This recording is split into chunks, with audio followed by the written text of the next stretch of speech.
Testing, testing, 1, 2, 1, 2. Testing, testing, 1, 2, 1, 2.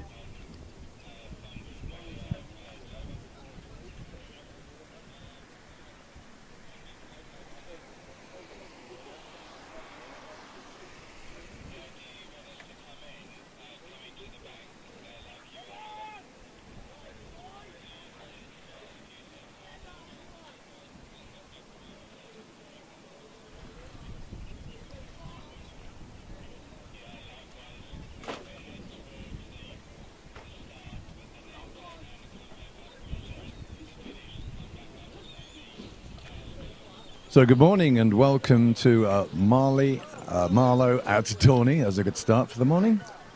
And the time trials for the first event are now underway. And this is the Schools Junior 8 time trial. And on camera there we have Radley, the Boat Club A crew, setting things underway.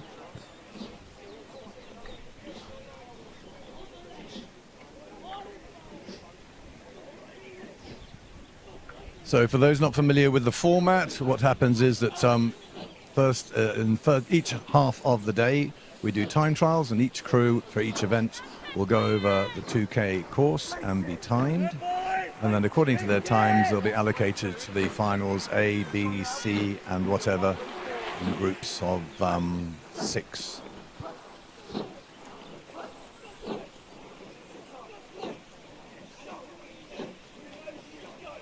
So this is effectively a racing head. They're just doing the 2K as if it was in a race, but the opposition is in fact the clock rather than other crews. At the end of this time trial, the times will all be checked, allocated, and then the finals will follow later this morning. The weather is behaving itself very nicely. It's absolutely calm, not too bright, not too warm.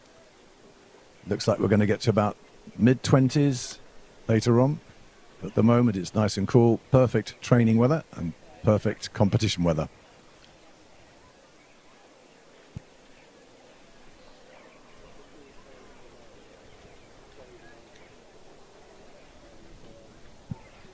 So other crews in this time trial: Shiplake College and Reading Bluecoat, Dulwich, St George's College, Latimer Upper School A, King's School Chester, Bedford School, 1863 Club, Clare's Court, Emmanuel School, Winchester College, Kew House School, Bedford Modern School, Windsor Boys, King's School Worcester, Sir William Ball A's, St Edward's School.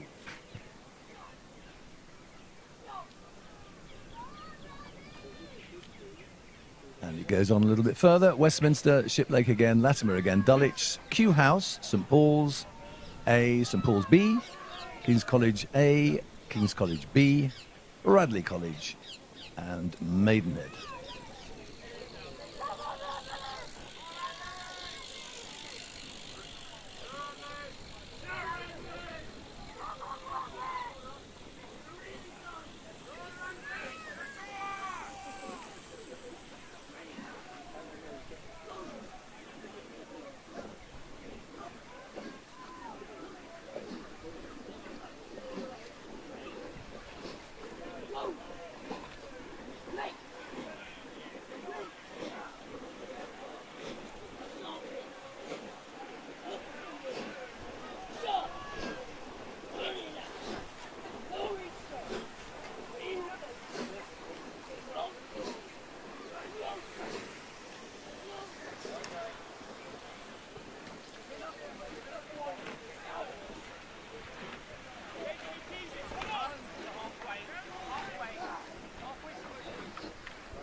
A quick glance there of Shiplake as they come up to the end of their time trial.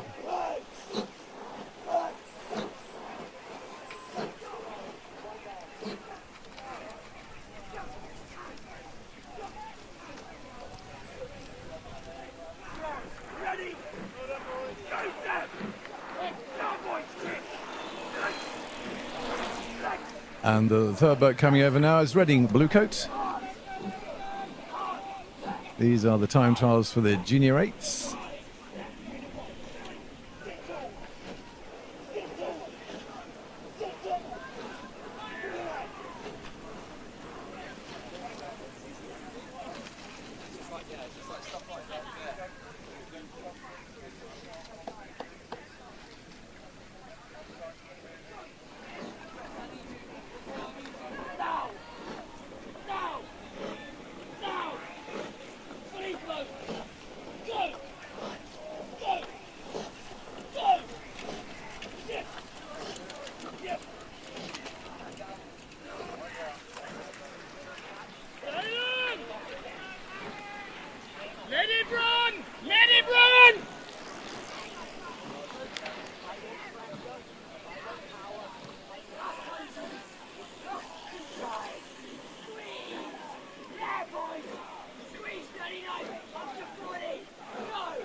Okay, St George is coming in here.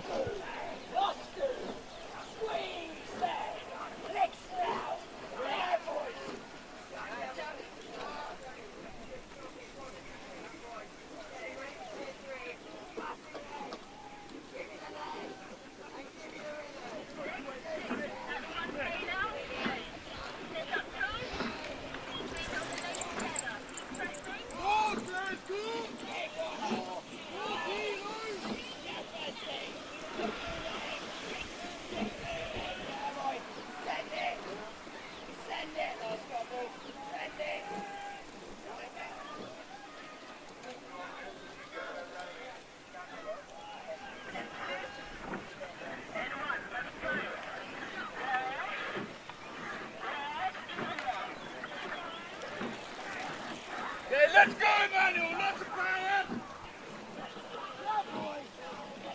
Good! Good! Hold it all the way now! All the way! And the next boat approaching the finish is King's School Chester.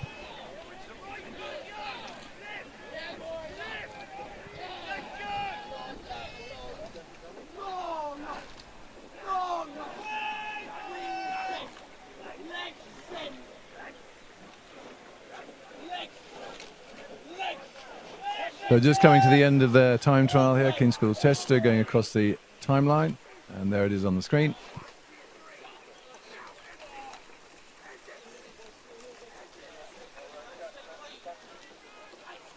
Crew 8, so they will come over individually, spaced out by an appropriate amount of time. But they do use slightly different lanes, again, to avoid any clashing if there is a much faster crew or a much slower crew. So they have a clear run all the way through from start to finish.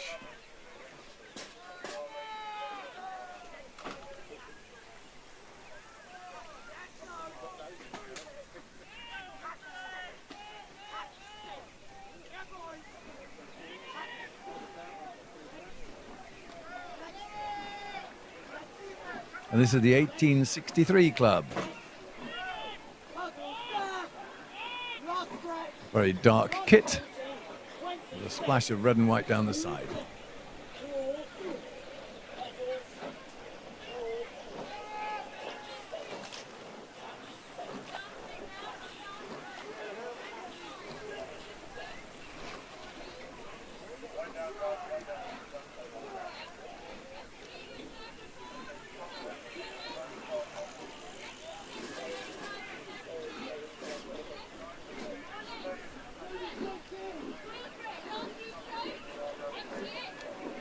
And this is crew number 10. This is Clare's Court. Big push to the line.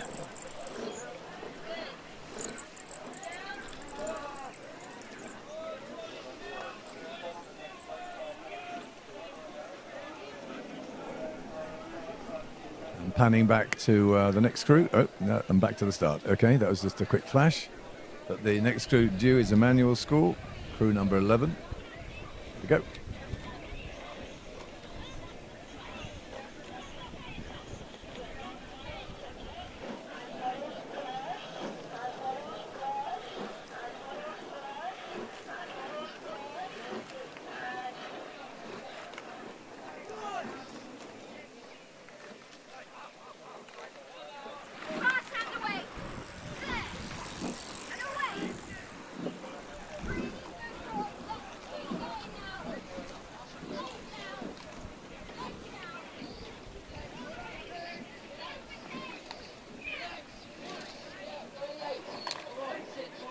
So here's Winchester now coming to the end of their time trial.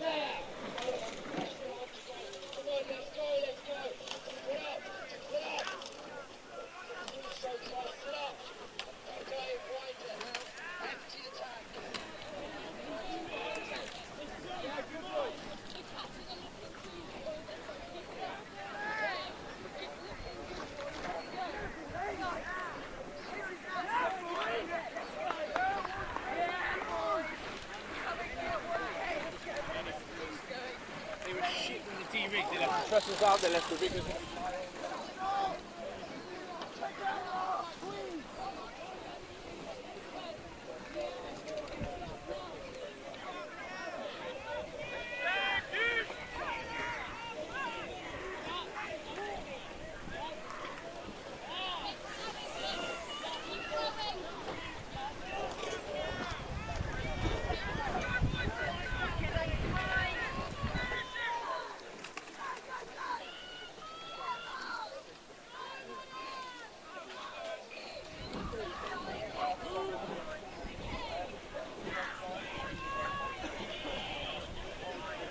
And number 14 in the red is Bedford Modern.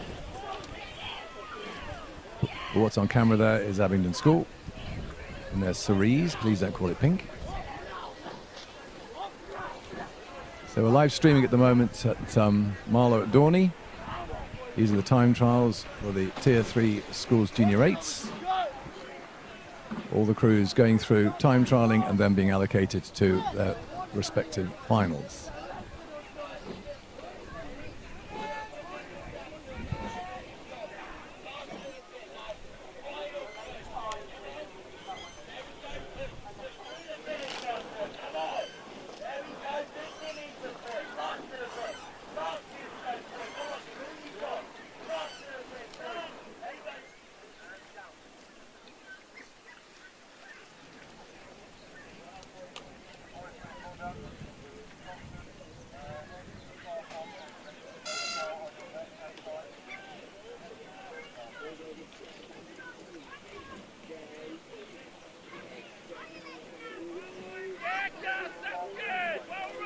Another Shiplake crew there on camera.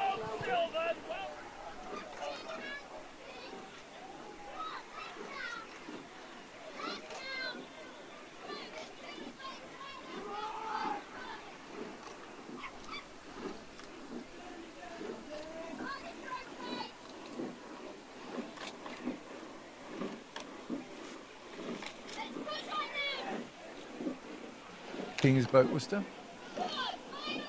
coming through there.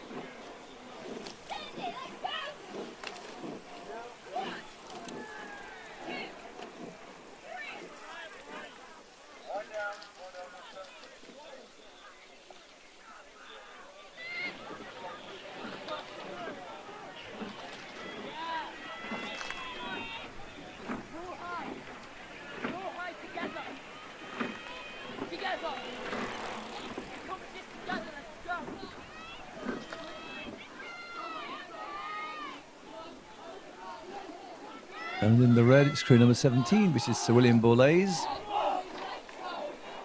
their A crew in this particular event.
So we're watching the time trials for the Tier 3 schools Junior 8s. First event of the day. The time trials therefore feeding through into the various finals in groups of 6. There are 29 entries into this particular event. So that will reduce down into 5 finals, A, B, C, D and E.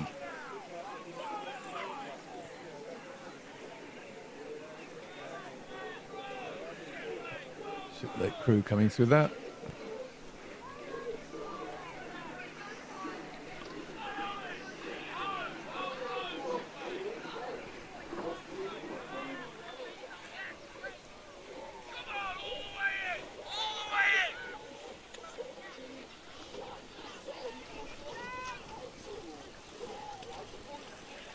Shiplet just coming over the line there.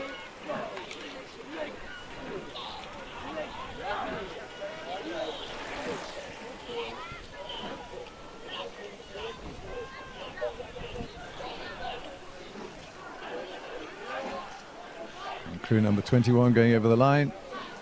Latimer.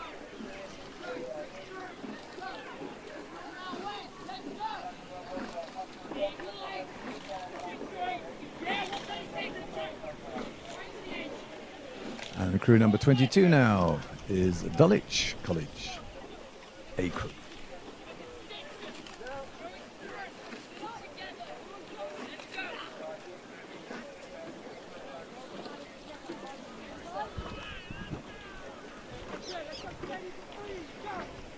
And the camera's occasionally panning back to earlier in the course, just showing some of the crews underway, halfway down the course.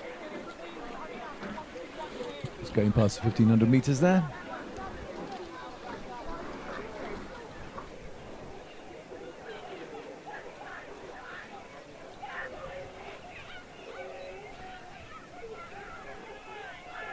So this event taking place at Dorney Lake,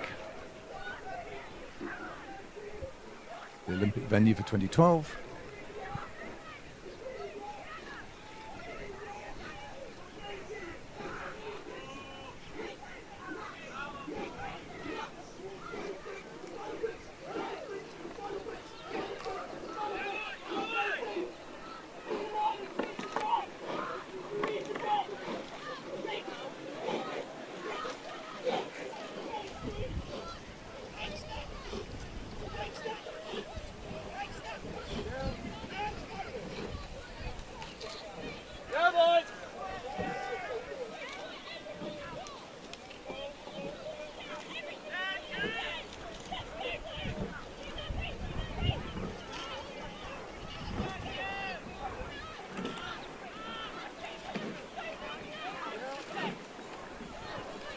Q House School now going over the line.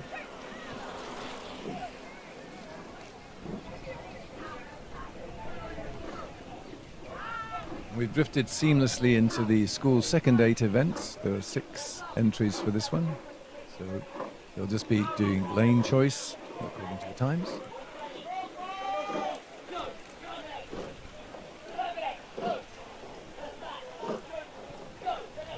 And the boats now finishing up in the J16-8s.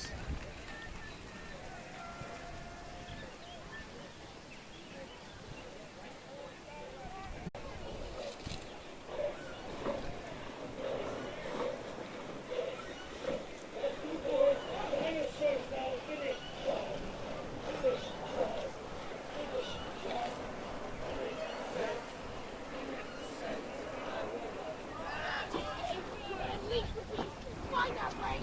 Let it come on you!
Proudly finishing there.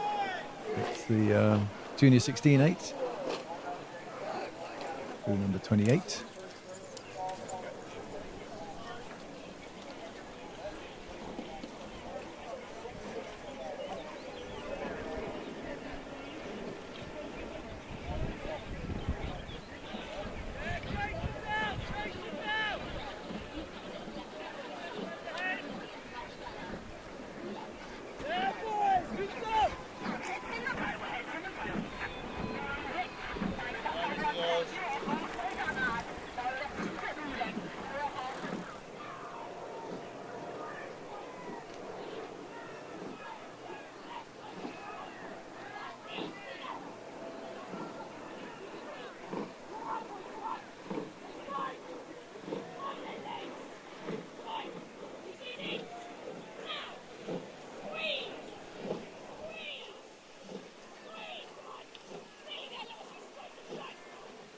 So crew number 29 going over there. That's Maidenhead in the green, and that's the Junior 16-8s.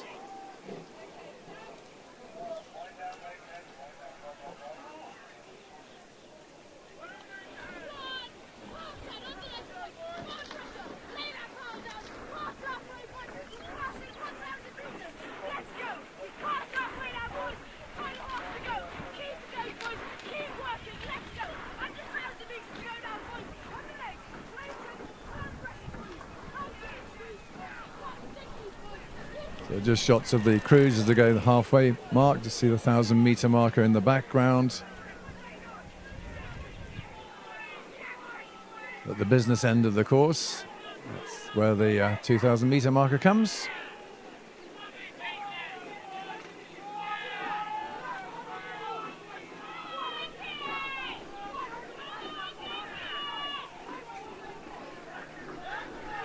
So King's College School, crew number 31.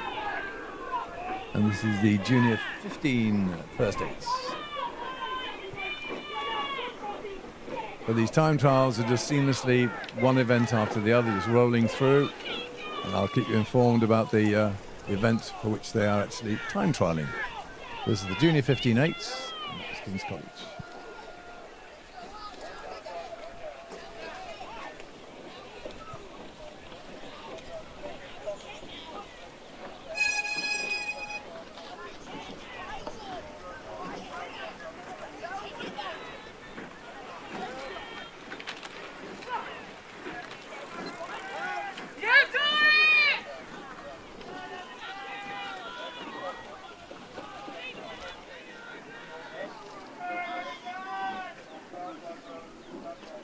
So it looks like Abingdon School there on camera.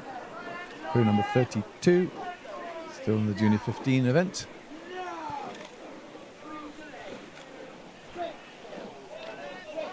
Yep, correction to the number, but not to the school. It is Abingdon School, but 33.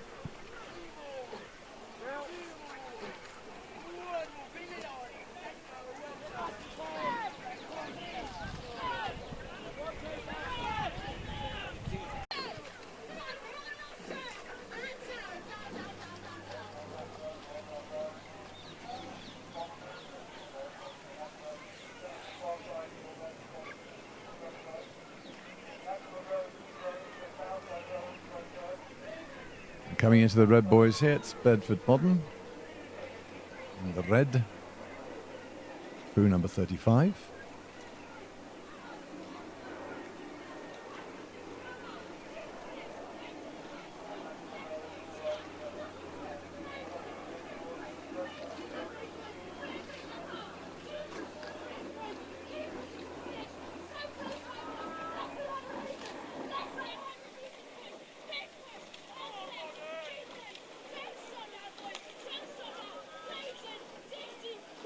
Bedford Modern coming up to the timeline. Still talking about the Junior 15 first eights.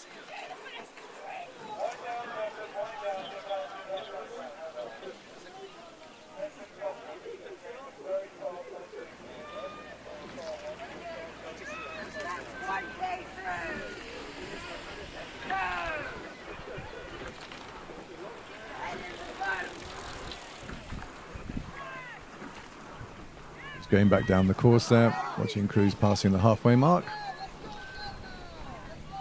Fully into their rhythm, thinking about that third quarter where Gary Herbert would say they were moving on, getting ready for the final 500 push.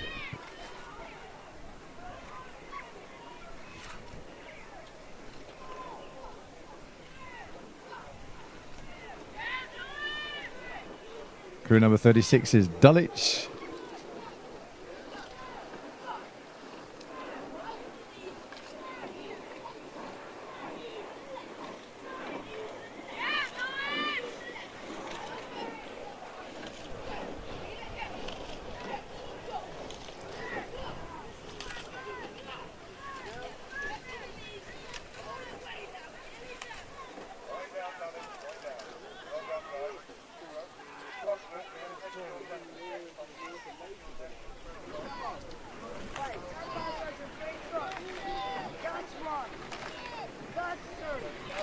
So while we're waiting for Q House to finish up, the flashback to crews passing the halfway mark.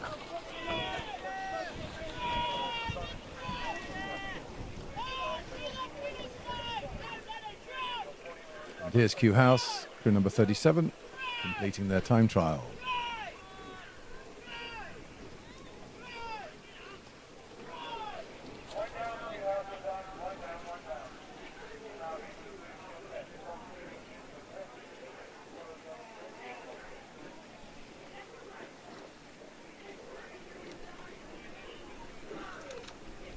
So the next crew due to finish their time trial should be crew 40, St Paul's School, but this is now for the Junior 15 second 8. See if we can see any difference in their style.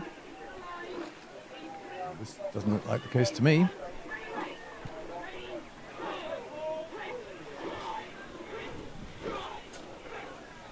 So crew number 40, St Paul's.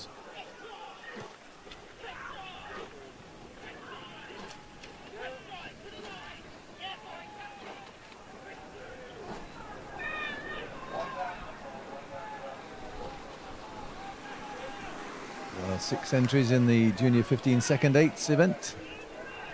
So the time trial will just determine their lane choice.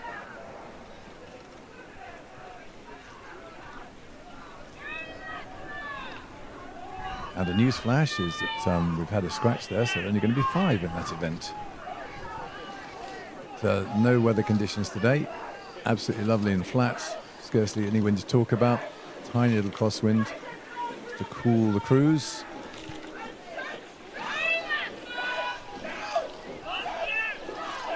Crew number 42 coming in now, which is Latimer Upper School, Club A.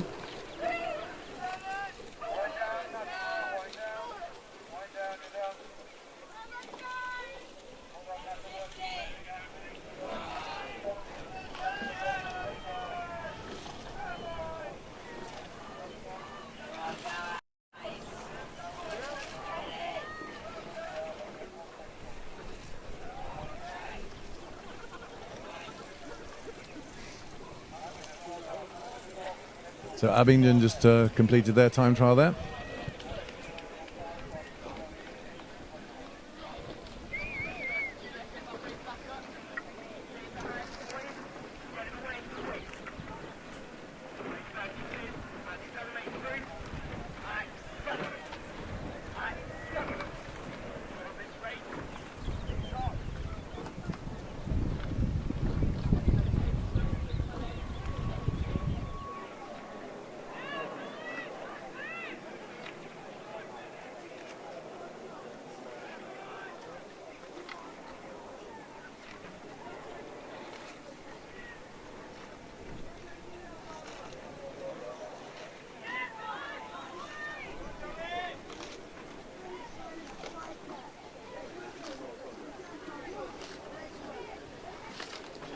And the crew just finishing off their last 15 strokes is crew number 44, Dulwich College. Still talking about the Junior 15 second 8s.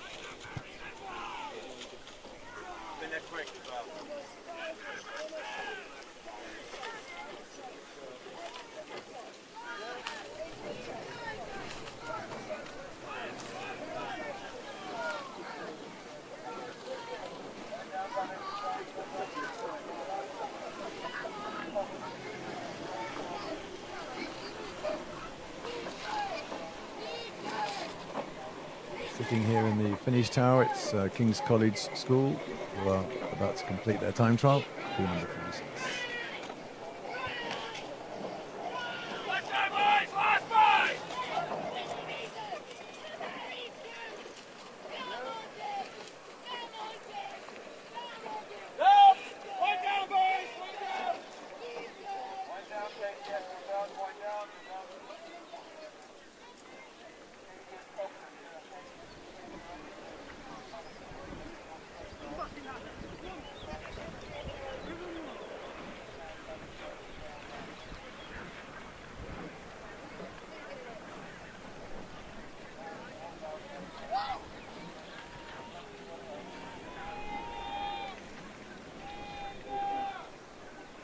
So the next crews coming over now start a different event, which is the University College Beginners 8s.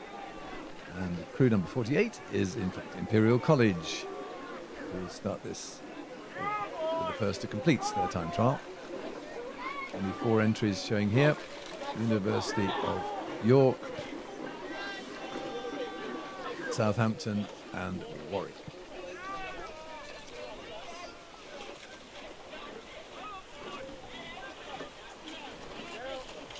So that's Imperial College, closely followed by University of York.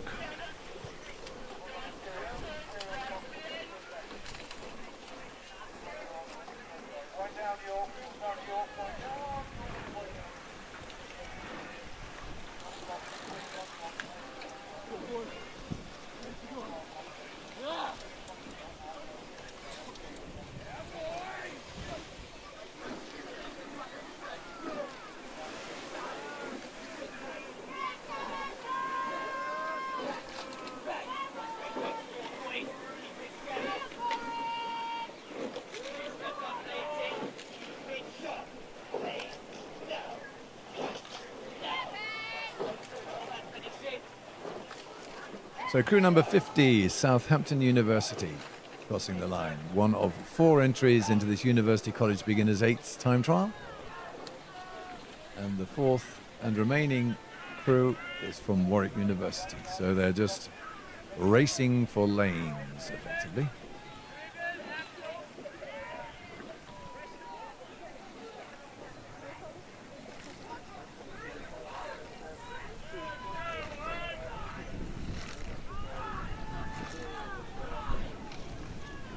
And sitting here in the finish tower, we have an interesting situation here where the last of the University College Beginners 8th time trialists, Warwick University, are almost being caught by the first of the next event, which is the quads.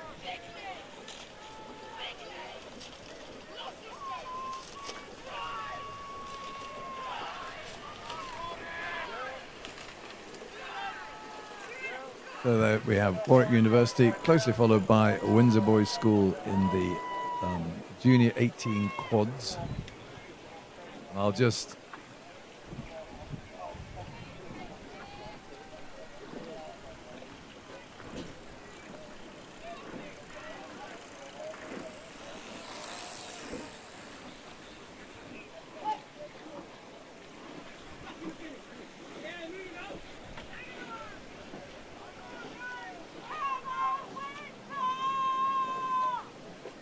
And Windsor Boys School A has now completed their time trial.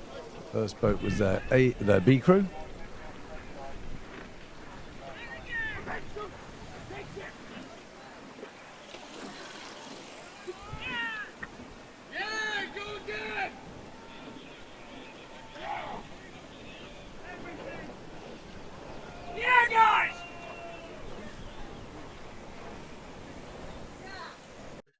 And the next boat to cross the finishing line is Henley Rowing Club A. There's a large entry in this event, so I'm not going to list them all. I'll just deal with them one by one as they come through.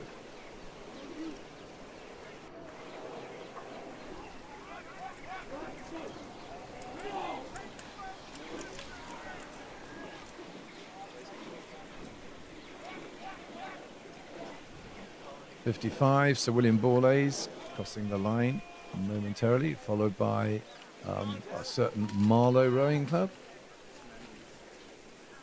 Obviously no particular support for this particular crew, as it is the Marlow event.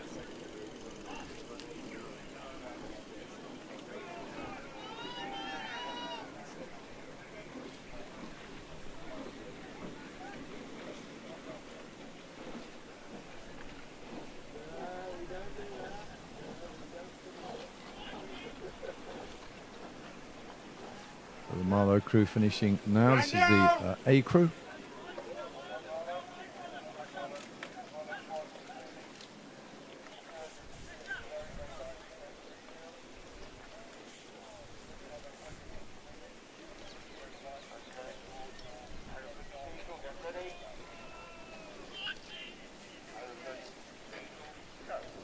And sandwiched by the two Marlow crews is the King's School Parramatta from Sydney, Australia.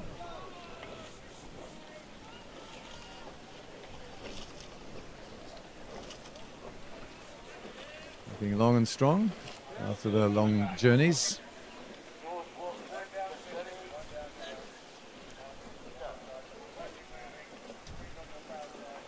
And chasing them to the line is the Marlow Rowing Club B crew.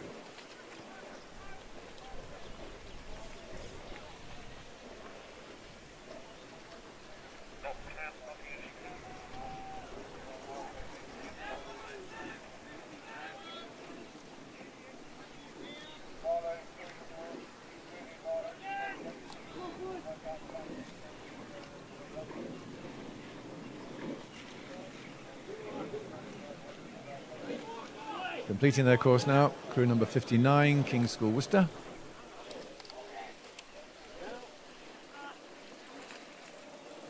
And I believe the first appearance of Kingston today, it's crew number 60.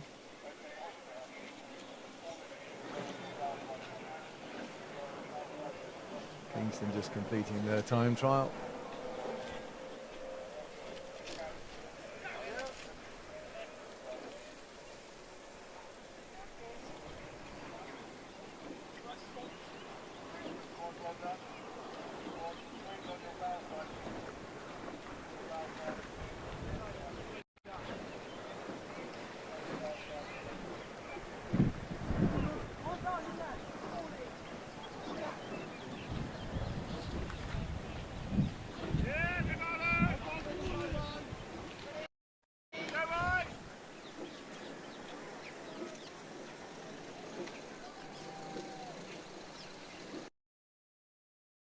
Commentary tower, we see Tideway Sculls B just coming to the end in their distinctive red and yellow colours.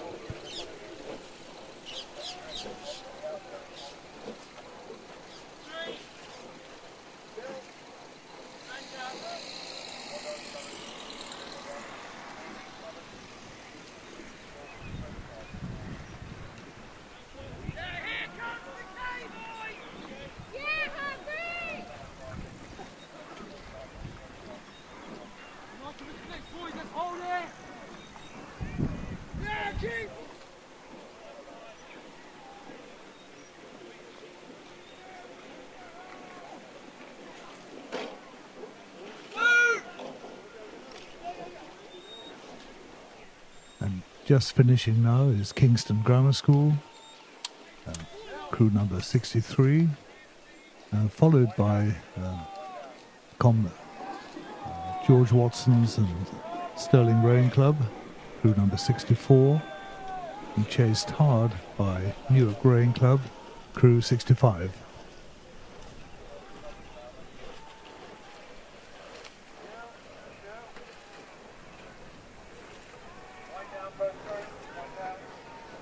Just coming into the final stages of the time trial is Tideway Scullers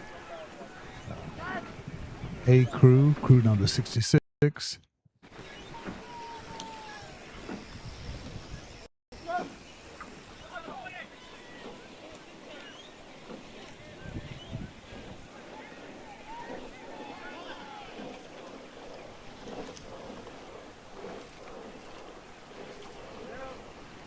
Crew number 67, Marlow Rowing Club C, is approaching the finishing tower.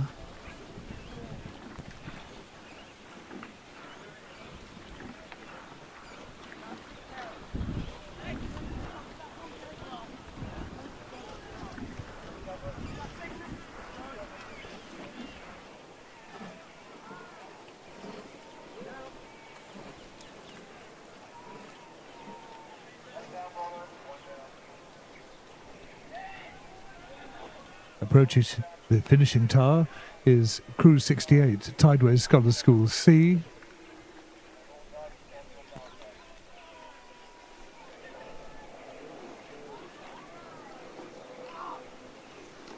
And they're being chased by Crew 70, St Andrew Boat Club from Edinburgh, St Andrew A.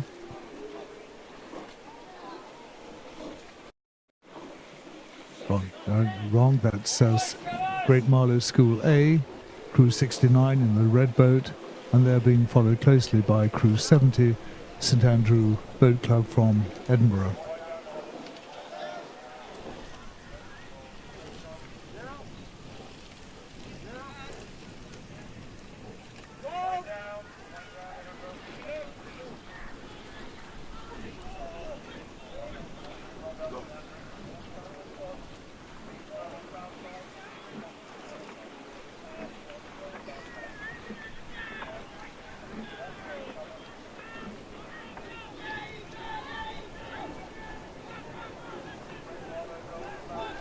Approaching the finishing tower now is Henley Rowing Club B, closely followed by Crew 72, Hartpury University and College Boat Club.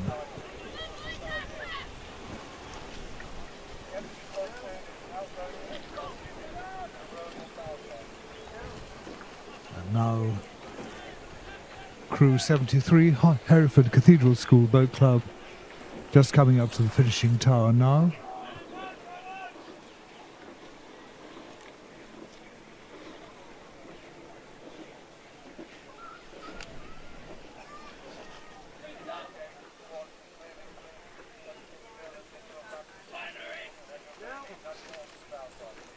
Down, boy!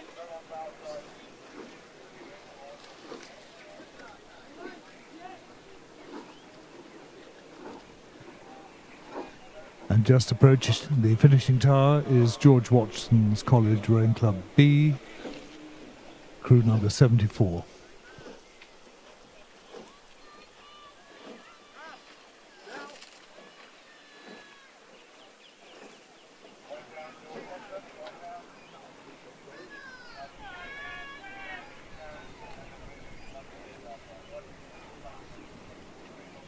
Just coming to the finishing tower now, Hinksey Sculling School A, crew number 76, has overtaken Nottinghamshire County Rowing Association crew number 75 in its distinctive green colours.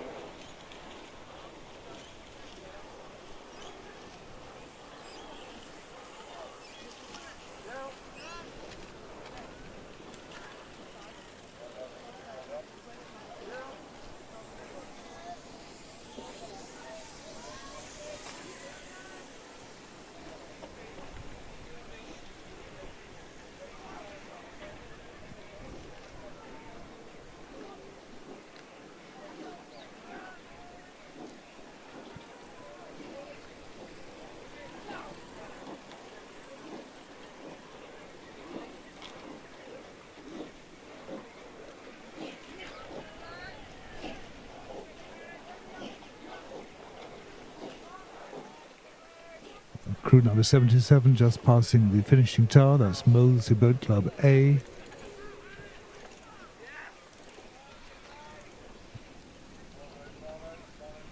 Crew 78 is approaching the finishing tower, that's Great Marlow School B, followed by Crew 80, Shiplake College Boat Club.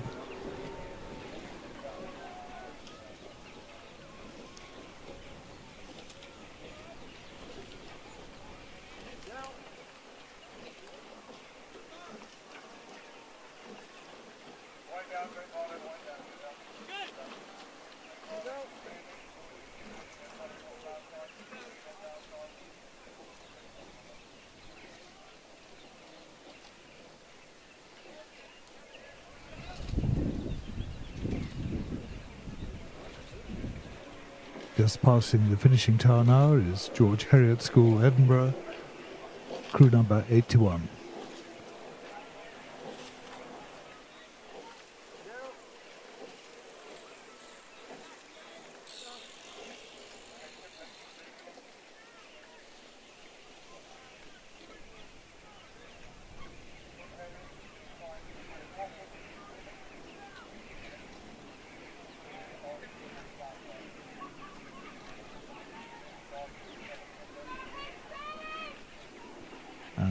finishing quickly now is Hinks's Sculling School from Oxford, crew number 82.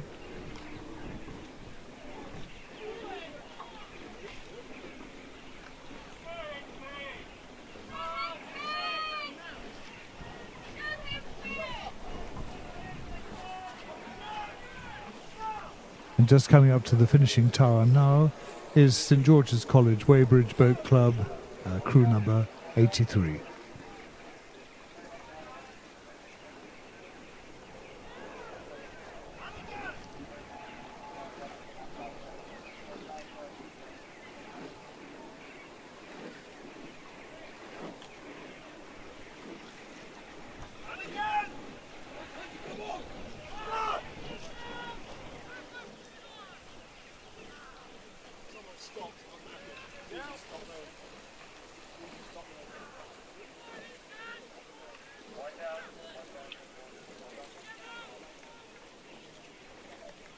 And just passing the finishing tower, finished tower now is crew 84, Latimer Upper School A, followed by Westminster School C, crew number 87. That is, we think, the last boat in this very big entry for the J18 quads.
So a slight pause now. The next time trials will be the championship doubles.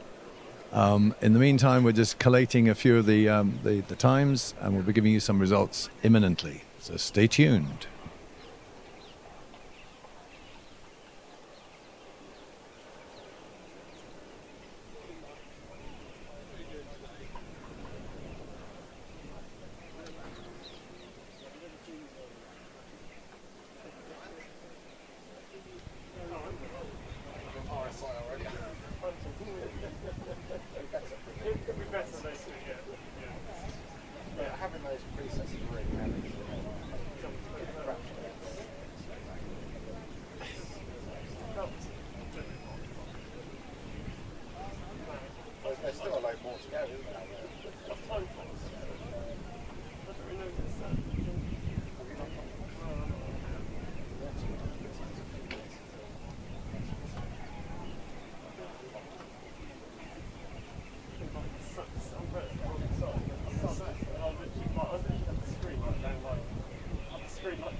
you using the zoom like that? No, it's because I'm going in two directions.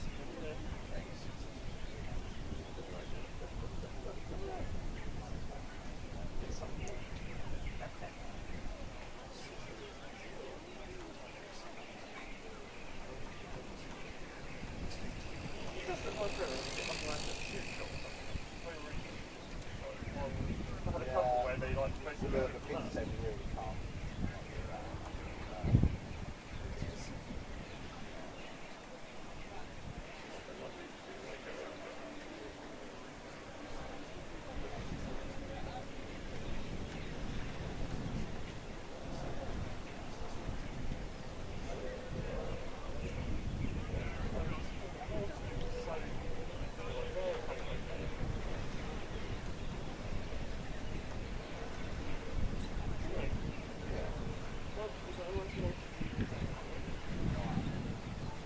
I mean, maybe they want that. I don't know.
The championship doubles have just started, and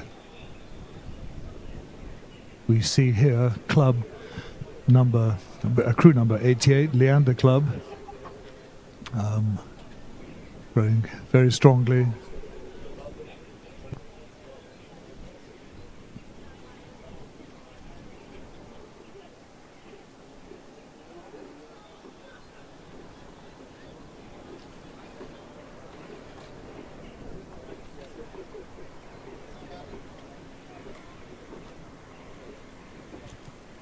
There's Leander Club just going past the finishing tower.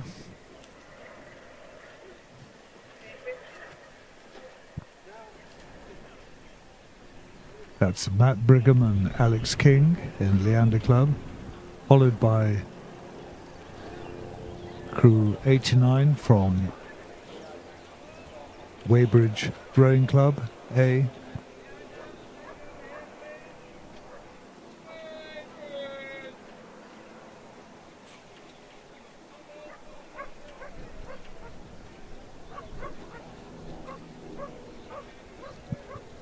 And then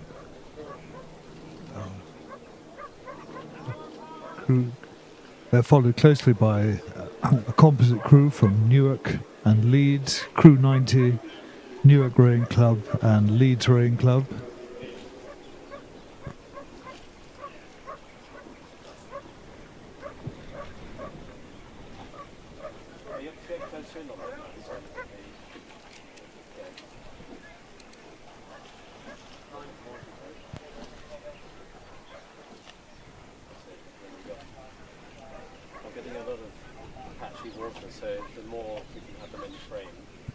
Crew number 91 is just approaching the finishing tower.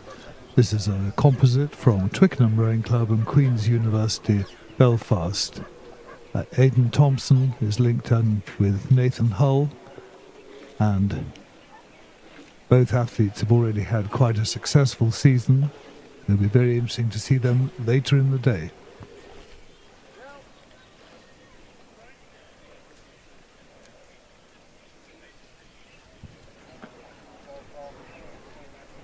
Crew number 92 is approaching the finishing tower.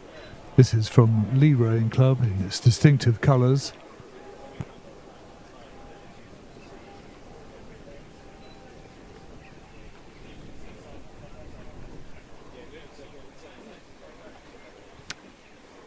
The Lee coach has shared with us this is a junior boat. The top end of the junior boys section, they raced in the Met, winning the B final.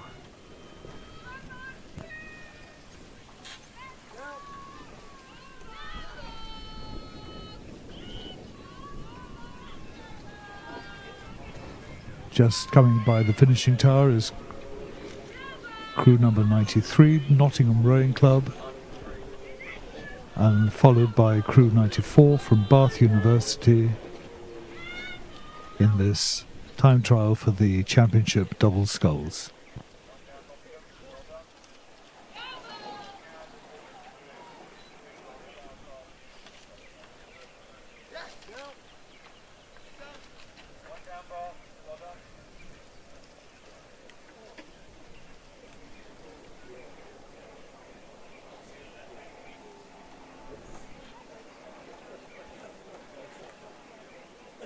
Crew number 95 is approaching the finishing tower.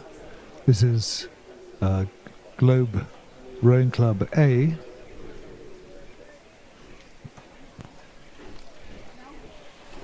And they in turn are followed by a composite crew from Cardiff University Rowing Club and Cardiff Metropolitan University Rowing Club, crew number 96. And this will conclude the time trial for the championship double sculls.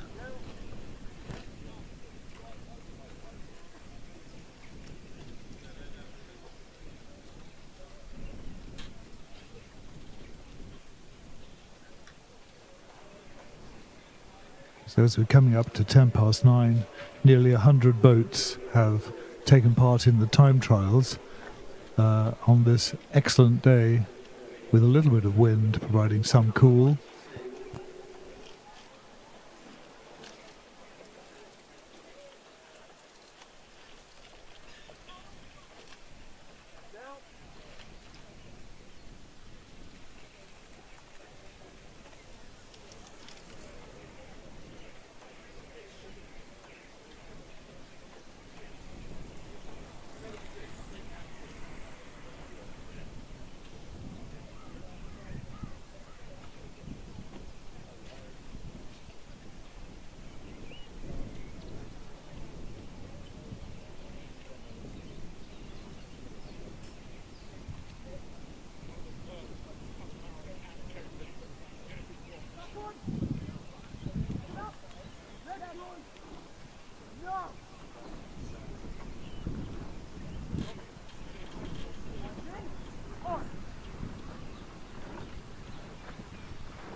Quick notice to coaches and all rowers: when you finish your event, make sure you take your blades away from the hard by the pontoons and put them back with your boats. Yeah, let's go, lads!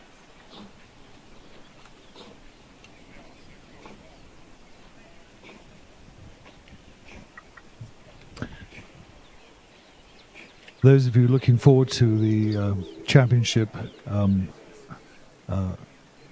coxless fours, Crew 62 is on the course. This is Wycliffe Junior Rowing Club, who are doing their time trial for the J18 quads. Their trailer was delayed this morning, and so they've got themselves together in fine style, and to be followed by the championship coxless fours, led off by Oxford Brooks A.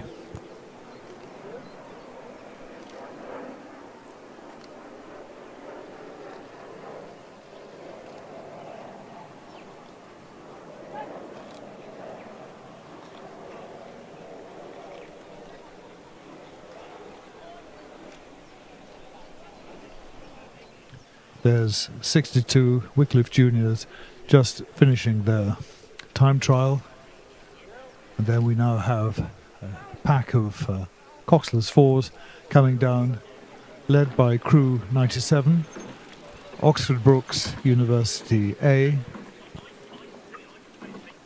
I think it's remarkable the depth within the Brooks squad, that they have this four on top of the talent already in the other eights and cox fours. Michael Glover, Matt Rowe, very experienced now with Max Thompson and Gareth Silfers. This is a crew that's going to be challenging in the next few weeks. Recent second place at Ratzeburg, with only the German under-23s edged past them. So very interesting to see early in the day Oxford Brooks A.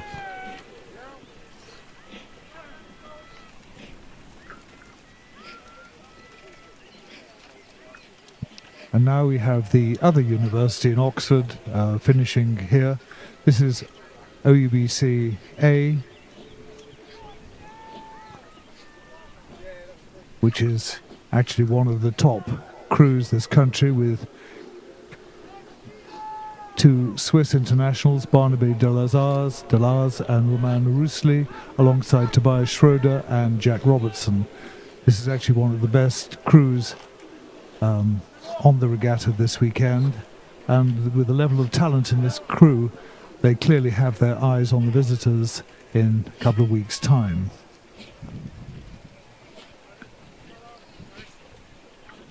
Crew 99 is Thames Rowing Club A.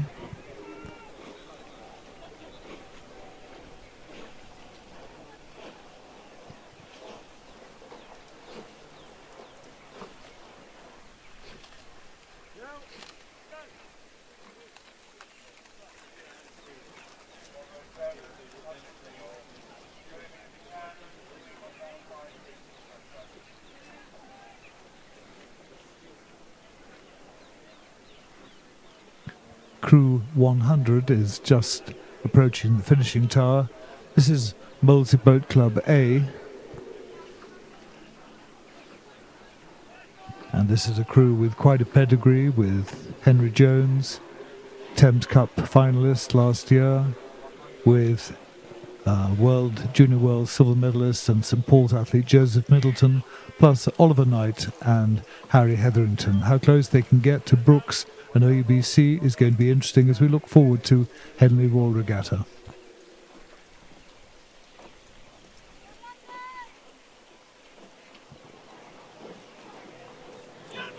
We're seeing a feast now of some very good championship coxless fours now, and here's Crew 101, London Rowing Club A.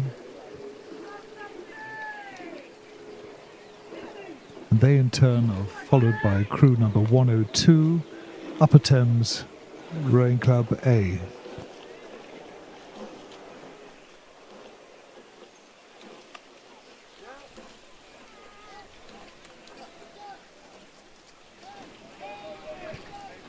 Crew 103 is approaching the finishing tower now. This is a composite of Thames Rowing Club and Leander Club.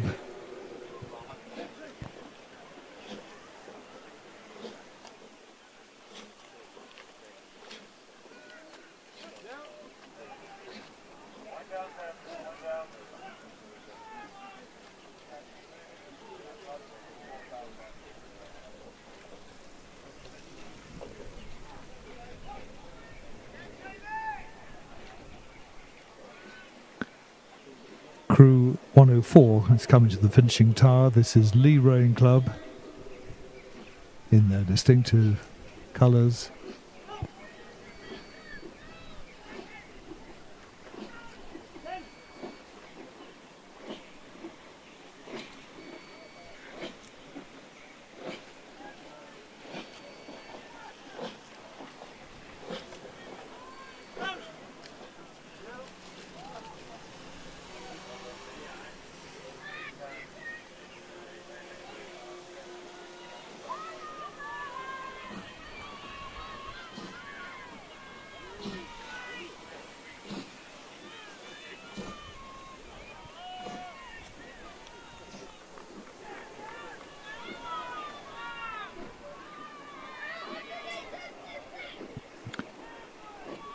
Crew number 105, Marlow Rowing Club B, is now finishing strongly. Marlow Rowing Club. Always good to see them taking part in Marlow Regatta at Dorney. There. And they're being finished, they're being chased now by Marlow Rowing Club A, crew number 107, finishing strongly. Great to see the two Marlow crews on the course.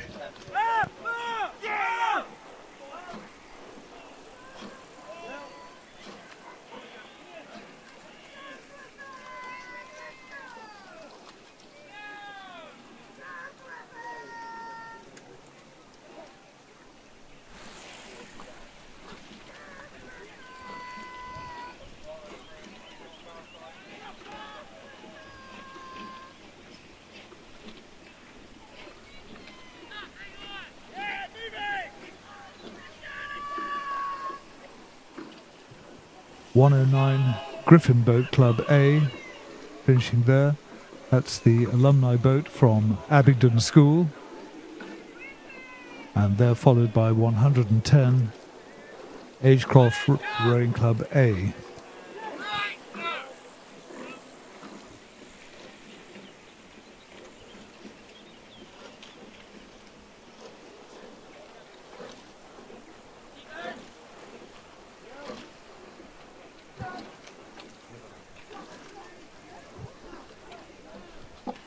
Now approaching the finishing tower is crew 111, Oxford Brooks B.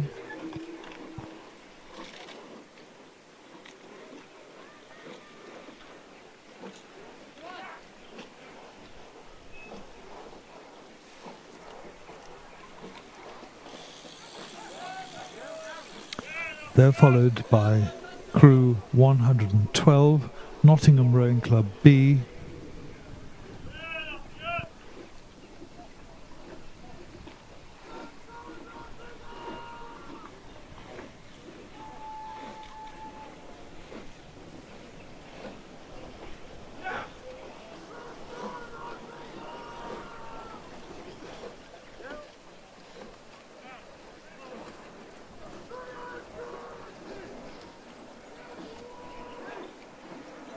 Now we have crew 113 Taurus Boat Club, 113 Taurus, obviously trading in Leander colours.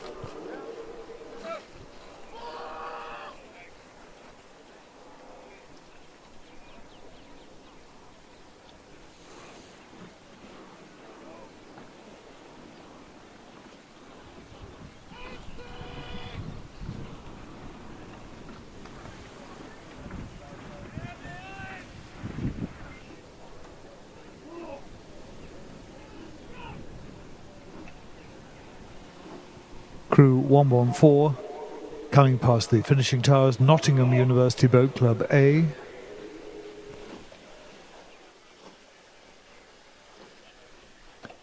And they're followed, approaching the finishing tower, by crew number 115, London Rowing Club B.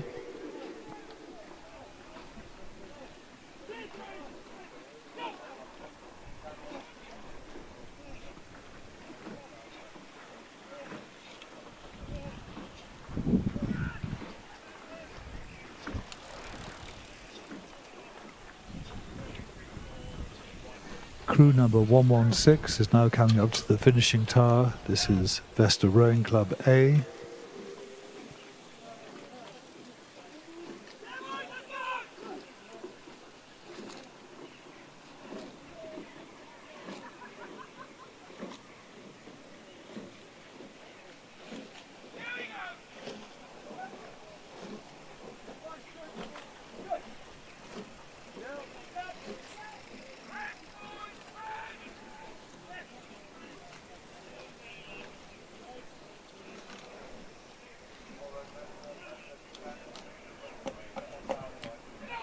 Now crew 117 approaching the finishing tower. This is City of Cambridge Rowing Club.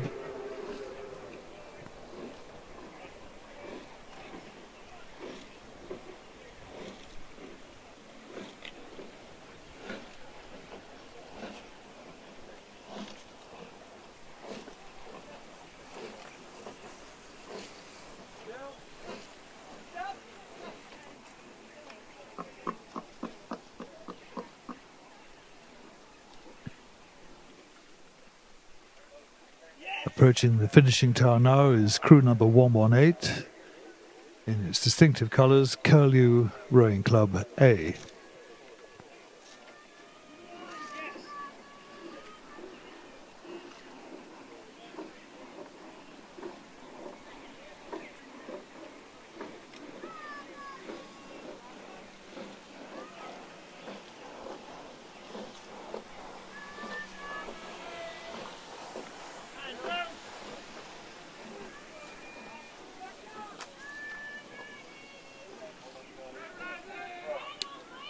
Crew 119 is just approaching the finishing tower. This is Radley College Boat Club A.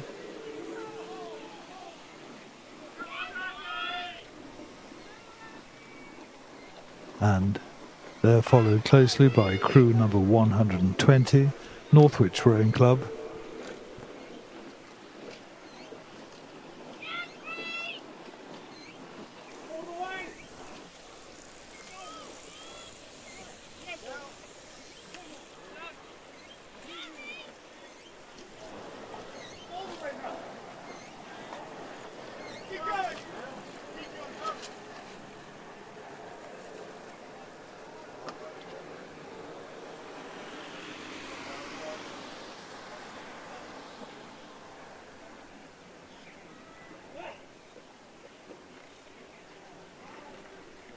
Now crew number 121 comes in sight of the finishing tower. This is City of Bristol Rowing Club A.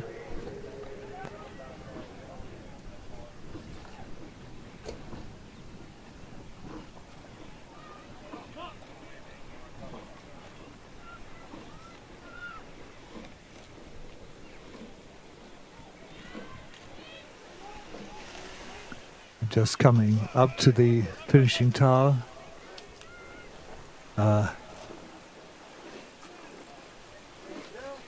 is Quintin Boat Club 122, followed by crew number 123, Derby Rowing Club A.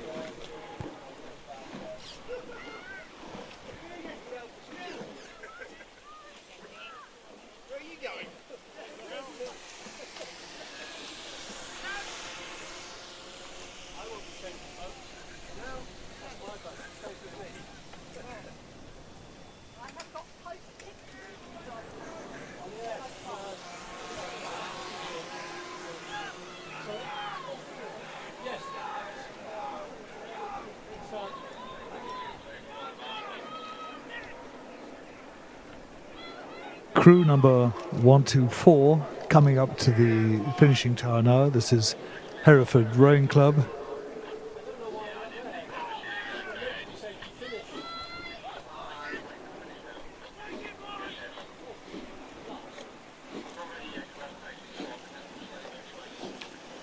This Hereford crew is a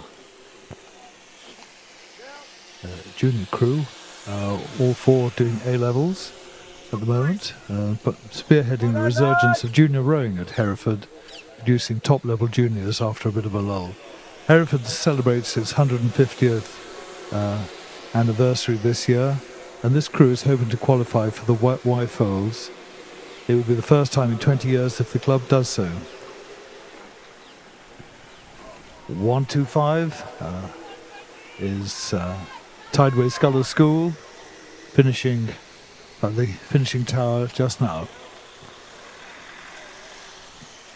They in turn are followed by Oriel Kensington in their distinctive colours. Crew number 126 finishing now.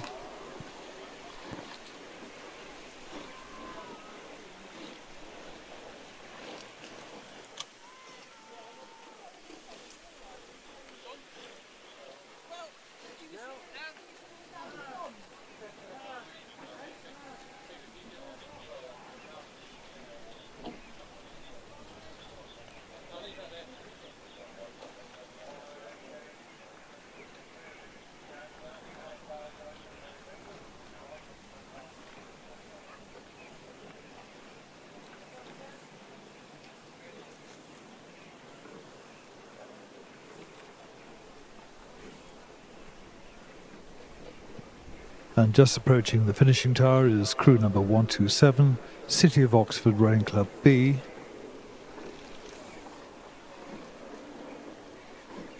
And they're followed by crew number 130, Curlew Rowing Club B in the light blue strip.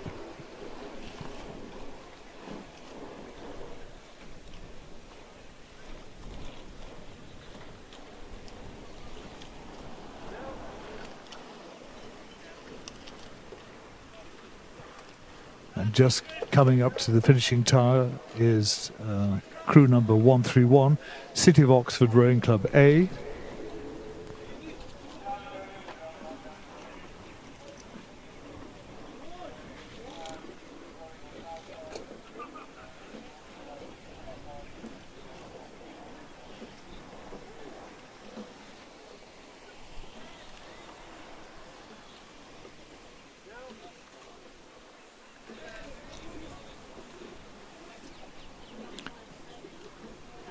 Crew number 132, Broxbourne Rowing Club A, is now approaching the end of the time trial for these championship coxless fours.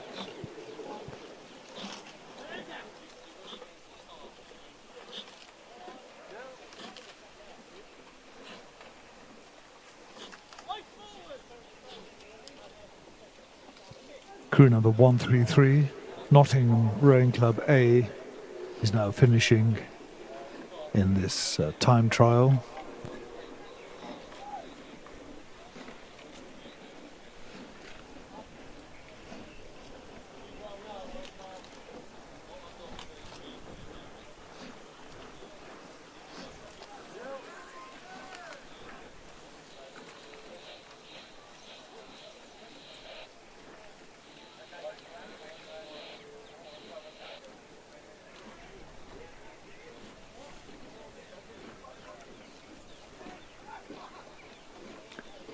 Now crew number 134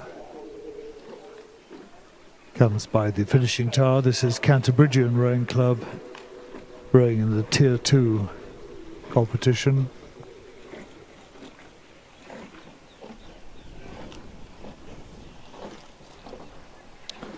They're followed by crew number 135, Lincoln Rowing Centre, in the distinctive red and white strip.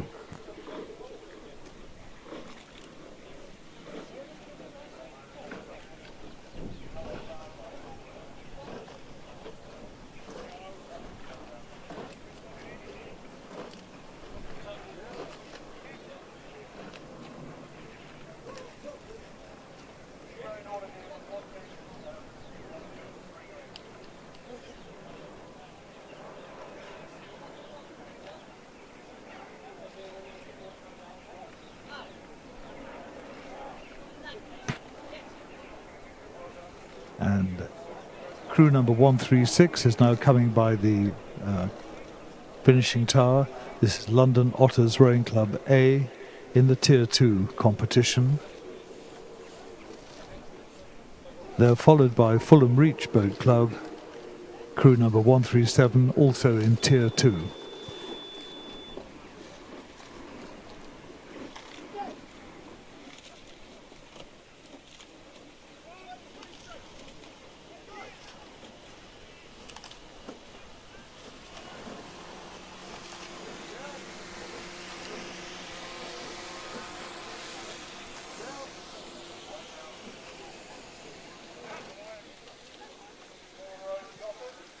And then the final boat in this time trial for coxless fours is crew number 138, just approaching the finishing tower now. It's Minerva Bath Rowing Club A.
Here we have the time trial for the coxed fours.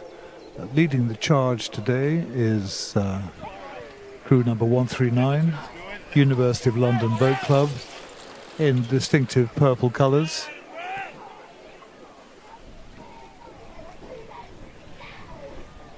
They're followed by crew number 140, University of Bristol Boat Club.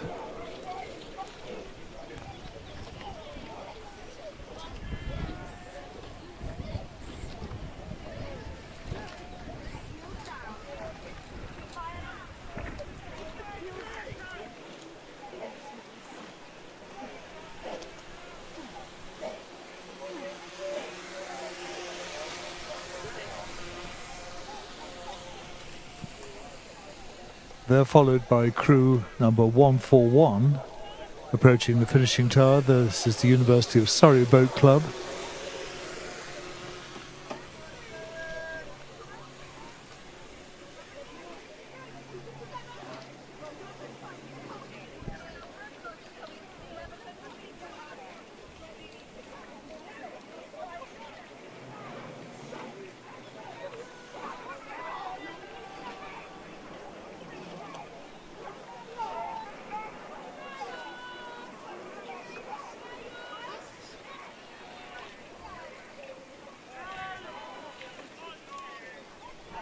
Just coming up now is crew number 143, the University of York Boat Club.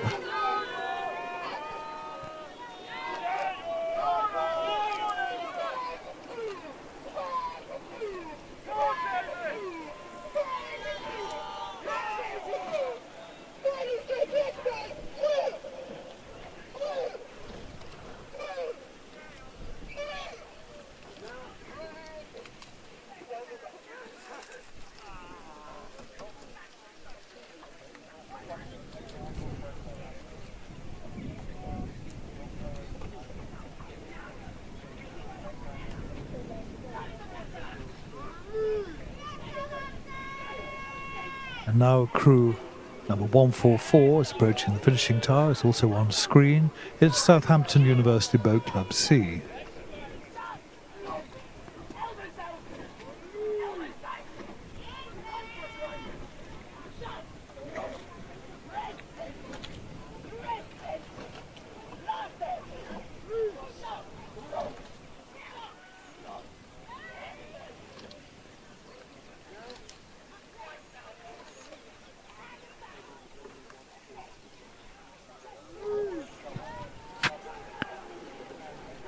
Now, Leeds University Boat Club approaching the finishing tower. This is crew number 145.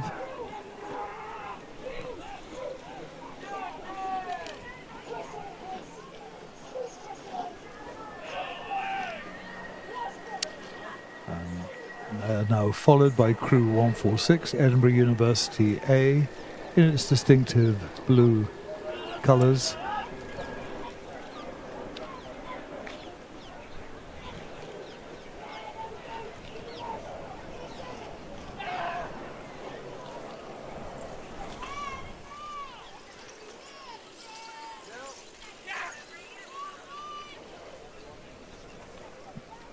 And they're followed by the Edinburgh University B boat, crew number 147, Edinburgh University Boat Club B.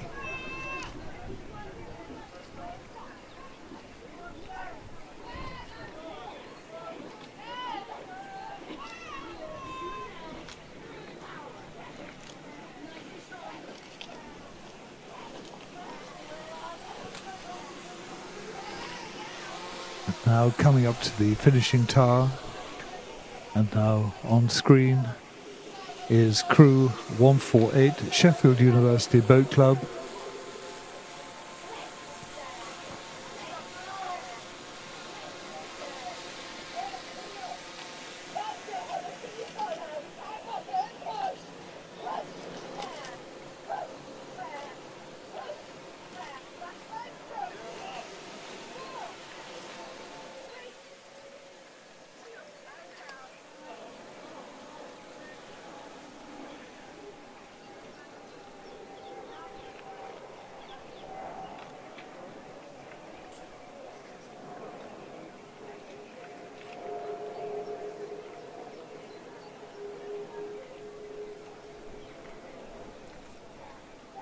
And now crew 149 approaches the finishing tower. This is Bath University Boat Club, and they're being followed closely by Nottingham University Boat Club A, crew number 150.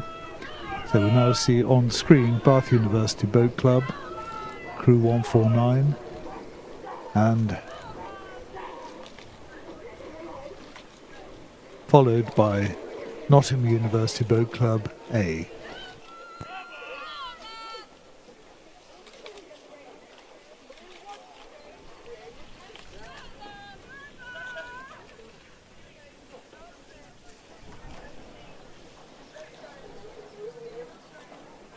That concludes the time trial for the University College Cox 4s, and now we have the Open J15 coxed quads.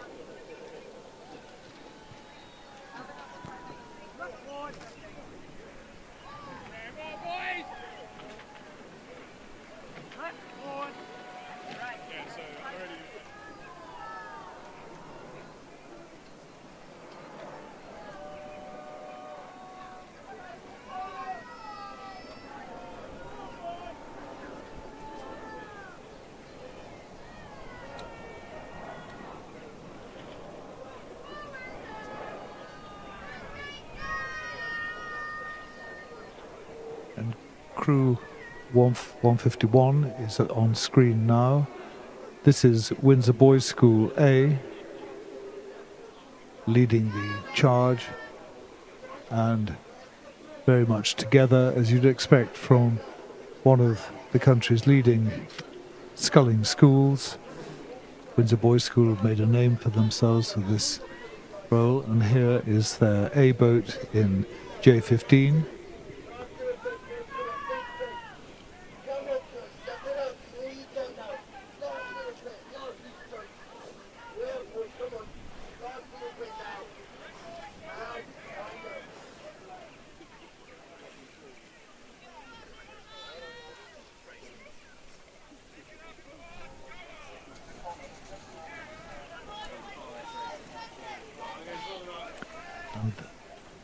Windsor Boys School now followed by Marlow Rowing Club A, crew number 152, and while 152 is on screen, they're being chased by Sir William Borley's Grammar School Boat Club, crew 153.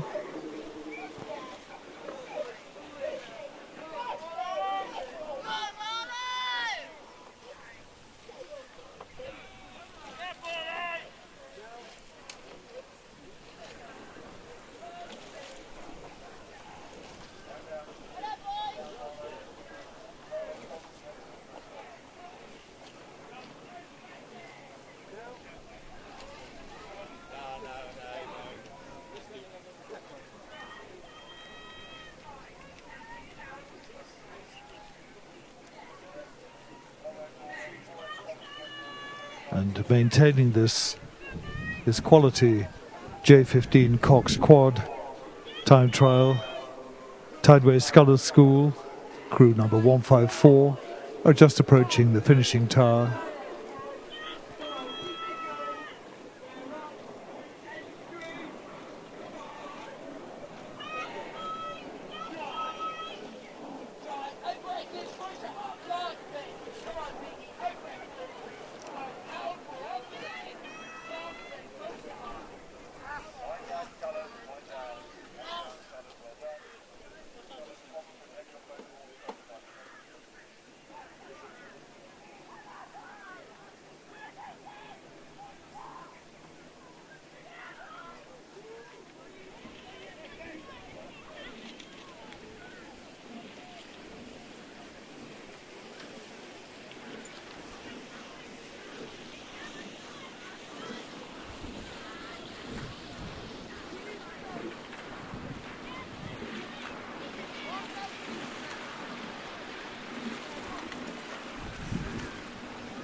And crew 155 is now approaching the finishing tower. This is Whitgift School Boat Club A.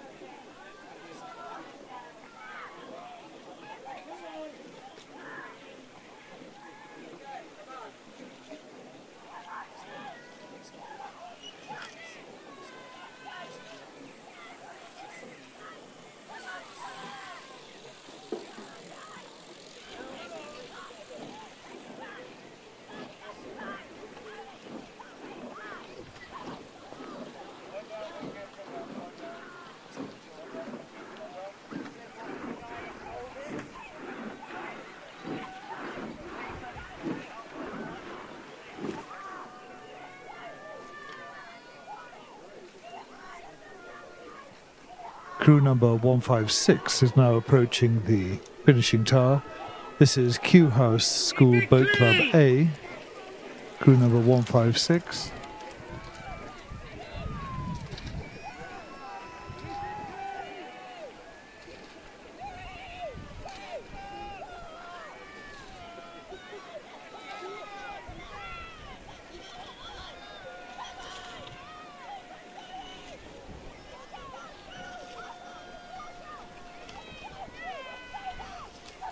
And as Kew House School Boat Club finishes, that's the end of the J15 Cox quads.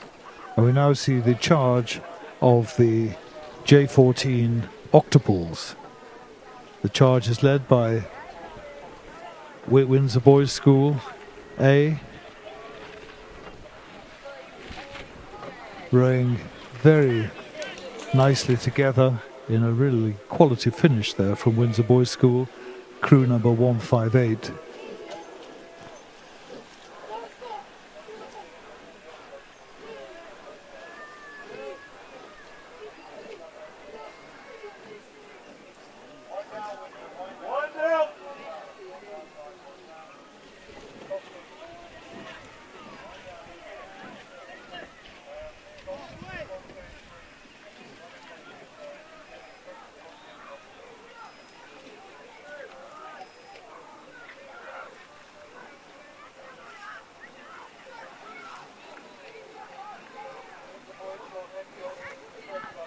And now approaching the finishing tower now in this time trial for J14 Octopus is Radley College Boat Club.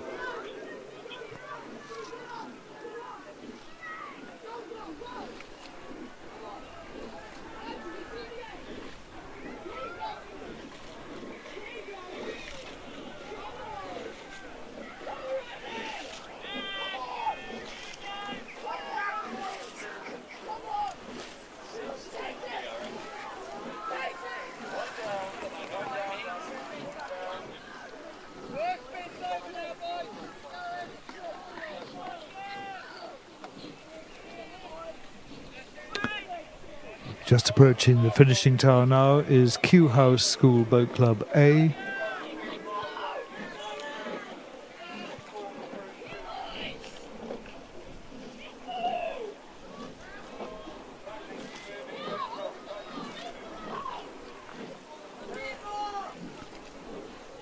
They in turn are followed by St Paul's School A.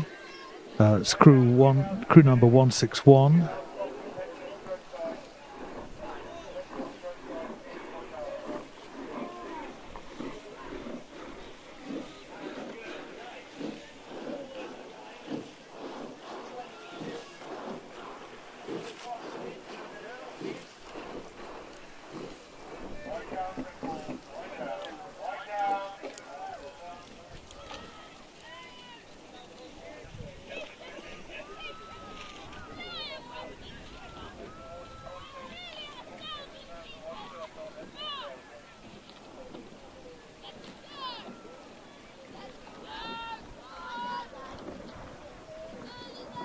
We're now seeing crew 162 Dulwich College Boat Club A on the screen. That's Q House on screen, and this is crew 162 Dulwich College Boat Club A in this J14 Octopus time trial, and they're being chased by crew number 163 St Paul's School Boat Club B.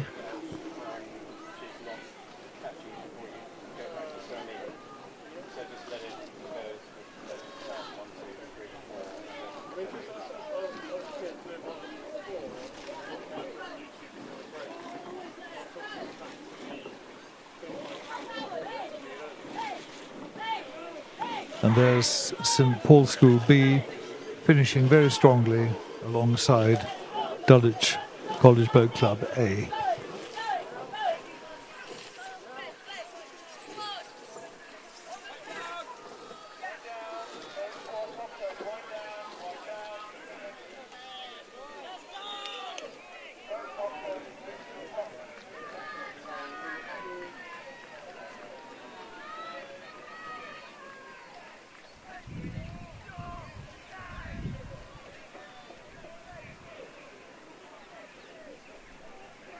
Just approaching the finishing tower is crew number 164, Shiplake College Boat Club, in their distinctive blades. And the crew just sorting out a malfunction.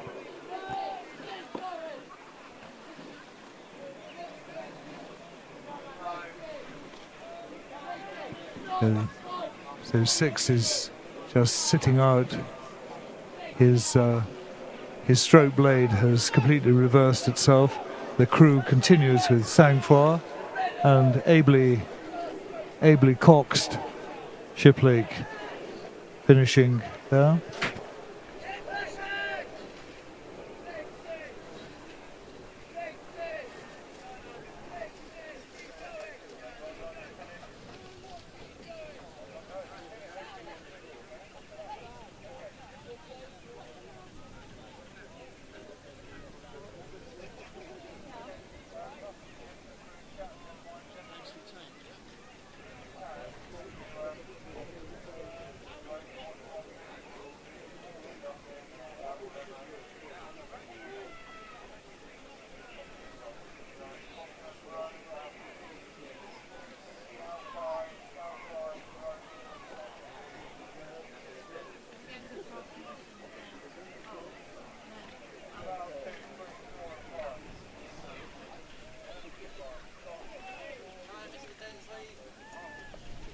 And we now see the final boat in the time trial for J14 Octopus. It's Q House School Boat Club B, who stopped halfway down the course, and they've now recovered.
your safe vote, when the light goes green, you just raise a hand for me to show me that your light is green. Should go green now.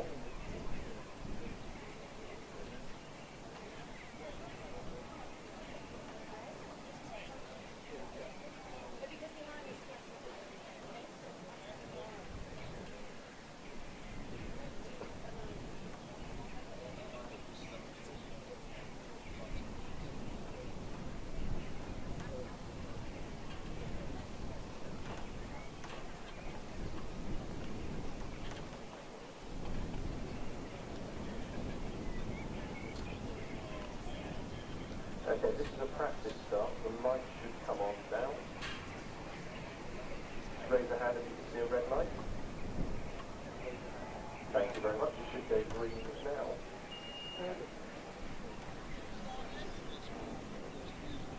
Thank you very much.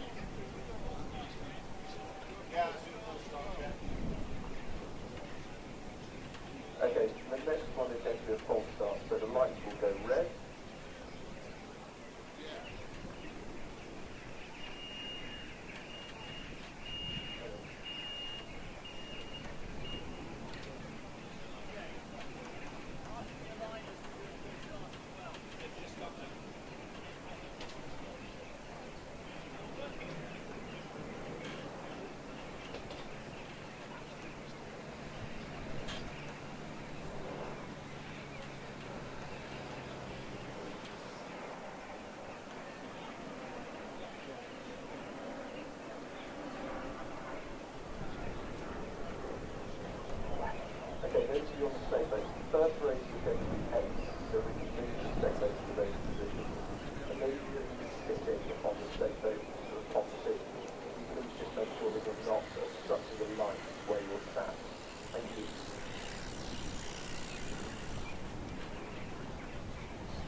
And now we come to the next stage of the regatta with a series of finals.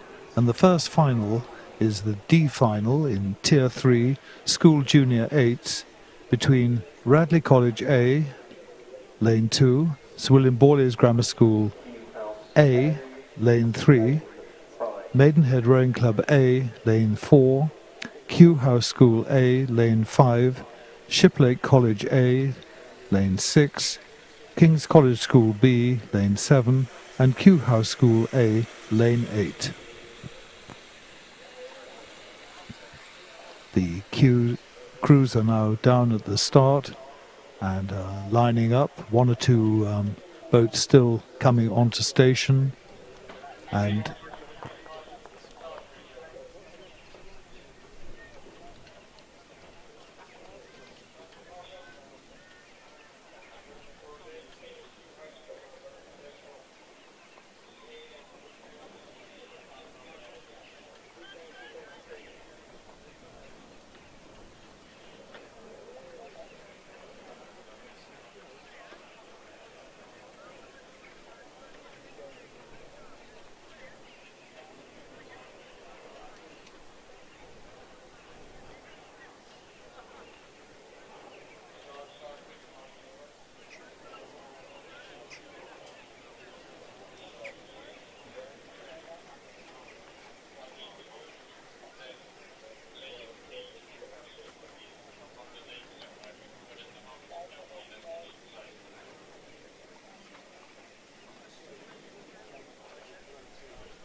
race 10A, Tier 3, Junior 8,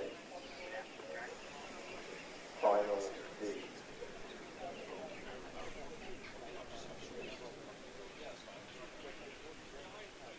now the umpires are just getting ready for the start of the D final. Radley A, Lane 2, Borlase A, Lane 3, Maidenhead A, Lane 4, Kew House School A, Lane 5, Shiplake School A, Lane 6, King's College School B, Lane 7, and Kew House School A. Crews, we are waiting for one final competitor. You can sit easy for the moment.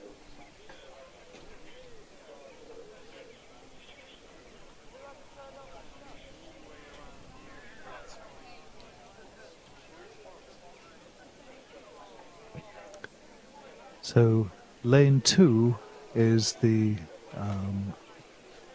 line is the lane where the spectators are, and lane 8 is where the road is, the dividing area between the main lake and the warm-up lake. Radley in lane 2 are J16 crew. Maidenhead A in lane 4 are J16 crew. Shiplake A in lane 6 is a school second 8. King's College School B in lane 7 is a J16 8. And Kew House School A is a school second 8.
So the start has been delayed as Q House A in lane 8 are just backing into position,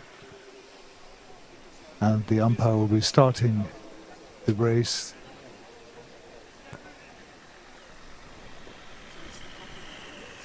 as soon as possible.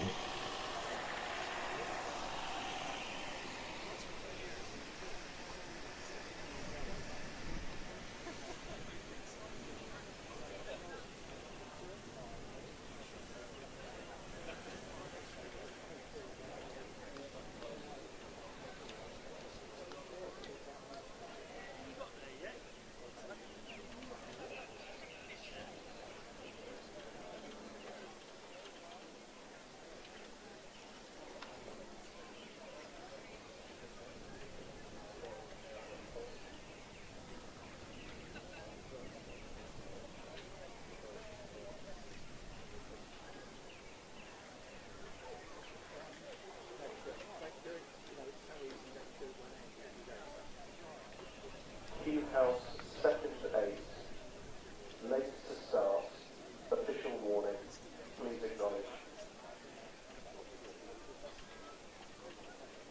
Thank you. Race 10A, Tier 3, Junior 8, Final D.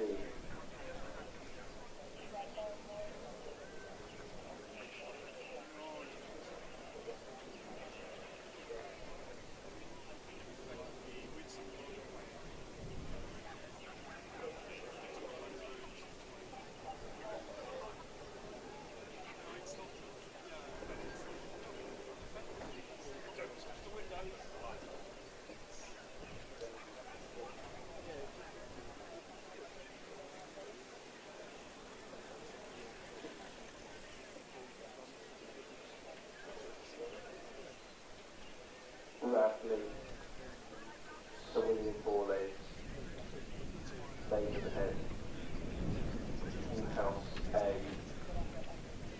Shipley, King's College, Newhouse second to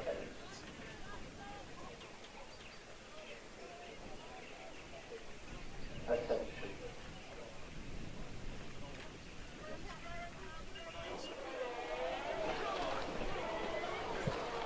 And now the D final has just started with Radley A, lane 2, William Borlase A, lane 3, Maidenhead A, lane 4, Q House A, lane 5, Shiplake College A, lane 6, King's College School, lane 7, and Q House A, lane 8.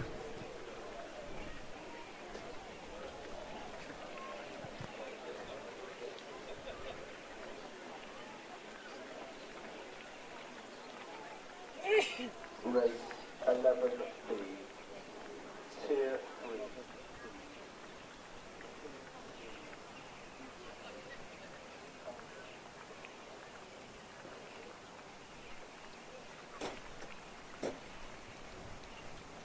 So you can now see on the screen the crews approaching, going past the 250-meter point, and it's quite difficult to see who's leading, though it does seem that Radley may have a slight lead over on lane 2.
So as the crews have gone past the 500 meter point, Radley A went through at 135.8.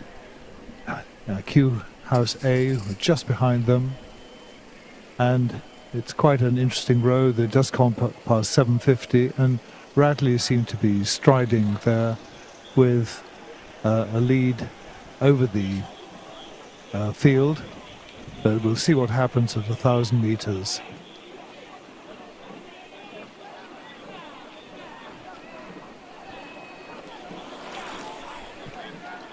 For your interest, Radley, roughly a length and a head, are striking 32 and looking quite comfortable with that as they approach the halfway point.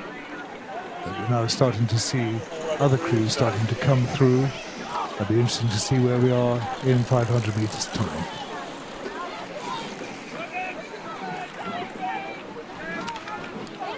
Radley were 2.7 seconds ahead of the crew in second place.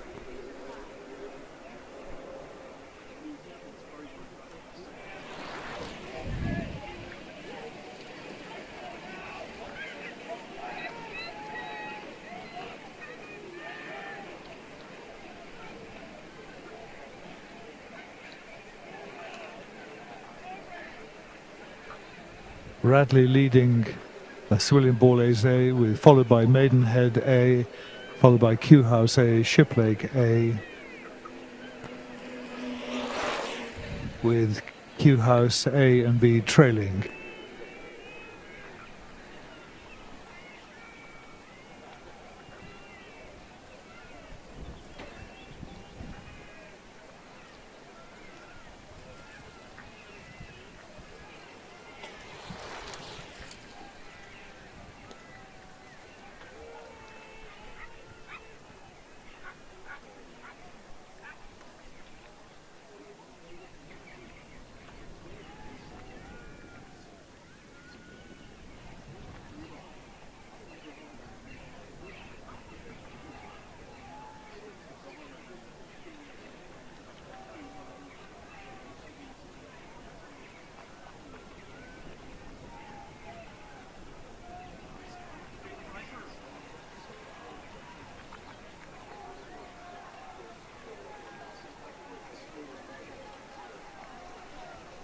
We're now heading towards the 1500 meter point, and there's been may well have been a change here.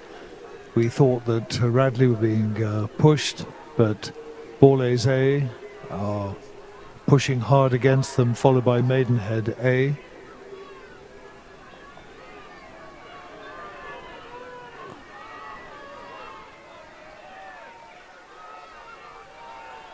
So we can see how much closer they are, that Borlase A have nearly caught Radley A, and Maidenhead A are pushing hard against them.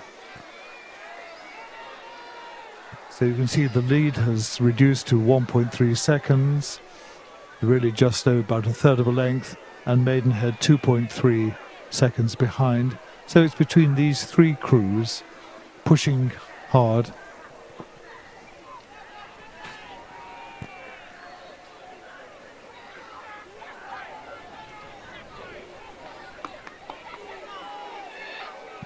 So now coming into the finish, the Radley A have maintained their lead, followed by Borlase A and Maidenhead A. So subject to the umpire's confirmation, we have Radley followed by Borlase A, Maidenhead A, Q House A, Shiplake A, King's College School B, and Q House A.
So there's a new race started. This is the C final with Bedford Modern School on lane 2, Emmanuel School A, lane 3, 1863A, lane 4, Latimer Upper School A, lane 5, King's College School A, lane 6, and Winchester College A, lane 7, and King's School Worcester, lane 8. These are all school junior 8s, and Latimer Upper in lane 5 are a school second 8, and King's College School A are a J16 8.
And now we're starting to see Bedford Modern establishing a lead there. The crew's coming up to the 500-meter point shortly.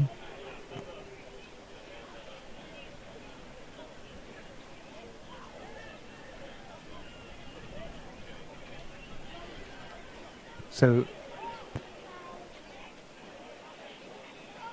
And there you can see the official results of the previous race, the final D of the various events. So first in lane 2 was Radley, that's junior 16/8s, and then it was Sir William Borlase, who were in the junior 8s, then Maidenhead with the junior 16/8s, and then Kew House were following them, and then Shiplake, King's College School, and then Kew House School A.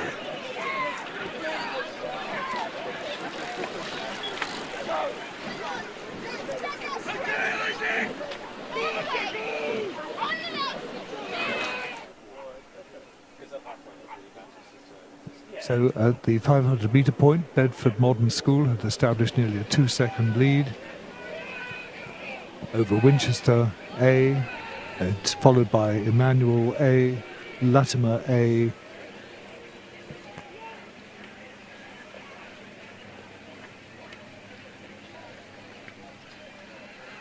(1863) Club, and King's College School A, and King's Worcester.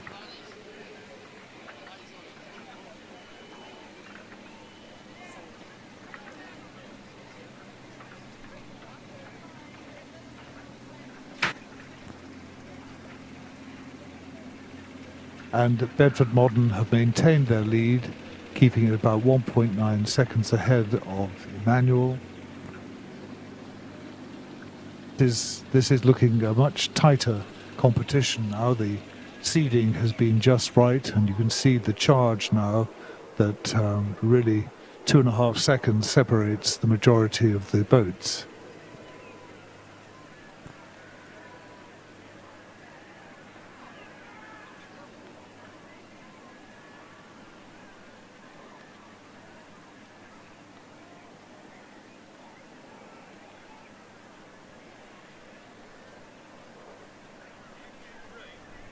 It's a very good level field. We can see approaching 1,500 meters now.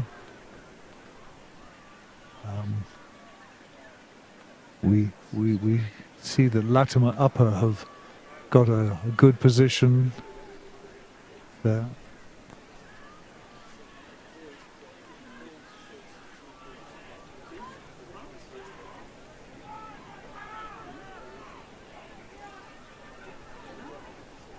So the Finnish officials are going to be working quite hard now as the crews approach the 1750 meter stage here with Bedford in lane 2, Emmanuel lane 3, Latimer Upper lane 5, King's College School lane 6, and Winchester lane 7. So we think that Bedford Modern in lane 2 and Winchester College lane 7 are looking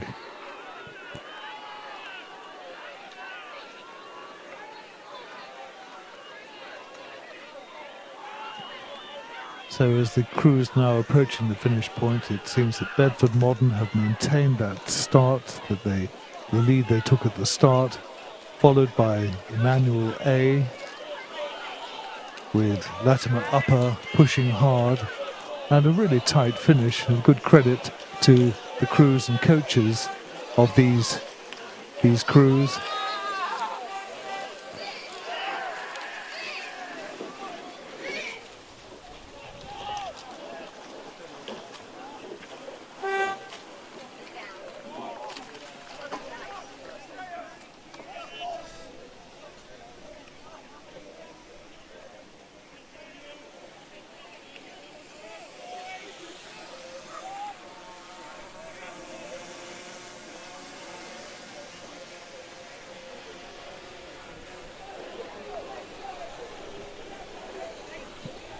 Now, the B final has just started in this Tier 3 School Junior 8 between St Edward's School in lane 2, St Edward's School lane 2, King's Chester lane 3, Westminster School B lane 4, St Paul's A lane 5, St Paul's School B lane 6, Clare's Court School lane 7, and Dulwich College A lane 8.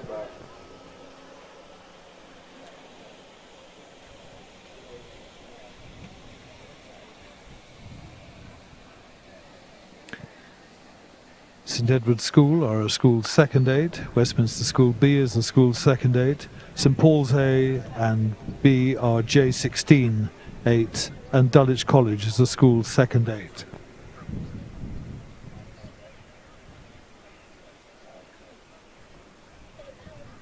And the results for the C final is Bedford Modern School beat Emmanuel, who are ahead of Latimer A, then King's College School, and the 1863 club came next with Winchester College, and then finally the King's School Worcester.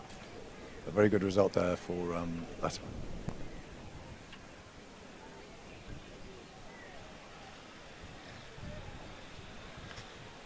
Now we'll see the crews in the C final approaching the 500 meter point, and it would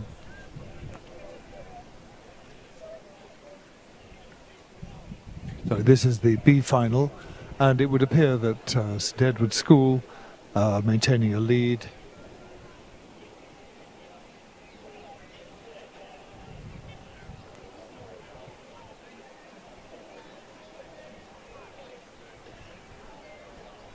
And in this particular race, the Jerry Lake Challenge Cup, presented by his family in 1993, and the John Webb Salver, presented in 2007 by late Hugh Basharat, are being competed for here. These commemorate two great servants of Marlow Regatta and Marlow Rowing Club.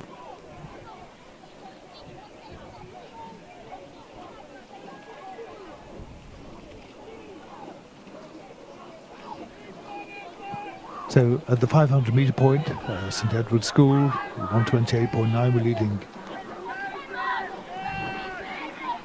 Westminster School B by 2.6 seconds, St Paul's School B 2.9 seconds, St Paul's School A by 3.5, King's College Chester by 3.5, Dulwich College A by 5.9, and Clare's Court School by 6.4 seconds. And it would appear now, as they're approaching the 1,000-metre point, that this lead is being maintained.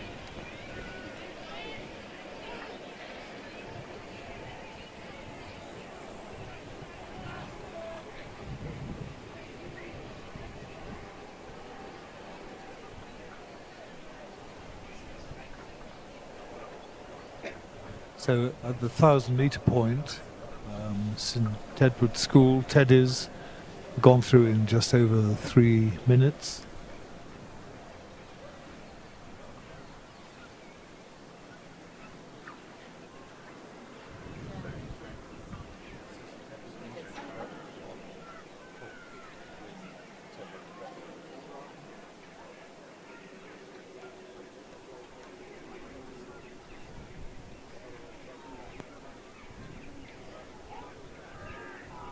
So there's Teddy's leading, and so it's followed by St Paul's School B, who are 4.5 seconds behind. St Paul's School A, 4.9 seconds behind them.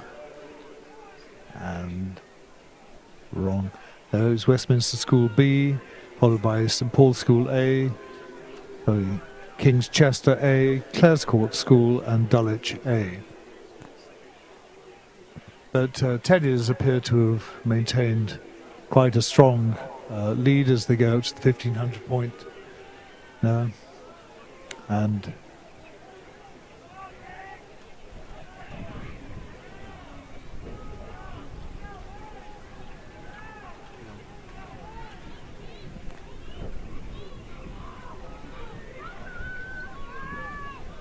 so the school's second eights in this race are competing for the Jerry Lake trophy, and St Edward School got a near 5-second lead there, followed by St Paul's B, followed by Westminster B, St Paul's School A, Clare's Court School, Dulwich A.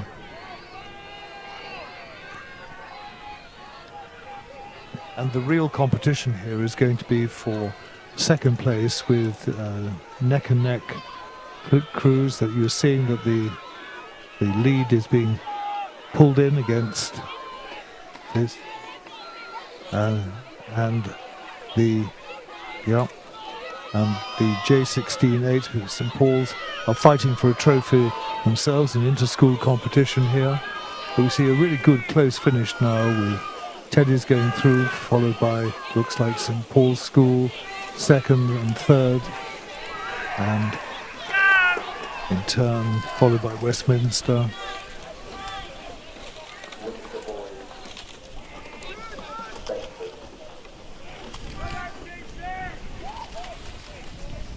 And now the A final is just started. This is between Latimer Upper School A, Lane 1.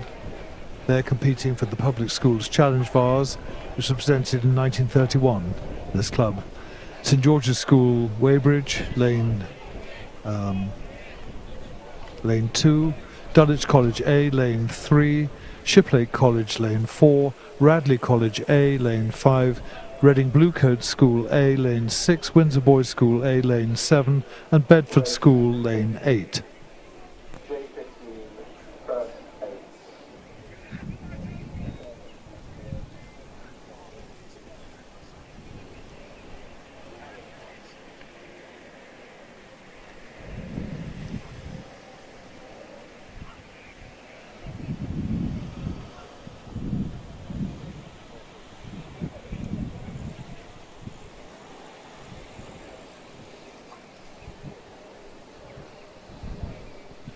And the result of Finals B, and also the determinant of a couple of the trophies, was as follows. St Edward's School, we'll just go through the schools first, and we'll come back to the trophies and schools.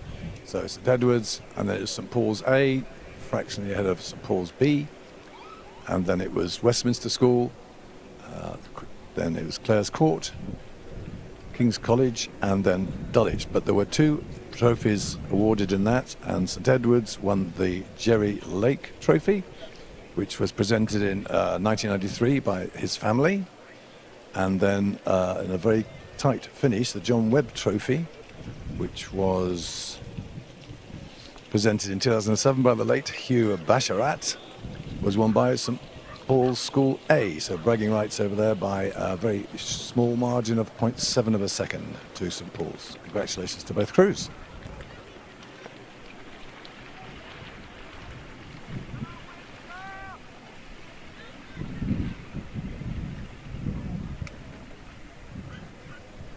So in the A final, we're now seeing we're at 500 meters with Dulwich College A leading the field by Latimer Upper second, Radley A third, Reading Bluecoats fourth, William Borlase fifth, St George's Weybridge 6th, Bedford School 7th, and Shiplake 8th.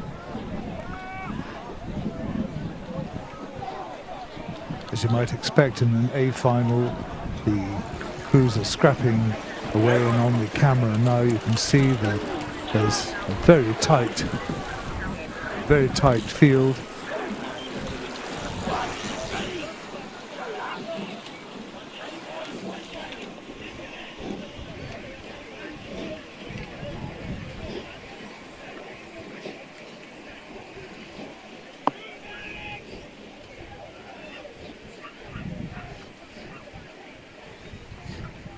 So 4 seconds divides the majority of the field at 1,000 meters.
These crews are competing for the Public Schools Challenge Vase of Marlow Regatta.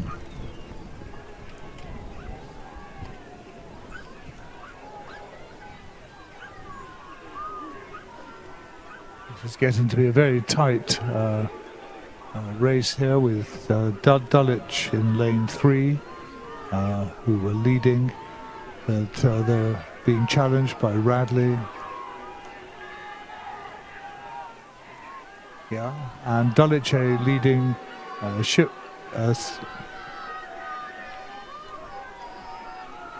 Shiplake in second, and St George's third, Latimer Upper fourth.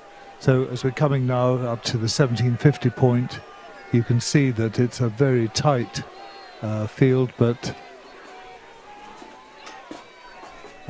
Dulwich College in lane 3 have been maintaining their lead, and they're being pushed hard by Shiplake. And it's, as ever, going to be one of those finals that exercises the finishing judges. So there's Dulwich finishing strongly. This competition being pushed by Shiplake and by St George's. And the kind of final that pleases coaches, that you can see that they're all really quite close.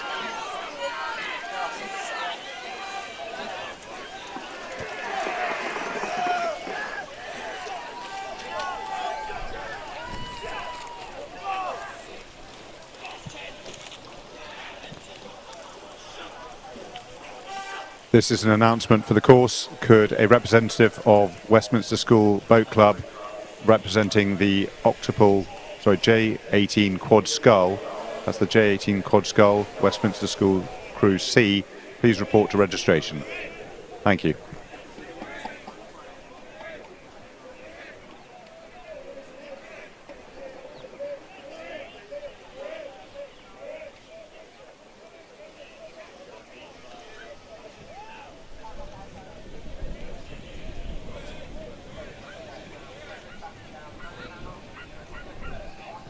Right, this is the next race is about to start. This is the B final of the J15 first eights final, with Abingdon School on lane 3, Bedford Modern School lane 4, Kew House School Boat Club A lane 5, Latimer Upper School A lane 6, King's College School Boat Club lane 7, and Dulwich College A on lane 8. Abingdon on lane 3 and Latimer Upper lane 6, King's College School lane 7, Dulwich College A lane 8 are all J15 second eights. Final B.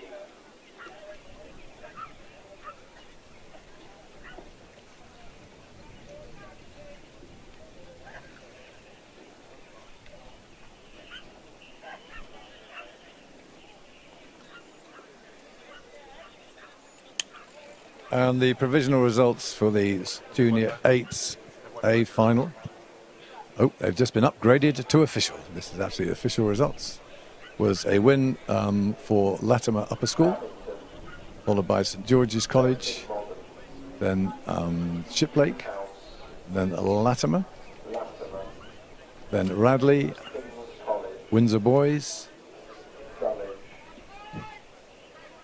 Reading Bluecoat, and then Bedford School. So it's a win of the Public Schools Challenge Vase, presented in 1931 for Dulwich College. Congratulations to that crew.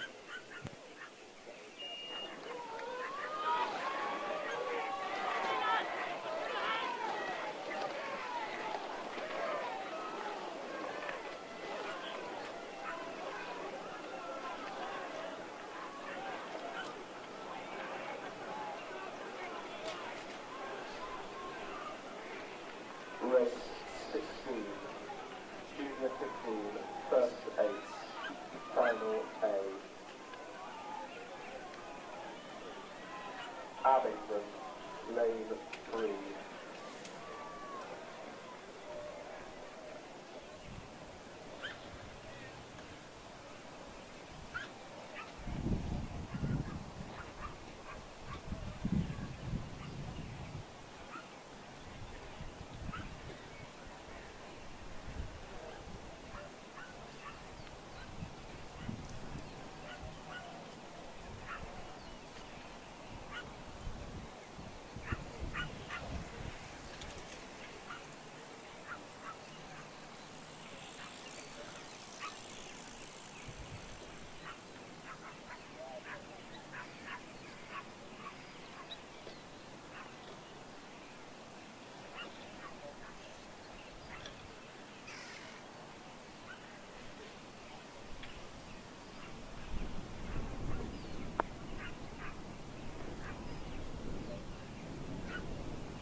So the crews have now passed the 500-metre point, and it would seem that Abingdon have got a lead over Bedford Modern.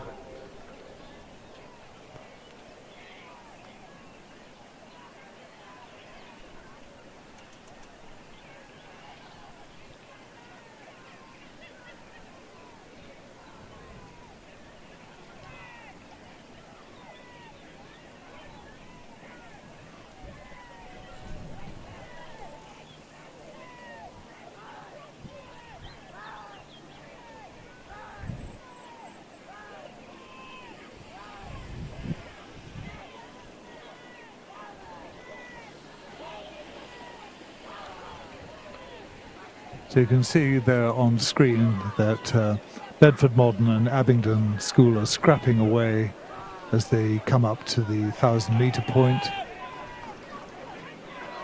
Two well-matched crews.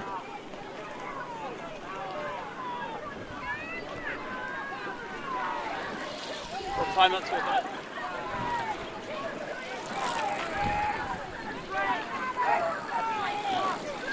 So Abingdon and Bedford leading the field, followed by Kew House in third, Latham Upper fourth, King's College School with Dulwich College A trailing.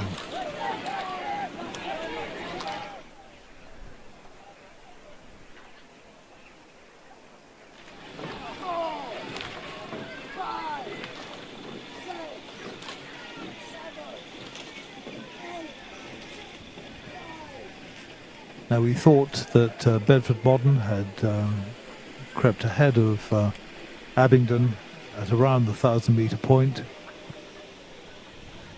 and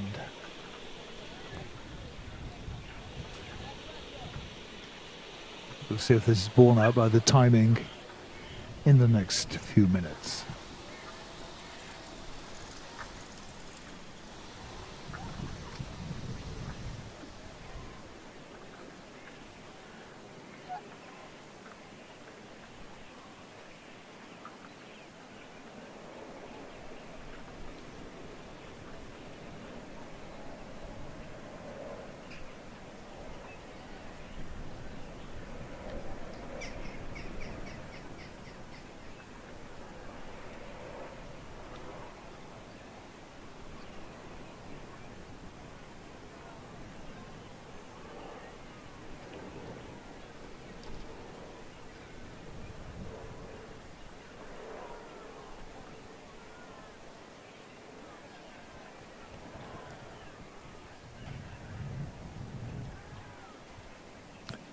So as this race unwinds, you can see that Bedford Modern, probably with a slight lead over Abingdon School, are dominating the race, with Kew House, Latimer Upper and King's College School fighting for third place.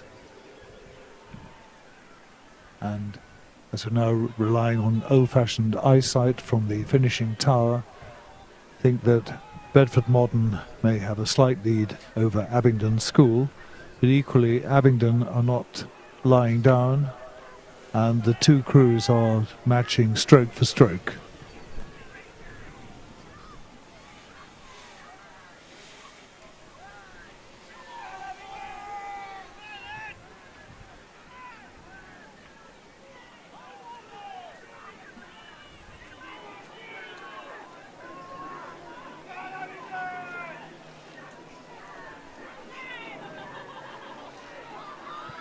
As we're coming to the finishing tower, it would seem that the Bedford Modern Challenge has been defeated by Abingdon School, who are now leading by perhaps 3/4 of a length as they come to the finishing tower, and Stroke is picking them up, and they now move to a 1-length lead approaching the finishing time.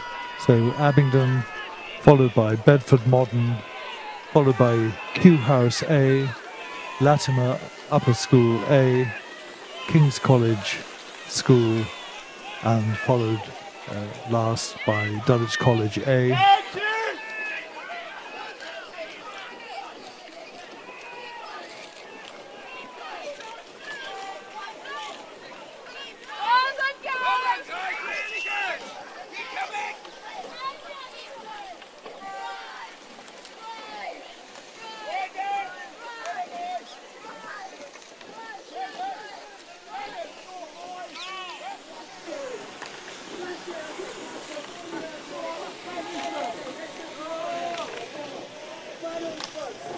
So we saw Abingdon School pull to a 1-length lead in the last 250 metres there, and the unofficial thing is they won by just over 3 seconds.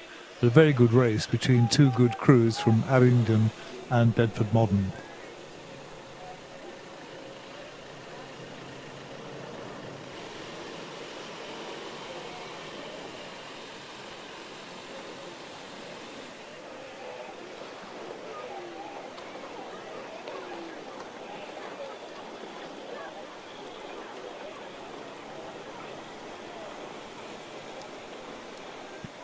Now, the A final in this J15 8s race has just started. This is between Abingdon School, lane 3, King's College School, lane 4, Bedford School, lane 5, Latimer Upper School, A, lane 6, Dulwich College, A, lane 7, and St Paul's Boat Club, lane 8. And in this competition, they are competing for the Chiltern Salver, presented in 1995 by Wickham District Council.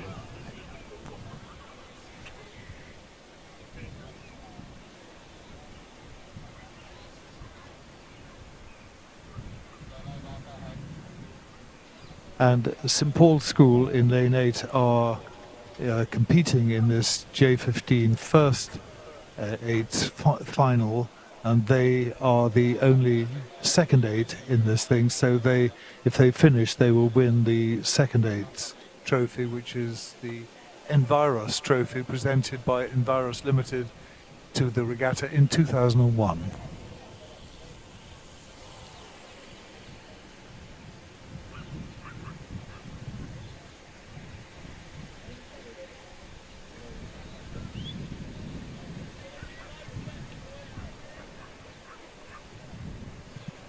Here are the official results of the B final for the first 8's Junior 15s. And it's Abingdon School Boat Club, first, Bedford Modern, Kew House, fourth was Latimer, King's College came fifth, and sixth was Dulwich. Now of those, Bedford Modern School and Kew House were in the first 8's, and all of the others were in the second 8's.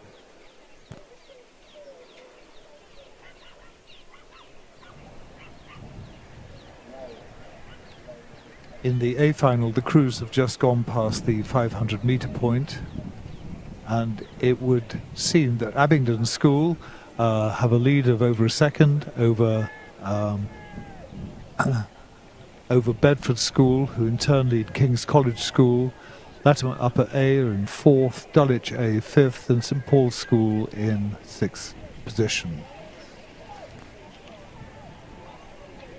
Very good shot there of the Abingdon crew, well together, well drilled crew, lengthening out as they're moving up towards the halfway point, already with a second lead over Bedford School in lane 5. Yeah, Bedford! Here we go, boys!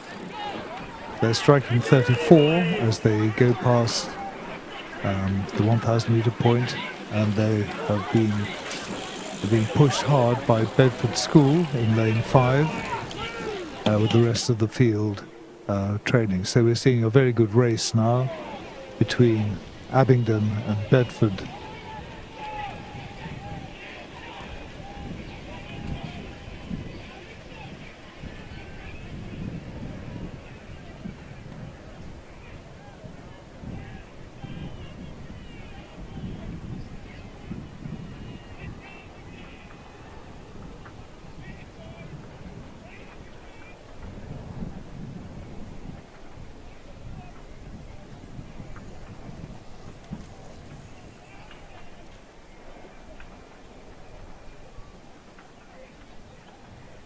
The crews have now gone through the 1250-metre point, and you can see it's going to be a race between Abingdon School in lane 3 and Bedford School in lane 5.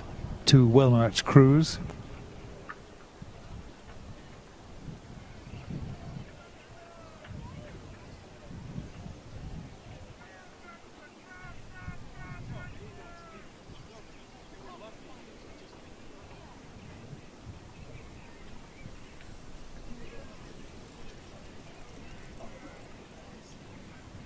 You can see on screen a very good view of the course with the 6 crews across the course, and lane 3 and lane 5 crews battling out for victory in this A final of the J15 First 8 competition.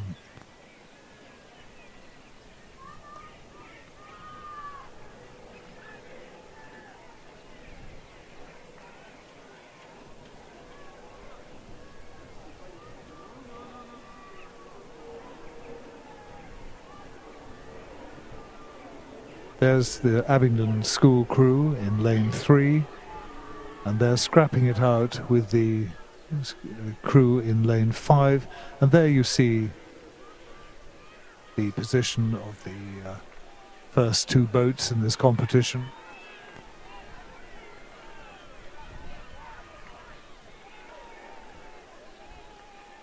They're coming, so Abingdon were leading there, and it's now neck and neck as we go into the final 250 metres.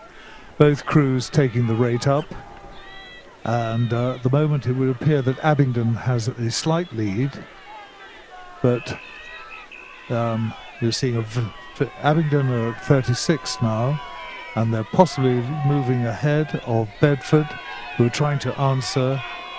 They're 38, and King's College School have tried to come back, but here we see Abingdon lengthening out just over nearly a length lead over Bedford School. 2 very good crews in this J15 competition, which certainly bodes well for the future for both school clubs.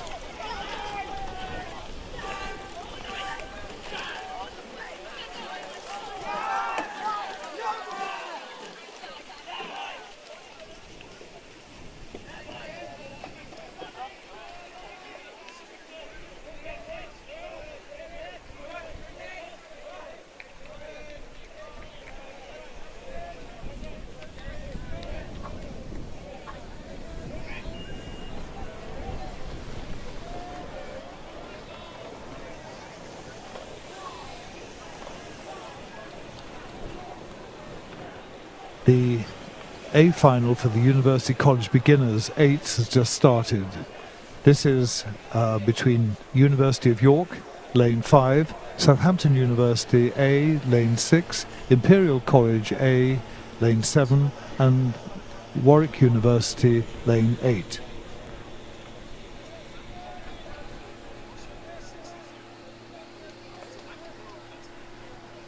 Race 19.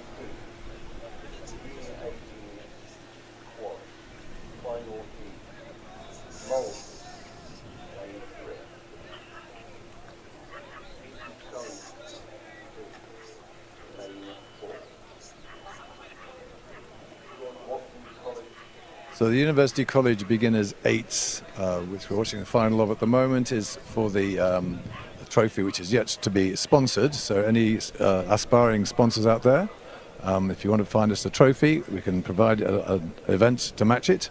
It's a rare opportunity of finding yourself a relationship with the Marlow Regatta, and we at Dorney would be forever grateful. And every year we would mention your name with gratitude.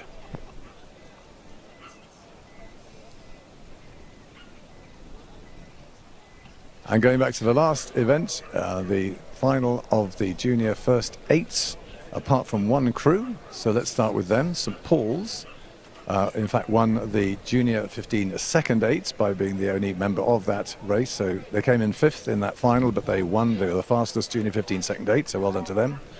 But the winners of the Chiltern Salver, presented in 1995 by Wickham District Council, were Abingdon School Boat Club, followed by Bedford, King's College, Dulwich, and then Latimer. So St Paul's School were winners of the Envirus Trophy, presented in 2001 by Envirus Limited. Thank you to the sponsors and well done to the crews.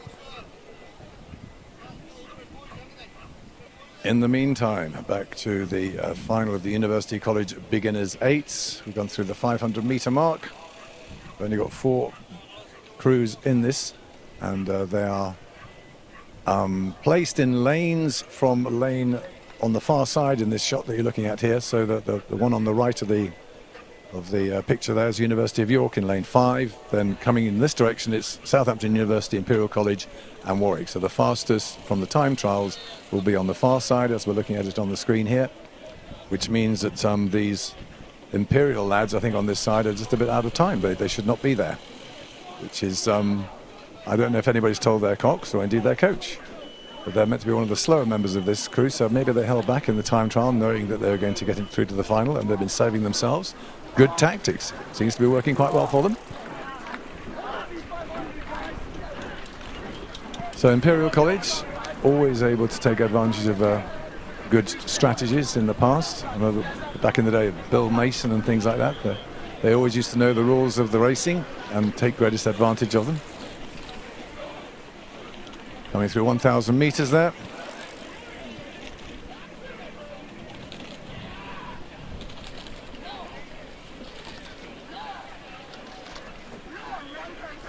So Imperial College with I would say a comfortable lead, but certainly a distinct lead, a material lead.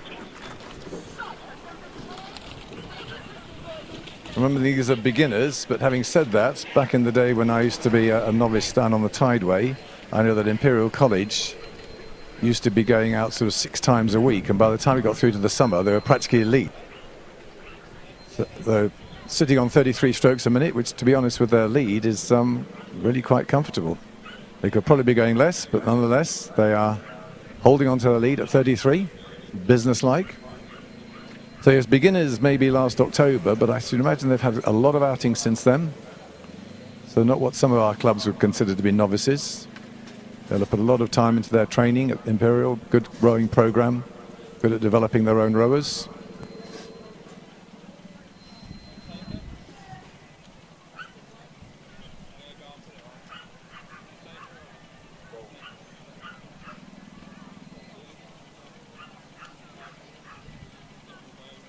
So nearly 5 minutes into this final of the University College Beginners 8.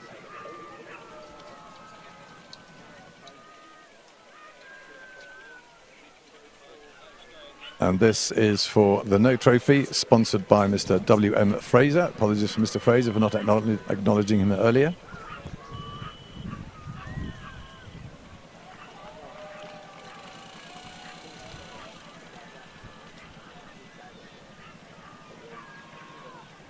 So we'll be looking for a co-sponsorship there from Mr. Fraser for his generosity, and perhaps somebody else for the trophy. So coming through to the final stages now, we're 5.5 minutes in, so into the last minute and a half or so of this race, and it's still Imperial College holding on. University of York have made some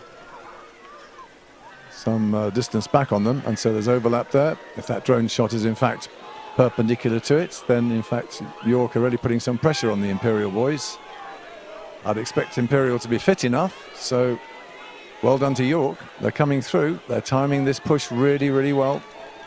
Coming into the red boys now, so we've got 20-25 strokes to go. Let's see who's going to hold this together. I think they're just about holding on Imperial on this side, but York's certainly keeping the pressure on, only about 1/3 of a length in it. And again, as I say, if that drone is keeping level with them, which it seems to be doing, then York are still pulling through. And as we come into the last half dozen or so strokes, I think York have taken the advantage. This is brilliant strategy from York. I think if they've done this, it has absolutely been brilliant. They're just about a canvas ahead as they come up to the line. Oh, big push from Imperial, though. My goodness me. That was extraordinarily close. York were just sitting on it, and then the Imperial suddenly came back with a couple of big ones at the end. And we'll have to leave that to the judges to decide.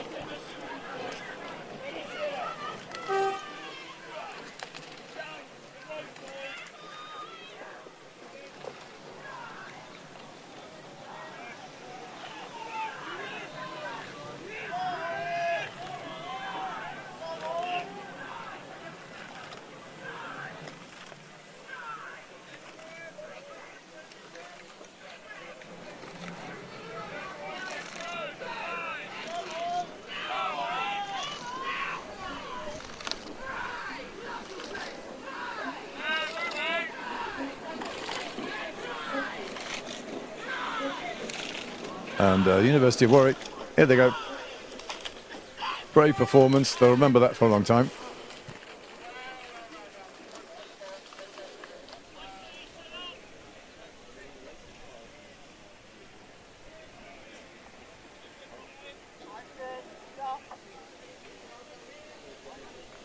So hello to all you YouTube watchers. I've noticed we had a few likes. I don't know if it's because of the results or because of the commentary.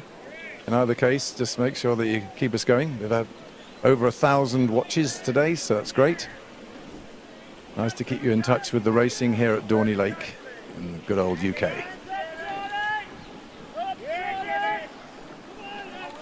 So So here we've got the E final for the Junior 18 quads. In lane 3, it's Molesey Boat Club. Lane 4, Hinksey Sculling School. Lane 5, George Watson's College, Stirling Rowing Club, Composite. In lane 6, it's St George's College Boat Club.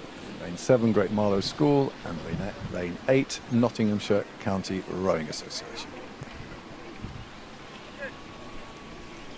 And already we're underway in sort of up to past 1,000 metres.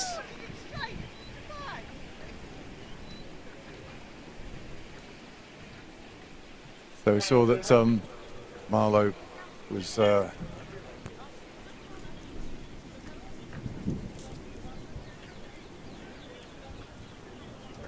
Molesey were in the lead earlier on in the race.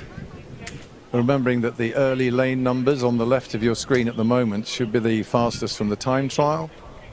So in fact they should finish as a sort of an incline, with the lower numbers from the left being the fastest.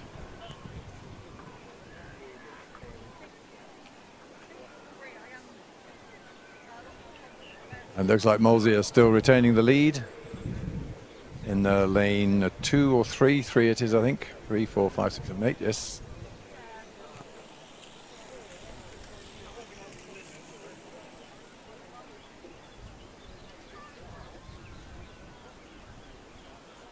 I would suggest that from this angle, Nottingham looks like they are ahead of their schedule. They're performing better in this than they did in the time trial. I would say they certainly weren't in last place. They might in fact be challenging for the lead. That's on the right of your screen.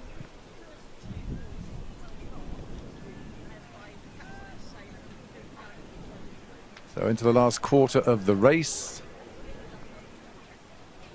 This is the E final, so we have D's, C's, B's and A's to come. A very large entry of this Junior 18 quads. Here we can see Molesey.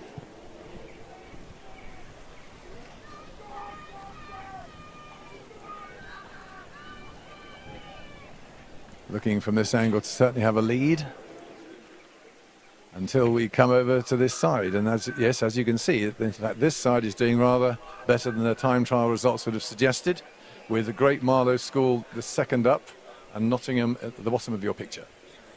And they're holding second and third places, and Molesey are not having this their own way. Again, they're looking comfortable, slightly under rating, so maybe they've got another gear in the box there, we don't know. But certainly I'd suggest that Great Marlow there outstriking Molesey. What are you doing? Okay. So Molesey there at about 32, 33. And on this side here we got Great Marlow at 38. Right, really rushing there. I shouldn't say rushing. Working very busily. So Molesey have timed it nicely. They're not going to push themselves any further. They've got the speed, they've got the position. And they're coming up to the finish line now. Second place is now going to be contested. Yeah, Molesey! It's Nottingham on this side that get the second place. Or they go over the line second, I should say. Then Great Marlow and St George's College, followed by Hinksey Sculling School and George Watson's.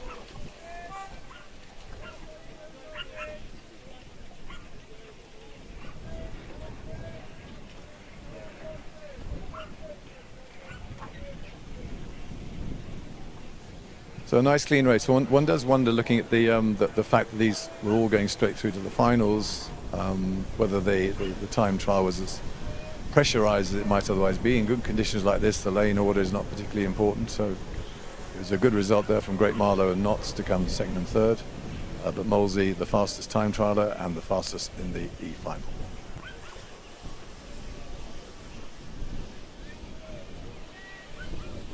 So the D final now is looking like they're coming onto the state boats, ready for the start of the D final, and they've got the draw in lane 3.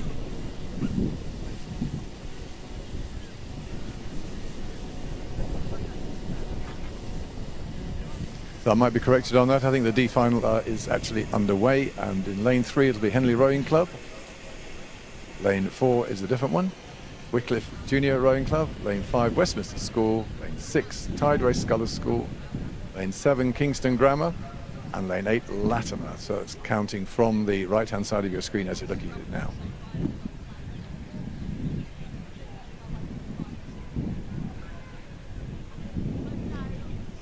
So the D final looks like it's approaching the 1,000 meters, and we'll be there soon. That's the timing coming up there from the 500 meters.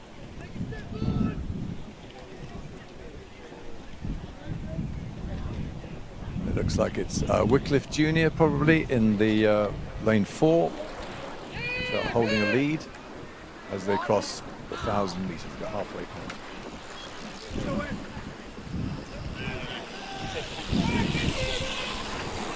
But again, there we saw at the bottom of the screen Latimer in lane 8, so the technically or theoretically the slower member of this time trial from the time trial, and they were looking like they were in second place. So the time trial does not tell the truth, not all the time.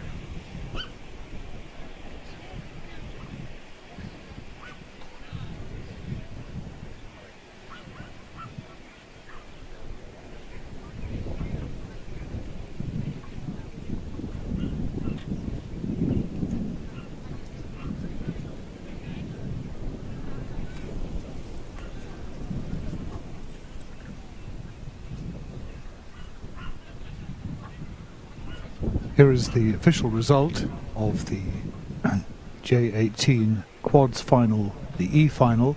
Boat Club A first, 6:41.5, followed by Notts County, NCRA, 6:45.2. Third, Great Marlow School B, 6:47.1. Fourth, St George's College, Weybridge, 6:47.6. Fifth, Hinksey Sculling School B, 6:48, and sixth, George Watson's College Composite with Stirling Rowing Club, 6:55.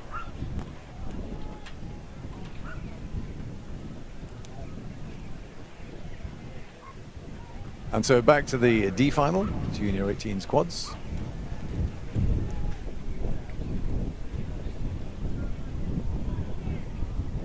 So they're coming through the 1,500 meter mark at the moment, 5 minutes into the race. When you left us, I was suggesting that Latimer, who would be on the left there, were actually doing surprisingly well given their time trial time. But now we can see that Wycliffe in lane 4 are holding the lead. And Latimer, in fact, have fallen back a little bit, 4 seconds behind the leaders. Westminster are holding second place, and then Henley.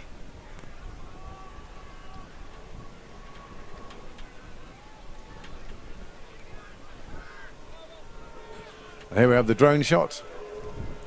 So seems to be fixed on Kingston, I think that would be on the bottom there.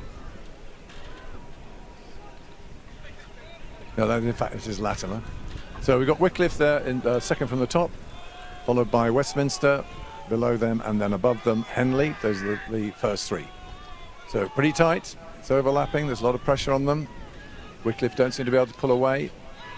Are we looking at Westminster just easing their way past? Are they gaining a little bit each stroke? Getting very tight. Oh, and there was a push from Wycliffe, and they're just holding on to this here. I think Henley are going to settle for third place unless they're going to be attacked by Latimer at the bottom of the screen. But at the front of the queue there is going to be Wycliffe Jr. going over first, followed by Westminster, and then Henley. Good race there, well timed, and good work. So Tideway Scullers going over, and then followed by Kingston and Westminster.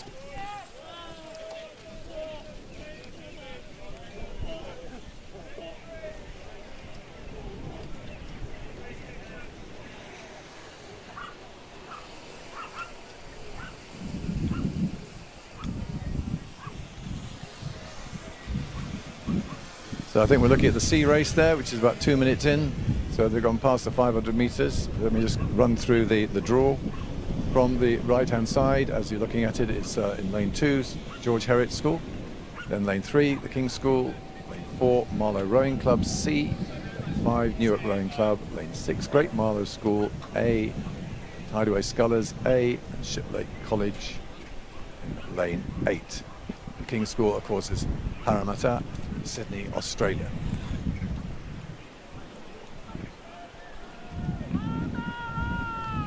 And it looks as if it's going according to the time trial in the initial stages with lane 2, that's George Heriot School, slightly in the lead, although we can see here lower down in lane 4. No, it's not lane 4, it's lane 5, Newark. Might be causing a little bit. Oh, who's this in the bottom of it? That's Shipley. Spoiling the party and coming through rather rudely in the bottom there. Shipley in lane 8, taking the lead. Confusing our camera work there, causing great excitement to Shipley supporters.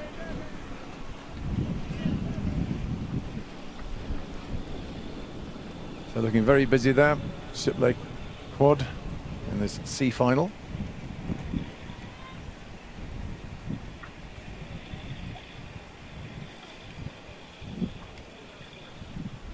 So we'll just leave the C final for a moment. Here is the official result of the D final of the J18 quads. First, Wycliffe Juniors Rowing Club 628.1. Second, Westminster School C 630.6. Third, Henley Rowing Club B 632. Fourth, Latimer Upper School A 635.2. Fifth, Kingston Grammar School 643. Sixth, Tideway Scholar School C 644.2.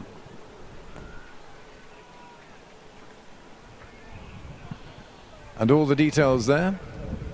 If you're on-time team, you might be able to find the splits for races if you're that interested. So in the meantime, we're over halfway into this race. In fact, it's nearly come up to 1,500 meters, and Shipley still sitting on a lead from Newark, and then George Heriot's in third place. Certainly very sharp around the back end. You can see on the right of the screen there. Busy back ends, very nice. On the right of your screen there, George Heriot's in lane 2.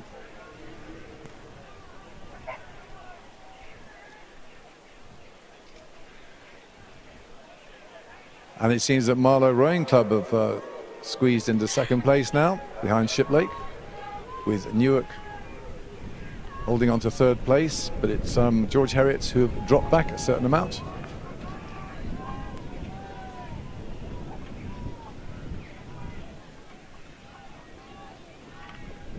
So there you go. Yes, we've got a nice blanket over 4 boats, if not 5.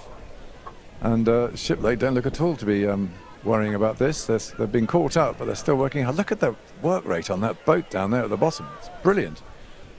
And then Marlow, no bias here, but looking very smooth, very composed. Have they got another gear there? They're going to need to take this out. We're coming into the last 25 strokes. So Marlow poised to shock Shipley. Shipley at 41, really going for the finish now. They're obviously working flat out. Have Marlow got anything else in the bag? They're not making any indentations at the moment. So it's between Marlow and Shipley. Coming up to the end, Marlow might have taken it. Marlow might have come up. Maybe that drone shot was being a little deceiving. In fact, Shipley have dropped back into third. So Marlow go across first. Oh, maybe Shipley was second. And at the top there, George Heriot's came back into the frame. So a big change in the last 30 or so strokes. Very good racing by all crews.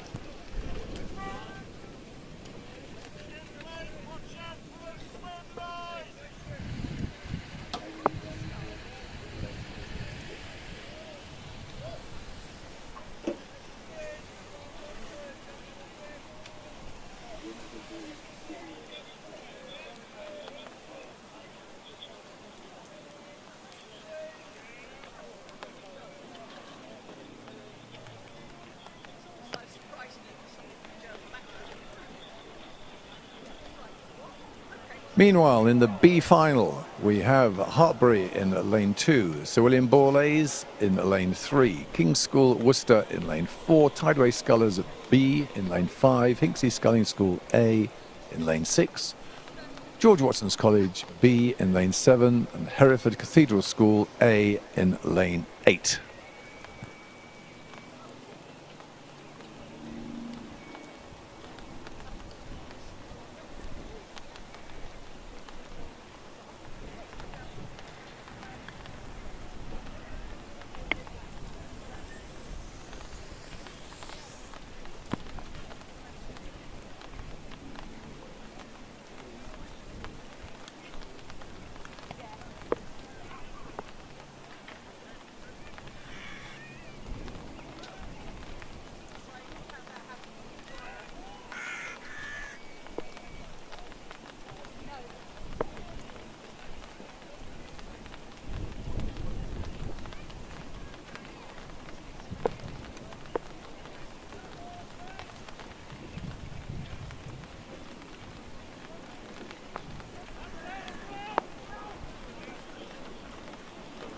So we've got the over halfway now.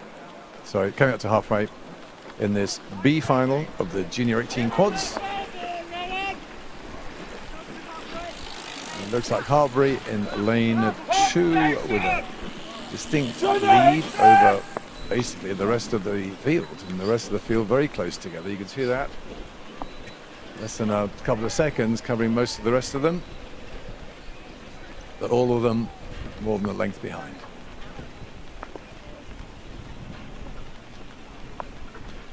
And for those who are interested in these things, it's a little bit of rain, but sort of drizzling. It's more than mizzling, but not quite raining.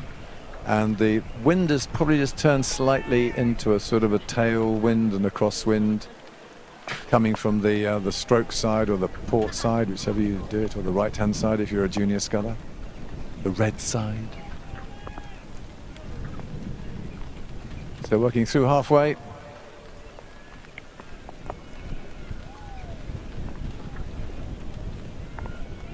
It still seems to be a close race over most of them, with Harbury on the left of your screen, or just off the left of your screen, holding on to a slight lead.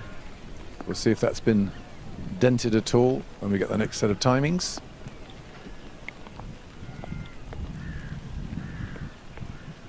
And there you go, almost exactly the same lead and exactly the same between second and fifth.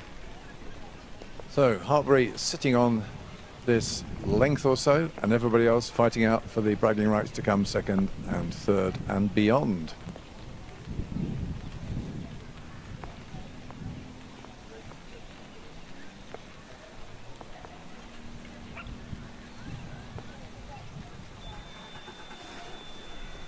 And as you can see, the field is now spreading out a little bit. Harbury is still retaining that one length lead, but then behind Hingsey Sculling School, they're spreading out a little bit further.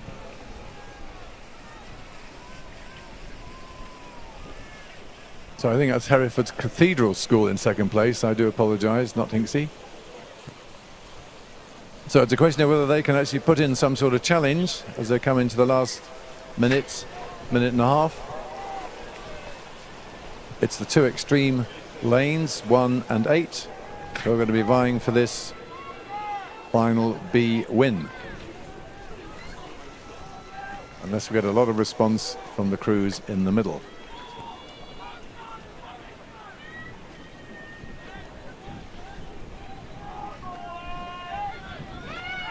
So it looks like Harbury's still got the slight advantage, but this side, as we look from the tower, and in fact on the screen as well, Hereford Cathedral School certainly still working at it. They haven't given up.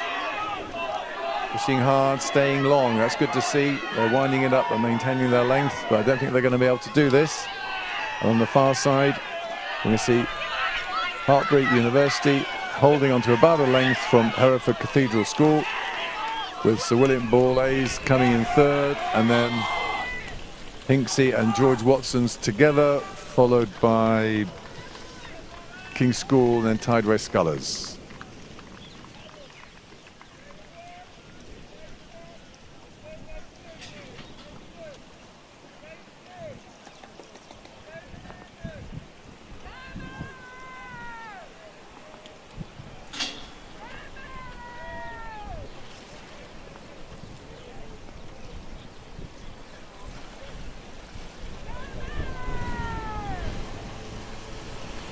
And the final A, the important race now, the big final is underway. It's the quad Junior 18s.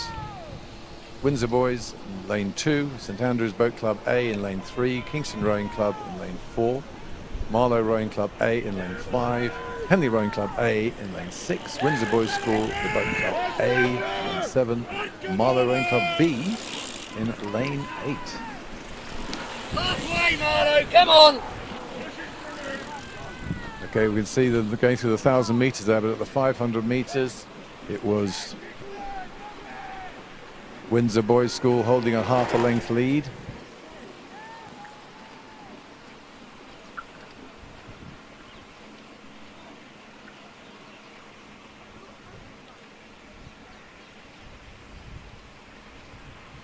And they're fighting for the Public Schools Challenge Cup, the Junior Quadruple Sculls, instituted in 1879 and originally offered at a Henley Royal Regatta. It's a certain thing that's happening quite soon. Sponsored this year by Mr. and Mrs. M.A.J. Mounston. So thank you to them for their support.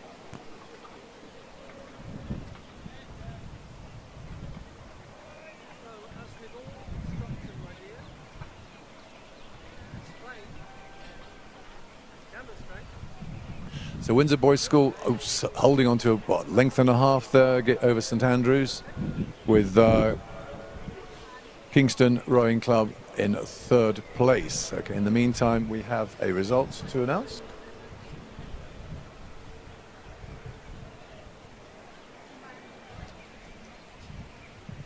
And here is the official result of the J18 Quad B final.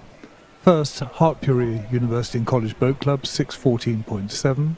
Second, Hereford Cathedral School A, 616.7. Third, Sir William Borlase Grammar School, 618.4. Fourth, George Watson School B, 620.2. Fifth, Hinksey Sculling School A, 620.7. Sixth, King's School Worcester, 624.1. And seventh, Tideway Scullers School B, 624.5. So the final is now underway. We're into the last quarter of this final of the Junior 18 Quads. And it's still William Borlase, so Windsor Boys School, holding on to that considerable leads. Nearly 8 seconds is a very good lead, and it shows a lot of superiority over the best of their rivals, having come from the time trial. So this is a superior performance by the Windsor Boys School.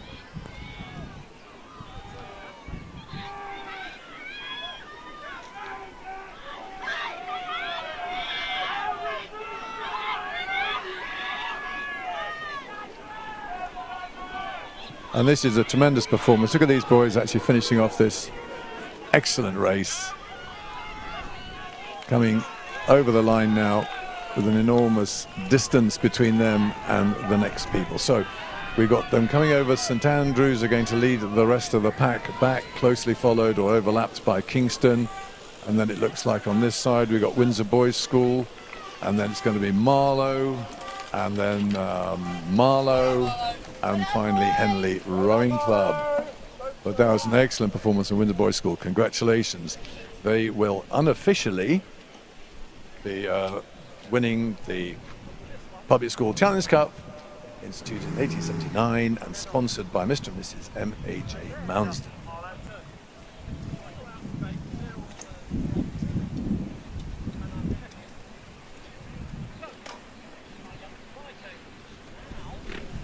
So we have the B final now of the championship doubles, championship meaning open. And this is lane 3, Weybridge Rowing Club A, lane 4, Lee Rowing Club, and lane 5, Cardiff University Rowing Club and Cardiff Metropolitan University Rowing Composite.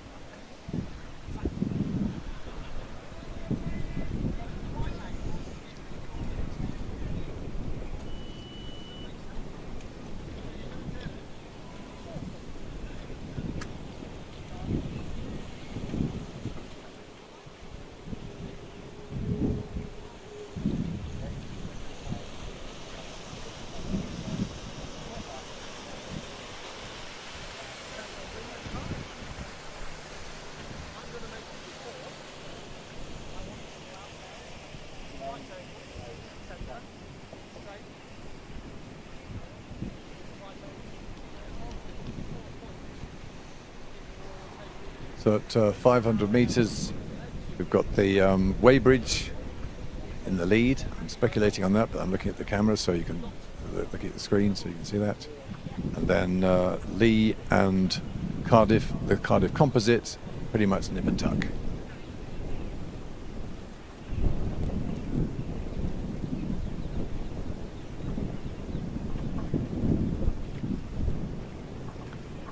Here is the official result of the A final of the J18 Quads. First, William Boys School B in a Windsor Boys School B in a time of 6 minutes 1.6 seconds. Second, St Andrew Boat Club A. Third, Kingston Rowing Club. Fourth, Windsor Boys School A. Fifth, Marlow Rowing Club B. Sixth, Marlow Rowing Club A. And seventh, Henley Rowing Club A.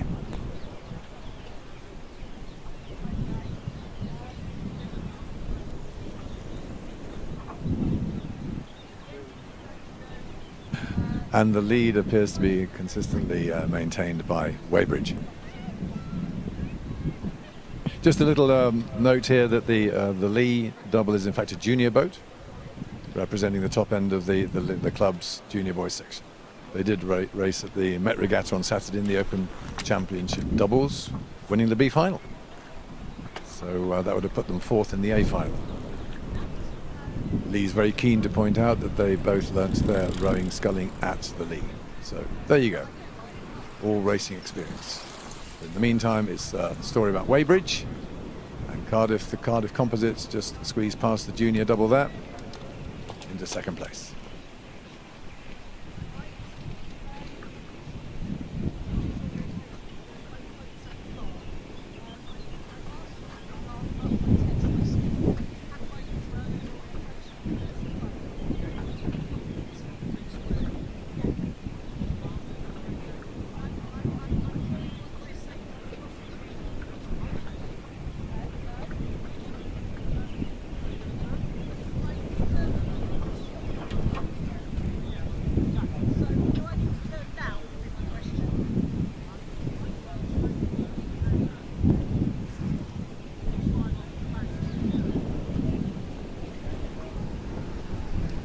So going through 1,000 meters there, Weybridge holding on to a length and a half. Not exactly a dominating lead. I don't know if they're just looking at them. Are they pacing themselves, just holding on to that lead? Are they working hard? Are they going to be pushed by the Cardiff Composite?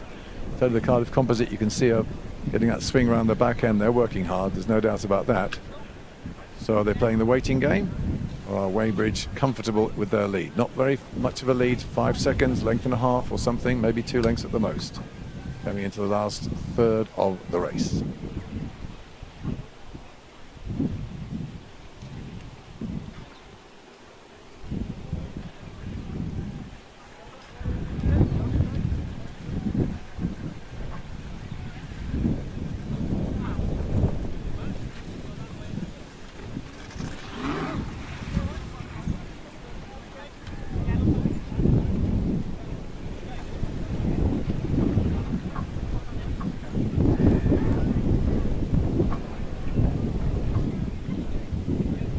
So at 1,500 meters, Weybridge has squeezed out a little bit more of their lead, so it looks like they have this race not under control, certainly in their sights. So they're just about 2 lengths ahead, with Lee just dropping a little bit more behind the Cardiff Composite.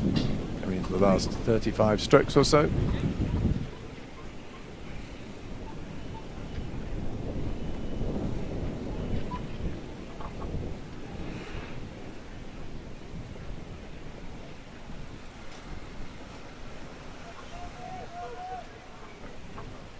So the A final, which follows this one, is going to be with 6 boats in it. So there are 3 here. If there had been one less, we'd have just had one final of 8, but we've got 6 plus 3. So in this particular one, it's Weybridge maintaining their lead, coming into the Red Boys, or as I call them, buoys, just because I deal with an awful lot of foreign speakers, non-English L1 speakers in Oxford, doing beginners courses and things like that. So they don't understand if I ask them to miss the boys. It's one of the things the Americans have got right, calling them buoys, so there's no doubt what you're talking about. So lovely stuff from Weybridge, bringing it over the line, a little bit of a push there, looking really good. Cardiff also pushing to the line, no problem there, and the Lee juniors, they're also putting in a performance, last 20 strokes. They should be happy with that result.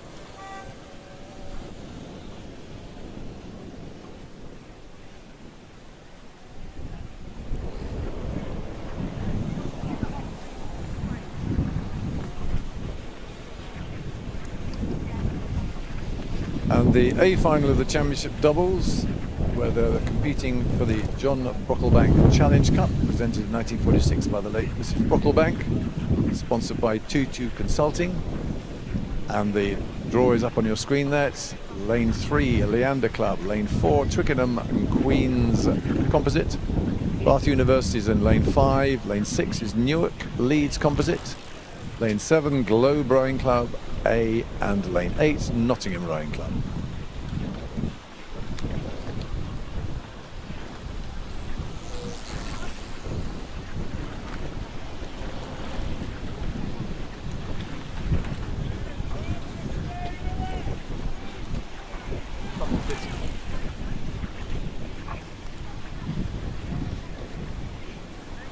So that looks like Leander, who are in the lead there at the 1,000 meters. In lane 3. At the time of the writing's preview, HRR entries have closed but have not been published. However, given the amount of time Matt Brigham and Alex King have spent together, this is the Leander double, we should be expecting an entry into the double sculls for them. So there they are, Leander with 6-second advantage over Twickenham and Queen's, the composite, with Newark Leeds Composite coming in 3rd.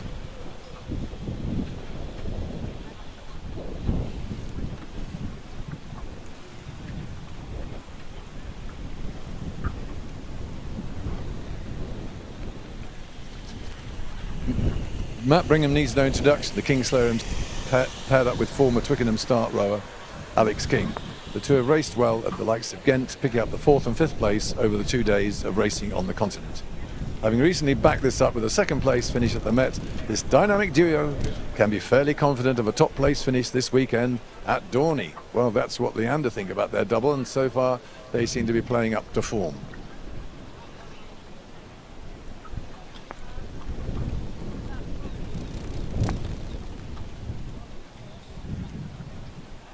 Got a little bit of a background as well on the Twickenham Queen's composite, who are coming in coming in 3rd last time we looked.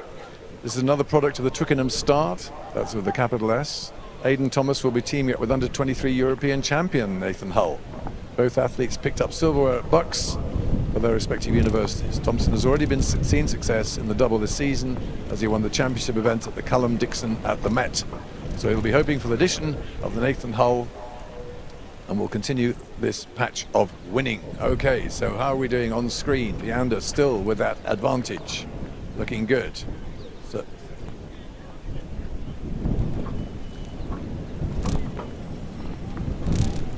and Twickenham holding on to that 2nd place. 7 seconds, that's pretty awesome when you've got a pair like the ones I've just been describing there, chasing you down. But Leander have the confidence and the competence there. You can see a little bit of chop on the water. It's not too bad. There isn't that sort of Dorney wind happening yet.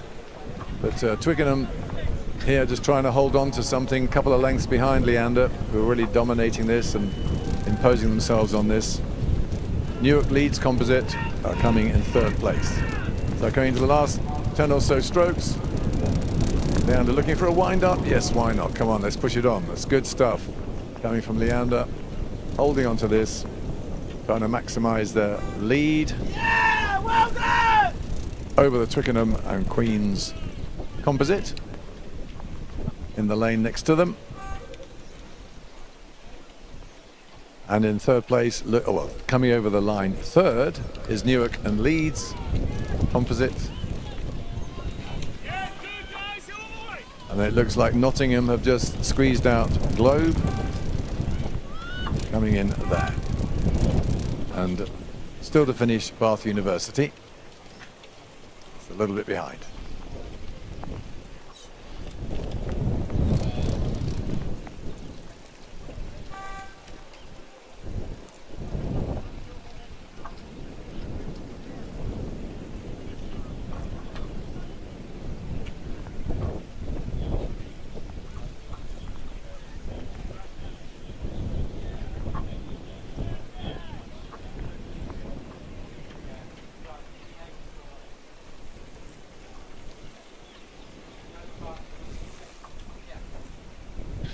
So this is the F final for the championship. coxless fours, which, as it's an F final, it indicates the sort of entry that we've had, which has been fantastic. A really big entry there into this very popular event. So on lane 3, we've got Fulham Reach Boat Club. It's good to see them being represented here. Lane 4, Lincoln Rowing Centre. Lane 5, Curlew Rowing Club B. Lane 6, London Otters Rowing Club A. Lane 7, City of Oxford Rowing Club B. Minerva Bath Rowing Club A in 8. And again, Otters looking for some higher performance appearances this year, part of their club strategy for this season. It's good to see them as well.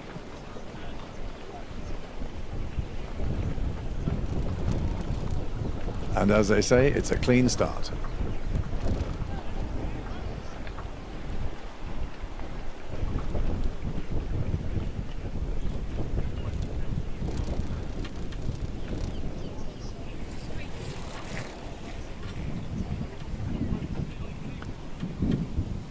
Here is the result of the Championship Double Scull A final, competing for the John Brocklebank Challenge Cup, presented by Mrs. Brocklebank in 1946 and sponsored this year by T2 Consulting. First, the Ander Club in the time of 6:31.1. Second, the composite from Twickenham Rowing Club and Queen's University Belfast. Third, a composite Newark and Leeds. Fourth, Nottingham Rowing Club. Fifth, Globe Rowing Club A. And sixth, Bath University Boat Club.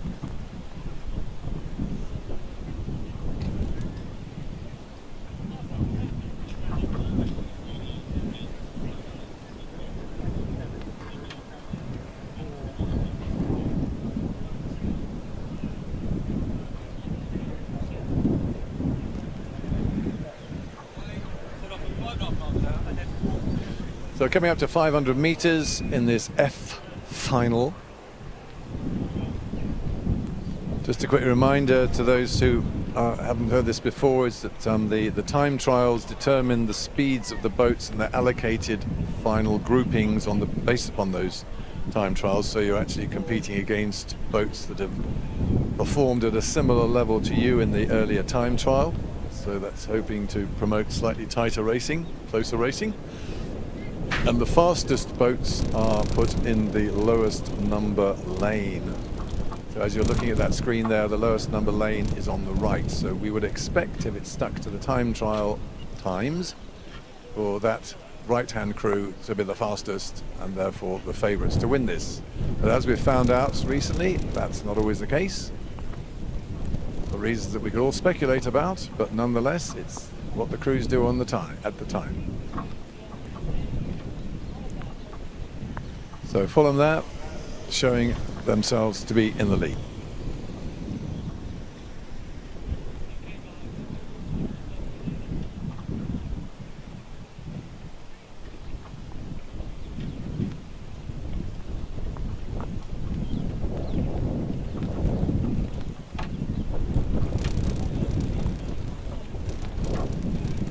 So Fulham Reach in the nice shiny boathouse near Hammersmith, performing here in their final.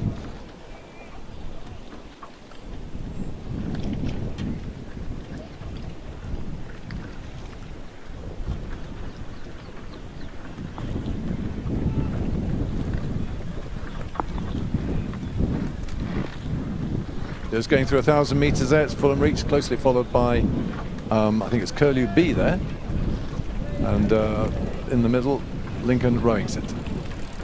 That's what it looked like. That's City of Oxford, I recognise that. Still an alumni of that. Alumni, I used to be a member of that.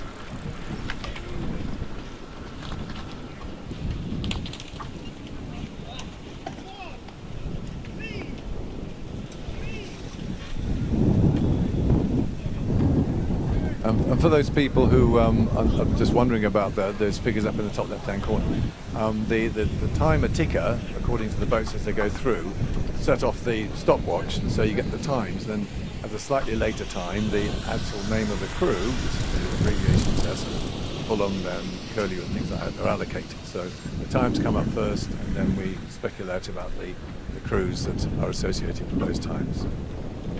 this new tech is working really well, and we're really happy with it, and we're hoping it provides you with a more entertaining appreciation of the race, because we can give you a blow-by-blow account. In the old days, when it's just done by eye and stuff like that, then we would just basically make it up until it came to the last about 300 meters and tell you the truth.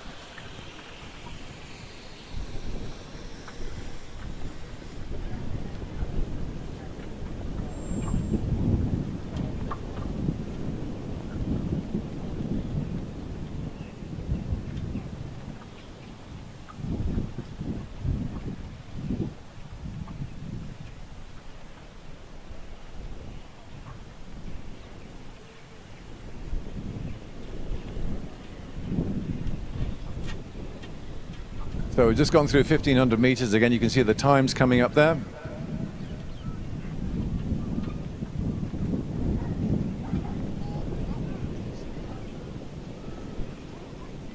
Oh, for all the commentators listening, I was exaggerating about the speculative content of your previous commentaries. And of course, the other thing is that we would have spotters on the course who would radio in current situations, which helped us try and keep in touch with the races. So there's Fulham in the lead, but it's Lincoln that's come through now to second place. See if Curlew is still in third place.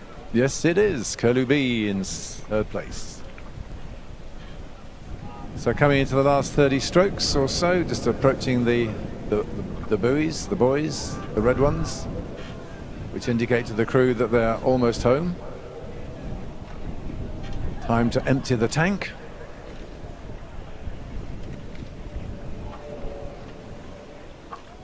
So Fulham Reach holding on to this lead. I think it might be Lincoln who are holding on to second and Curlew in third, and these three reasonably appreciably ahead of the rest of the field.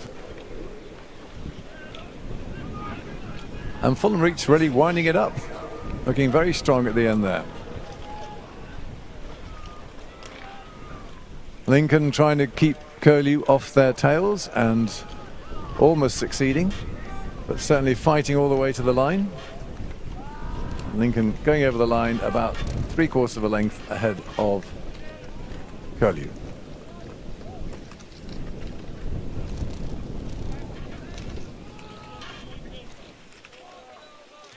City of Oxford now taking up fourth place.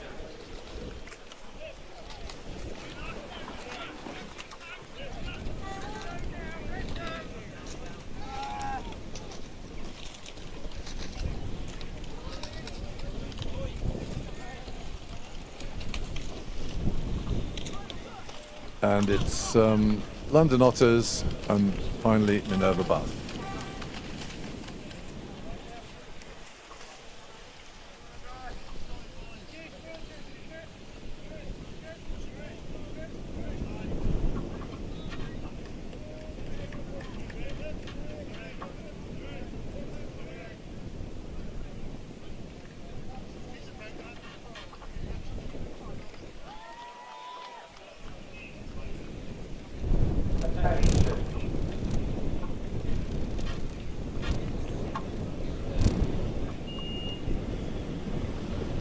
And here we go for the E final. So looking from the left, Oriel Kensington in lane 3. Lane 4 is Nottingham Rowing Club A. Quintin Boat Club, our old neighbours, in lane 5. Canterbridgian Rowing Club A in 6. City of Oxford A in 7. And City of Bristol A in 8.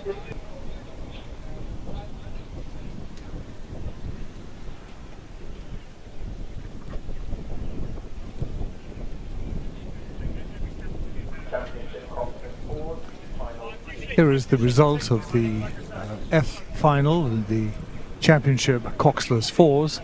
First, Fulham Reach Boat Club, 6:49.8 seconds. Second, Lincoln Rowing Centre. Third, Curlew Rowing Club B. Fourth, City of Oxford Rowing Club B. Fifth, London Otters Rowing Club A. And sixth, Minerva Bath Rowing Club A.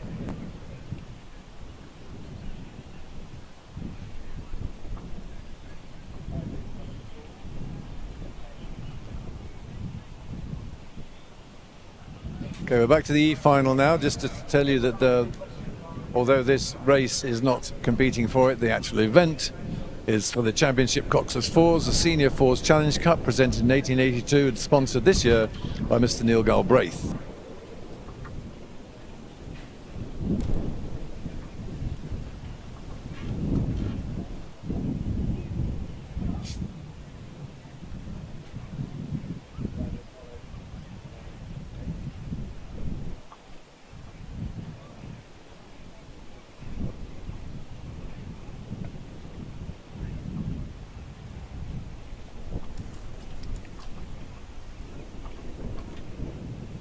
So we've gone through the 500 meter timer there, and it comes up together with some names, which is great. So Oriel Kensington looking like they're in the lead, and that's Nottingham, followed by City of Oxford. So not much in it at 500 meters. You'd hope not as well, because the time trials suggested that these guys are of similar times, and this is the E final.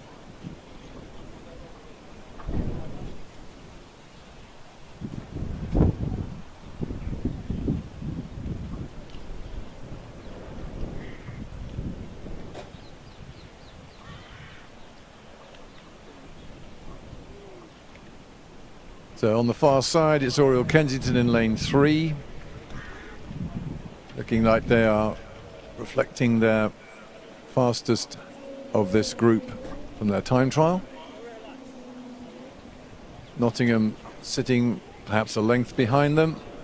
Of course, you can't quite see what's off screen to the left, and we've been surprised a little bit before by a higher lane, i.e. closer to the camera, sneaking in, but at the moment they look like they're holding first and second place. Yeah! 1,000 metres now, and there you go, you see there's somebody who's sneaking in second place that we haven't seen before in the City of Oxford.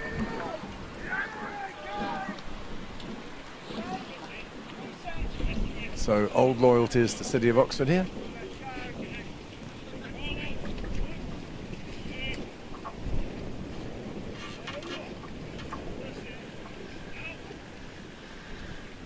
So Oriel Kensington, followed by City of Oxford, followed by Nottingham. That's what I'm suspecting we should see. Close. So it's Oriel Kensington there, followed by Nottingham, and then City of Oxford. Quintin now in 4th place. Canterbridgian in 5th, and City of Bristol, is that?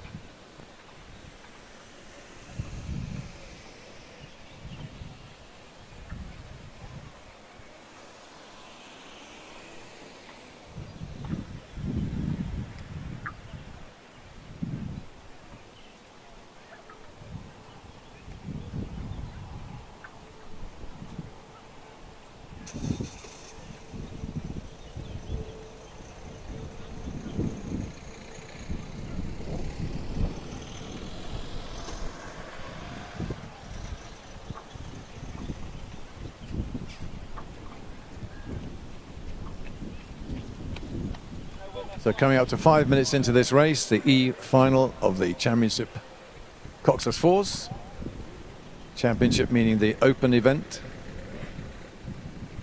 Tiers 2 and Tier 3 are lower wins. You get points for events that you've performed in and got a result from.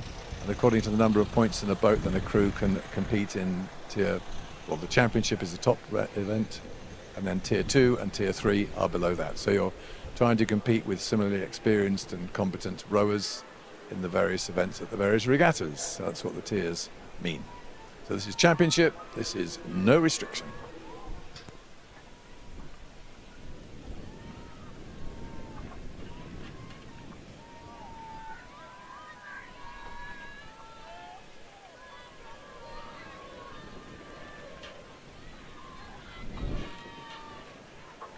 Here's the drone shot then, and as you can see, it's Oriel Kensington holding on to a lead, but in fact it's City of Oxford coming through to give them a bit of a challenge.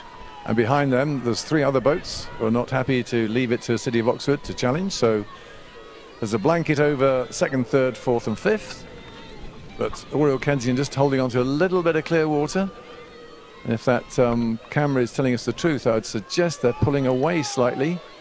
Just a few centimetres per stroke. You can't say inches anymore. And City of Oxford, I think, are just being overhauled slightly by Quintin. Is that Quintin?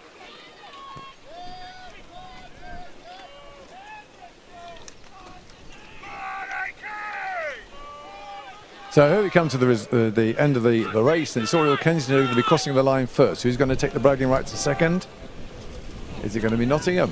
I think it's going to be, no, it's going to be Quintin, and then Nottingham, and then City of Oxford almost at the same breath, same blink of an eye, then City of Bristol, and then Cantabrigian, there.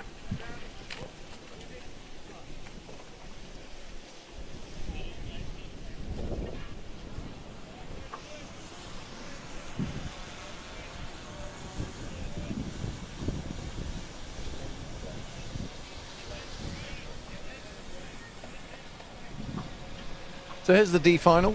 We have 5 boats in this. In lane 4, Curlew Rowing Club A. Lane 5, Hereford Rowing Club. Lane 6, Tideway Scullers. Lane 7, Broxbourne Rowing Club A. Lane 8, Radley College Boat Club A.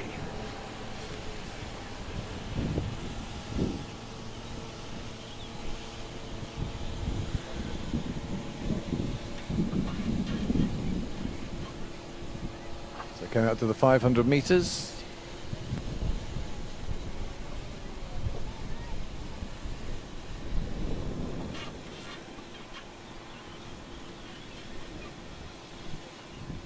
Just a reminder, as you look at the screen there, on the right are the fastest times from the time trial earlier on.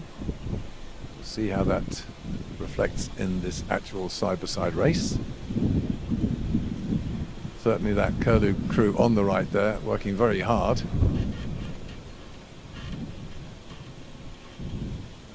Really putting as much as they can into those strokes. You can see that even at this point.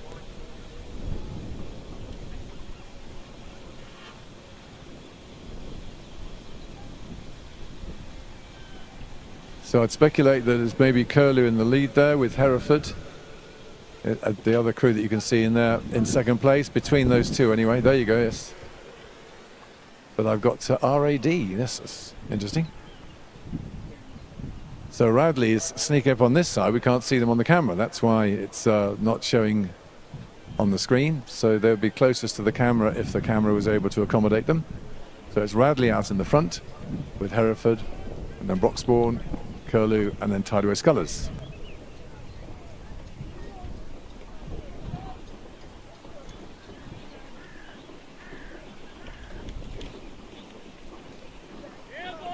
Here is the result of the Championship Coxless 4 E final. First, Oriel Kensington Rowing Club, 6:46.1 seconds. Second, Quintin Boat Club. Third, Nottingham Rowing Club A. Fourth, City of Oxford Rowing Club A. Fifth, City of Bristol Rowing Club A. And sixth, Cantabrigian Rowing Club A. So back to the D final. And now we're going to get to see Radley and to see if they're still in the lead in lane 8 as they were. Right, they are indeed. Only by a little touch over both Curlew and Hereford. So we still haven't actually seen Radley. They are over to the right off screen. But they're doing terribly well.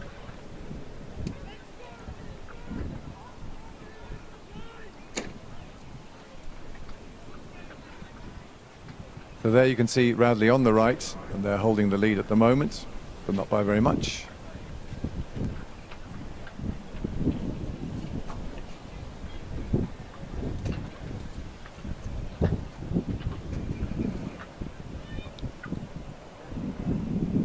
Okay, there we've got the Hereford Rowing Club. We've got some information about them. And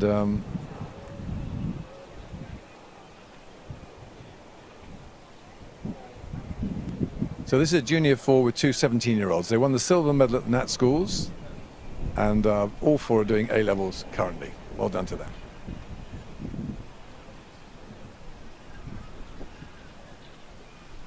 It's always nice to have information for the commentary team to sort of back up the backstory, the provenance of these crews. So I'd encourage crews, coaches and the like to put a little bit of information there, give a bit of context.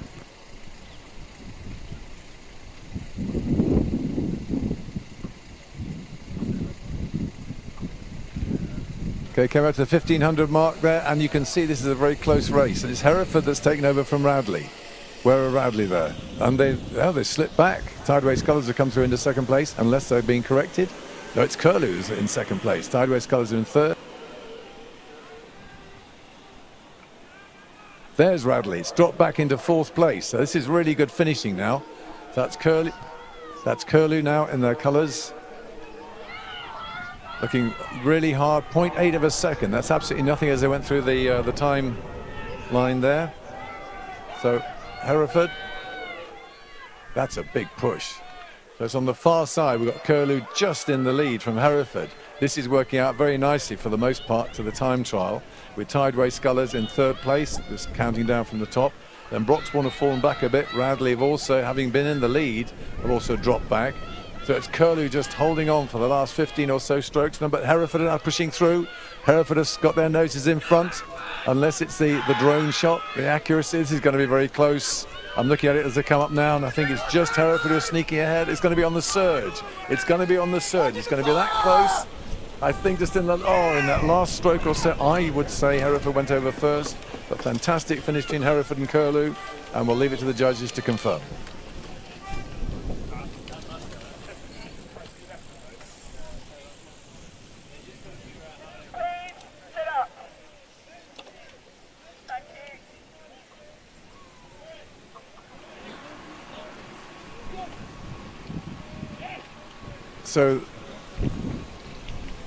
So the sea following up now, and a bit of a catch-up, is already at 1,000 meters, and I'll just give you a quick start list here. So starting on the left-hand side of the screen, if you're able to look at it, it'd be City of Cambridge in lane 3, lane 4 is Derby, lane 5 Molesey A, lane 6 Agecroft A, lane 7 Griffin A, and lane 8 Rowing Club B.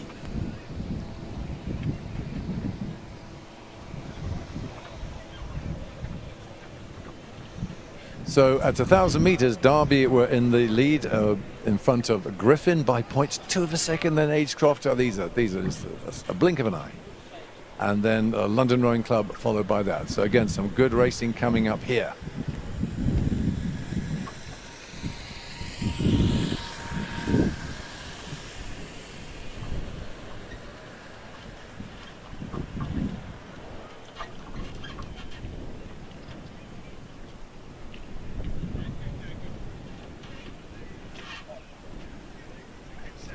So it's hard to tell at the moment what's happening now, but there's a very tight race at the front end there between City of Cambridge, Derby and Agecroft, and Griffin. Sorry, Agecroft and Griffin. Nothing to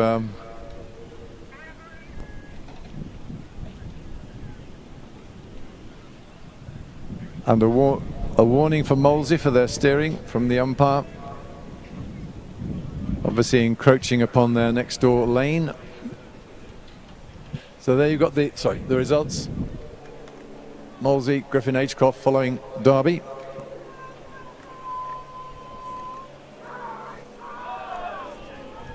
So this is close racing. These crews are all overlapping. The first 4 crews are probably all overlapping. So we've got Derby out in front at the moment. Molesey, they're going to be a strong crew. Griffin, about 0.5 of a second behind them. Then City of Cambridge, only about a length down. Coming into the red boys now. Last 30 strokes. Everything to play for. Looking for their length, keeping their power on, winding up the rate. And it's Derby Rowing Club still holding on to that lead, but it's Molesey on this side who are trying to pressurise them on the far side. City of Cambridge in lane 3. And then we've got lane 5 Griffin, who have now dropped back. Or maybe they're not, they're vying for third place. Coming into the last few strokes, and it's Derby just holding on. from Molesey on this side and City of Cambridge on the far side. So it's Derby going across first, followed by Molesey, City of Cambridge, and over here we've got Griffin, then London, and finally Agecroft. Excellent racing there.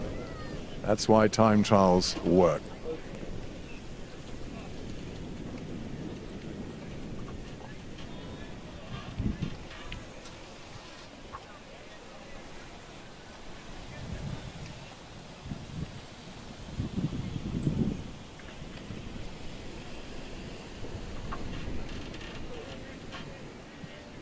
Okay, the B final has already gone through the 500 metre, so this is the quick check on the draw. So from the right, as you're looking at the screen behind the Aston there, it's lane 2, Oxford University A, Lee Club in 3, Vesta in 4, Oxford Brookes B in 5, Northwich in 6, Nottingham A in 7, and on the left of the screen, Marlow Rowing Club B in lane 8.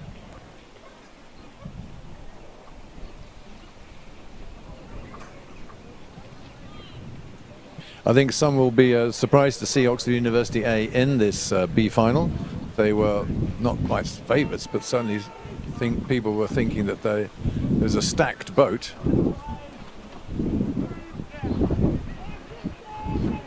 But with 2 GB aspirants and 2 Swiss internationals, I think they'll be disappointed not to be in the A final, but they're going to make mincemeat of this B final if it's anything to go by. So they're well in the lead now over Lee and the next door in lane 3, and then pretty close between Vesta, Oxford Brookes B, Northwich and Nottingham, and Marlow on this side, just on the right, going off your screen there.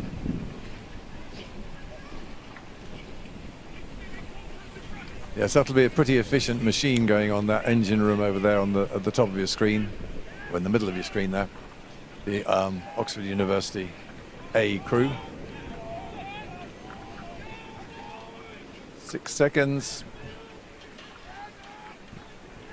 It's not overwhelming, but on the other hand, this is the B final, so this is everybody who wasn't the fastest boat. So this is a high standard, and if you're winning this, you know, you probably wouldn't be coming last in the A final. So they'll be wanting to lay down a mark and show the fact that maybe their time trial wasn't as good as it should have been. We'll be looking at the times in the A final and seeing where they would have been. So they'll be working flat out. They won't be holding back by any means. Holding 6 seconds over the Lee, which in itself isn't a bad result. Vesta holding in 3, and then the others falling behind that.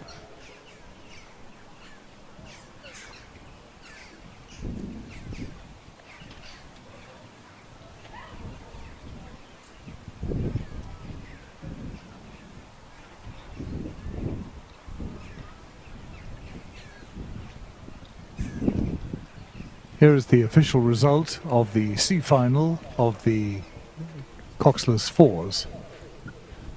First, Derby Rowing Club A in a time of 6:28.1. Second, Molesey Boat Club A. Third, City of Cambridge Rowing Club. Fourth, Griffin Boat Club A. Fifth, London Rowing Club B. And sixth, Agecroft Rowing Club A. So we're through the 1500 metres in the B final. And there we can see, Lee have actually caught up a little bit, a couple of seconds there on Oxford University A. So well done to Lee. Vesta still holding 3rd place with Oxford Brookes in 4th. So something to prove here. The universities up against each other, but Lee are holding that 2nd place.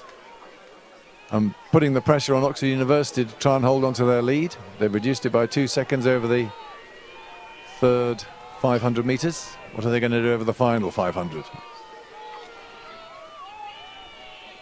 Oxford keeping their strike rate up, keeping their length, a lot of power there. You can see that. Holding on to Clearwater, about 2.5 lengths of Clearwater over the Lee as they come into their final strokes.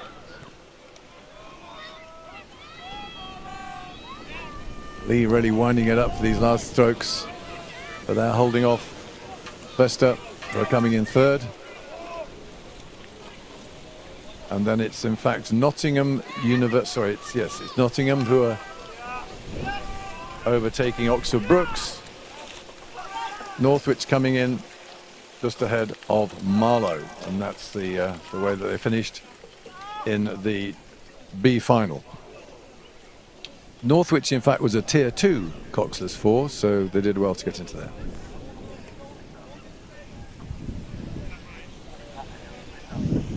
So just to point out that Northwich, by being in Tier 2 in that particular event, have won the Town Cup for Tier 2 coxless fours, presented in 1870 by the late T.O. Wethered. Sponsored this year by the Chapman family, so thank you to the Chapman family.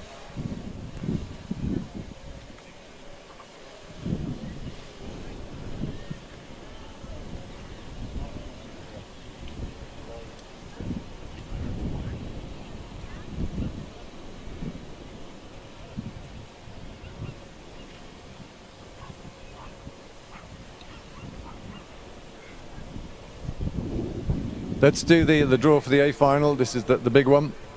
Massive entry, and these are the top seeded boats from the time trial. So in lane 1, it's Thames Leander Composite B.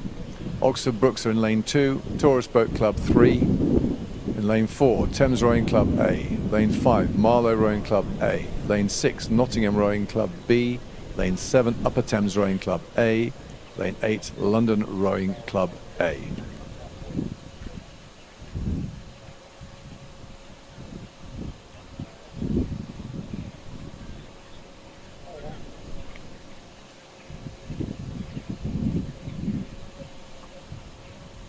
So we can see some action on the far side, as indeed we'd expect, with the faster crews seated on those early lanes, the ones on the far side. And in this case, that would be Thames Leander Composite and Oxford Brooks. Taurus, the alumni of the Oxford Brooks, in lane 3. So you've got the alumni next door to the currents.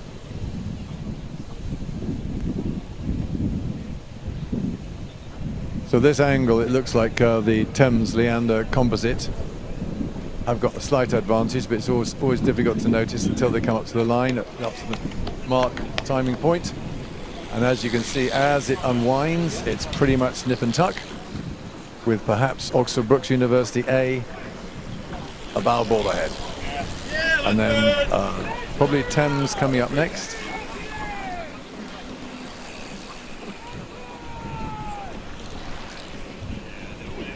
Straight up.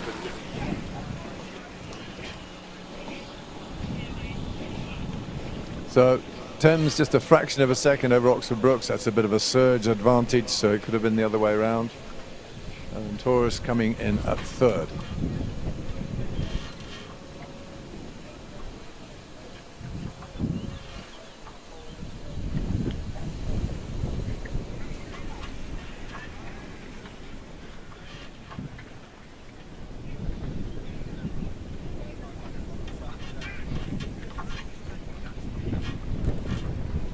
Just recapping on the last race, Northwich Rowing Club, who won the Tier 2 coxless fours. This is the Town Cup that was sponsored today by the Chapman family. For those close to the regatta and Marlow in general, they'll know that John Chapman MBE was our president until his sad passing last year. There is a memorial service for him at the All Saints Parish Church in Marlow next week on Monday the 27th of June. But a fine and loyal servant to Marlow Regatta and a number of other causes in the Marlow area. That's John Chapman MBE.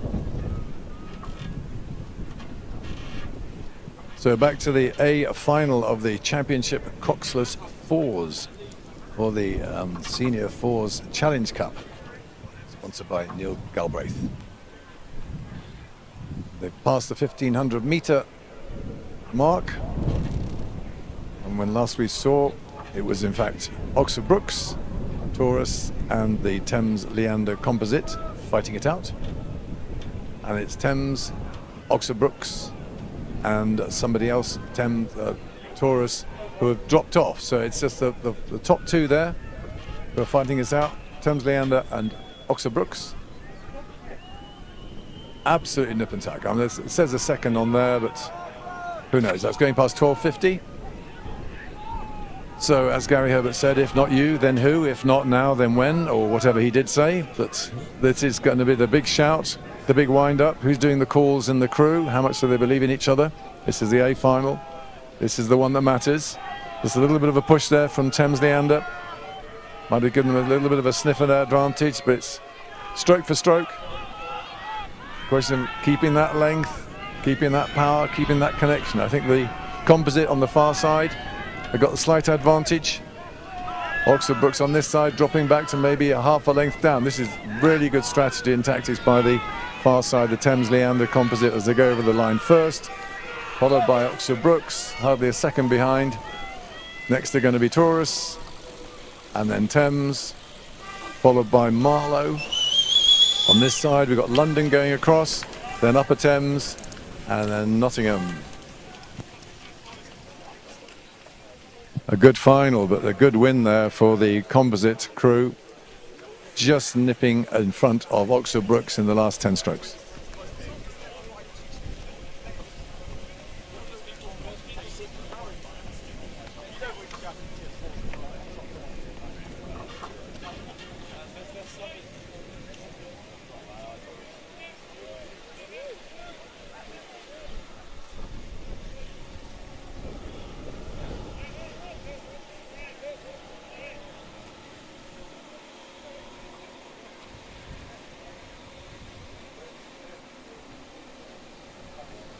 The next race is the B final of the University and College Coxed Fours. Lane 3, Leeds University Boat Club. Lane 4, Southampton University Boat Club C. Lane 5, Sheffield University Rowing Club A. Lane 6, Nottingham University Rowing Club A. And Lane 7, Bath University Boat Club. These crews are competing for the Phillips Rose Bowl, the University Coxed Fours, presented in 1993 by Dr. and Mrs. Phillips, and this year it has been sponsored by Mrs. M. Kerridge, widow of Adrian Kerridge, a great supporter of Marlow Regatta and Marlow Rowing Club.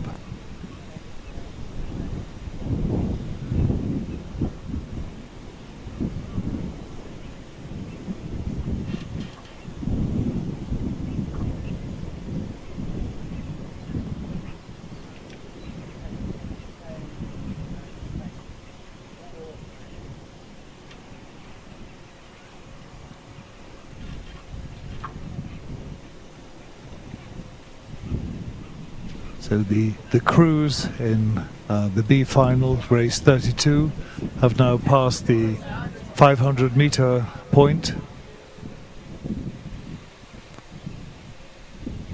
And it looks as if Leeds University are in the lead over Southampton University C.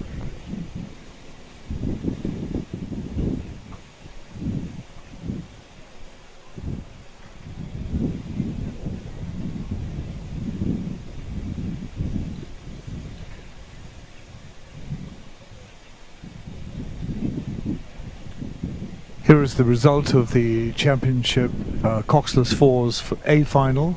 First, composite Thames Rowing Club and Leander, 6 minutes 6.2 seconds.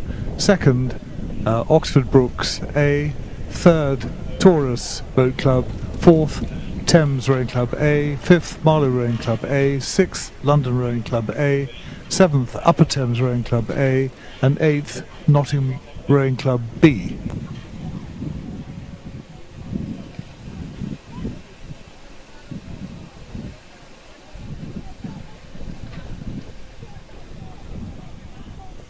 So we rejoin the race 32, Leeds University leading in lane 3,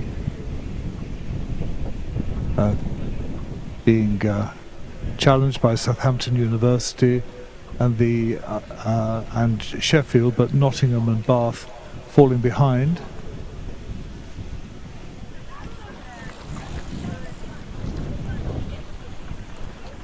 Now, as they've gone past the 1,000-meter point, Leeds were leading Southampton by over 3 seconds and leading Sheffield by over 7 seconds. So Leeds got a very strong lead here in this Good, guys. B final of university and college coxed fours.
Race 32 is unwinding now, but as far as we can see, Leeds continue to lead Southampton, followed by Sheffield. Leeds have opened up a 5-second lead, and Southampton in turn lead Sheffield by 5 seconds. They're coming into the final quarter of the race, and Leeds over on the spectator side of the lake have got about a 1.5 length lead over Southampton, who lead Sheffield by another 1.5 lengths.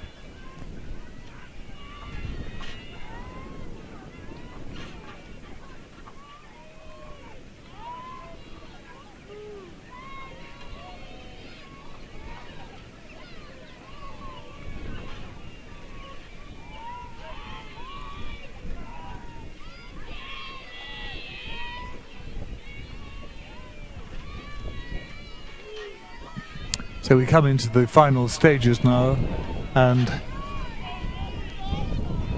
Leeds University continue maintaining their lead, probably strengthening out to 2 lengths now over Southampton University, who in turn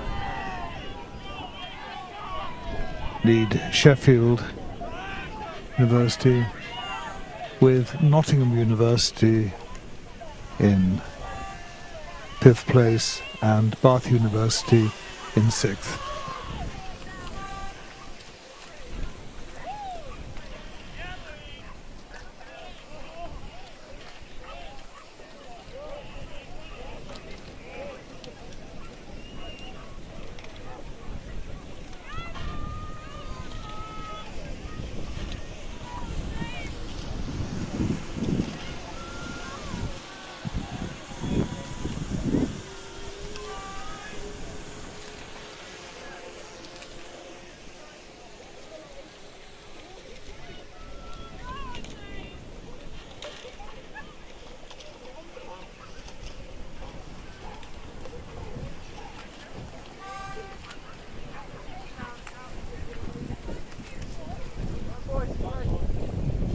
Race.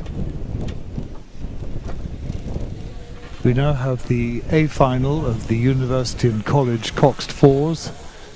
This is between Bristol University on lane 3, London University lane 4, Surrey University lane 5, York University lane 6, Edinburgh University B lane 7, and Edinburgh University A lane 8.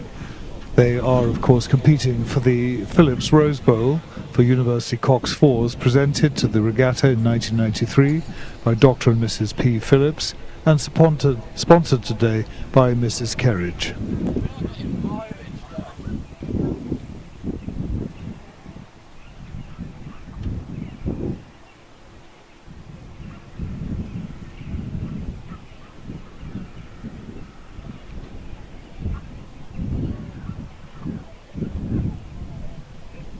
So there's Bristol University, looking very comfortable, going past the 750 metre point.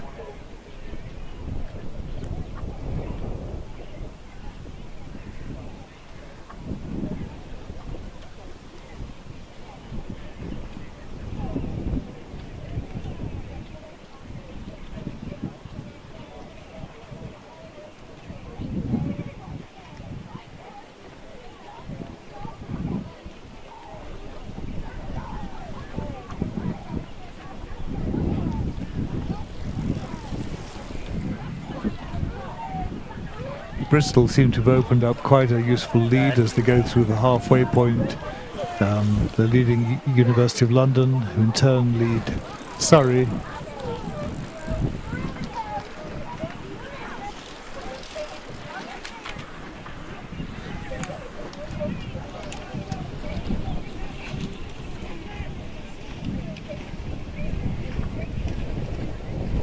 So there you see the spread of boats on the screen now with the Bristol University with a 6-second lead over London, who in turn lead Surrey by 2 seconds, and York and the two Edinburgh boats are left trailing.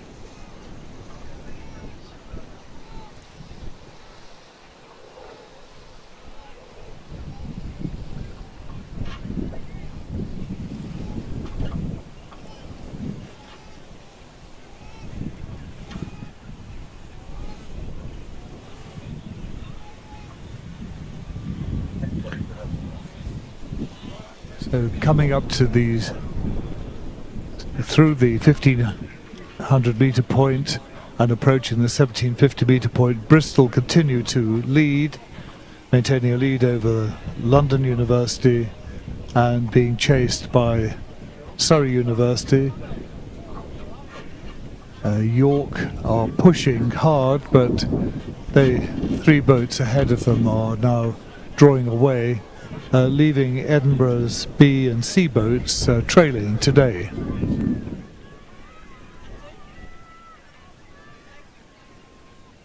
At 1500 metres, Bristol led London by 5 seconds, who led Surrey by 5 seconds.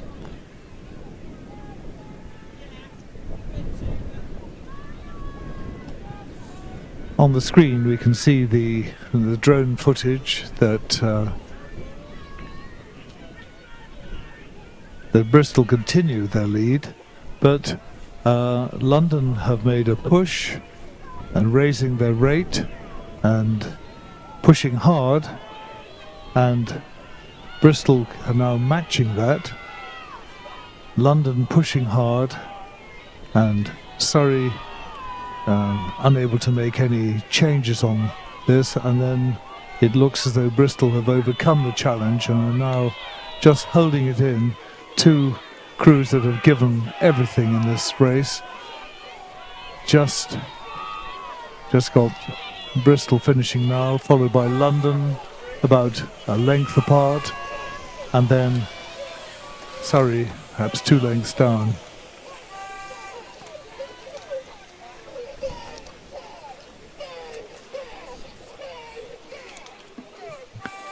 York University finishing, followed by Edinburgh University B, who are a length ahead of their A crew.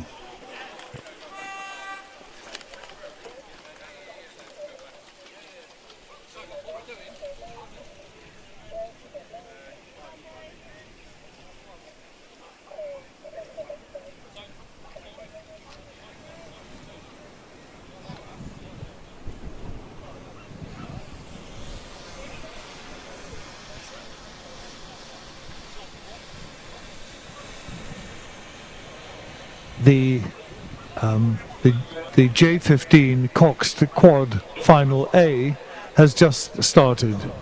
Windsor Boys School A are on lane 3. Sir William Borlase Grammar School are on lane 4. Lane 5, Tideway Scullers School. Lane 6, Marlow Rowing Club A.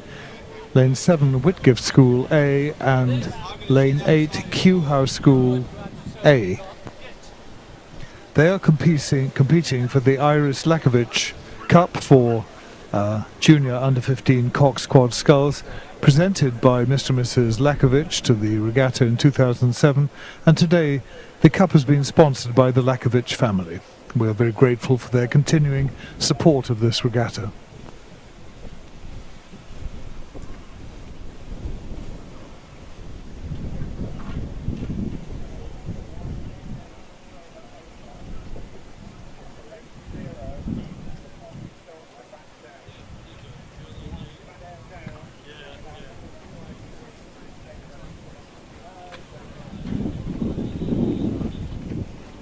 So Windsor Boys School A have done very well at the first, leading the field at 500 metres, leading William Borlase Grammar School, who in turn lead Tideway Scullers.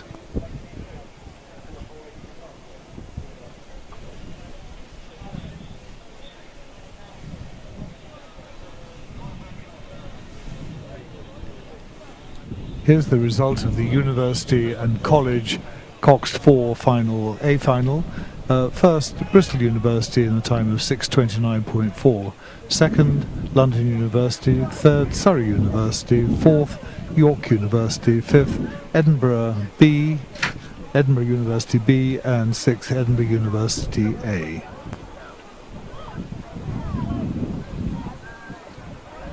Right, let's go, Borlase.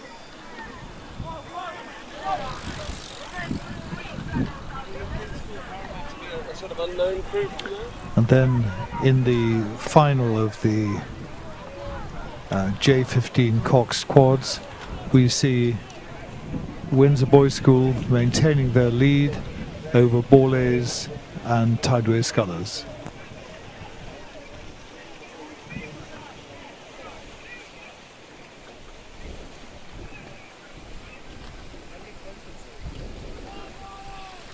Well, you know the balance.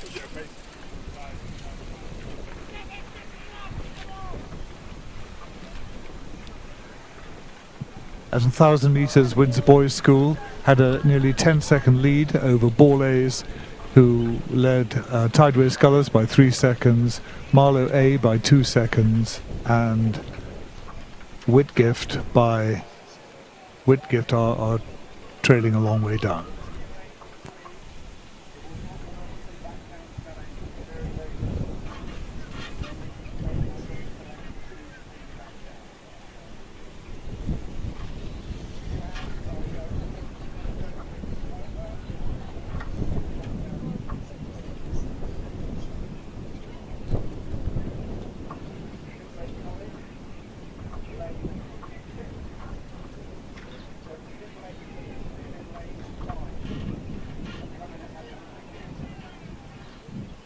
As the crews are heading towards the 1,500 metre point, the Windsor Boys School A have opened an imperious lead over Borlase, Tideway Scullers and Marlow, with Whitgift trailing.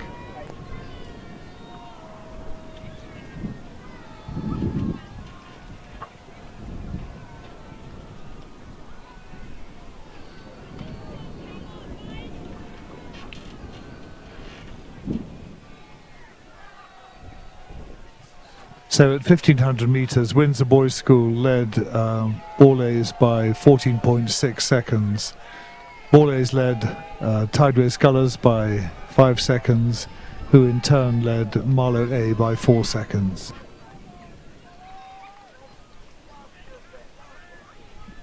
And now the drone picks up the shot, and you can see the extent of Windsor Boys School A lead in this final of the J15 coxed quads.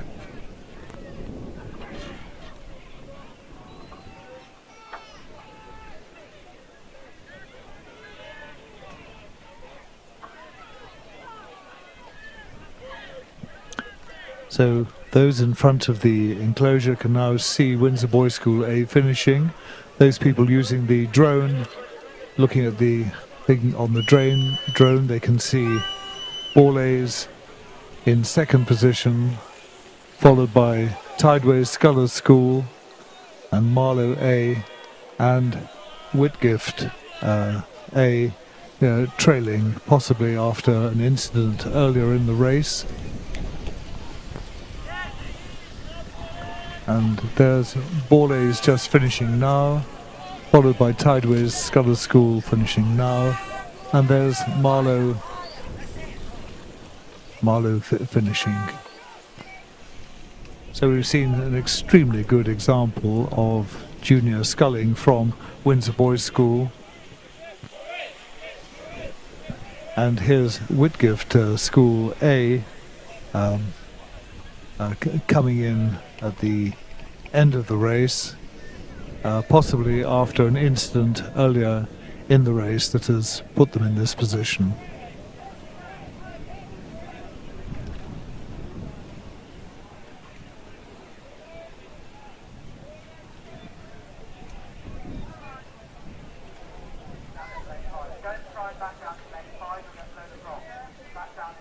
Yeah. Stay where you are. Keep your bows pointing into the wind. Thank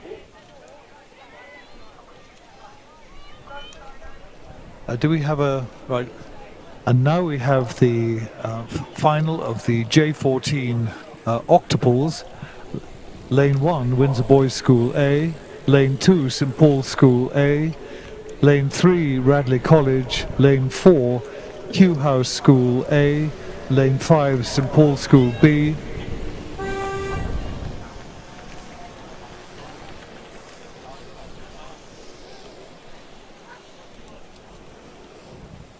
And lane 6, Shiplake. Lane 7, Dulwich College A, and Lane 8, Kew House School B.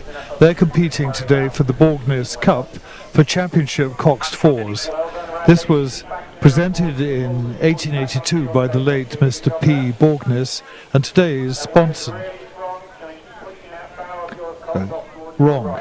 This is the Giles Every Challenge Cup for Junior 14 Octopus, presented by Charlotte and George Every, the children of Giles Every, the secretary of this regatta, and today it's been sponsored by Guy and Sarah Greenhouse.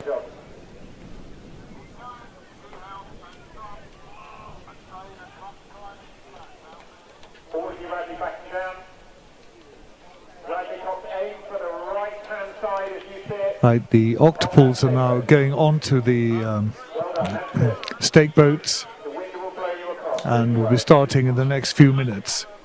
Well done, Kew House.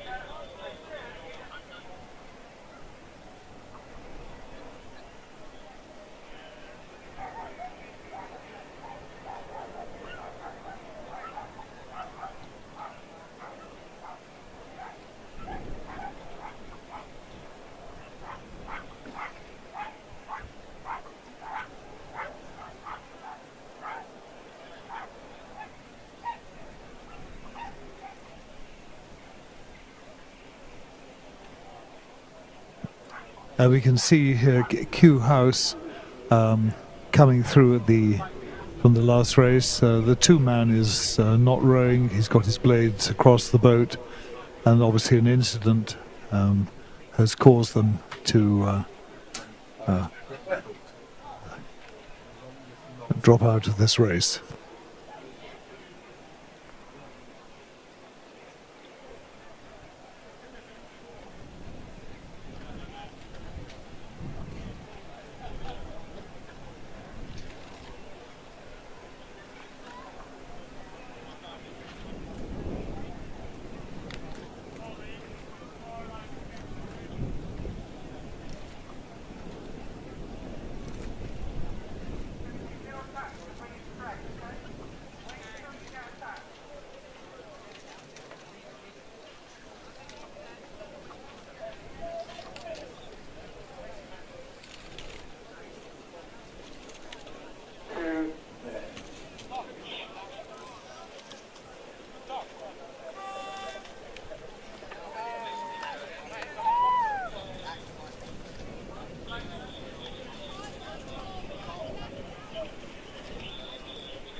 J6A, final A, open J14 quad.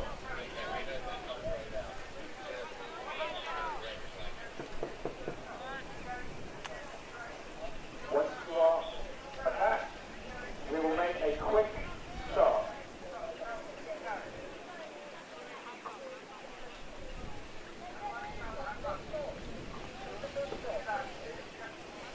Keep your bows slightly into the wind. This will be a quick start.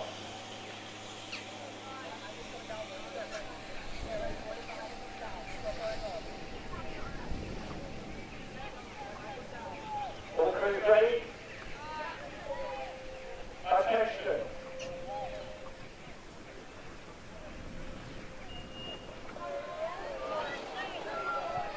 And the octopus are off. This is the Junior 14 race. You'll not see an octopus race any older than that.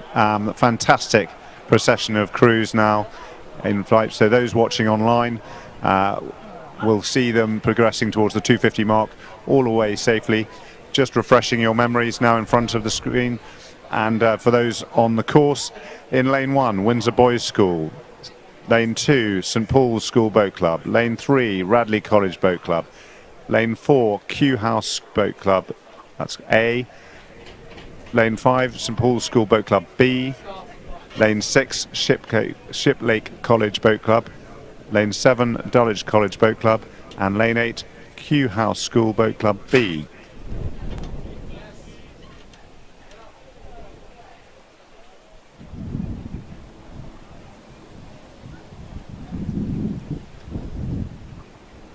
So just over a minute gone in this race. From the commentary box, looking at the television screen, and for those streaming, difficult to differentiate any of these crews and who's out in front. I would expect, if following the form of the time trial, that the crew nearest the spectator and car park side of the lake should be leading. So for those viewing online, that will be the crews on your right. And it would appear that there is a slight lead by Windsor from the rest of the crews here. We'll have more information to you shortly. Just coming through the 500 metre mark, 1 minute 36 to the 500 metre mark. Crew will be confirmed shortly, but I would expect this to be Windsor Boys.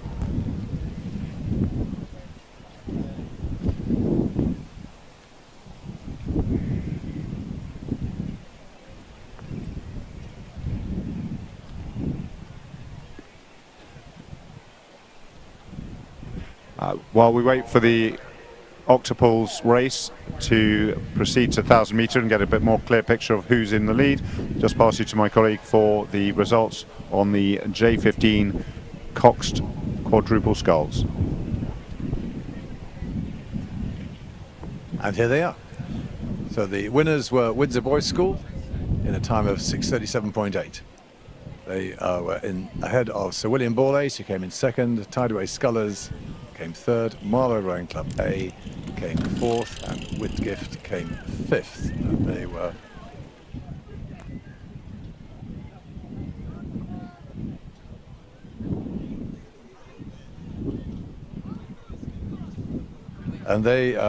were competing for the Irish Lakovich Cup, presented in 2007 by Mr. and Mrs. S. Lakovich and sponsored this year by the Lakovich family.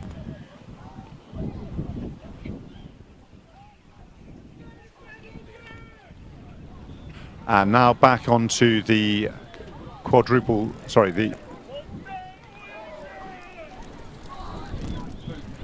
this is an important announcement. Could the spectators on the spectator side of the bank move away from the finish line?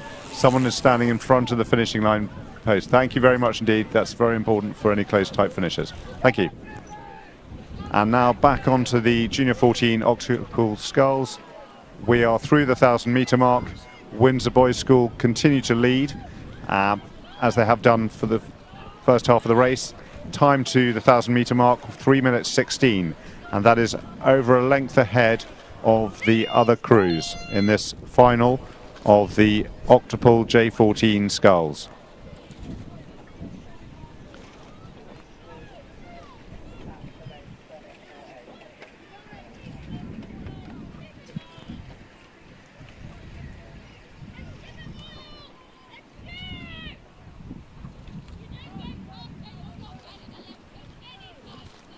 So Windsor Boys School maintaining their lead over St Paul's School A. The rest of the crews don't look at this stage like they're going to challenge the lead, and have dropped back behind those two crews. Radley lying in third position at the moment, some 10 seconds behind the leaders at the 1,000-metre mark.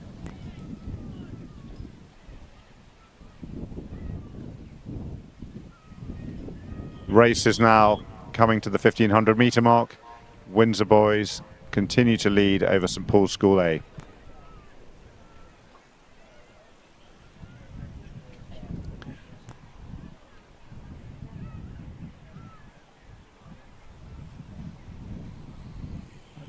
(1,500-metre times coming through, so the Windsor Boys School Crew A in lane 1, nearest to the spectators and the tents on the far side away from the tower. We're at the 1,500-metre mark in 4 minutes 56. 4 seconds behind them, St Paul's School, and then there is a bit of a time delay between them and the other crews.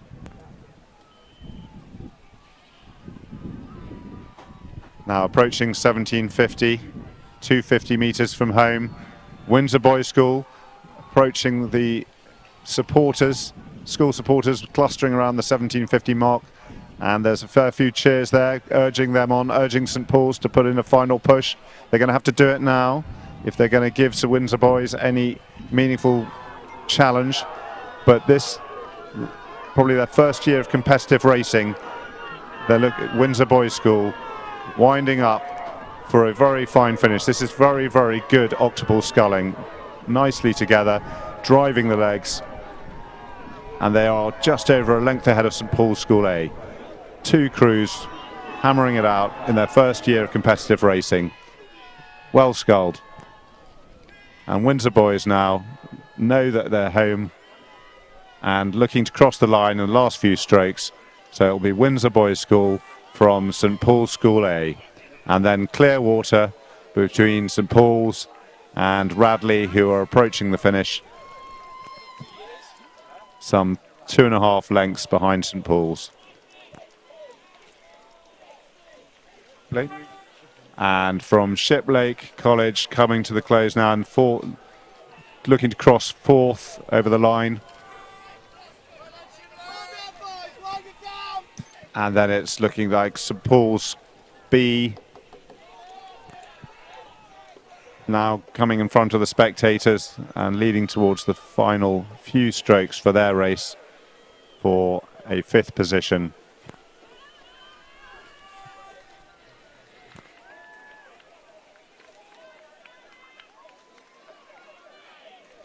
And here, towards the end of the race, we've still got some very heroic sculling by Q House, who, for them, the bow sculler lost a scull, but has still put in every effort to try and finish their race and give good competition to Dulwich, who've just gone ahead of them over the line. And one more crew. This is Q House B. I'm afraid Q House have had a bad race of catching crabs by the appearance of things, and I'm afraid they're making their way towards the finish.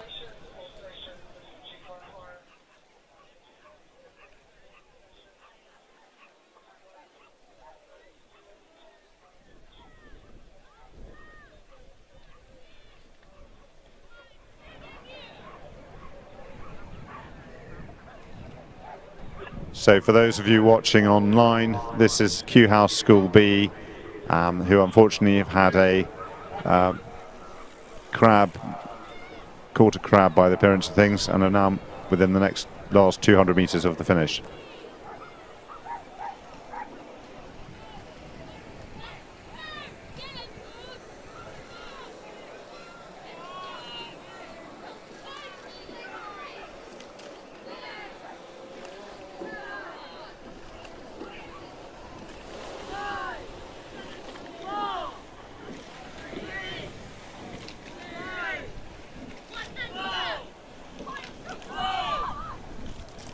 And this is Q House B, well done for getting over to the line. Unlucky about the crab.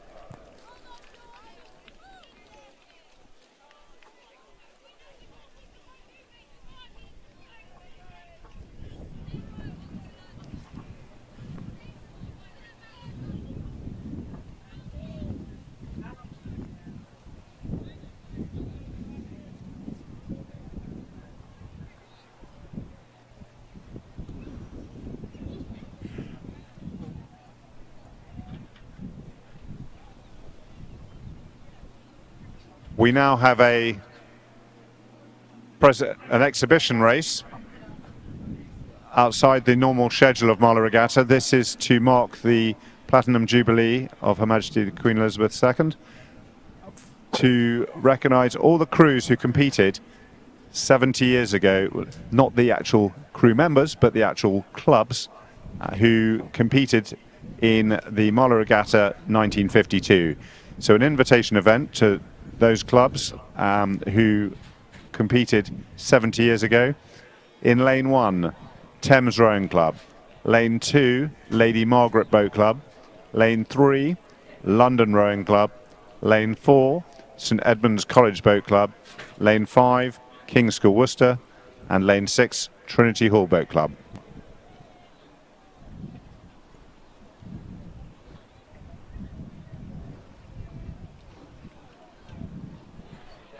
And we now have the race, this Platinum Jubilee exhibition race, through the 500-metre mark. And the first time marker is at 1:53. This is the Jubilee event.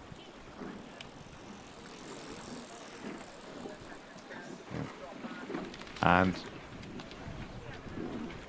yeah, so for those of you watching this on the screen and for those who are up that end of the course, the crews are processioning down the race. This is an exhibition race just to commemorate the crews who were represented at the 1952 regatta, and the idea being that they will all near the line around the same time. It's a celebration of rowing, and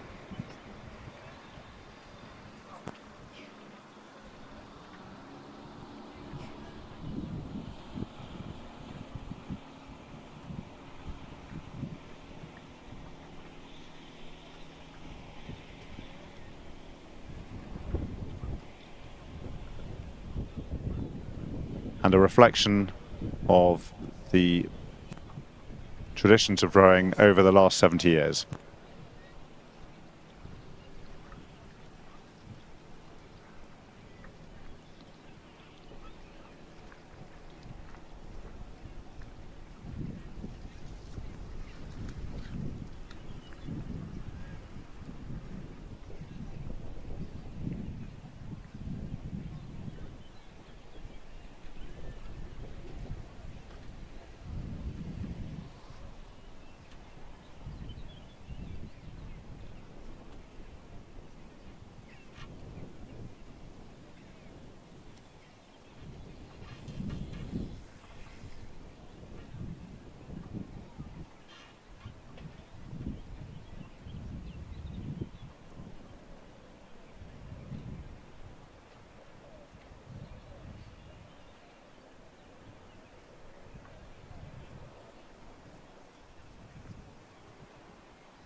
So once again, for those watching this online, this is an exhibition race to commemorate the Queen's Platinum Jubilee and represents crews who participated in the 1952 regatta.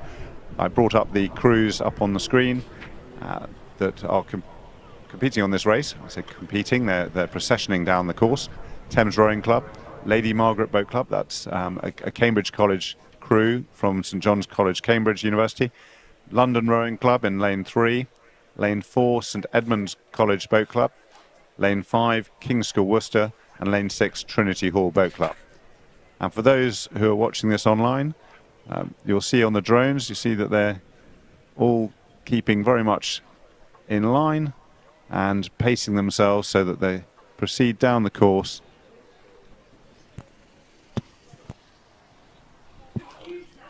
towards the finish. So they're entering the last 250 meters.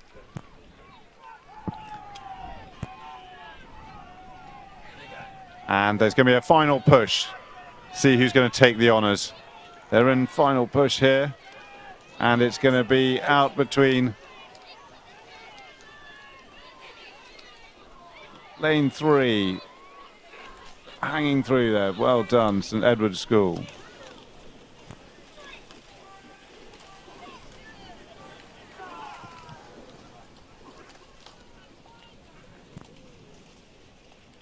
So, and finally crossing here, St John's Cambridge, Lady Margaret Boat Club. And that concludes the morning's racing. The time trials will recommence shortly. And then side-by-side racing will conclude the afternoon schedule, which will start at 4:35. So the next races on course will be the time trials to assess the finals that will start at 4:35. We'll return to you shortly. Many thanks.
Some have learned from being military. Mushroom rat.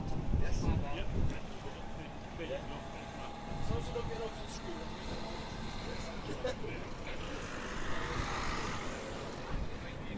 Go over the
fucking help second going like that.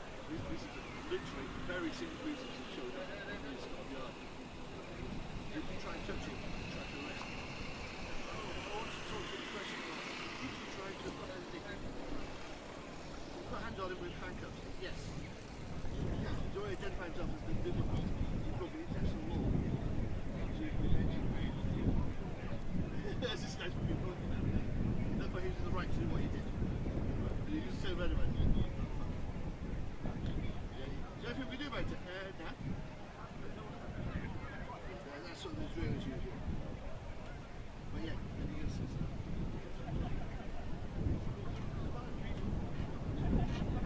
say you got to Russia doing a job, right? And then you pick him up and drop him.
The time trial for the championship 8s, tier 2 8s and tier 3 8s has started.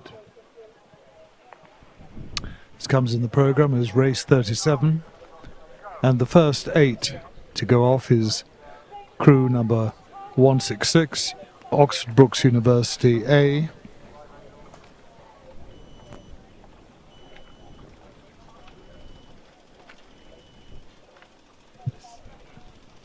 They're followed by Leander Club B.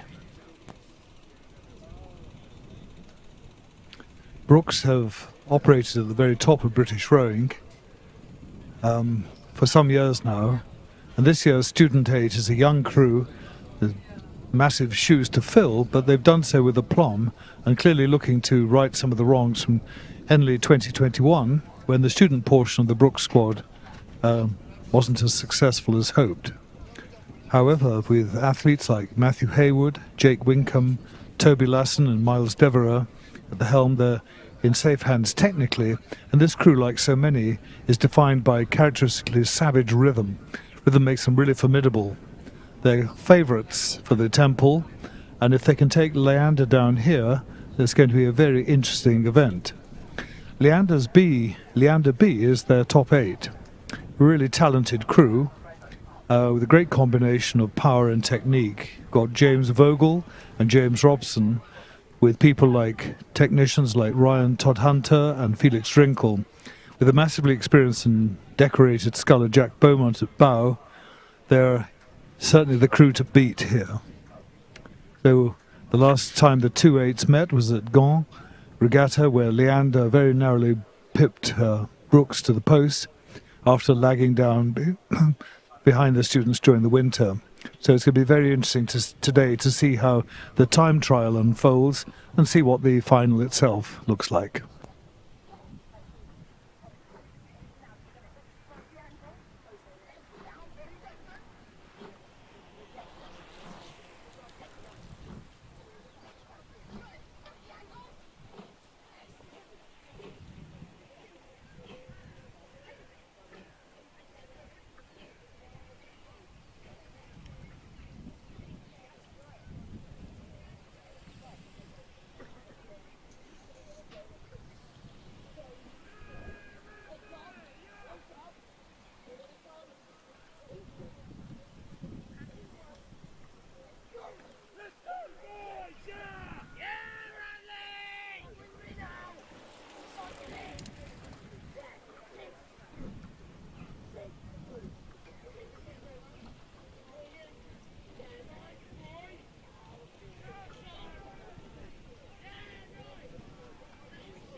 Now, there are clearly other crews taking part in the time trial today. Molesey, University of London, Edinburgh University, University College Dublin, and we welcome the University of British Columbia, one of the most consistently successful Canadian universities, and they're entering today as Canadian University champions from 21-22.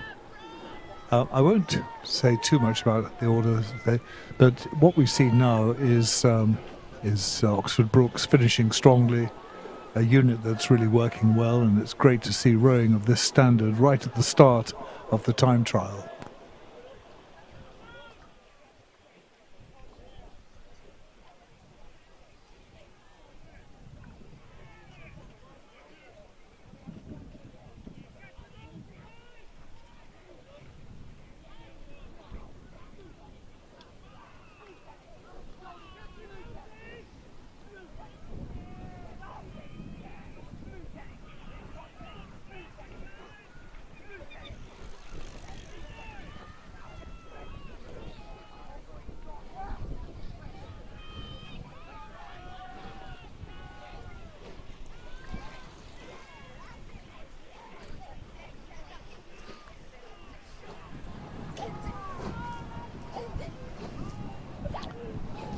That looks like King's College School just finishing there.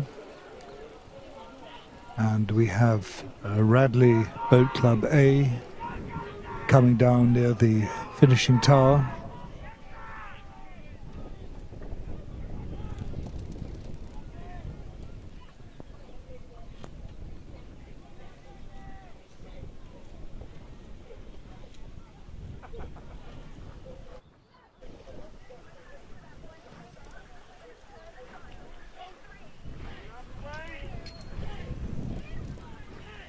They in turn are followed by Shiplake College, crew number 170.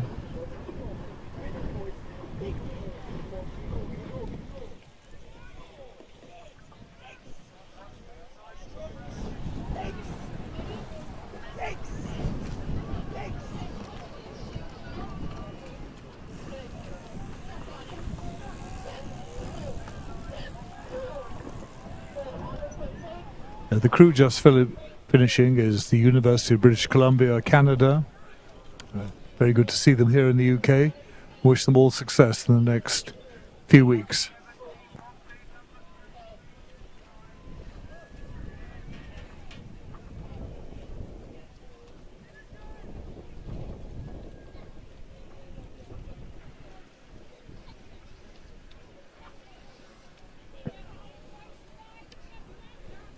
Molesey Boat Club, crew 172, just coming past the finishing tower now at the end of their time trial.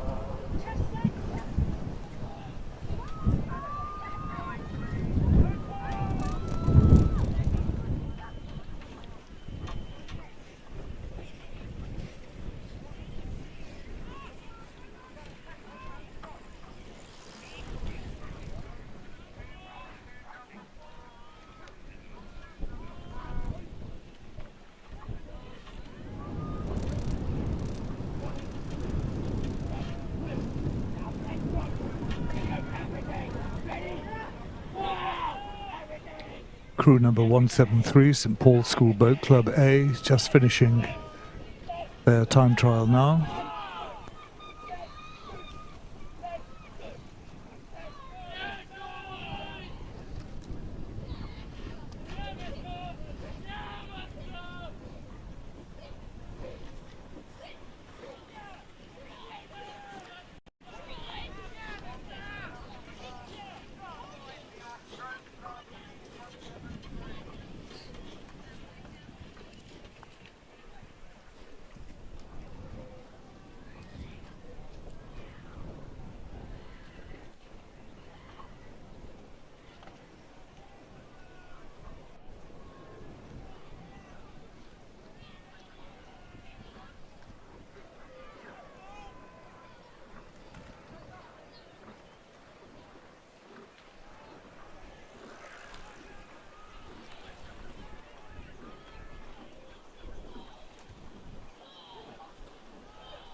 Crew 175, City of Bristol A, have just finished their time trial.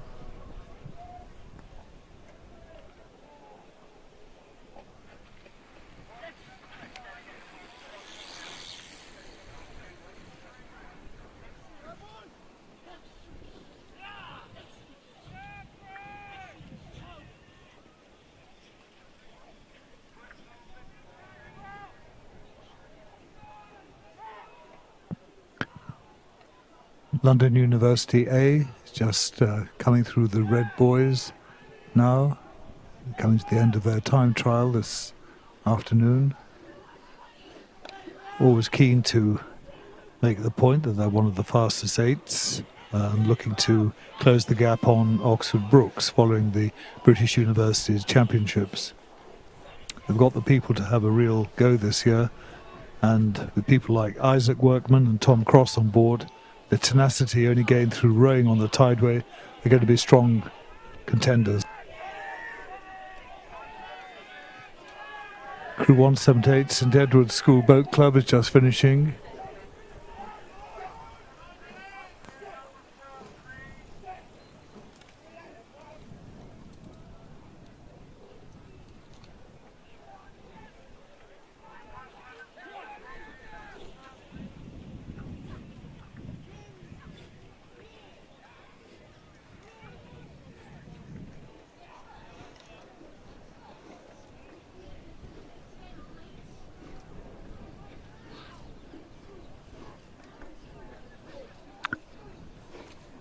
Thames Rowing Club B just coming past the finishing tower. Just heard that crew number 171, University of British Columbia, has scratched. I've also heard that Leander B has scratched as the 7-man has COVID. And it's a great shame. And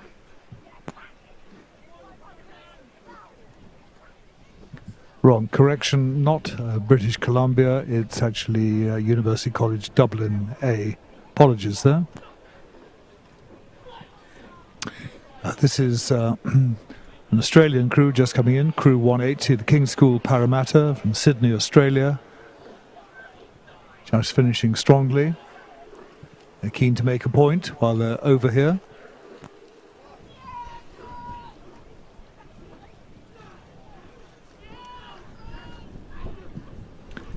Crew 181 is just coming to the finishing tower. This is an Oxford Brookes University Boat Club B crew.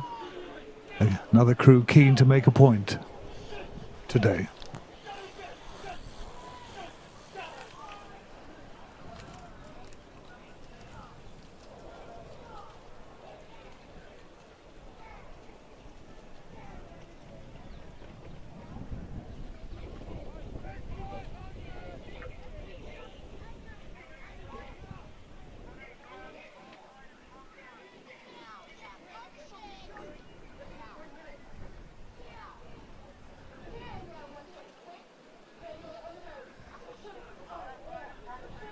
This is Edinburgh University Boat Club A, just finishing the time trial here. They've got a strong senior men's sweep programme this year with good success at British universities, finishing 4th behind the 2 Brookes 8s and UL. They are looking to have a good regatta here today. Leander A just finishing here. Again, setting down a marker for the future.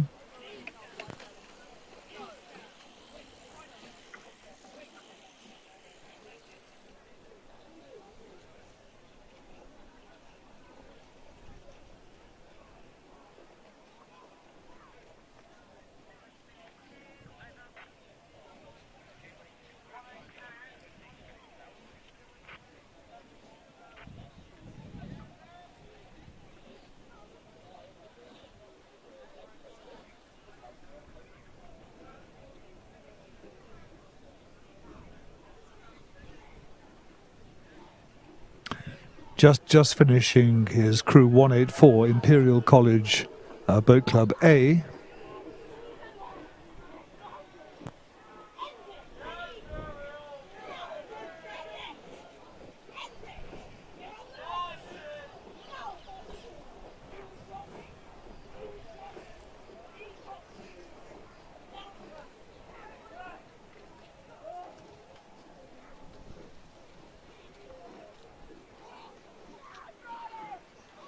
Now, crew 185, London Rowing Club A, finishing their time trial.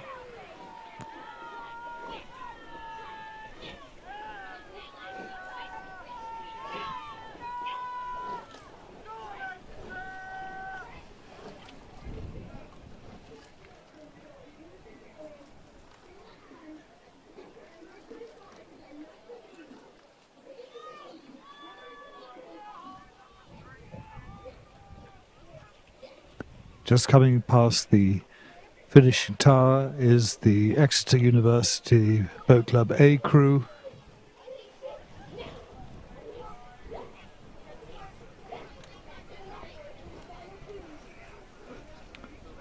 Followed in turn by crew 187, a composite crew made of Thames Rowing Club and the Army Rowing Club.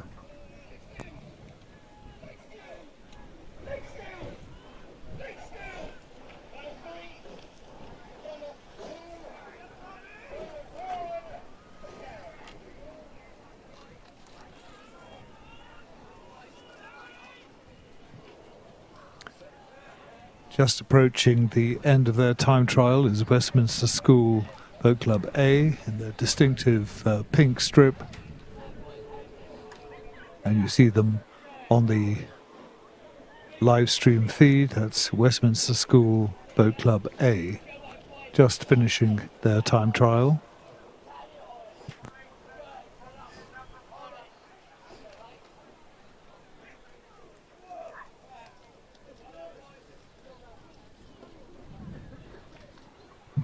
Just coming in sight on the screen is crew 189, University of Bristol.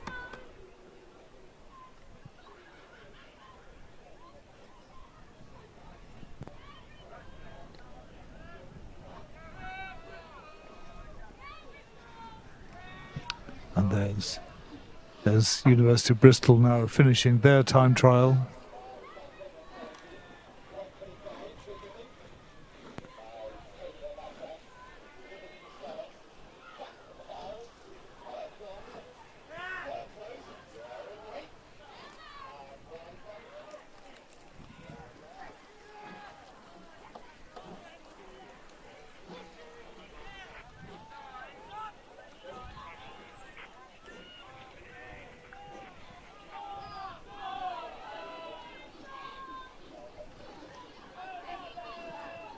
Just coming to the finishing tower, you've got Newcastle University Boat Club A on the finishing tower side, and they're rowing alongside Vesta Rowing Club B on the spectator side.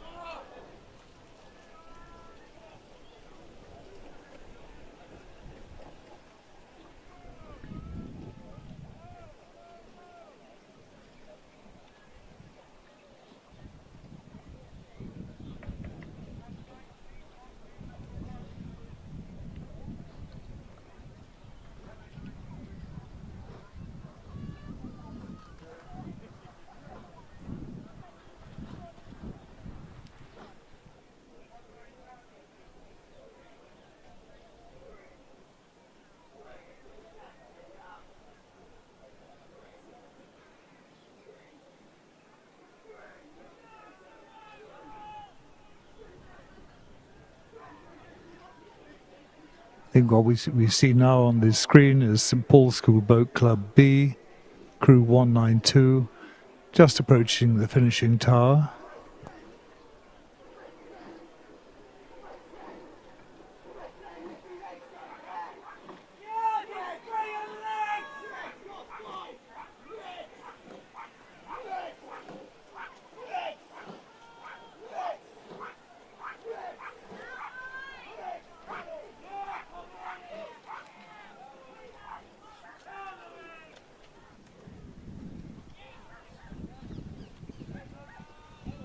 And just approaching the finishing tower now is crew 193, Oxford University Boat Club, Oxford Brookes University C, crew 193.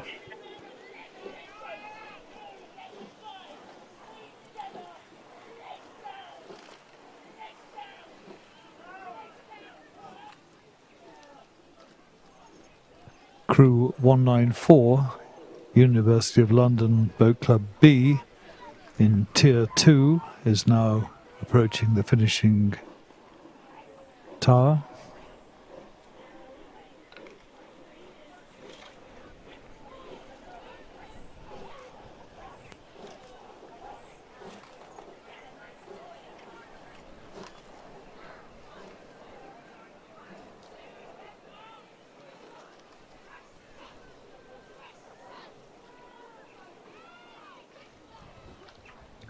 The next crew that's just finishing is crew number 195, Newcastle University Boat Club B, Tier 2 entry.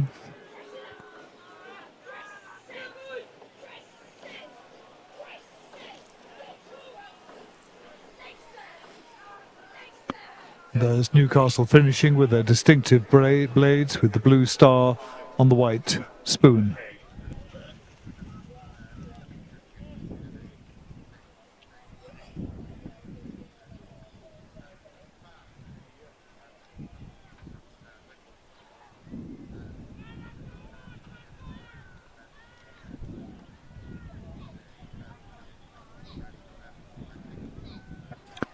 Just finishing the time trial now is London Rowing Club B, a Tier 2 crew.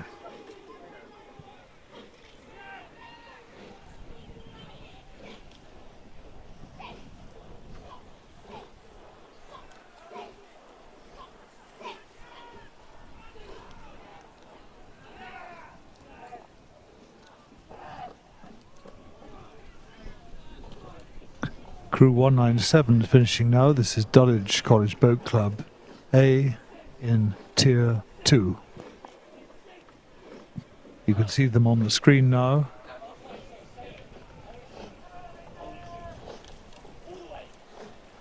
Just coming to the end of their trial.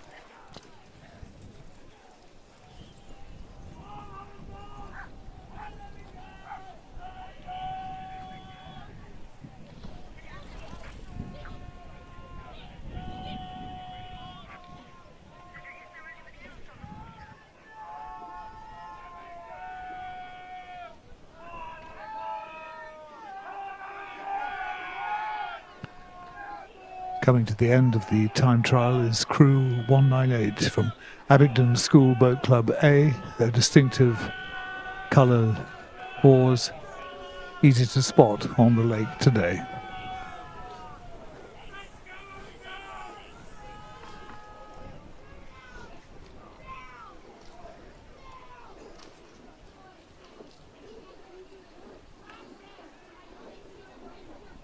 They're followed by Green Lake Crew, United States of America, Tier 2 entry, just finishing their trial now, and followed by crew number 200, Hampton School Boat Club A in Tier 2.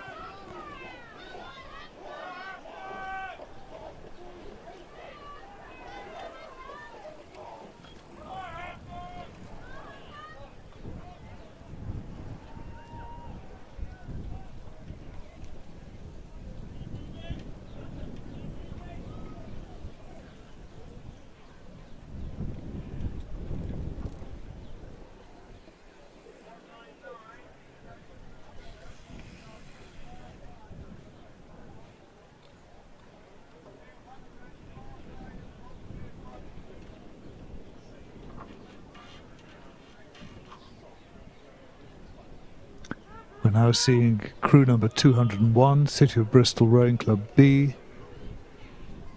approaching the finishing tower.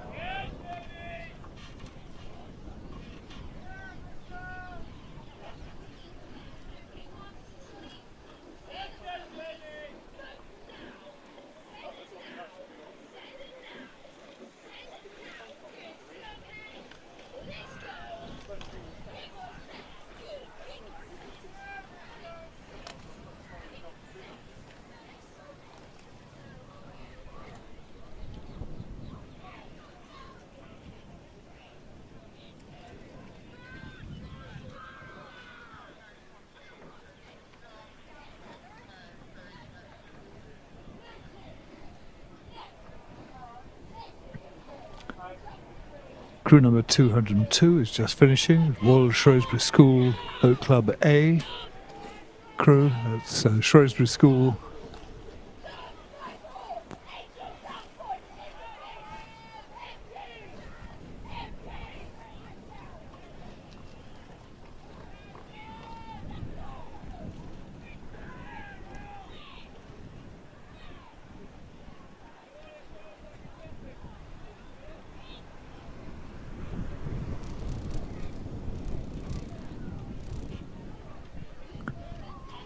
Shrewsbury is followed by Royal Chester Rowing Club A, just finishing their time trial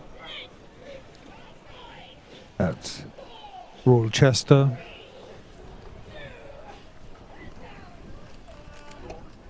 And they're followed by Brunswick School Boat Club from United States of America.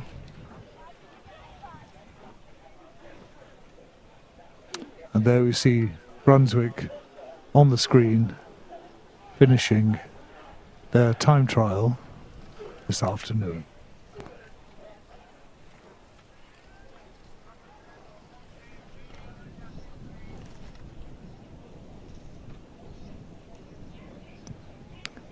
Crew number 205, Cambridge 99 Rowing Club A, is just approaching the finishing tower. You see them on the screen there. That's Cambridge 99.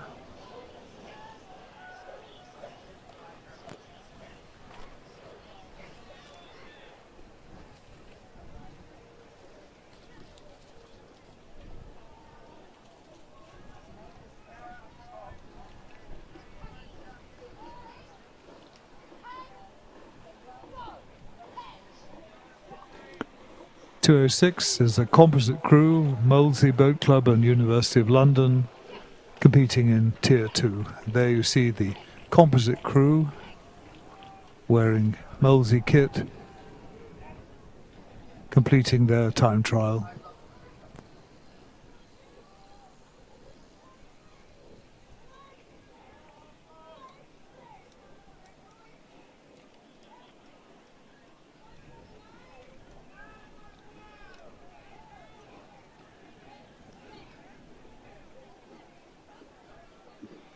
Crew number 207 is just finishing its time trial. This is Glasgow University Boat Club. They're now on the screen, and you can see Glasgow University just completing their time trial in Tier 2.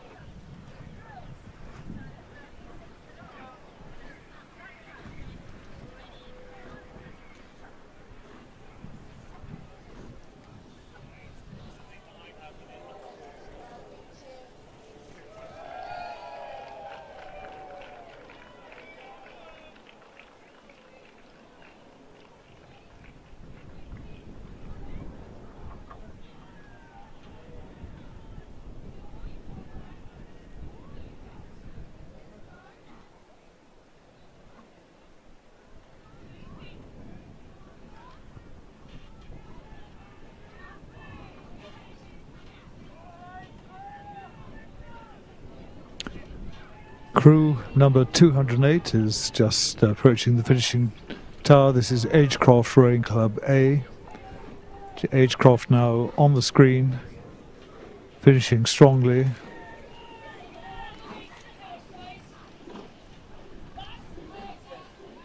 And they're followed by crew number 210, Lee Rowing Club. And you'll see Lee in its distinctive colours coming through now. Lee's very proud of the fact that the majority of its rowers are learnt to row at Lee. And they're followed in turn by crew number 211, which is just coming onto the screen. This is Brooks School, Massachusetts, United States of America, competing in Tier 2. It's great to see these American crews appearing in our afternoon rowing. We welcome them to this country. They're followed in turn by a Molesey crew, Molesey Boat Club C, just coming onto the camera now, and that's Molesey C.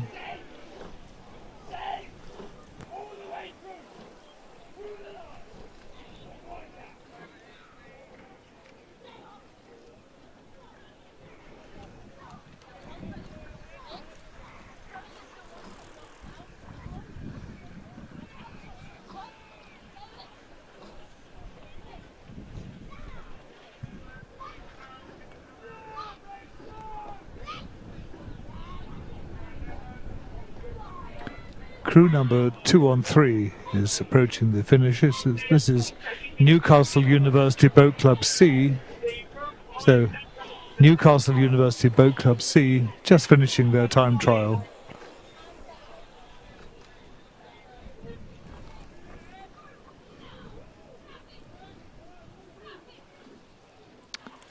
Crew number 214 is coming to the finish of the time trial. This is Maidstone Invicta Rowing Club A, and you see them on the screen now. That's Maidstone Invicta Rowing Club A.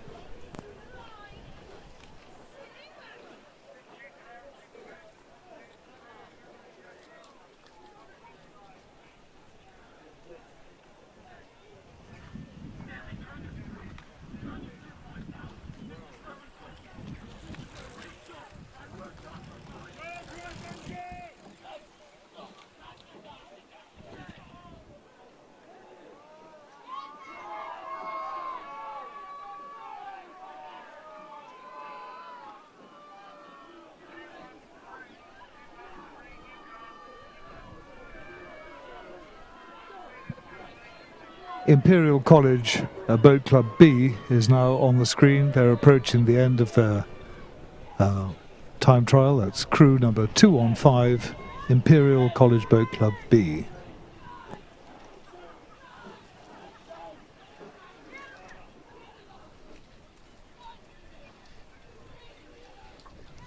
Southampton University Boat Club A is now completing its time trial. You now see on the screen that's Southampton University Boat Club A.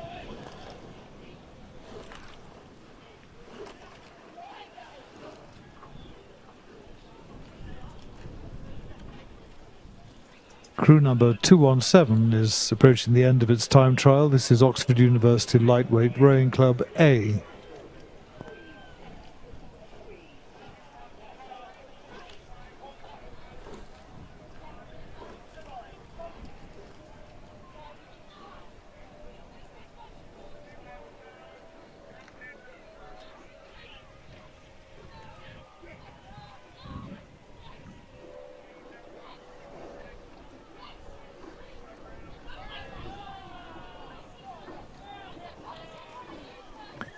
Crew number 218 is just finishing its time trial. This is Vesta Rowing Club C boat. Some exciting headgear, attracting attention down the course. That's Vesta Rowing Club C.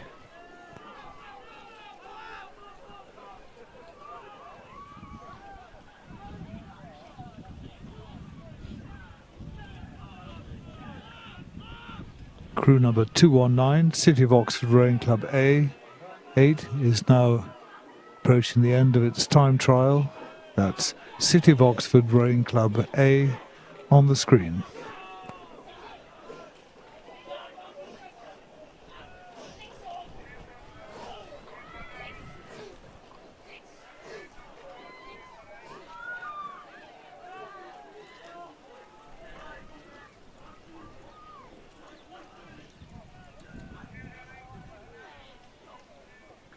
Crew number 220, Groton School Rowing Club, Massachusetts, from the United States of America, is just finishing. There we have on screen Groton School, Massachusetts.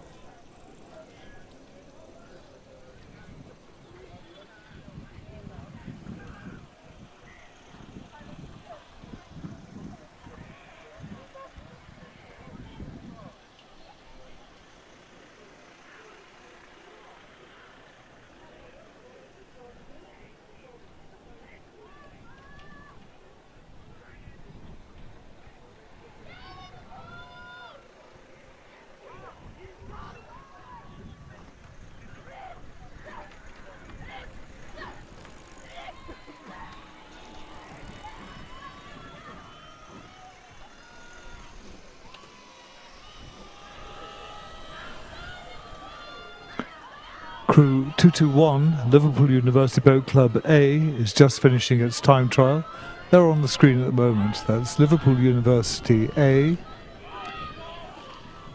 And they're closely followed by Crew 222, Bath University Boat Club A.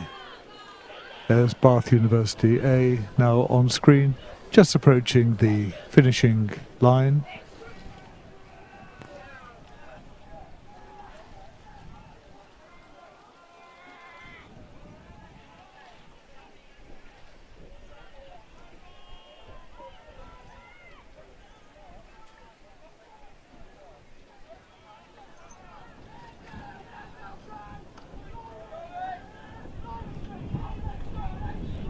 Edinburgh University Boat Club B is just completing its course, no doubt revelling in the lake as opposed to the canal. That's Edinburgh University Boat Club B.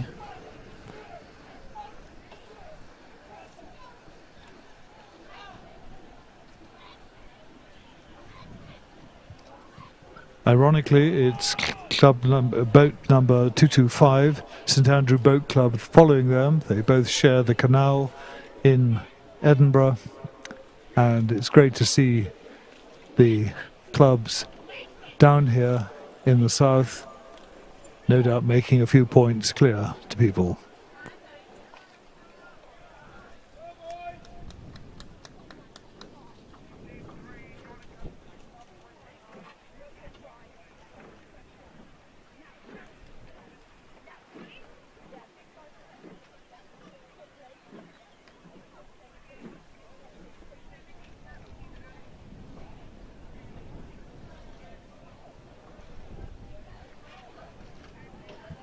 Crew number 226 is just finishing its time trial. This is the A crew from UK Armed Forces Rowing Club. So that's UK Armed Forces Rowing Club A on the screen, just approaching the end of the time trial.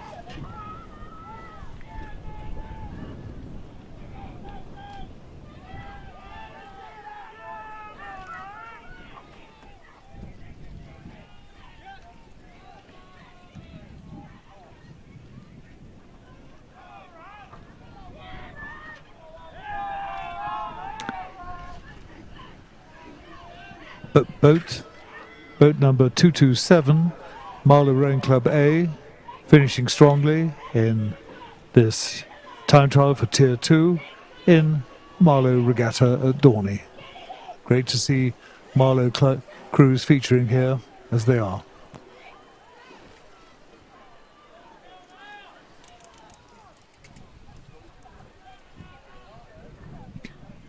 Now we have crew number 228, Minerva Bath Rowing Club A, coming to the end of their time trial. You see them on the screen in the yellow strip, yellow blades.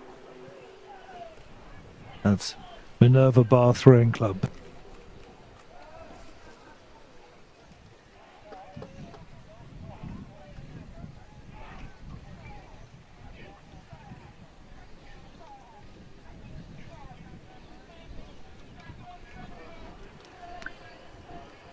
Crew number 229 is just finishing now. This is Non-Such Boat Club B. And you now see them on screen. Non-Such Boat Club B finishing their time trial.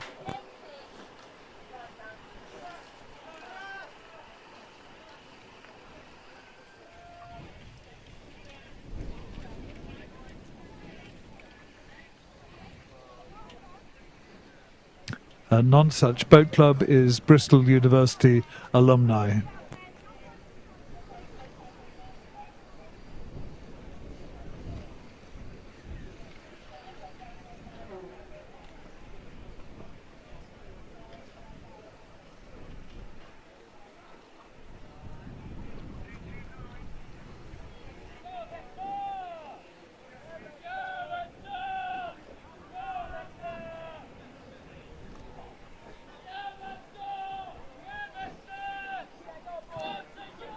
This is crew number 230 finishing the time trial.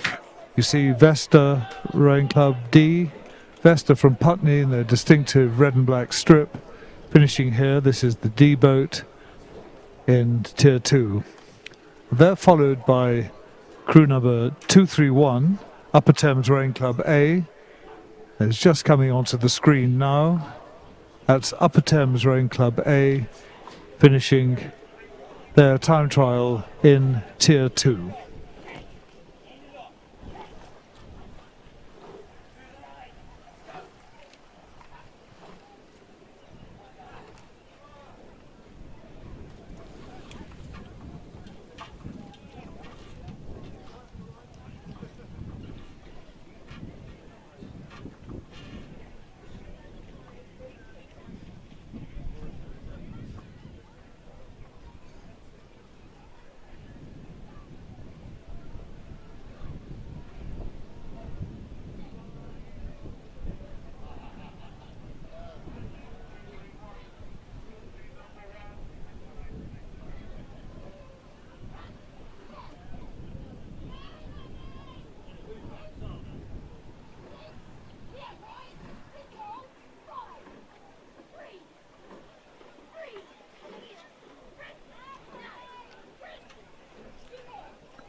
Putney Town Rowing Club A just finishing their time trial. On screen, that's Putney Town Rowing Club A.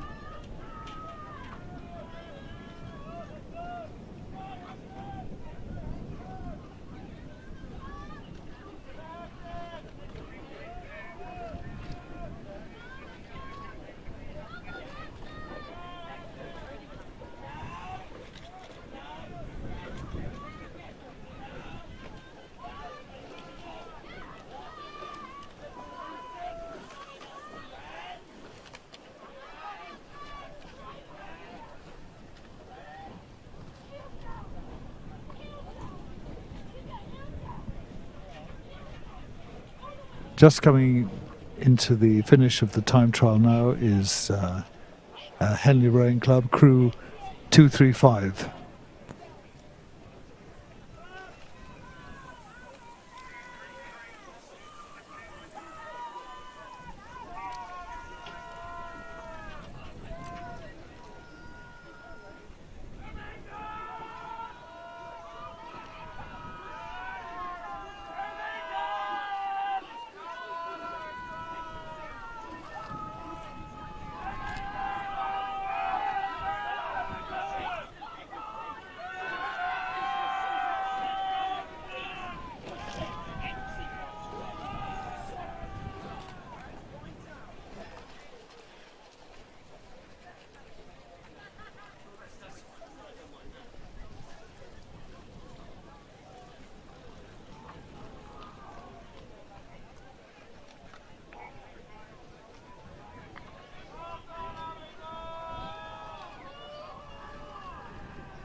That's 238, that's just finishing. That's Oxford University Lightweight Rowing Club B. And then 239 just coming through. This is the Swansea University Rowing Club. That's Swansea on the screen, just finishing their time trial.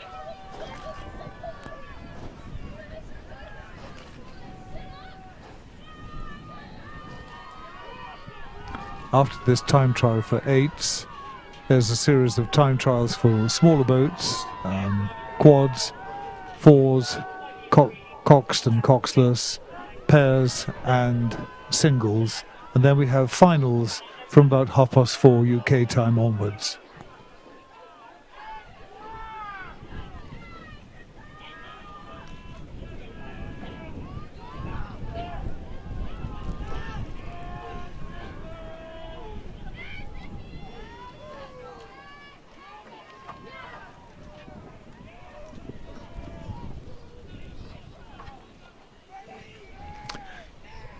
Crew number 241, Sheffield University Rowing Club A, is just coming into sight. Now they're finishing their time trial in Tier 3.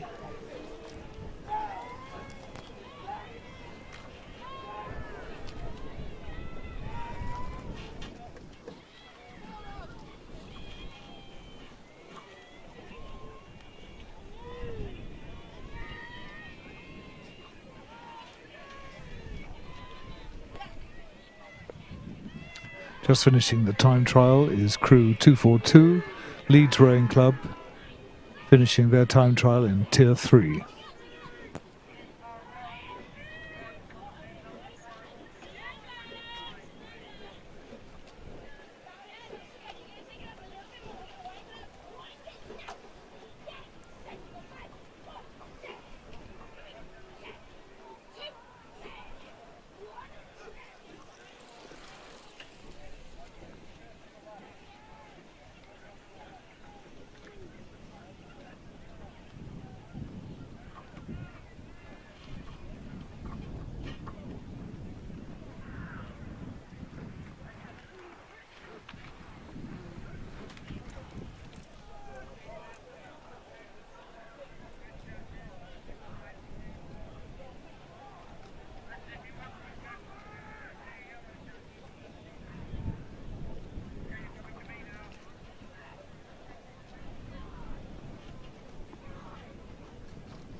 Crew number 243, Warwick University A, just finishing.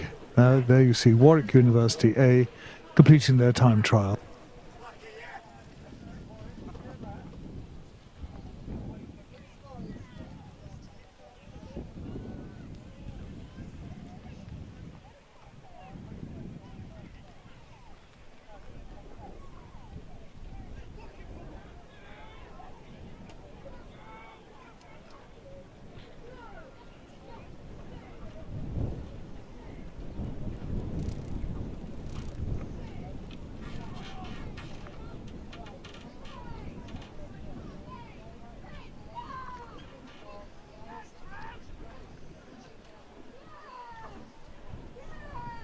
Crew number 244, City of Cambridge Rowing Club A, is just on the picture now. That's City of Cambridge Rowing Club A, just finishing their time trial.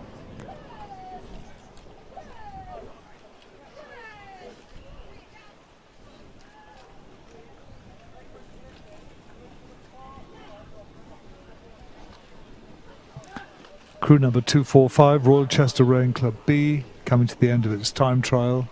You can now see them on the screen and in front of the finishing tower. That's Royal Chester Rowing Club B.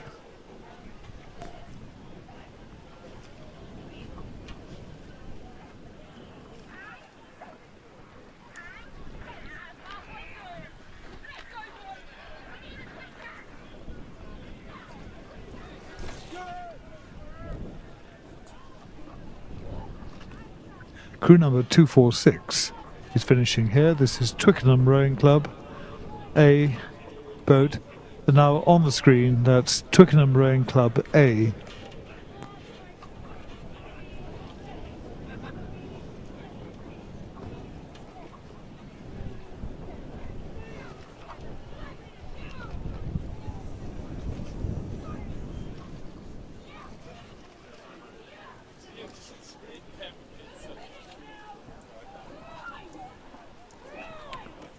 Crew 248 is finishing. That's University College, Oxford.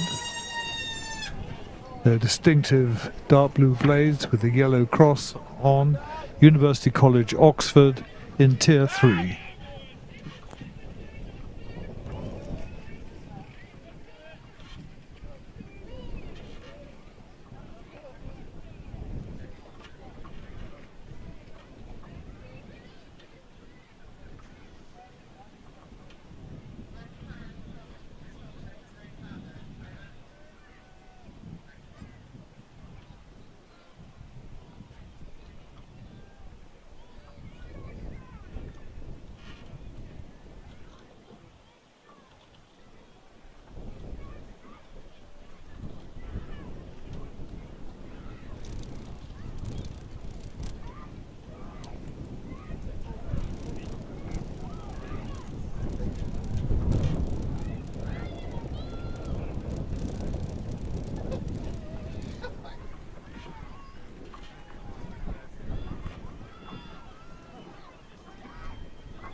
Crew 249 is just completing the time trial. This is Liverpool University Boat Club.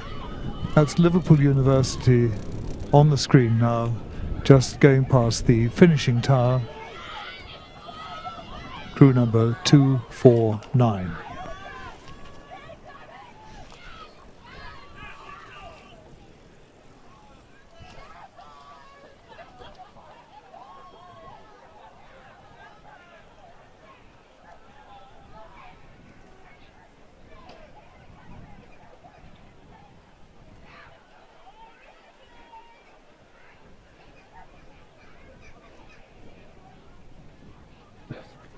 Crew number 250 is just finishing now. This is University College London Boat Club A crew.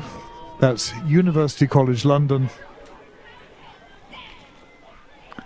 A crew number 250.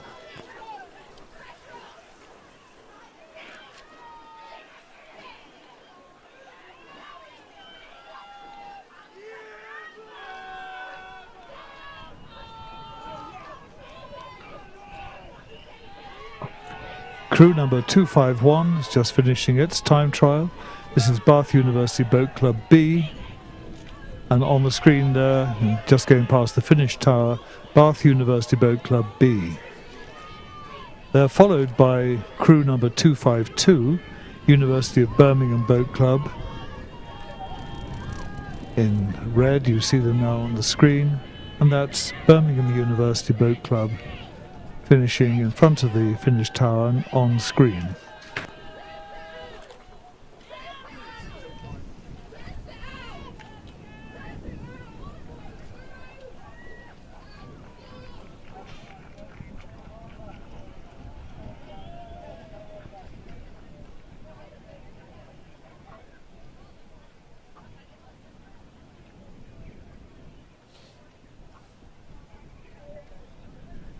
And you now see on the screen crew 253, Marlow Rowing Club, last in the time trial, but certainly not the least.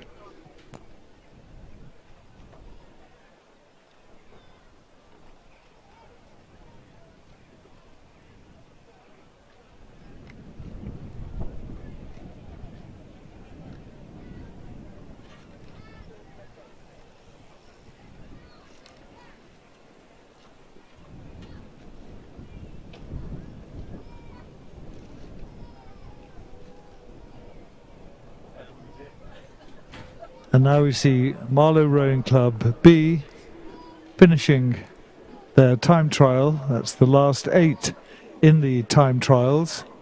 And in a few minutes' time, we move on to quads, coxless quads for the championship. And there on the screen, Marlow Rowing Club finishing just in front of the finishing tower.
The time trial for the championship quads and tier 2 quads has started. The quad is a coxless quad sculls boat, and the first boat off is crew number 254, Windsor Boys School.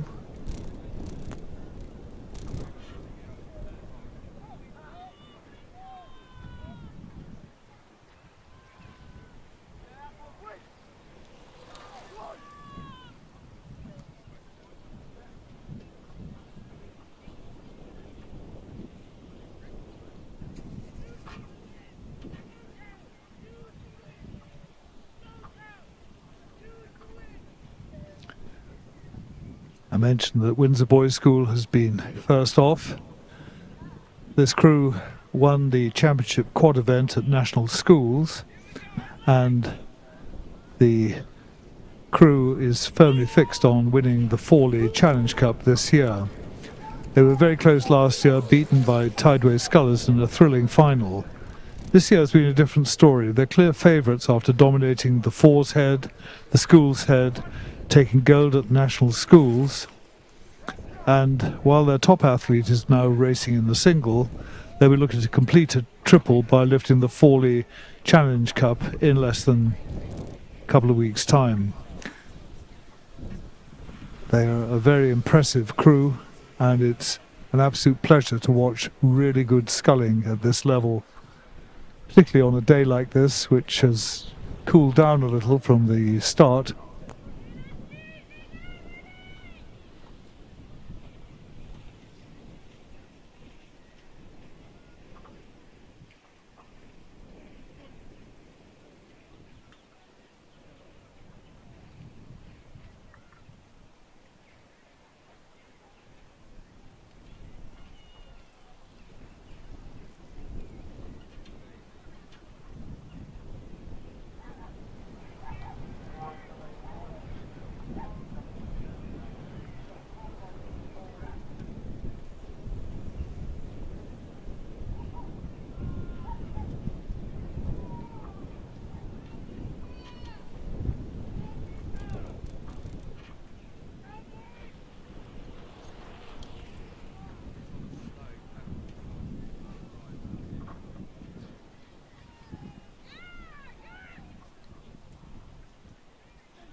Just inside his Windsor Boys School crew that I was talking about, there you see them setting an incredibly high standard for this time trial. And now on screen and in front of the finish tower is Windsor Boys School.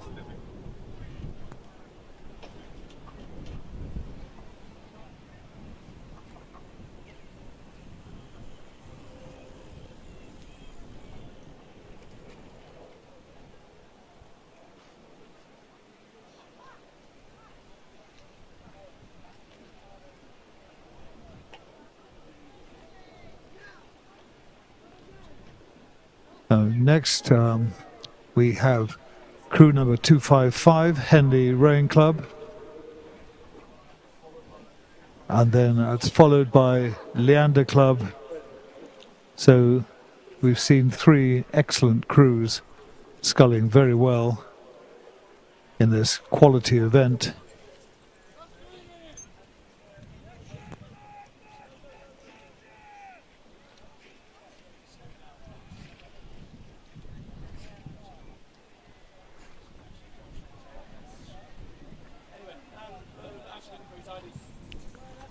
There's crew number 257, Reading University Boat Club B, just finishing and on screen and in front of the finish tower.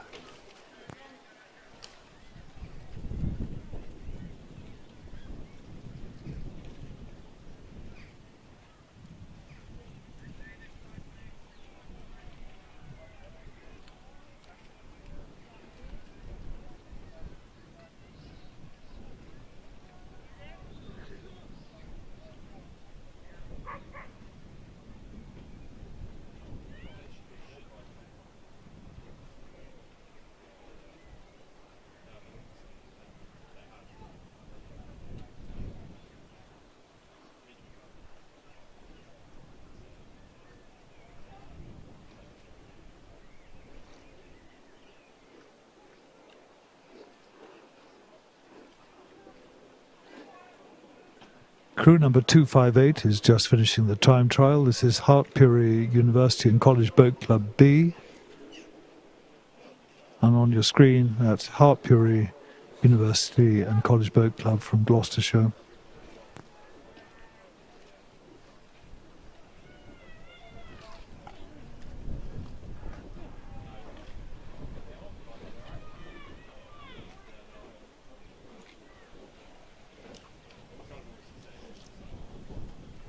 .259 just finishing now. That's London Rowing Club A. On screen to London Rowing Club.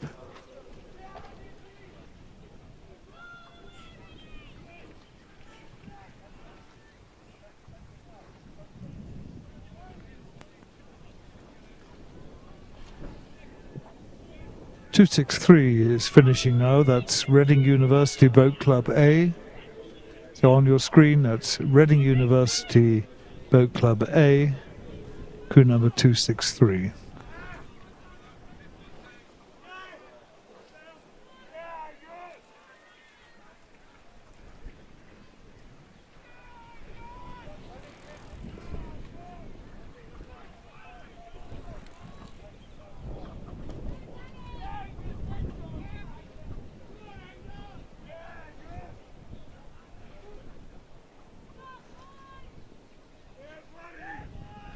.264 is now in sight, is on screen. That's Black Sheep, a composite of Black Sheep and University of West of England A, and that's a Tier 2 crew. So Black Sheep and University of West of England.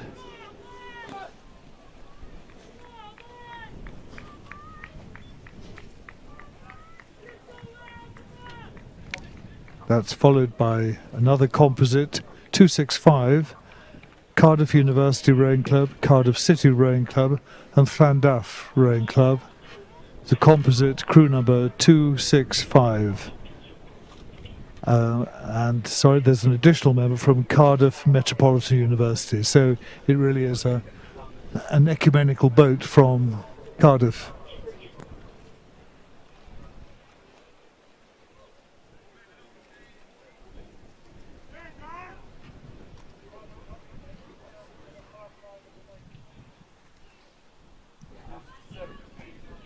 Next crew is 267, which is a composite of Loughborough students and Nottingham Rowing Club. So on screen now, composite of Loughborough students, Nottingham Rowing Club. They're followed by 266, which is Green Lake crew from the United States.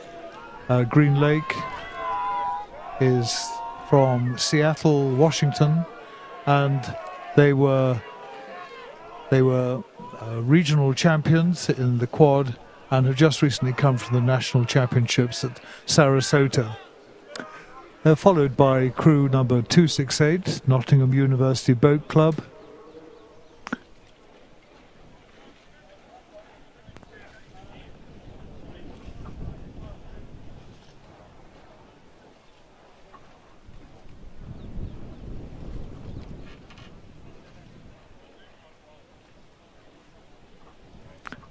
And there on screen we've just had University of Surrey Boat Club finishing.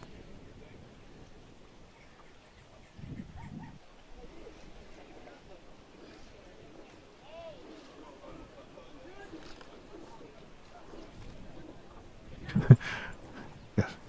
Okay, this is crew 268 from Nottingham University Boat Club A.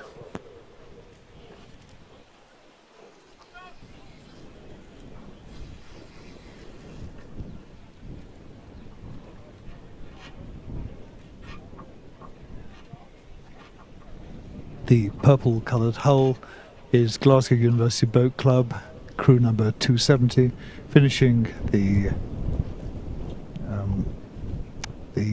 quad thing, and then the final crew is in sight.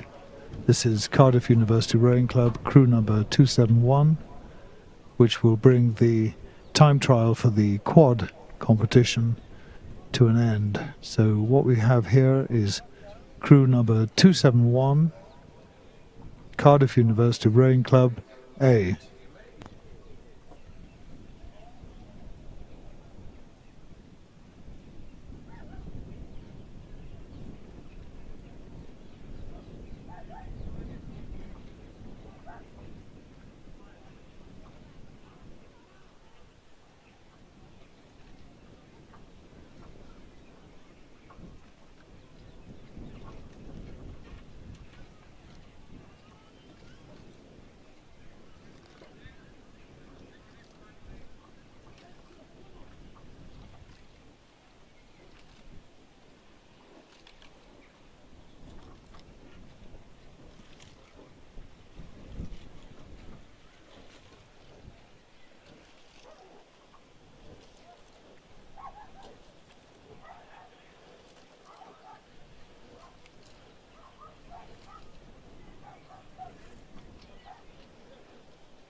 The pairs time trial has now started. As ever, here a quality field with Leander Club, Molesey Boat Club A, Tideway Scholar School A, Emmanuel School B, Elizabethan Boat Club C, and Newark Rowing Club A taking part. Elizabethan Boat Club is the alumni club from Westminster School.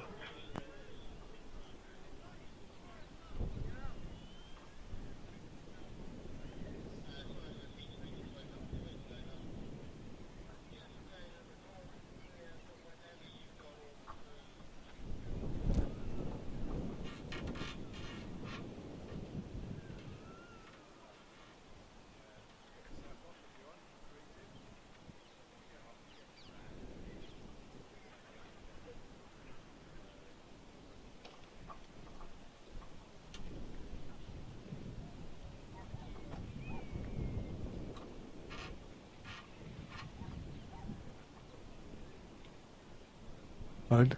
On screen we see the Leander crew number 272.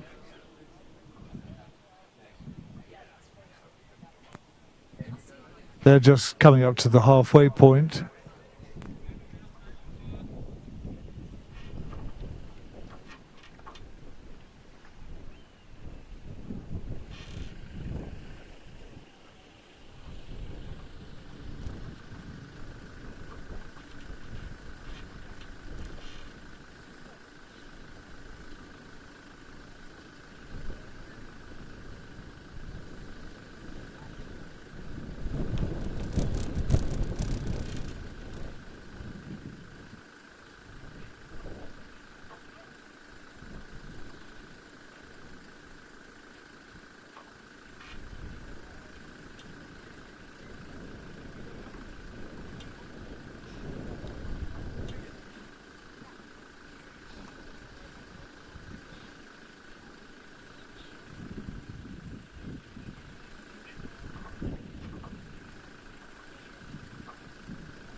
So the time trial for the championship at coxless pairs continues, and on your screen and in front of the spectators entering the last 250 metres is Farrell and Heath of Leander Club,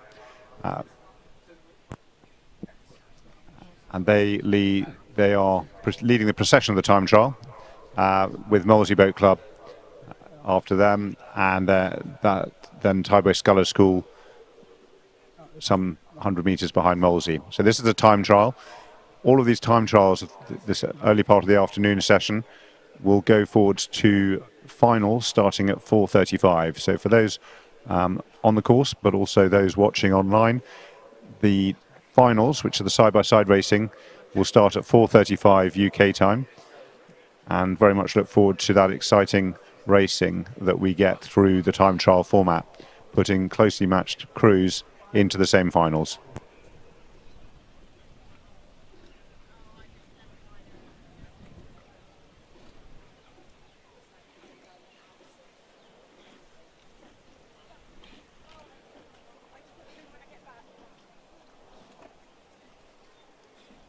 And now just crossing the line here is Ed Fuller and Ollie Stenhope from Molesey Boat Club crossing the line.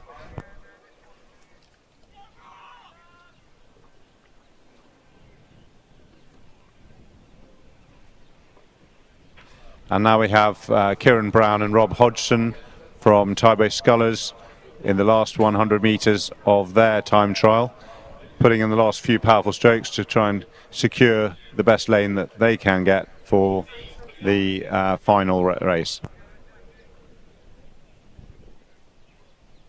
So all crews will go straight through to the final. This purpose of this time trial for the pairs is really to sort out who gets the most favourable lanes, which this morning were the lower lanes. So lanes 1 and 2 were being used as the favoured lanes because there was a slight cross tailwind. Conditions have remained pretty similar, so that may well be the decision of the umpires later. We'll wait and see. But now coming on screen and in the last 150 metres of their race, crew 278 Newark Rowing Club, straight by Andrew Hare.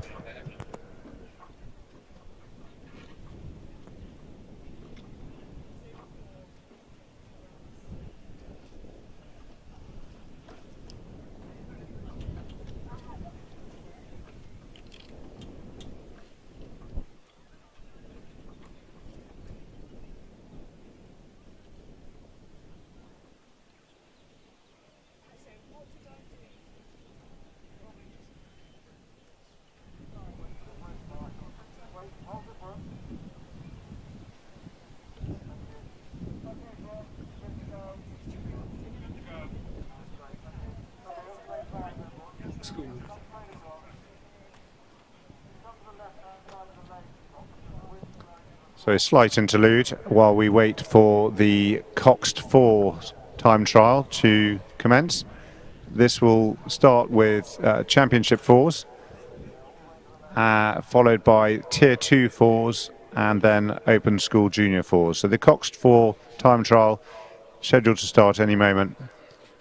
First crew out on course we expect to be Oxford Brookes University B, crew number 279.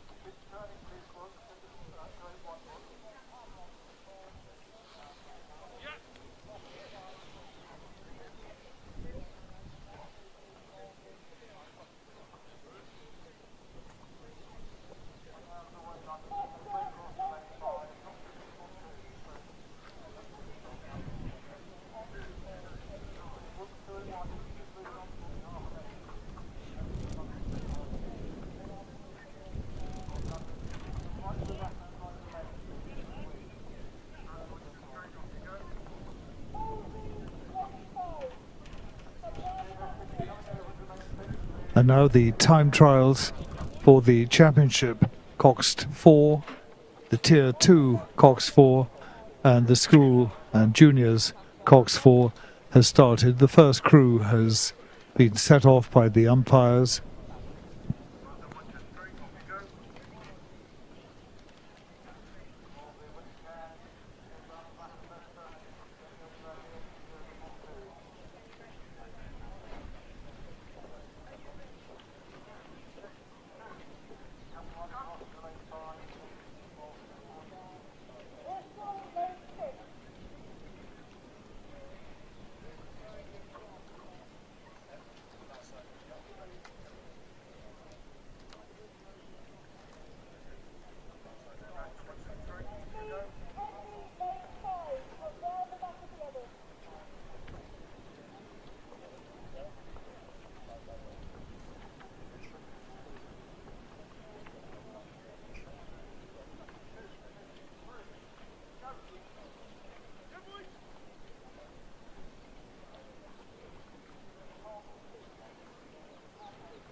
And on the screen now, you can see the first crew off, which is Oxford Brookes University Boat Club B,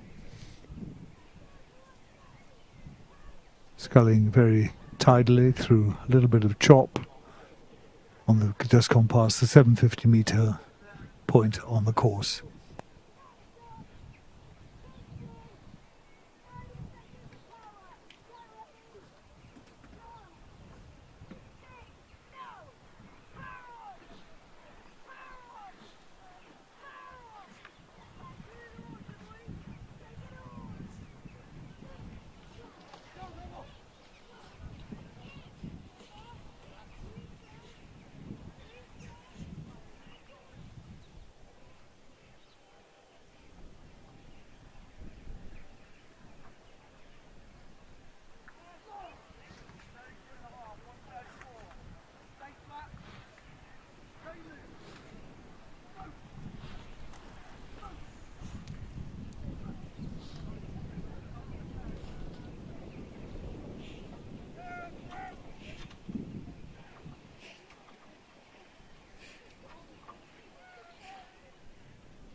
Crew 279 is now approaching the end of the time trial. It's on the screen and it's approaching the finishing tower. This is Oxford Brookes University Boat Club B. Running very neatly, and a crew very keen to make a point as being part of the Brookes programme of development. They're followed by crew 281, which is another Oxford Brookes University club. This is their A crew, crew number 281 on screen and in front of the finished tower now.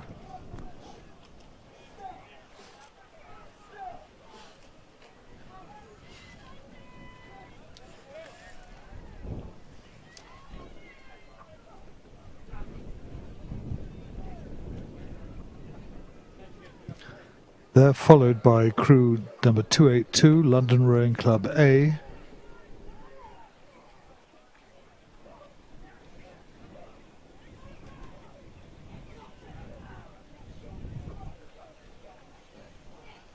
So that's London University, London Rowing Club A, just finishing their time trial.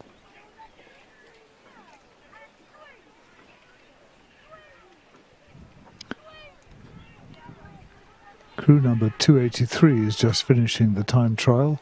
That's Vesta Rowing Club A from Putney, just on screen and in front of the finish tower. Vesta Rowing Club A.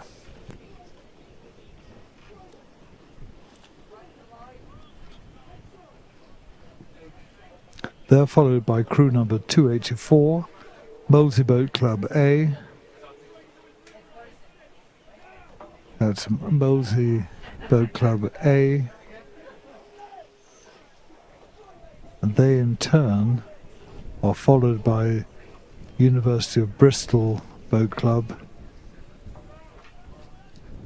crew number 285.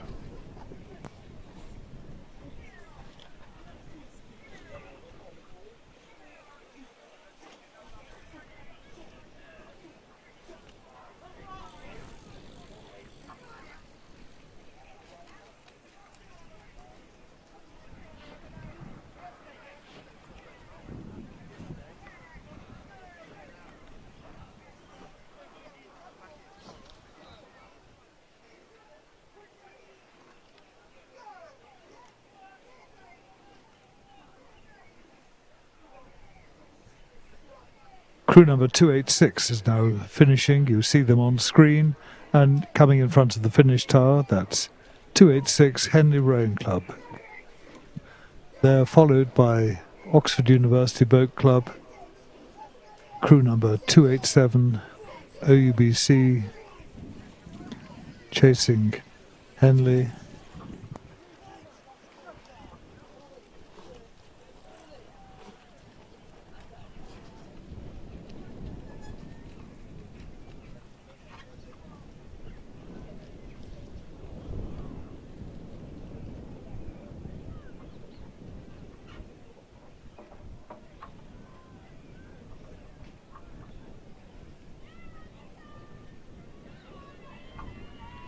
And crew number 289, Newcastle University Boat Club A, is just in sight.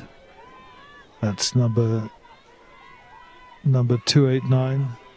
And they've overtaken crew number 288, Upper Thames Rowing Club, on the course.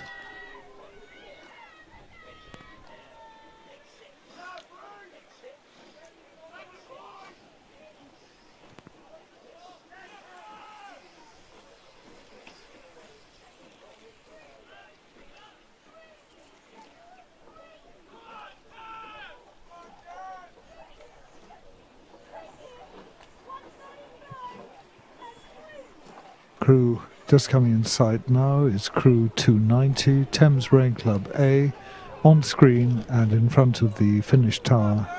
That's Thames Rowing Club A.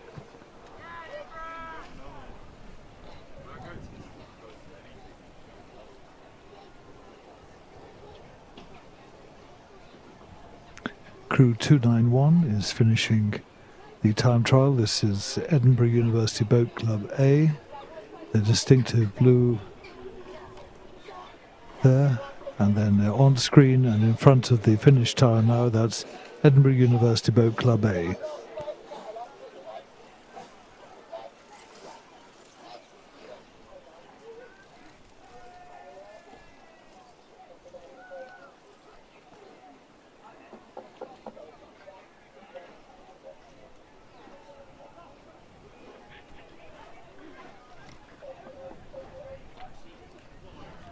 Crew number 292 is just finishing its time trial. They're on screen now. That's London Rowing Club B.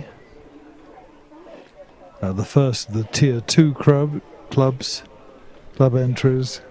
So that's 292 London Rowing Club B.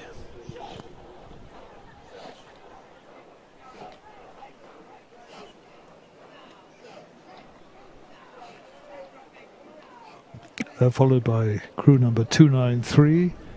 This is a crew from Elizabethan Boat Club. That's the alumni club of Westminster School, and their distinctive pink colours. That's Elizabethan Club A. They're followed by crew number 294. which is Hinksey Sculling School. And there you see Hinksey from Oxford rowing through.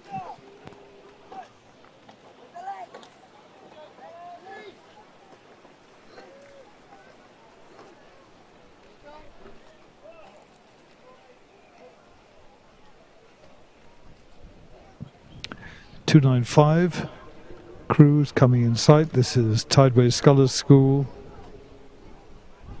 That's Tideway Scullers, both on screen and in front of the finishing tower.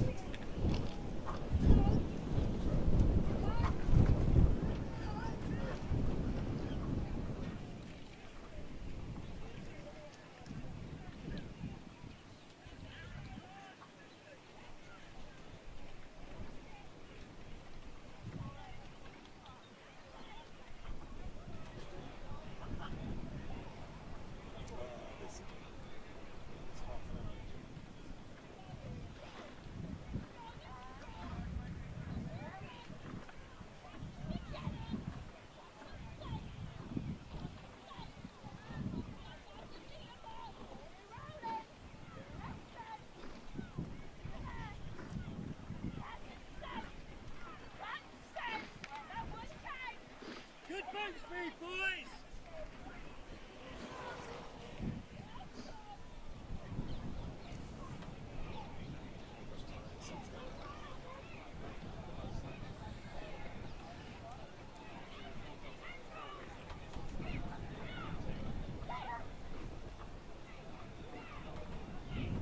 Crew number 296 is now coming to the end of the time trial. This is Reading Rowing Club.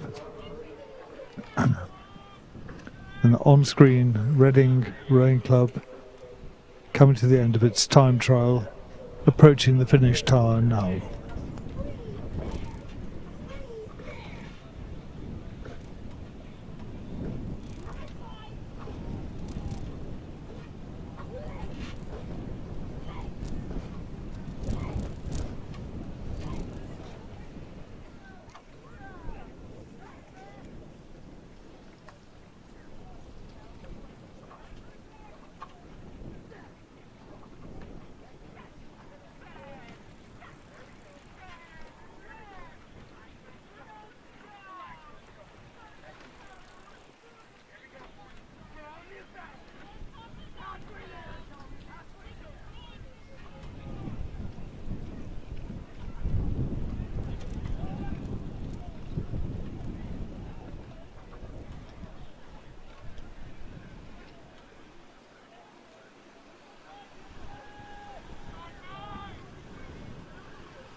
Just coming into sight from the commentary tower is crew number 298, Canterbury Rowing Club A, and they're now on screen and coming alongside the finish tower is Canterbury Rowing Club.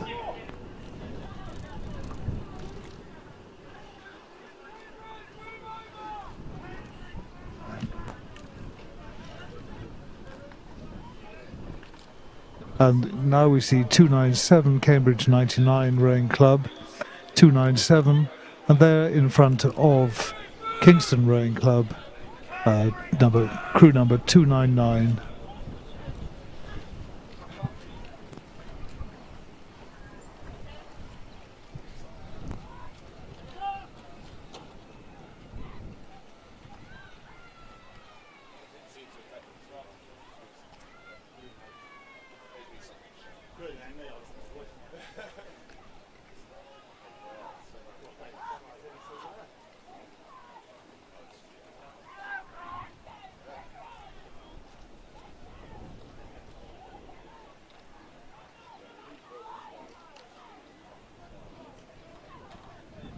Now we see crew number 300, Runcorn Rowing Club A, coming to the end of their time trial.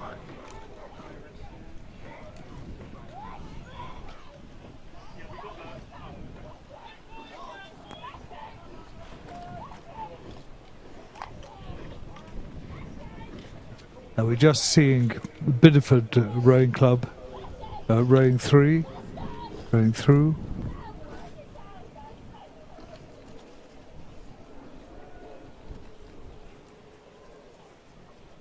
It's great to see Bideford here today from North Devon.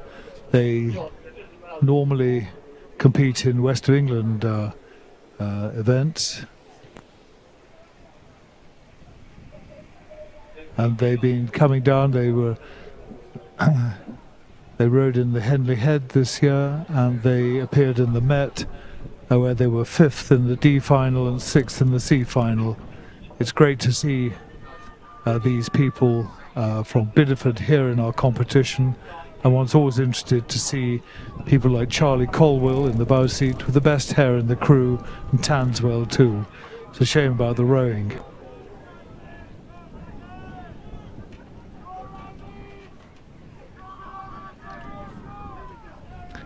And now crew number 305, Brooks School, Massachusetts, USA, rowing through. So on the screen and in front of the commentary tower, the finishing tower, that's Brooks School over from the United States. They in turn are going to be followed by crew number 306, Radley College A, who are one of the school crews in this competition. There's Radley in distinctive red and white colours, and they're just ahead of Hampton School in the distinctive yellows, crew number 307. That's Hampton School.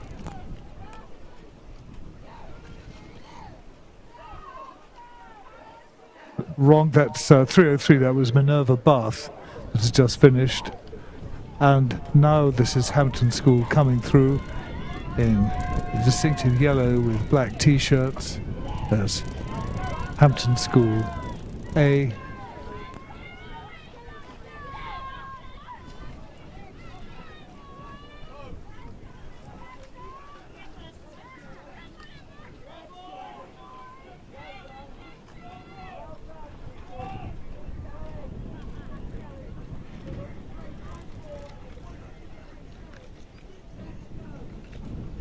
We're now seeing crew number 308, Winchester College, just finishing there on screen and by the finishing tower. They're followed by a composite from Brunswick School and Groton School. Crew number 309 you see on the screens now, just finishing by the finishing tower. That's a composite from Brunswick School and Groton School.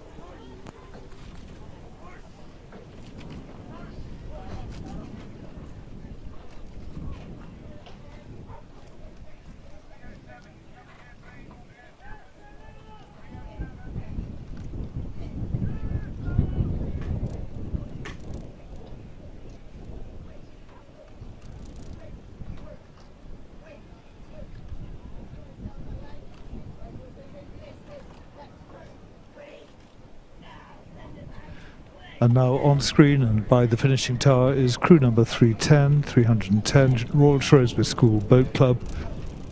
That's Shrewsbury School finishing their time trial.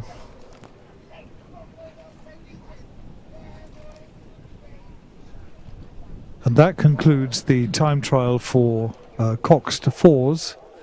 And we now move on to the singles competition. There's a big entry here of over 40 scullers, and we will commentate as they come closer to the finishing tower.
304. This is on screen is William Young of Cambridge 99 Rowing Club.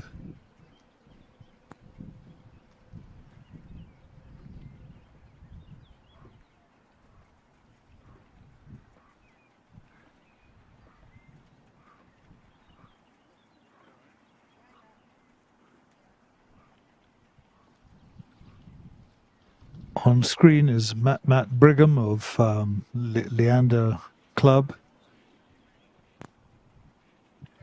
He beat Mahe Drysdale at Marlow Regatta back in 2019.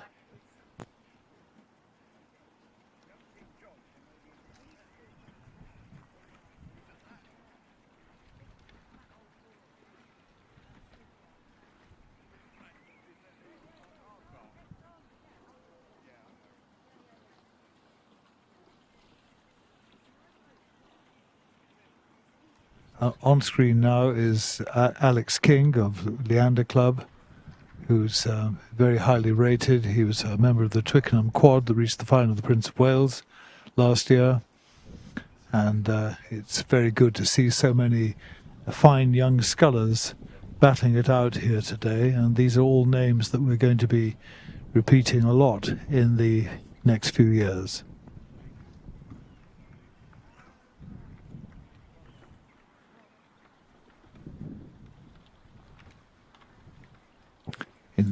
On screen now is Daniel Jones of Leeds Rowing Club.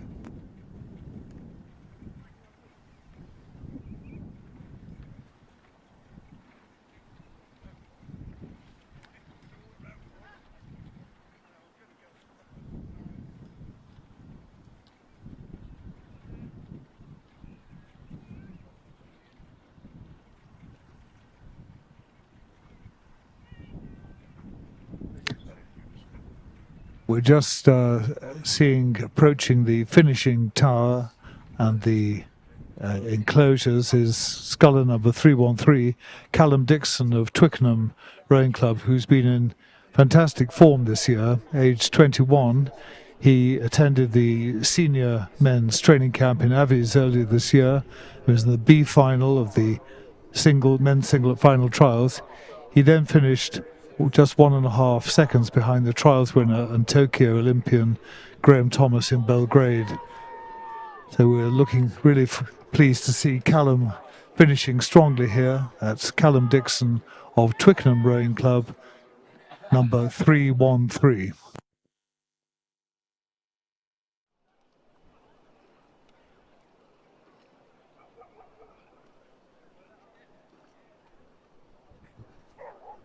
Just seeing scull competitor number 314, William Young of Cambridge 99, finishing his time trial.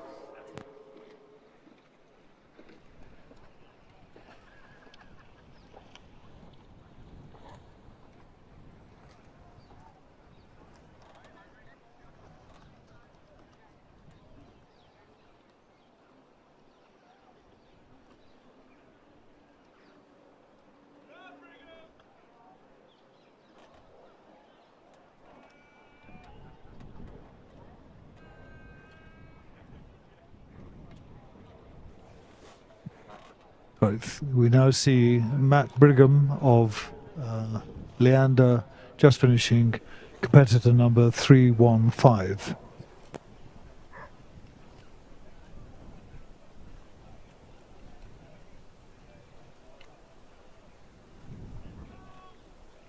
Now, just coming into the red buoy area is Alex King of Leander Club.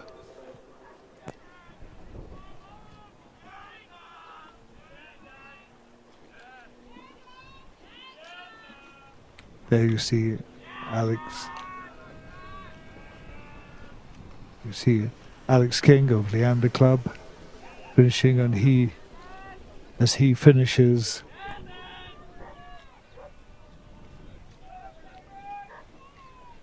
then Daniel Jones of Leeds just finishing now on screen and in front of the finished tower, and he's followed by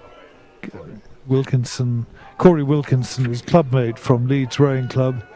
sculler number 321. That's Corey Wilkinson of Leeds, and he's being followed by Cameron Kemp, competitor number 322 from Strathclyde Park Rowing Club. Okay.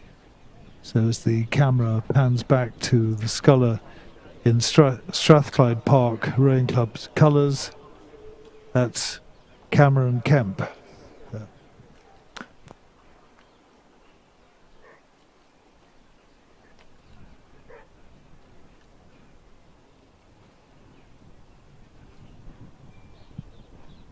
And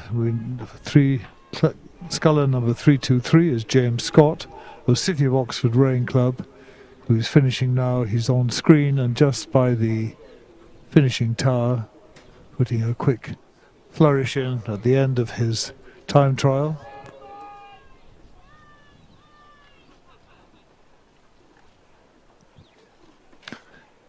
He's followed by sculler number 325, Alistair Holborough of Reading University Boat Club.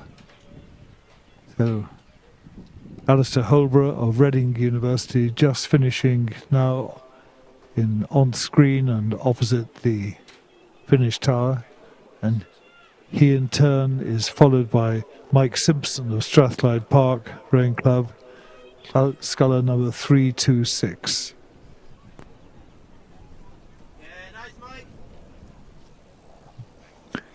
Then another Reading University athlete coming through now. This is Jacob Parrington of Reading University, sculler number 327. And he's sculling past the tower and is on screen now, raising the rate in the last 25 metres of the competition.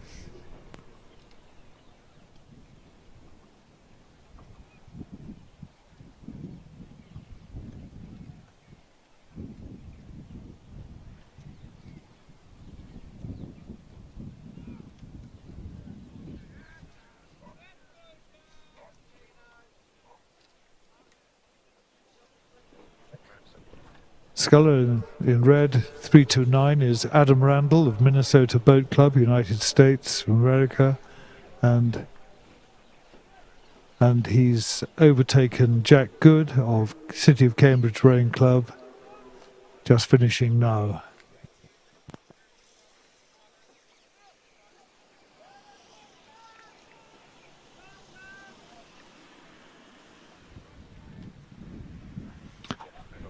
We now have sculler number 337 heading to the end of the time trial. That's Gregor Hall of Stirling Rowing Club. He's putting in a strong finish here. That's Gregor Hall, competitor number 337 from Stirling Rowing Club. And he in turn has taken over Cameron Buchan, number 332, from Edinburgh University Boat Club.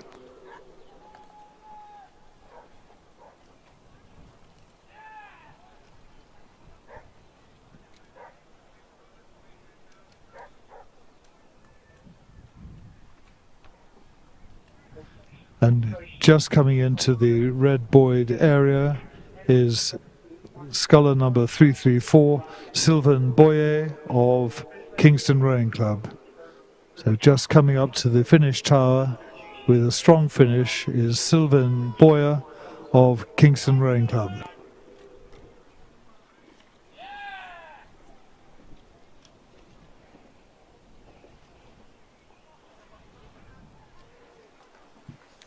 Just coming into the red buoyed area now is Tom Foster of Upper Thames Rowing Club.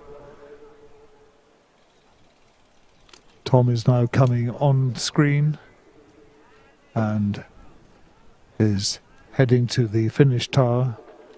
Number 336, Tom Foster of Upper Thames Rowing Club.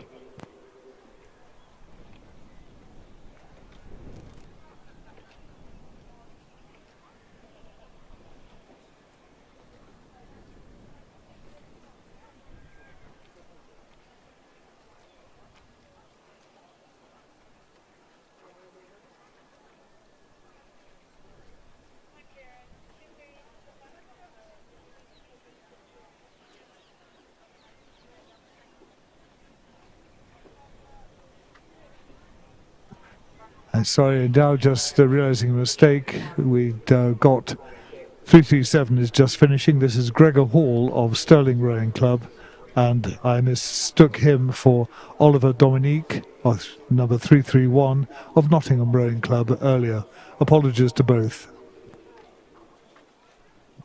Here's sculler number 338, Christopher Revell of Wallingford Rowing Club. Just finishing now, you see on screen and by the finish tower, Christopher Revell, Wallingford Rowing Club.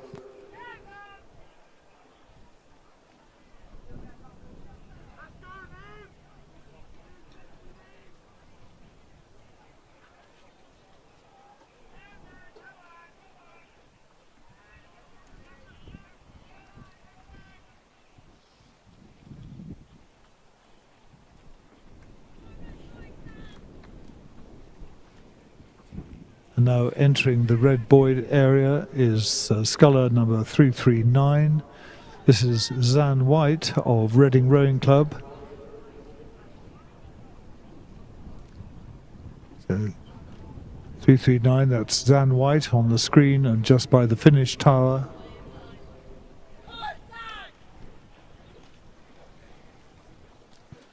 Is that 340?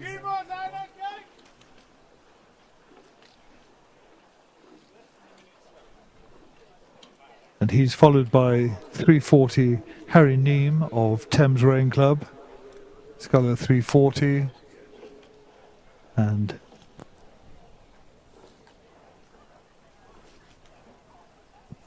he's been followed by Stephen Cox of Molesey Boat Club, number 342.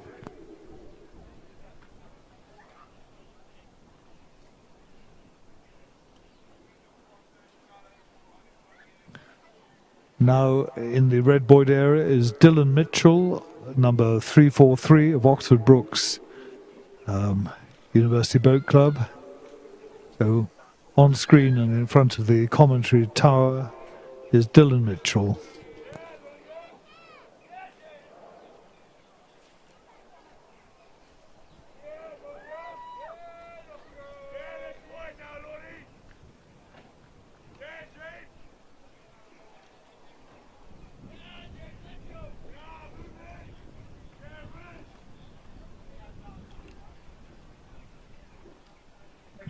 Now we see James Lawn of Nottingham University Boat Club, sculler number 345, just on screen now and by the finish tower.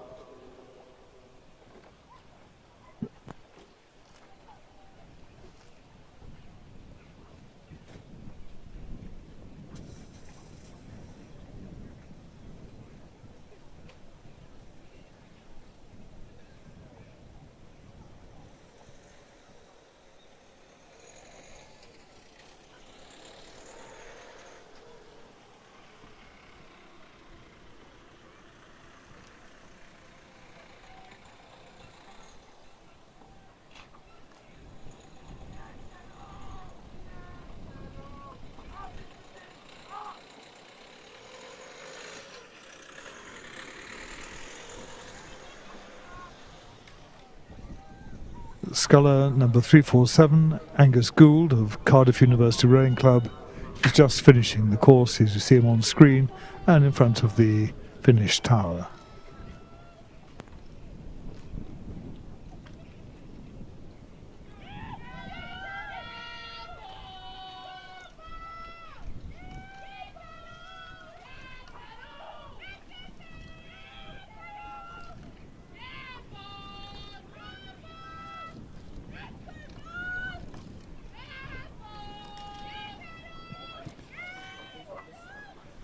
So James Brooke of Hartpury University College Boat Club on the finish tower is just finishing alongside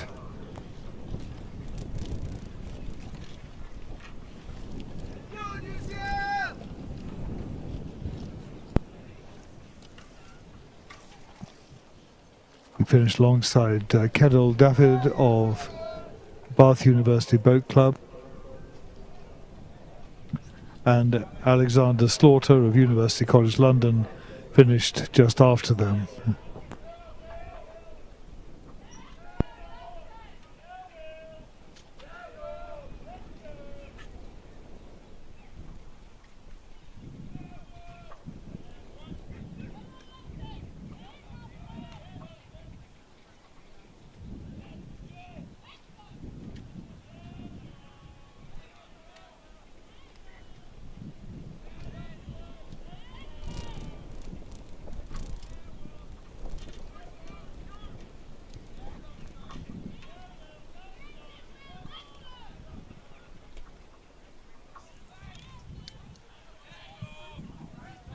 So we now have sculler number 352, Will Lupton of University of York Boat Club, just finishing. That's competitor number 352, crossing the finishing line now. Will Lupton of University of York.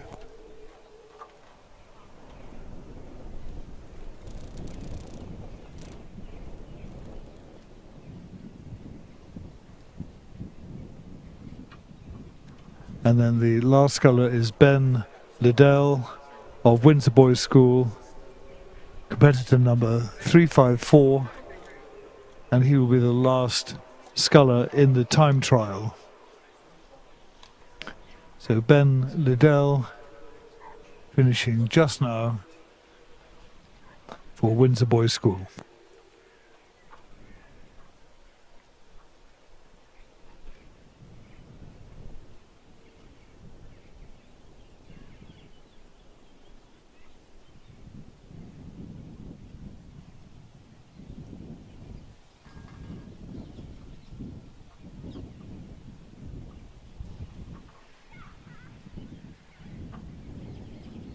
That concludes the time trials for this afternoon. We've had quite a busy programme since lunch, and the programme continues at 16:34, 34 minutes past 4.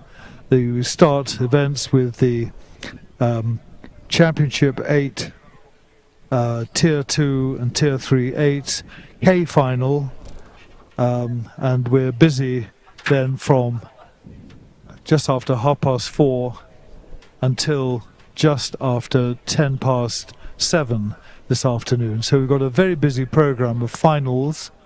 The weather is changing, it's cooled down a little bit. There is a little bit of a breeze now, and we're getting everything set up now for the finals, which start at 16:34, 34 minutes past 4. Thank you. Talk to you soon.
onside, tall, ugly, white hair, and I said, I'm sure I know him. Your description was perfect.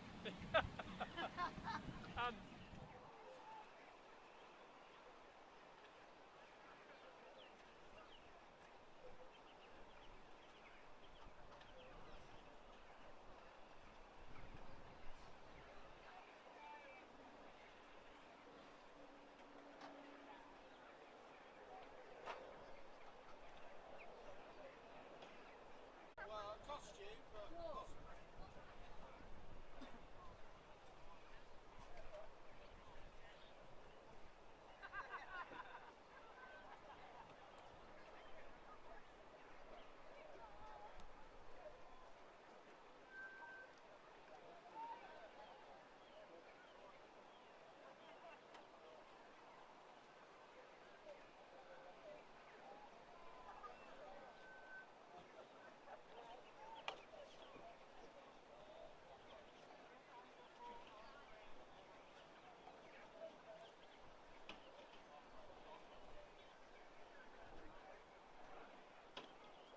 Yeah, Marlow!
In about 10 minutes' time, we will start the afternoon session of side-by-side finals racing at Marlow Regatta.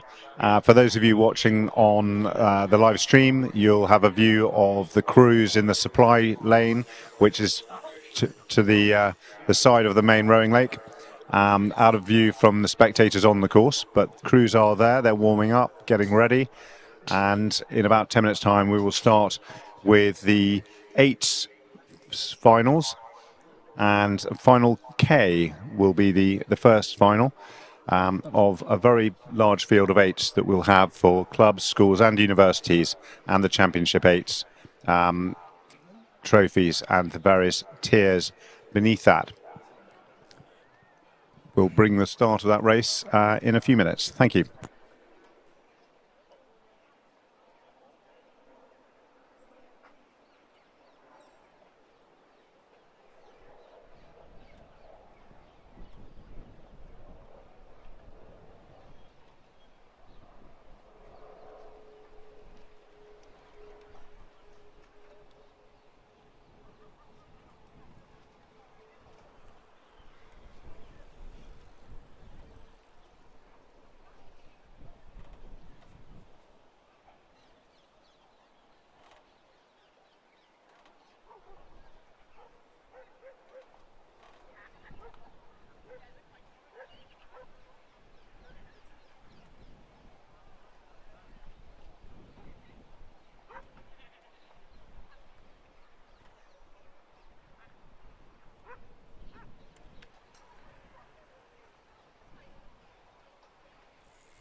At Marlow Regatta, we're always grateful for commentary notes, and we're particularly grateful for the clubs, club members, crew members and coaches that have given us some information.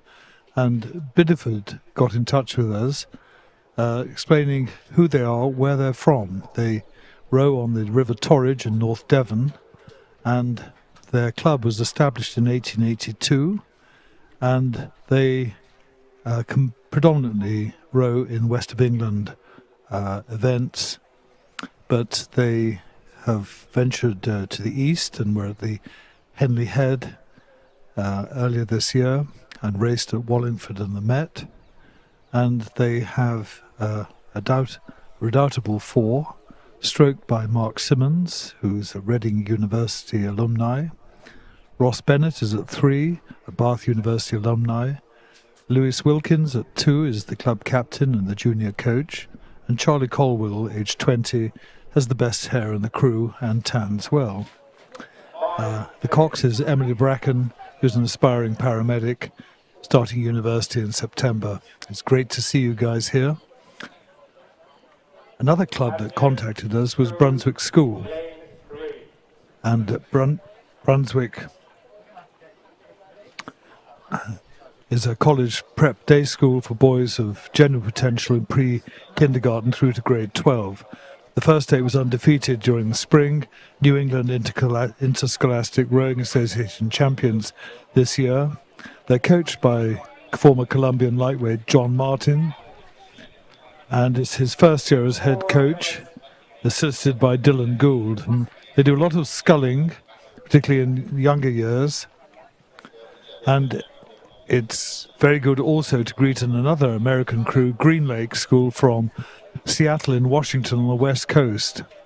They've been a community program school since 1948 and have had a very useful competitive season so far, winning the regional championships with their quad boat, and the 8 was third. And the 4 seniors today, the next fortnight, going off to university next year, 3 of whom will continue in rowing. The rest will be back. We're really good to see you guys, and we wish you well today. The crews are now all getting ready for the first of the finals, the K final, in just over 4 minutes' time, starting with University of Birmingham in lane 2, Hampton School B, lane 3, Bath University lane 4, Liverpool University lane 5, Abingdon School lane 6, Oxford University Lightweights B, lane 7, and Marlow Rowing Club B in lane 8. While we're still waiting for the start, Hereford got in touch with us, and the club is celebrating 150 years old this year, and they're hoping to qualify the 4 for the Y-Folds. And Nigel Fraser says it would be the first time in 20 years for the club if they do, so fingers crossed.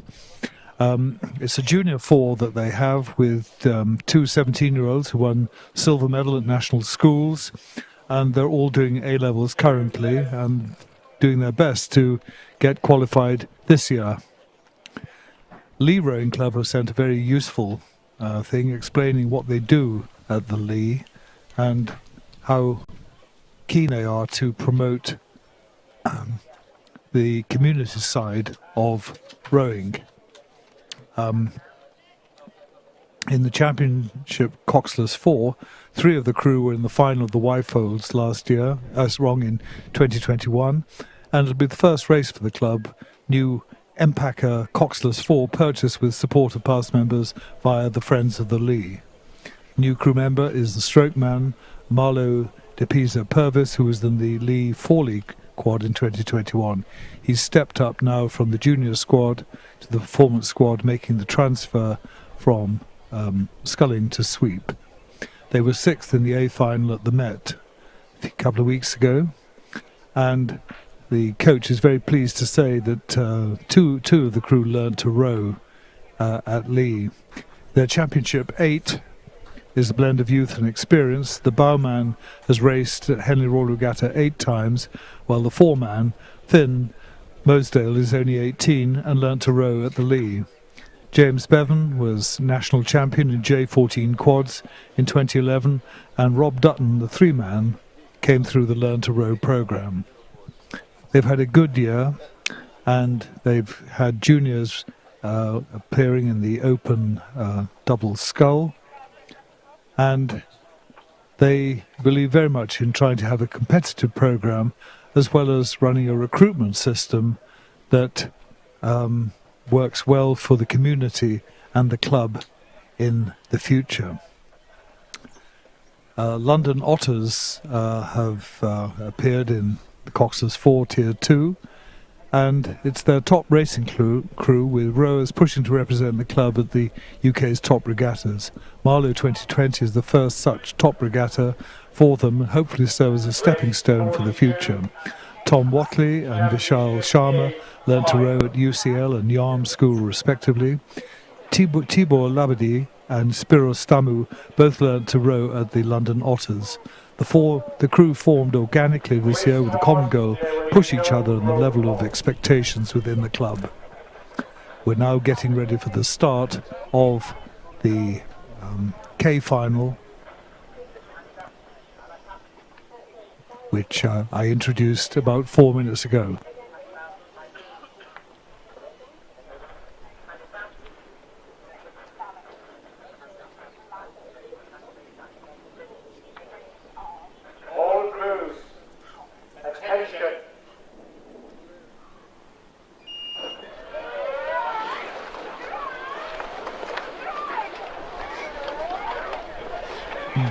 and the K final has just started.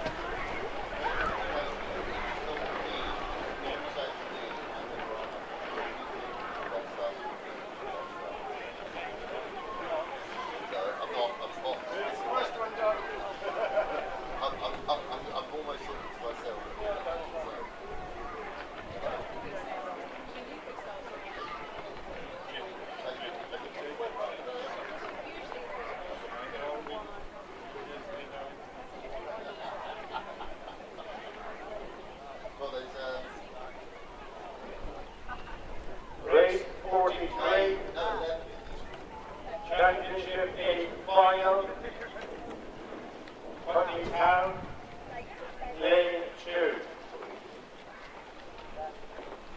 Over 10s, Lane 3.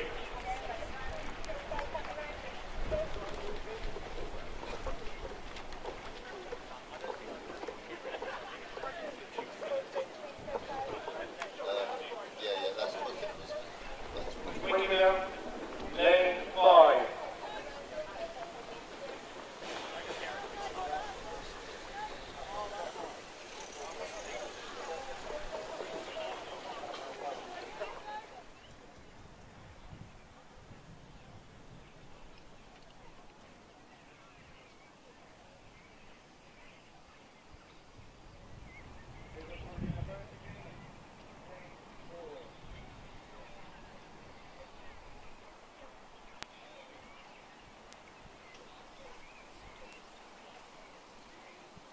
So this is a Tier 3 8, and the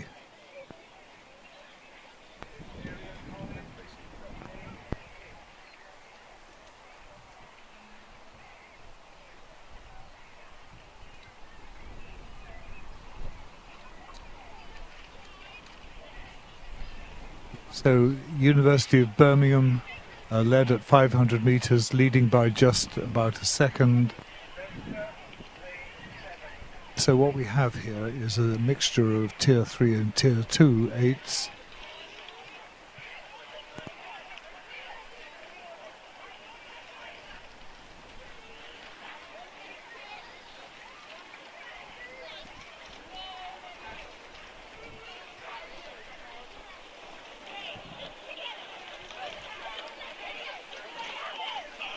As the event is unfolding, it looks as though Hampton School have taken the lead.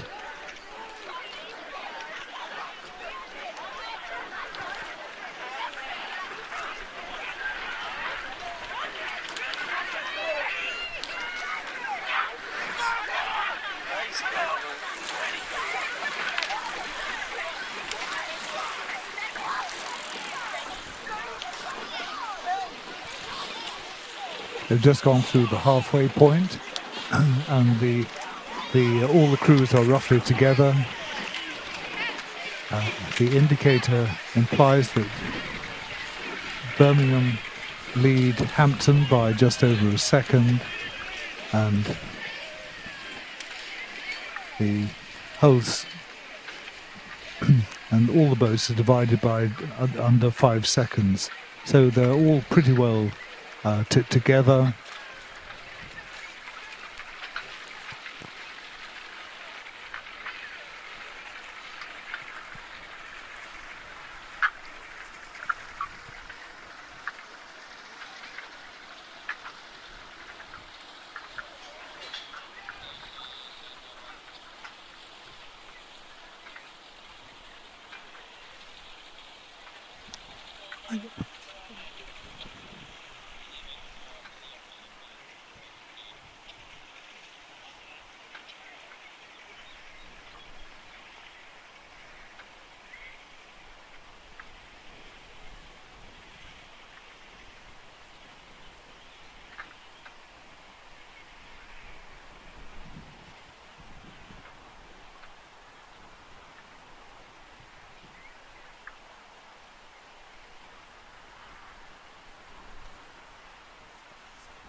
As the cruise past 1500 meter point, we're just trying to work out from who's leading.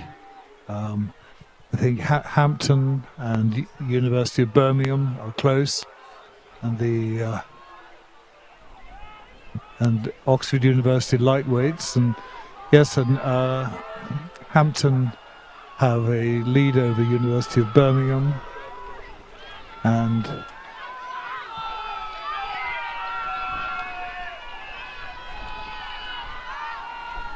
but all crews now putting a spurt on. We're now seeing a final charge, just as we expect at Marlow Regatta. And what is always pleasing for the organisers is to see all the crews pretty well together. And as they come in to the last 150 metres, Hampton appear to be they're both rating 35 strokes a minute. Hampton neck and neck now with Birmingham. Both are now up to 37, and it looks neck and neck with the Surge probably going to win, and it looks as if Hampton may just have squeezed something, subject to recommendations, but the whole of the competition is very much together, and Marlow Rowing Club coming up after an incident at the start.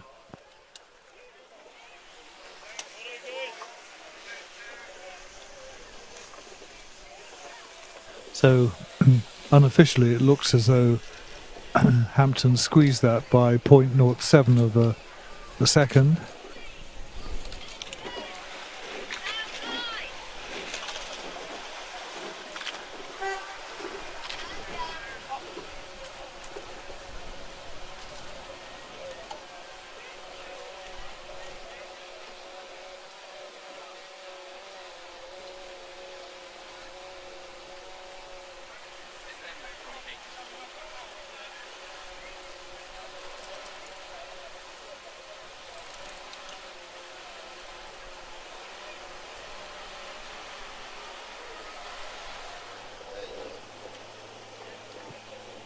So now we see the J final coming up. This is the crews which are Tier 2 and Tier 3. This is in Lane 2, Putney Town, Lane 3, Upper Thames, Lane 4, Liverpool University, Lane 5, Twickenham Rowing Club, Lane 6, Imperial College, Lane 7, Vesta Rowing Club D, and Lane 8, University College London.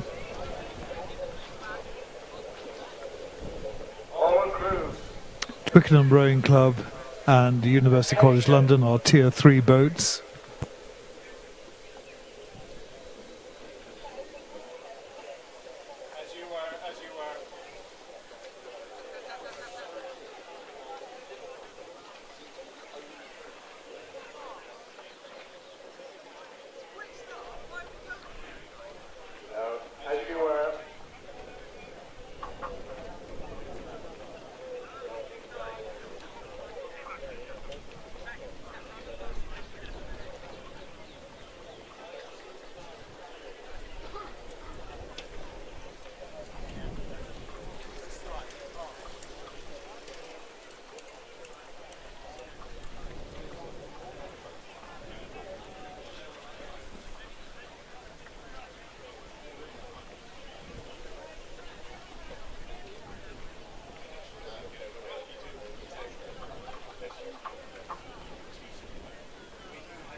Race go.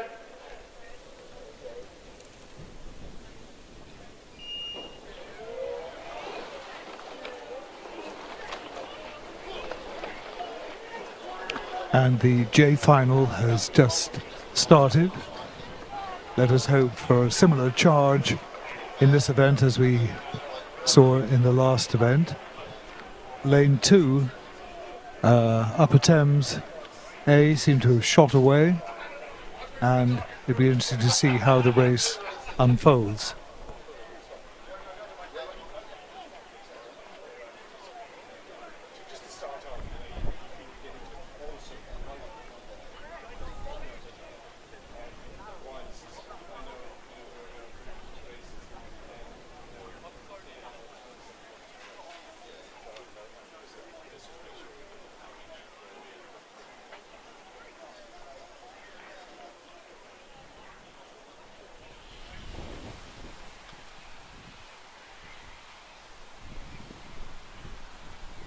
They're just coming up to 250 meters on the screen, and it's really quite difficult to see what's what, but it does look as if in lane 2, lane 3, Upper Thames, went off quickly and may have a lead there.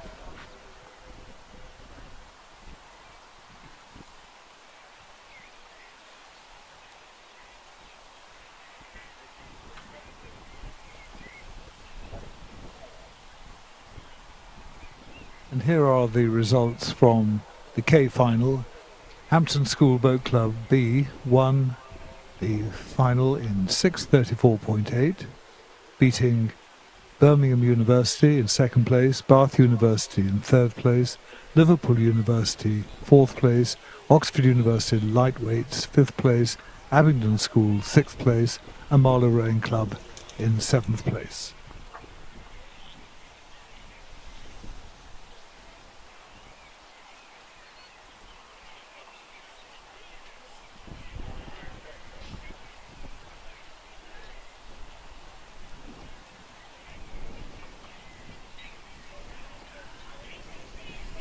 So we're now back on to the J final, approaching the 750 metre point, and at 500 metres, Upper Thames led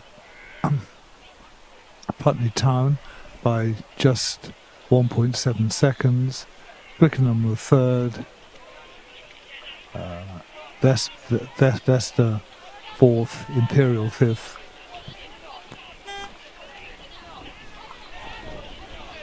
So it's quite a tight field, but Upper Thames maintaining that lead, but the other crews are clawing away at it, and we'll know more as we approach the halfway point, just reaching it now. There's Upper Thames A at 36 strokes a minute, and you can see the field is really very tight. There's 4 seconds separating them, and it's a very good example of the strength that we're seeing in this event.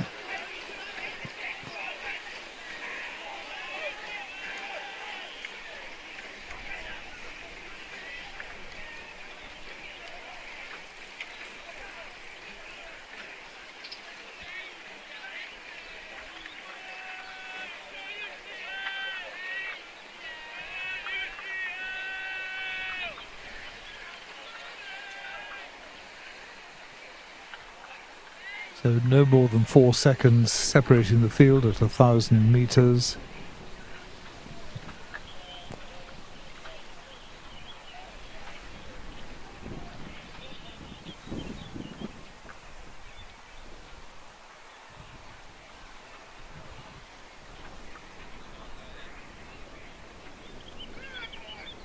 As far as we can see, Upper Thames continue to lead this J final. And we notice University College London have come up in lane 8, and interesting to see what the splits are looking like as they approach the 1,500 metre point.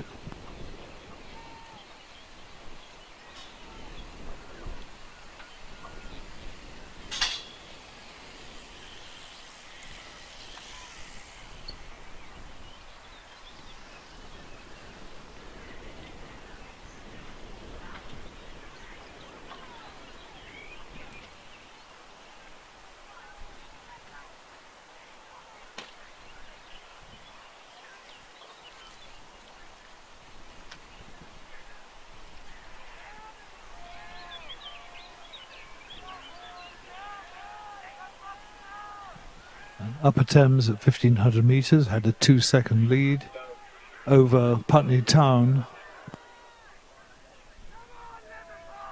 You can see now that UCL, University College London, have come up quickly in lane 8, and so we're now seeing a very nice looking field, not hardly any, no more than 4 seconds separating them, with Upper Thames maintaining a lead and UCL threatening on the commentary tower, finishing tower side. But as we now enter the Red Buoy area, I think Upper Thames have confirmed their lead, and we're seeing a really tight group of finishers now. Upper Thames leading Putney Town, and possibly the UCL threat has diminished, but now there's a real fight on for third place, with my colleagues here in the tower going to be challenged for the third place.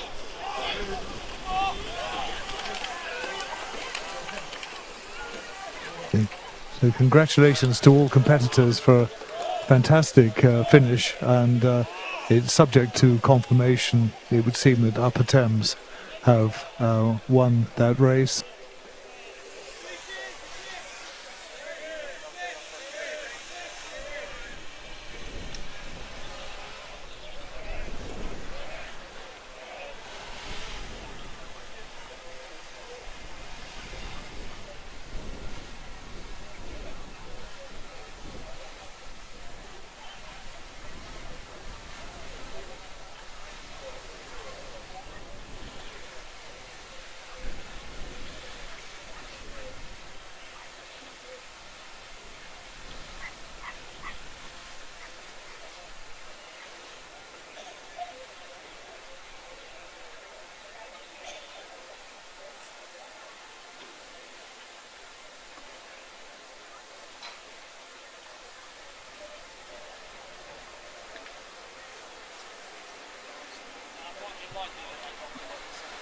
While we wait the official result of race 43, that's the J final of the 8s competition, we now are into the first race where some silverware can be won for Tier 3 8, the Fraser Bowl, presented in 1966 by Mrs. A.B. Fraser and sponsored today by the Judd family.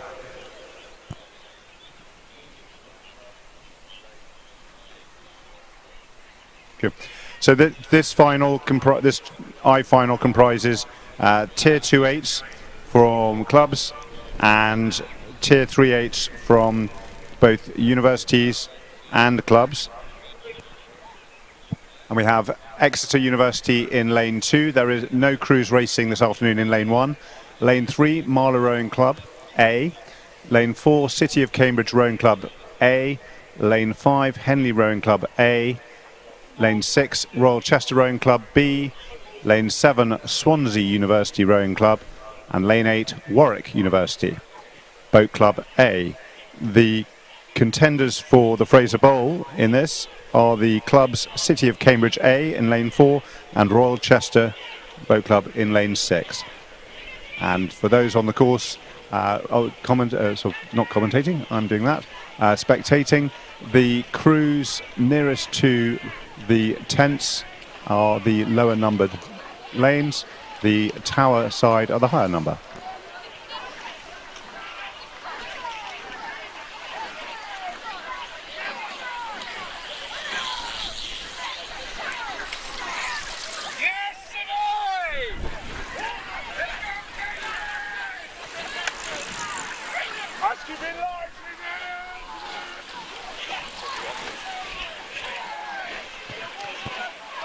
I am wearing a little bit of red paint on my face, as I've been advised by race control that the Tier 3 8 for club competition is actually in the next final, in the H final, as Leeds Rowing Club are Tier 3, classified Tier 3. So unfortunately City of Cambridge and Royal Chester will not be in the silverware here, just bragging rights for a position in the I final.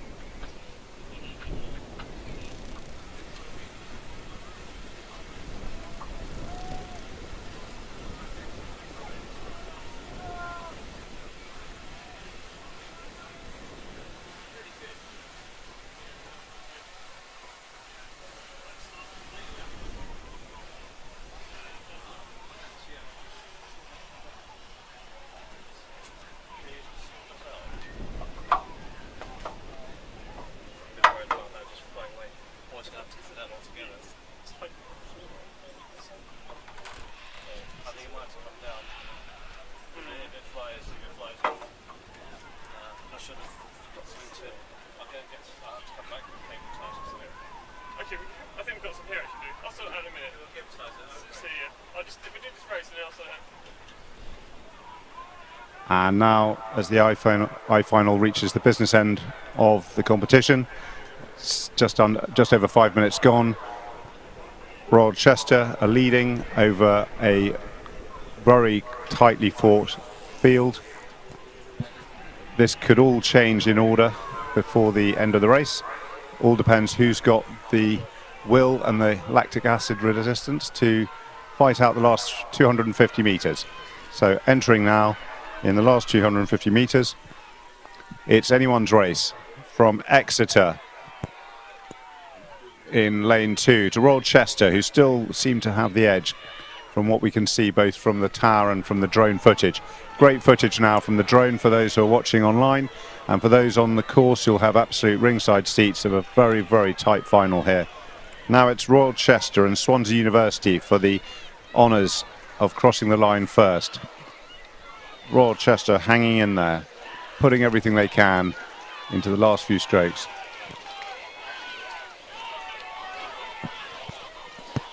It's still not home and dry. It's still Exeter on the far side, still giving Royal Chester and Swansea a run for their money. It's going to be on the stroke. Royal Chester crossing. And we'll wait to see how the numbers play out there. But for me, that was Royal Chester crossing the line first.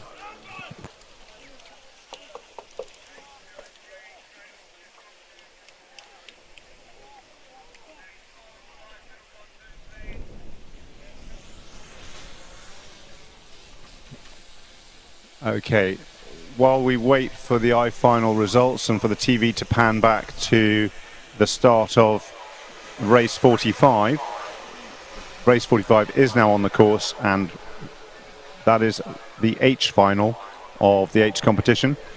And I can confirm here that the silverware, the first silverware of the afternoon is available for this competition, and that is the Fraser Bowl for Tier 3 8s clubs.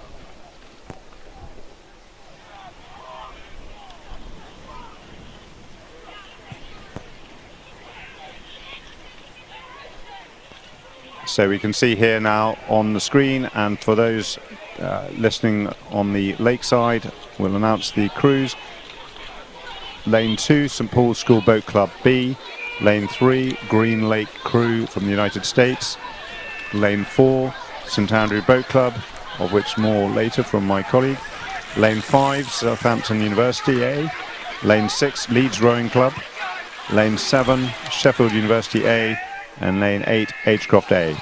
As I said, this is a combination of Tier 2 8s and one Tier 3 8. The Tier 3 8 being Leeds Rowing Club, and that should assure them the Fraser Bowl this afternoon, as long as they make it down the course.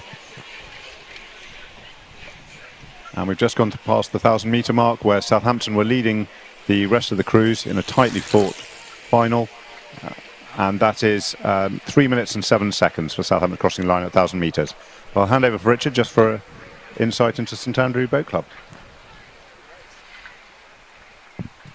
This year, St Andrew Boat Club in Edinburgh is celebrating its 175th year with a row past at Henley. They want to be the first Scottish crew since 1996 to row in the Thames Cup, and they're already winners of the Medium Club pennant at the head of the river race.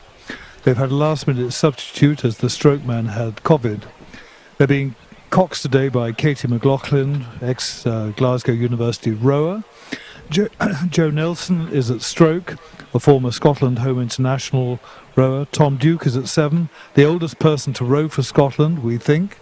Neil Paul at 6, a former King's Cambridge and Cambridge lightweight. He now claims to be a humble potato farmer from the Black Isle. Jan Sharp-Swedlow at 5 is famous for the square blade start in the Prince Albert at Henley in 2016. Andy Dobson at 4 learned to row at St Andrews, still learning. Distinguished author by his book If You Can. At 3, Stuart Masson is in the cage. Brady Tom Stevens is at 2 from Buffalo, New York, former Harvard lightweight. And at bow, Finlay TikTok Miller, the most tan man in Scotland. If any of these people come to the commentary thing, I will claim a pint of wine. Thank you, Richard. And this H final rather, is now past the 1500 metre mark. Southampton continue to lead in a time of 4 minutes 43. The crews are just about to enter the red buoys with 250 metres to the final, and we will see how the competition is playing out. Southampton then in lane 5 continue to lead over Leeds and Agecroft, but it's anyone's race with St Andrew Boat Club also in that upper end of the pack. Agecroft seem to be dropping back. That may be the angle of the drone as I'm watching it, but Southampton should take this home, barring disaster. Leeds not, even though they know they have a win in the bag, still fighting for final position in this cracking final here. So Southampton, Leeds, St Andrew, Agecroft.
The G final is now on the course.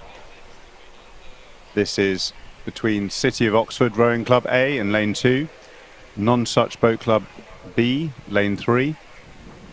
In lane 4, Vesta Rowing Club C, lane 5, Cambridge 99 Rowing Club A, lane 6, Brooks School from Massachusetts, United States, lane 7, Oxford University Lightweight Rowing Club A, lane 8, Abingdon School Boat Club A.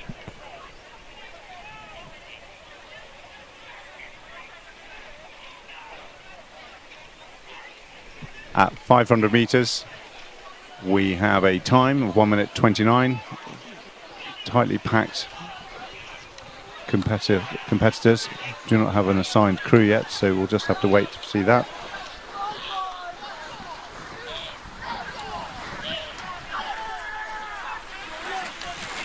Here we go, Toby!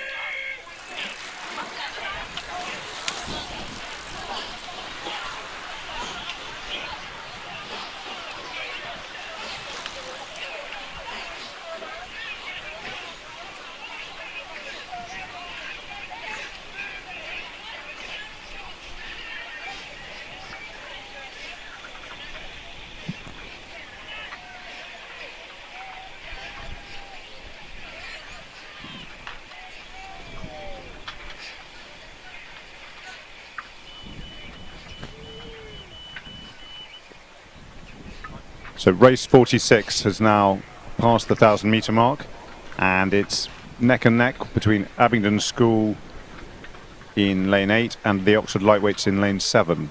So on the tower side of the race is where the competition is really at.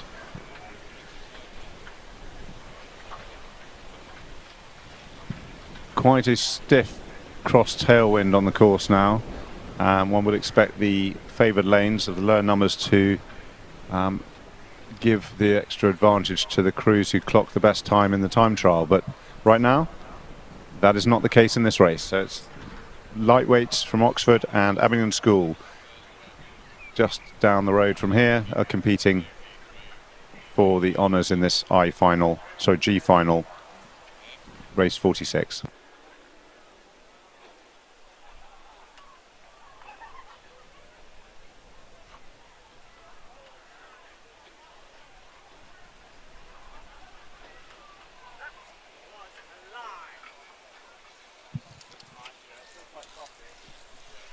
Race 46, G final, now through the 1500 metre mark.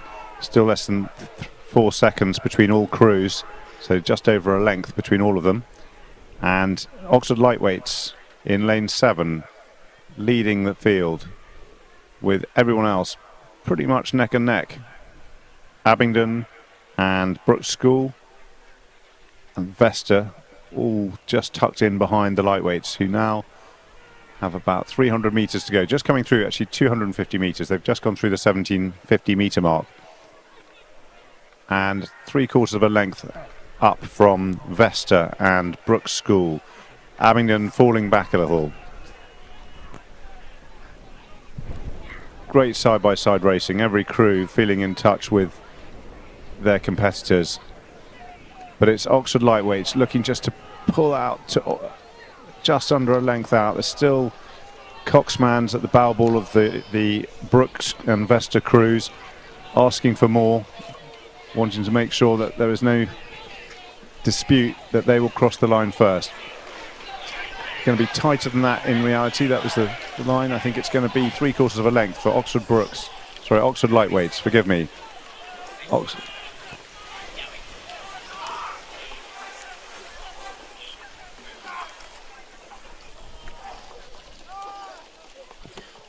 So just looking for the crews to be allocated to times there, but Oxford lightweights taking that G final, race 46, as a Tier 2-8, University Tier 2-8.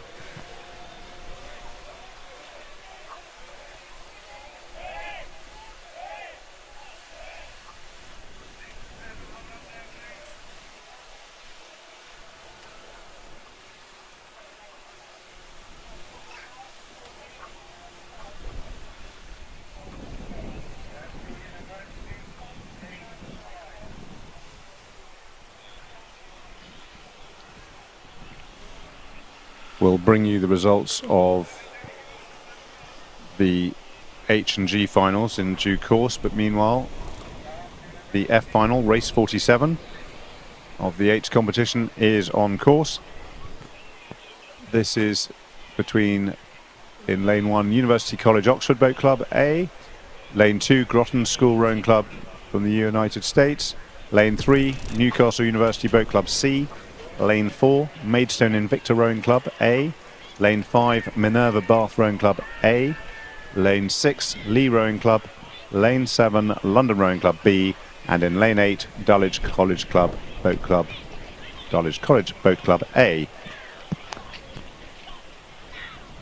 The 500 metre mark, Dulwich were leading, but there is less than a length in it for the whole crew field, and they were at the 500 metre mark in 1 minute 28.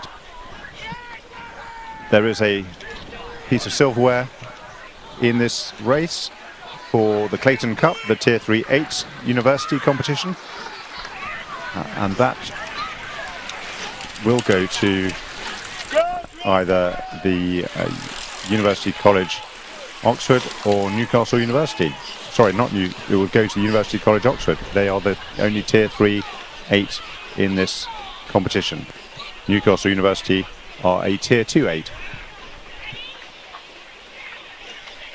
So at 1,000, Dulwich continue to lead and have extended their lead to about 2/3 of a length over the others. I think Groton School was in second position at the 1,000 metre mark of this race.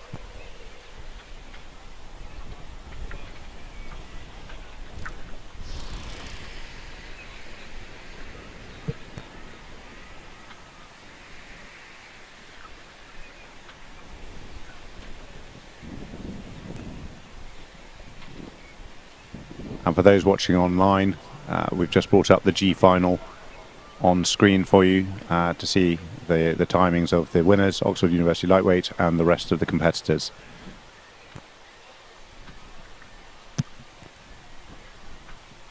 Back on race 47, race F for the Championship 8s and other categories of 8 competitions. There will be no roll call. And as race F progresses towards the 1750 metre mark, you've got a view on the screen now of the start, but I think we'll ask the cameraman if they can bring us back to the final.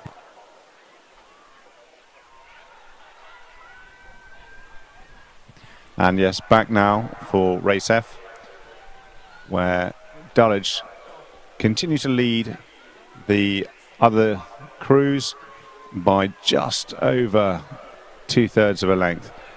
But the order seems to have changed a little bit.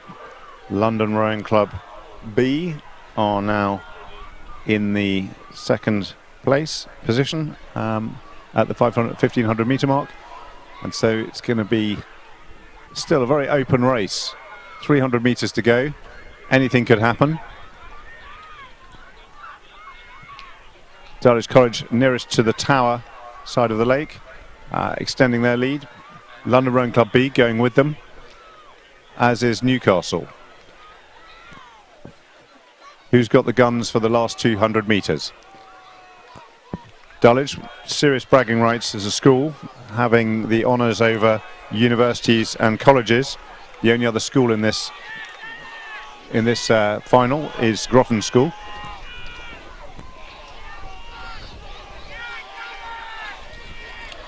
In the last 50 metres then, Dulwich College storming to their finish line. This is very impressive by the school.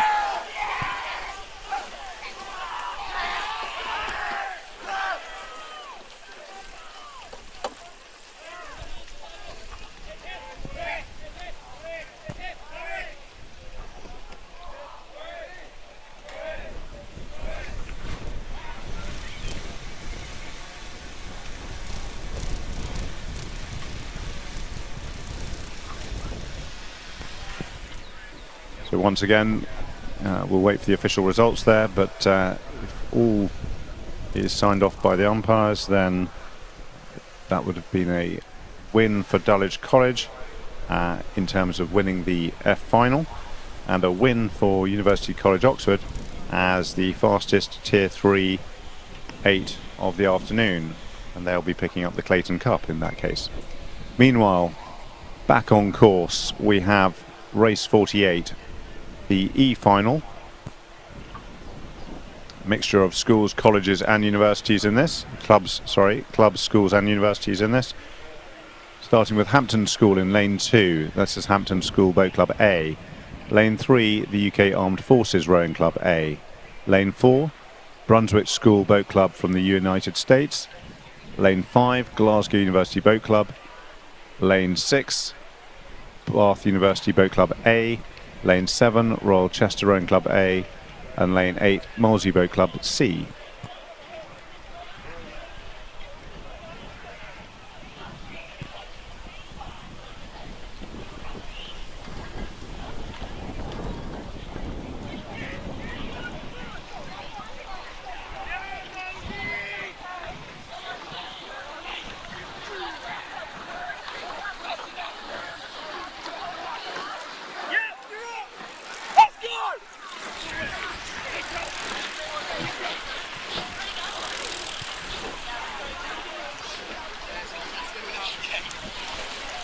Race 48, the E final, now through the 1,000 metre mark. We'll bring you times as soon as they come through.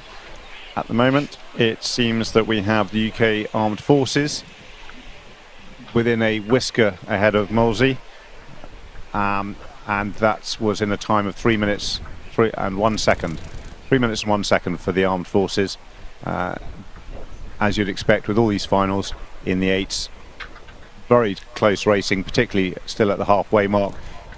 Just around a length between all the crews, just over 3 seconds from the leader to the last crew crossing the 1,000 metre mark.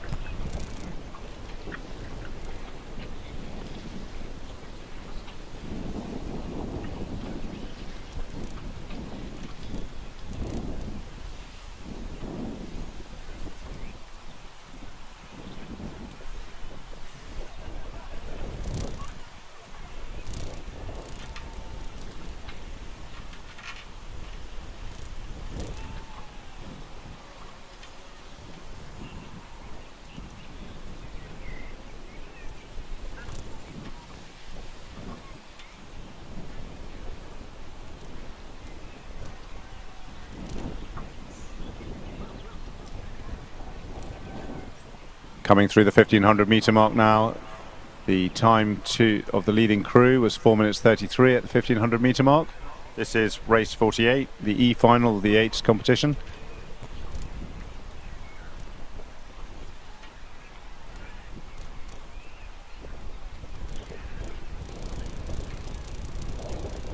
Slight changing of order at the 1500 metre mark, with the armed forces being overhauled by Molesey. As we said, they were just about 2/3 of length down on them, and they've now gone 2/3 length up. And as we've now moved to the last 250 metres of the race, Molesey have really put the afterburners on and have pulled out to what seems to be about a length over the armed forces and the remaining crews in this final. Molesey rating, I would say, about 38. I'll get a proper rate meter on that in a moment, but let's see if I'm right.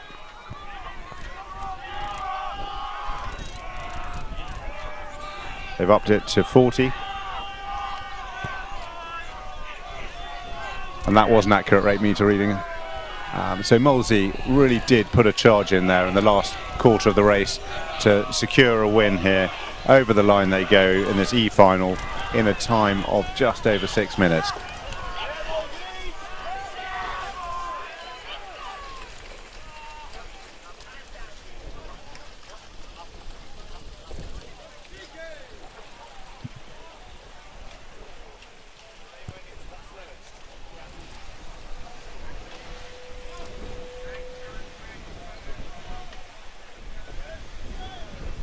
Once again, the benefits of a time trial to allocate crews into tightly formed competitions to give really, really exciting side-by-side racing. And to see a crew push through between the 1500 metre to the final, great to see. Meanwhile, we now have the D final of the 8 competition. This is race 49 on course. In lane 1, Vesta Rowing Club A. Lane 2, Bristol University. Lane 3, Oxford Brookes University Boat Club C. Lane 4, Newcastle University Boat Club B. Lane 5, City of Bristol Rowing Club B. Lane 6, London University Boat Club B. Lane 7, Edinburgh University Boat Club B. And lane 8, Vesta Rowing Club B.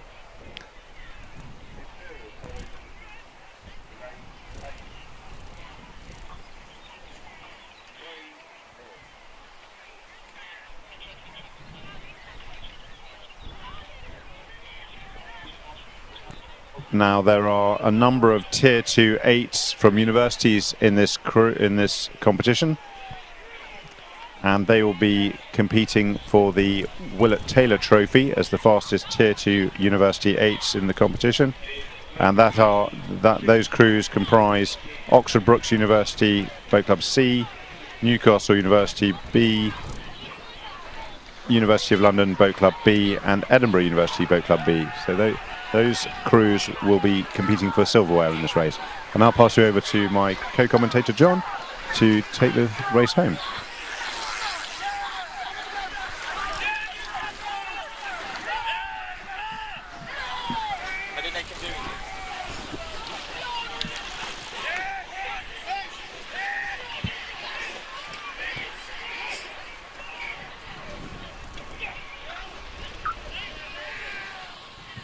So got through 1,000 metres in this D final, and as Ed was saying, the time trials earlier today mean that everybody in this race are of similar time expectations over this 2,000 metre course, and that's why we're getting such good racing.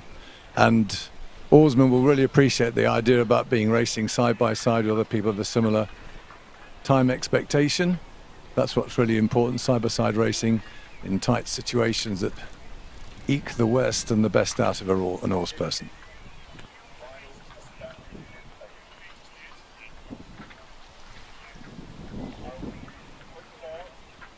So the official results of the E-final was a win for Molesey Boat Club C, 6 minutes 03, just beating the UK Armed Forces.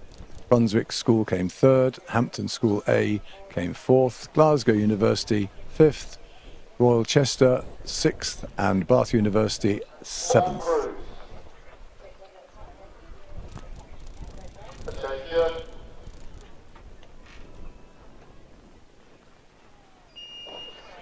So that's the start of the C that we're seeing there, but we're obviously interested in what's going to happen in the conclusion of the D final, so we'll get back to that in just a second. And here we are. So this is the D final coming into the last minute or so. And it's Oxford Brookes looking like they are taking the lead, followed by Newcastle.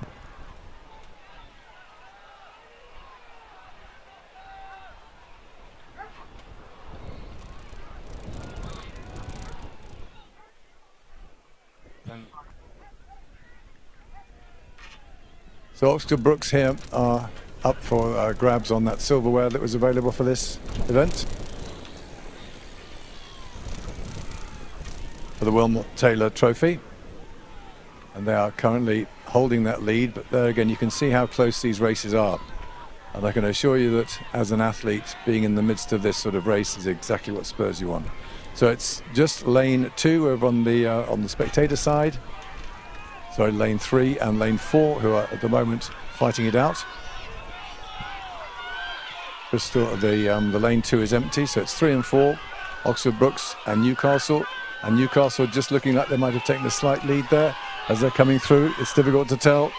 Brookes are going to hold on. It's about a canvas to it, but on the surge there, I would have said Newcastle took an advantage, but I'm not too sure is enough. And I think Oxford Brookes might have got the barrel ball on that one. We'll wait for the official result. But if so, it's silverware for Oxford Brookes.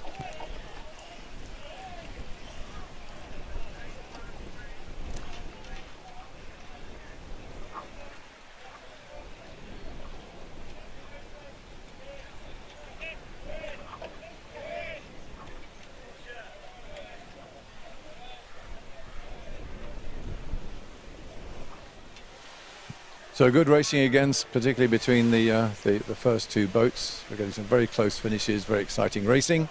And we're going back to now the C final that we saw the beginning of just a few moments ago. We'll just run through the draw here. So starting on the side closest to the spectators, it's lane 2, Exeter University Boat Club A. Then lane 3 is London Rowing Club A. Then coming over towards the tower side of the course, it's lane 4, Royal Shrewsbury A, then the King's School Parramatta Sydney A, Thames Rowing Club B in lane 6, lane 7 is City of Bristol or Bristol City Rowing Club A, and in lane 8 Imperial College Boat Club A.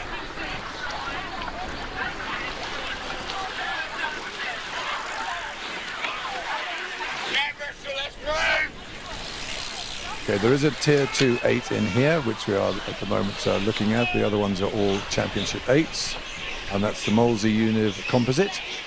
But more about that in a moment. So we're back now with the live feed, and it's 3.5 minutes coming up into this race. And we're coming back to, we can have a look at the 1,000-metre splits. And before we look at those splits, let's look at the last results, the results of the last race, please. Here we go. So this is the final, the D final. And in fact, it was a win for Oxford Brookes University Boat Club C over Newcastle University by 0.3 of a second. That's how close it was. So Oxford Brookes University have taken on the Willett Taylor Trophy, presented in 1993 by the late Mrs. Willett Taylor and sponsored today by Mr. Tony Evans. So well done on that. And back to the C final. See how we're doing in here. 4 minutes in. And there we can see the results at the 1,000 metres. So it's Shiplake ahead of the American sorry, I'm just recognising the foreign Z there. It's the Parramatta crew, with London Rowing Club coming in third. So these three about a length ahead of the rest of the field, but still quite closely bunched. Coming to the last 500 meters, and here we can see again those first 4 crews within a length, and even the 5th and 6th crews, only a little bit of clear water between them. So still very tight. Coming to the last 40 strokes or so.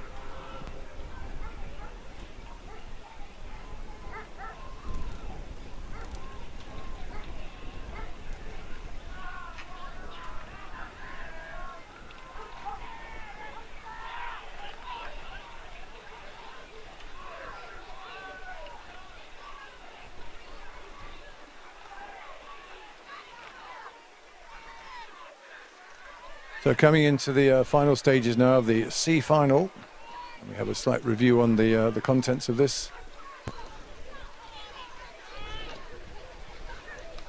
It's King's School, Sydney, Australia, who are just noses in front from Thames Rowing Club in the lane 6.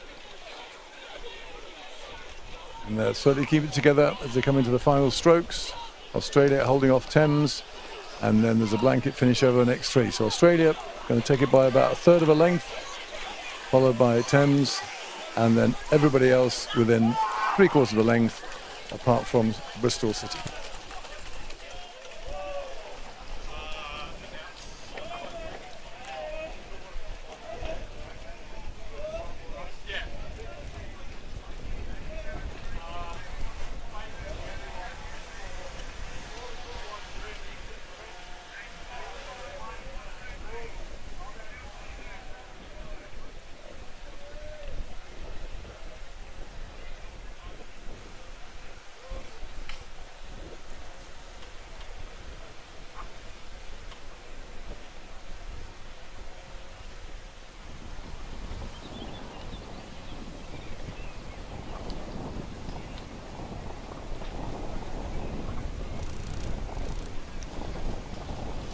So just a little fact from the last race, the C final, was that Royal Shrewsbury were the highest placed Tier 2-8 School 8, and therefore they will have won the Weathered Tray, Weathered Tray, presented in 1966 by Messrs T. Weathered and Sons Limited. Okay.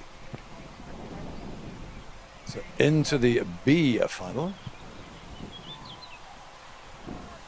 Race 51, reading across from the spectator side towards the tower side. In lane number 1 is Shiplake College, lane number 2 it's St Paul's School Boat Club A, lane 3 Edinburgh University A, lane 4 St Edward's School A, lane 5 Molesey BC and University of London Composite B, lane 6 Westminster School A, lane 7 Newcastle University Boat Club A, and lane 8 on the tower side Thames Rowing Club Army Composite.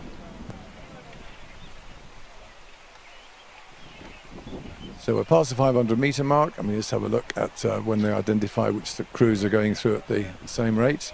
We're still drawn with the preferred, or the quickest from the time trials on the spectator side. So the slowest are on the finishing tower side. On the far side, Shiplake, from this angle, always will look as if they have the advantage, but they are the faster boat. So we'll see as they come round whether in fact they do have an advantage at this point.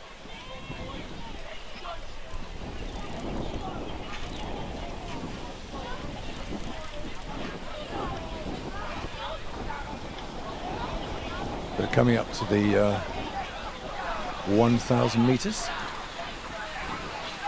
And oh, there we go, you see, they suddenly pop in at the last second, and it's Teddy's there, just pipping them, and oh, not just Teddy's, and it's, I think that's Molesey as well, the composite, and then it's Shiplake. So that's the way I saw it. But when you look at those times, you can see that there's less than 2 lengths from the first to the last. So Shiplake, followed by Teddy's, by Molesey. Great commentating there. Okay, so shall we go back and just have a look at the last...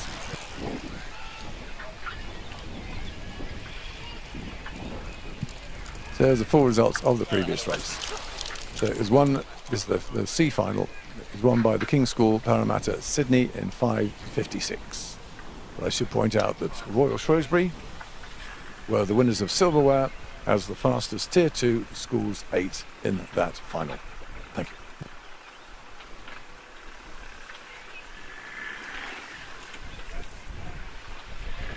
We're getting up to 4 minutes into this race. You can see it was close. We've seen lots of very tight finishes. Clearly these crews have strategies. They have moves, they have pushes. It's a question of whether you're rowing against your opposition or just performing alongside them. Different coaches have different approaches to that sort of race strategy. Should you be impacted by the performance of anybody who's on the water with you? Notes on a postcard, please, to this address.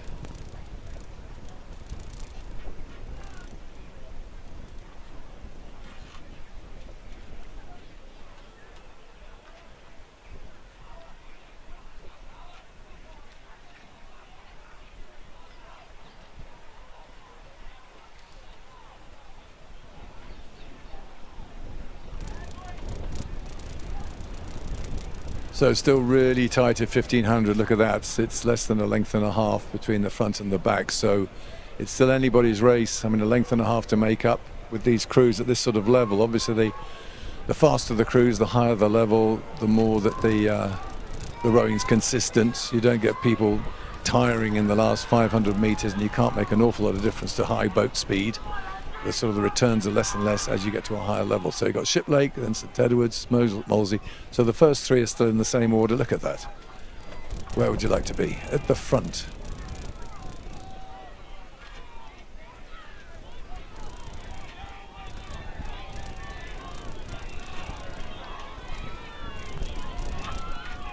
So it's Ship Lake, and then it is St Edwards, and it's Ship Lake on the far side, next to the spectators. It's St Edwards. You can hear the cheering now, the support coming from the spectators. Ship Lake are holding on from Teddy's. It's looking really good. Excellent work from Ship Lake. Teddy's are holding on, but only just. St Paul's are making a last-minute surge, but going to fail to catch Teddy's. So it's Teddy's second, St Paul's third, and then everybody else coming together within a length. Excellent racing.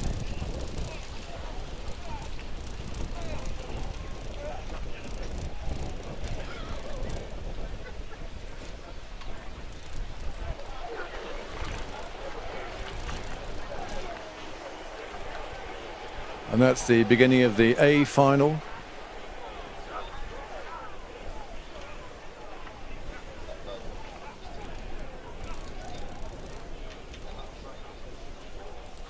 So let's just do the draw of the order of the lanes first. So in lane 1 it's Oxford Brookes University A, in lane 2 Molesey Boat Club A, in lane 3 Oxford Brookes University B, in lane 4 London University A, in lane 5 University of British Columbia Canada A, in lane 6 Leander Club A, in lane 7 King's College A, and in lane 8 Radley College Boat Club A. Now there is a mix of all the best of all of the events here, so there are 3 events being contested within this final. Makes it all the more exciting and all the more complicated. So we have the Grand Challenge Cup for Championship 8s Club, we have the Grand Challenge Cup for Championship 8s University, and we have the Grand Challenge Cup for Championship 8s School, presented in 1882 by the late General Owen Williams and sponsored today by Gardner Leader Solicitors. Thank you, Richard. If you'll bear with me, I will tell you who is competing for which event later as we go through, because let's just see who gets across the line first.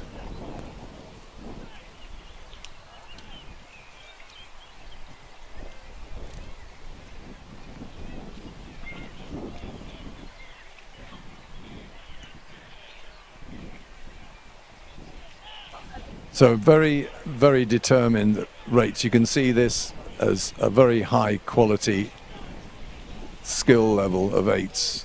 These are solid 8s. They're working hard.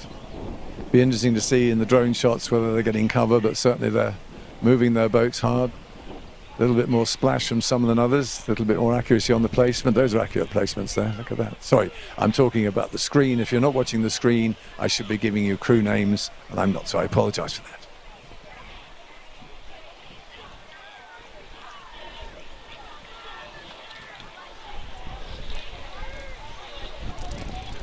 So the guys I was flattering with really good placements, in fact, were the Canadian crew, which is an interesting one. So we're just getting a nice little profile picture here at 1,000 meters.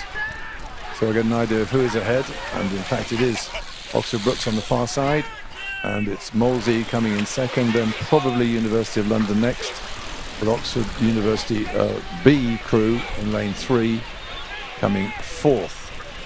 But again, those first 4 pretty close together, first 3 certainly within a length of each other.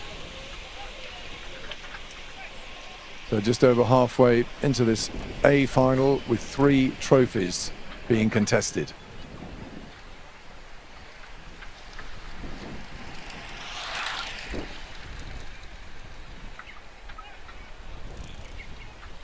And the final results of the B final were Shiplake College in 5:47, followed by St Edward's School, St Paul's, Molesey, Edinburgh, Thames Army Composite, Westminster School and Newcastle University. So back to the A final. This is the top stuff. These are the fastest crews from the time trials. The Open Championships, but categorized by club, by university and by school. So 3 different trophies are being fought for here.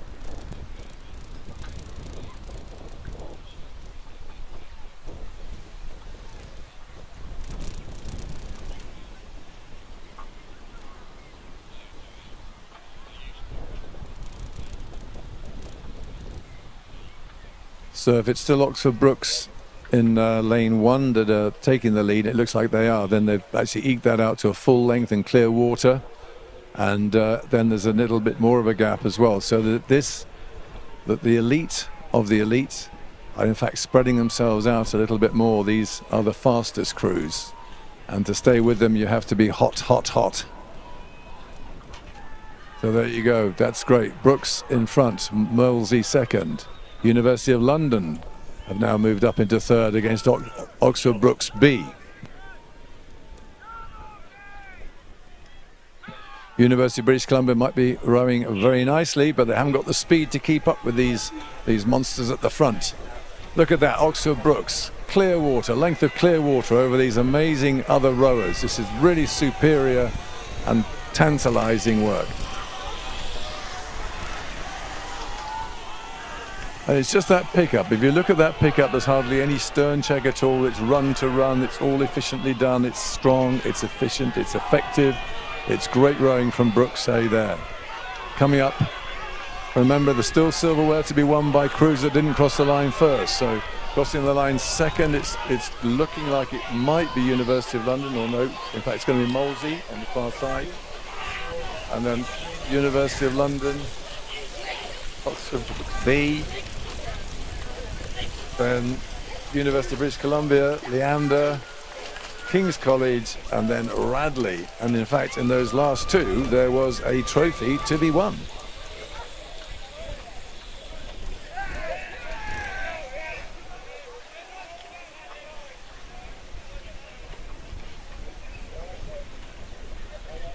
So 5:33 was the time of that. So you can see that it's unofficial, of course, but I mean that's an extraordinary time, even if there is a bit of a tailwind. But that just shows the caliber of that crew, and the fact that they beat an amazing Molesey crew by almost 9 seconds it says it all.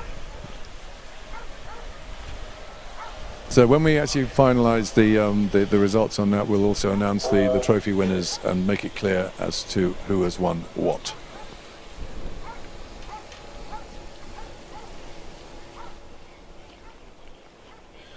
On to race 54 in the meantime, while we're waiting for those official results. It's the championship coxless quads, final B, the B final.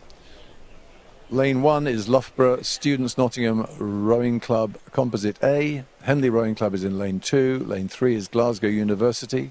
Lane 4 is Black Sheep of England University A. Sorry, Black Sheep West of England Composite A. Lane 5, University of Surrey Boat Club. Lane 6, Cardiff University, Cardiff City, Llandaff, Cardiff Composite. Lane 7, Green Lake Crew University, United States. And Lane 8, Cardiff University Rowing Club A. Any crews object, please indicate now.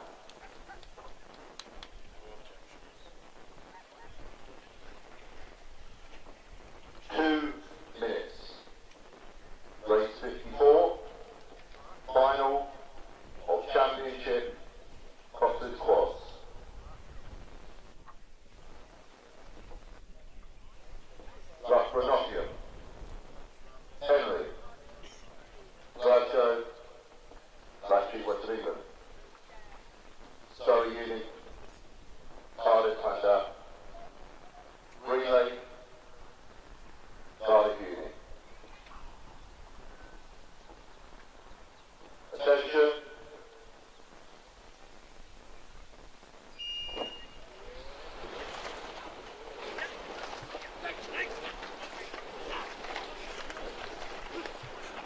And the B final is off. Just on the call across there. Clean start. It's always difficult when you're sitting behind them to see if there's any distinction between any of the crews, but it's a clean start.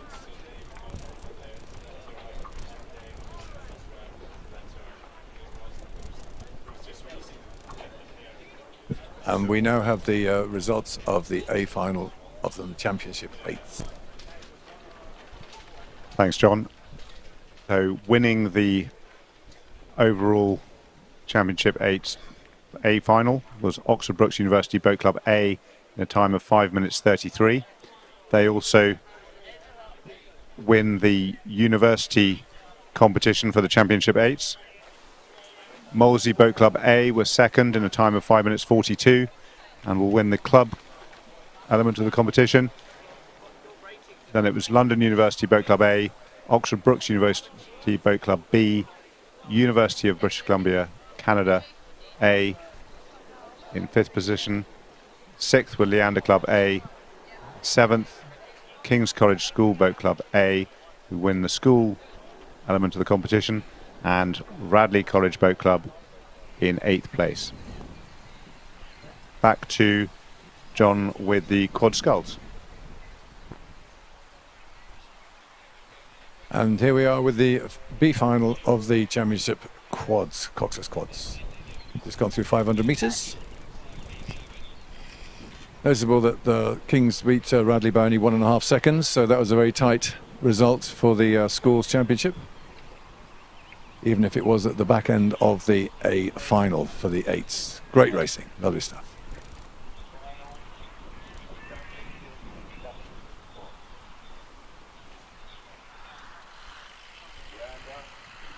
So just after the time trials, I went out for a little bit of a walk to check the conditions and things. The wind has swung round a little bit. It's almost entirely a tailwind now. But it has cooled off quite nicely. I think yesterday would have been quite overwhelming to do some racing in, but the temperature's dropped here now, which is great for the racing. One could almost say it's perfect conditions. The surface is rippled rather than choppy, and we're getting some good rowing and some fantastic racing. So at the moment, Henley Rowing Club are certainly ahead of Loughborough Students and Nottingham Composite in lane 1. But it's always exciting to find out what happens when the camera pans out and we see other crews coming into play. So at the moment, I'd still give it to Henley. Anybody going to show up anything different? No. And so Henley go through the 1,000 metres ahead of, I think that was probably Black Sheep there. Black Sheep and West of England University. We'll see. And now the names are allocated to the times. So looking at that, we've got 3 or 4 crews, almost 5 crews within a length or so.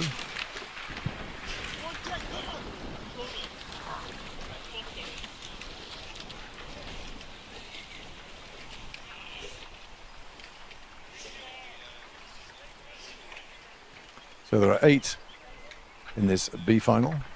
There are 8 in the A final as well. Now within this B final, in fact, there are 7 who are Tier 2 quads. Henley being the only one that isn't Tier 2, which may be a clue as to why they have a slight advantage at the moment. They are, on basis of their performance, the senior crew. But in terms of the time trial, they were the 3rd fastest rather than the fastest. So this field is spreading out a lot more than we've seen recently in the 8s. Tends to happen in smaller boats. That have seen the better and the less best crews is more marked.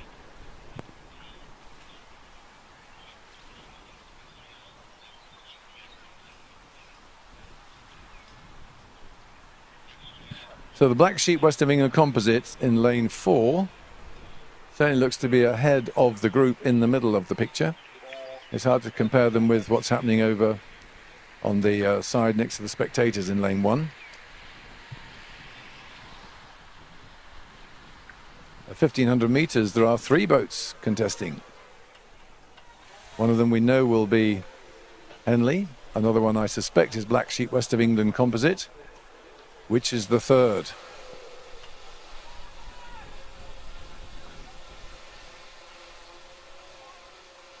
We're into the last minute or so.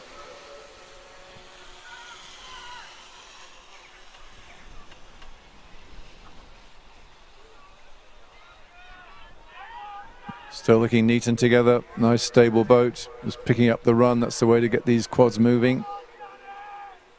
Can't grunt it. You've got to be clever. Think smart.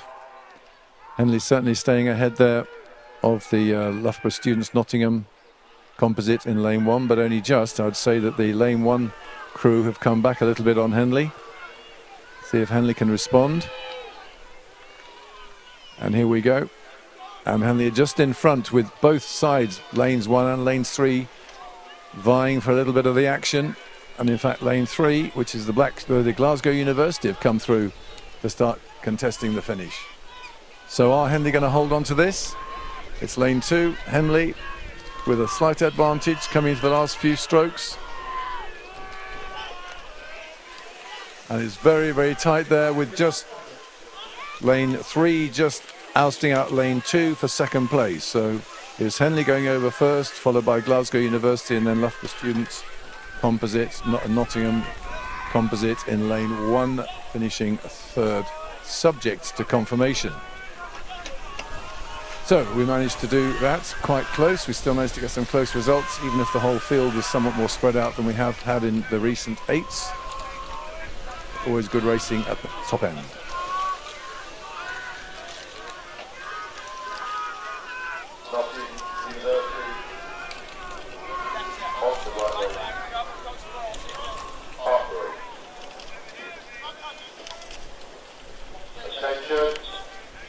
And that's looks like the beginning of the A final of the championship quad 4s. In this final there are 2 tier 2 quads.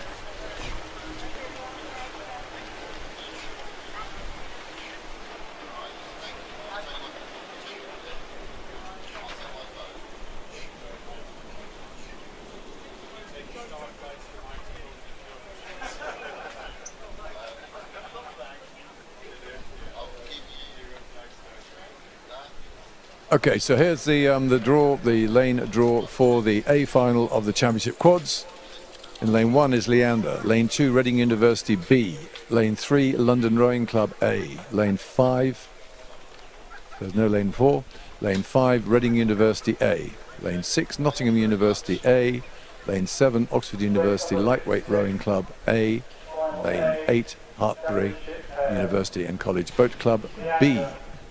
There are 2 tier 2 quads, which are lane 5 Reading and University and lane 6 Nottingham University.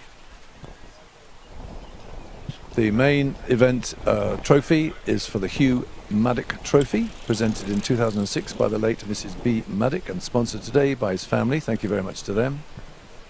And the 2 Reading University and Nottingham University tier 2 quads are vying for the Jubilee Cup, presented in 2002 by the Marlow Regatta Committee to celebrate the Golden Jubilee of HM Queen Liz.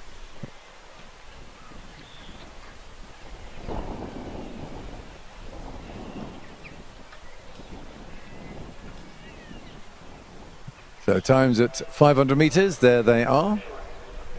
Again, there's 2 or 3 boats close together, but it's only 500 metres, so I would say that that was not as close as we've had in other ones.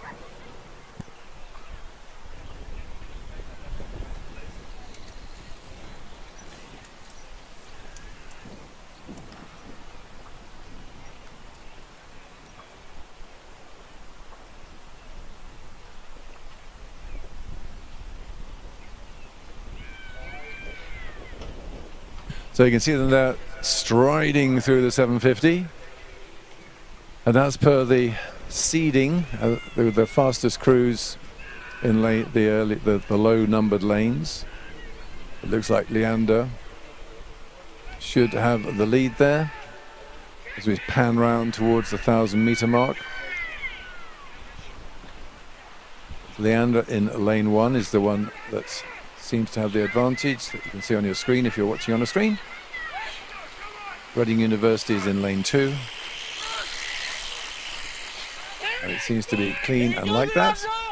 So Reading University coming through there, followed by London. And then we have a bit of a gap. Interesting enough, Windsor and Reading coming through almost together, followed by Nottingham, Oxford University lightweights, and then Hartbury. Very much in terms of their seeding order, by a little bit.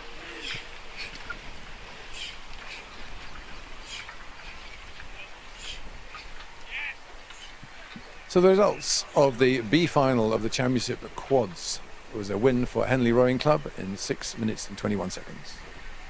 Glasgow came second, Loughborough, Nottingham Composite third, University of Surrey, Black Sheep and West of England University A, and Cardiff University, Cardiff City, Llandaff Composite, Green Lake Crew United States, and Cardiff University Rowing Club A.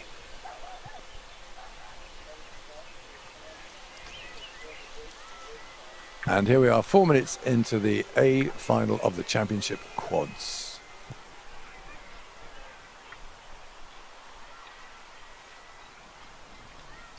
And at 1,000 metres there, we got the IDs there with Leander ahead of Reading University and London Rowing Club, followed by the Nottingham University and so on. So that's absolutely great.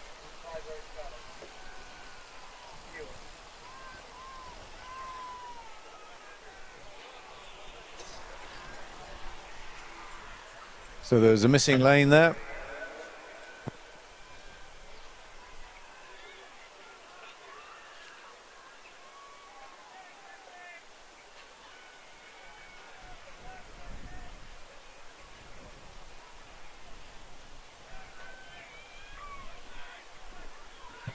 So Leander's still looking like they're holding on to this. Holding off Reading University and London Rowing Club. Lane 4 is empty. Apparently Windsor Boys had an injury issue and had to withdraw. And then 5 and 6 is the competition between Reading University and Nottingham University.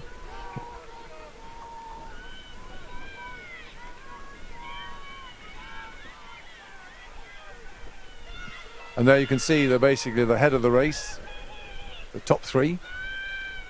And it's 1, 2, 3 in that order. So Leander holding on to just clear water at Reading University, London Rowing Club. So about half a length down. They're going to try and push for that, see if they can get into second place. Pushing Reading University all the way through, just about holding evens with it.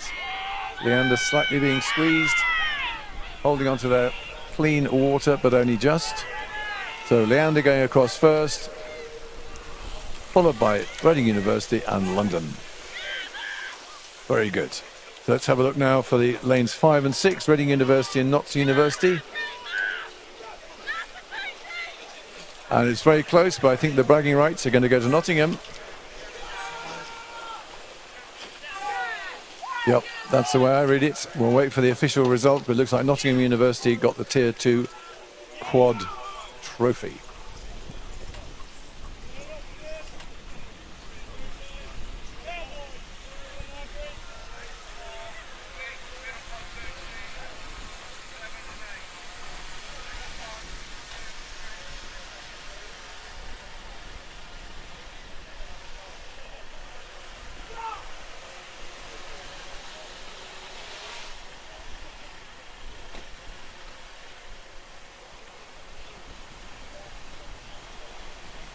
And here we have the A final of the coxless pairs, with Leander in lane 3, Molesey Boat Club A in lane 4, Tideway Scullers in lane 5, and Newark Rowing Club in lane 6. These are vying for the Marlow Pairs Challenge Cup. It does what it says on the tin. Presented in 1899 by the late T.H. Kelly Esquire, sponsored this year by T2 Consulting Limited. Thank you very much for your support.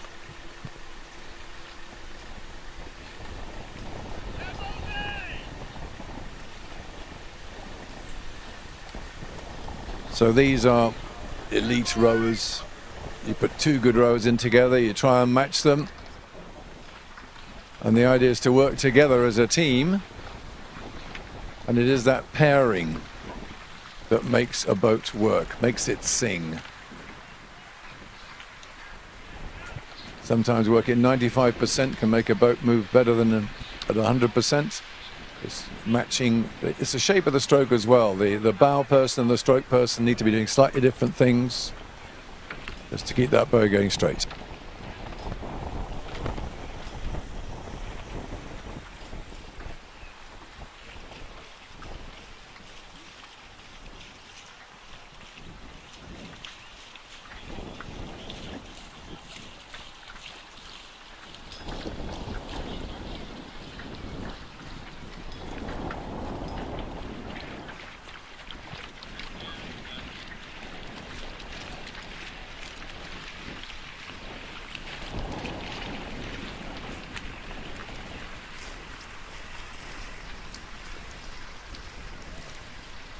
So the A final championship quads win for Leander Club, 5:58. Reading University Boat Club B, second. Third, London Rowing Club. Fourth, Nottingham University Boat Club. Fifth, Reading University Boat Club, who therefore win the Tier 2 competition. Hartpury University coming 6th, and Oxford University Lightweights coming 7th. So back to the pairs event now.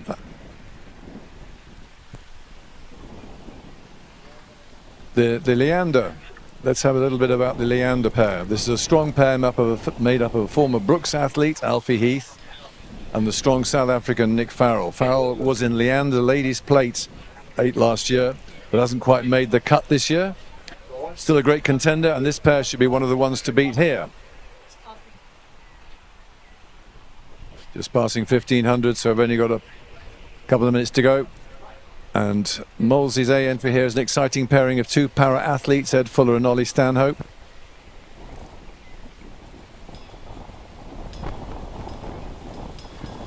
And the Tideway Scullers unit is formed of experienced athletes Kieran Brown and Rob Hodgson. They raced this combination at the Met Regatta, where they saw 7th place finishes in both Saturday and Sunday. So they're going to do better than that today. So there's a bit of rain just tamping down the surface here as Leander hold on to this lead, but it's a rather tenuous one over Molesey. This is where you've got to be clever with your power, with your application, with your shape. The force profile of the stroke matters so much in pairing. You don't want to be dragging your partner around. It's got to work together, moving the boat in the direction that it's headed. And there's the opposition. Molesey still strong, still long. Stroke from the bow side, no difference there. And Tideway Scullers also in the hunt.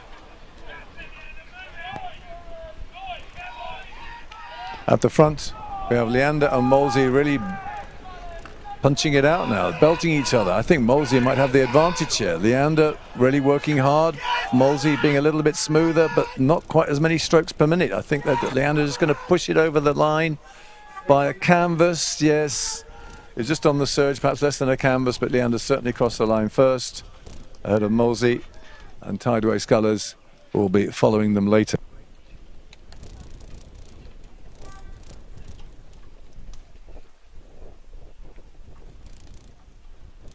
Okay, that's 3 of the 4 pairs finished, and Newark are still rowing and will be finishing later. So even with 4 people in the final, we managed to get a really hairy finish, which is brilliant.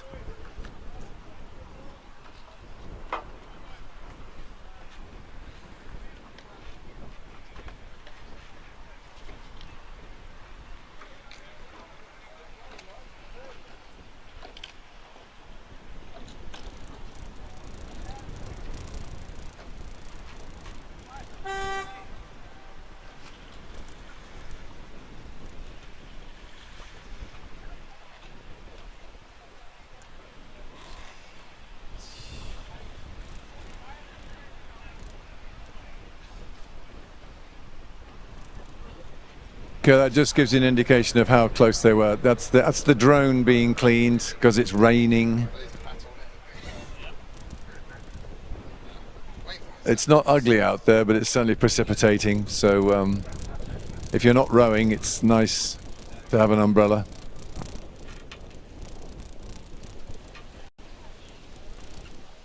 So the next event, the next race is race 57. It's an E final of the championship coxed fours.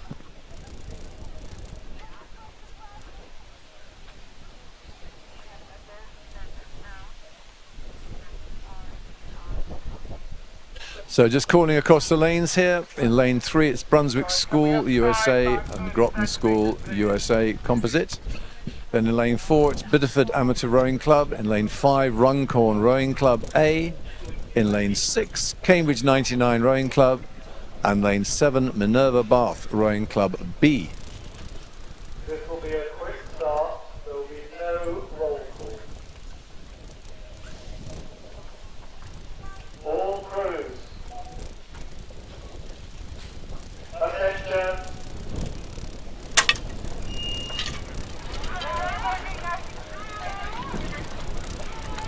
And they're away, as Bob Mortimer would say. And away.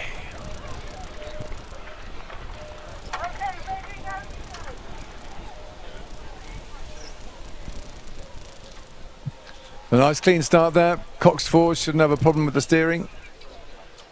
Enjoying this increasing tailwind. Increasing tailwind now. It's getting a little bit more than ripply. Final G, championship top 4. But I don't think any of the crews are going to notice this. The only person who might notice this in the boat is the cox. And their focus will be on the crew. Royal Shrewsbury School, lane 2.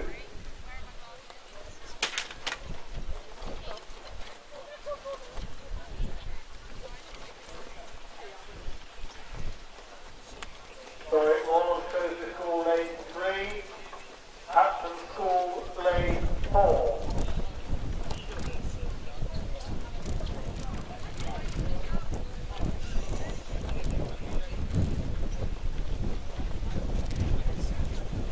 So that's the D finalists just lining up there, getting on the stake boats. And into the misty distances we have the E final.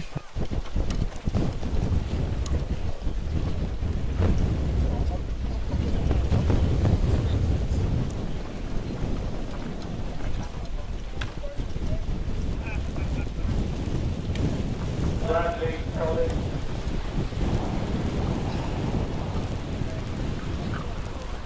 So there you can see that the quality of for those who are watching, the quality of the picture has been affected by the rain. And you can see that the cleanliness of those placements, those catches, is being impacted by the I'm still not going to call it choppiness, but yes, I'm going to call it choppiness. There's in fact the occasional white horse. So it's just the fact that it's not flat. Remember, they're getting a tailwind here, so they're not being held up. But just that accuracy of those placements, any sort of wallow on the boat, and those spoons are going to knock onto a wave and knock the boat sideways. So it's about being clean and effective.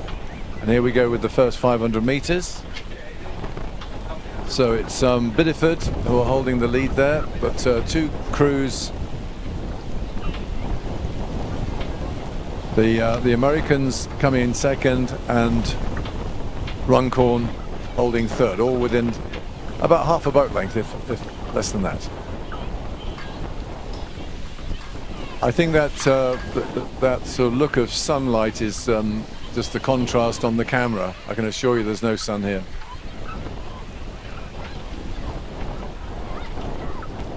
But definitely a tailwind now, causing a certain amount of issues on the surface. And it's just going to be a slight advantage to the cleaner rowers. We've got an E final.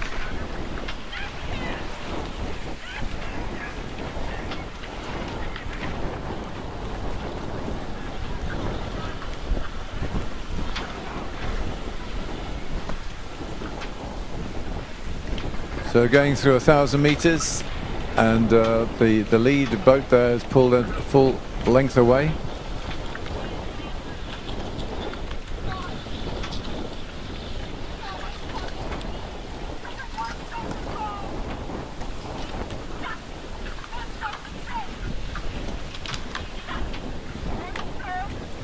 And while we wait for some results from race 57, we just take you back to race 56, which is the final of the championship coxless pairs.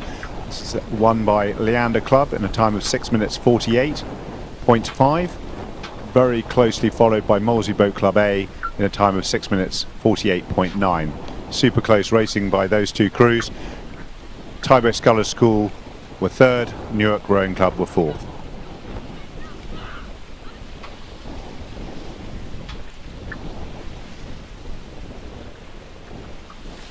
And that was for the Marlow Pairs Challenge Cup, sponsored today by T2 Consulting. Back to John with the Championship Coxed Fours E-Final. 5 minutes in, and as you might be able to see either directly if you're out there or on the screen, this is spread out more than almost any other race we've had this today. I think it's just punishing the crews that are less than on top of their game here, this tailwind of this choppy water, and it's showing in their performances. So these were the slowest of the qualifiers, but the discrepancy between the fastest of these E finalists and the fastest ones is enormous.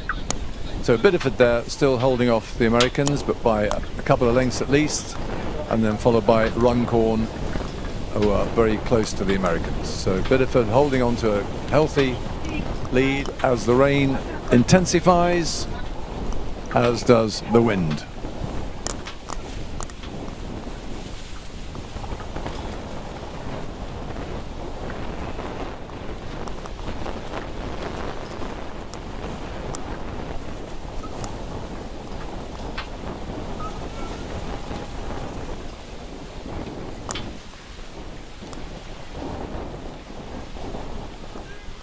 So coming into the final stages of this race, we're just about to approach the red buoys. Yes, we need a windscreen on these windows.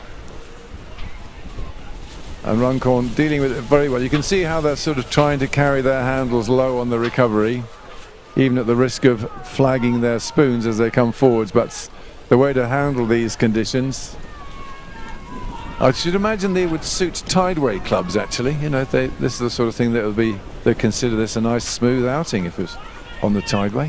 Anyway, this is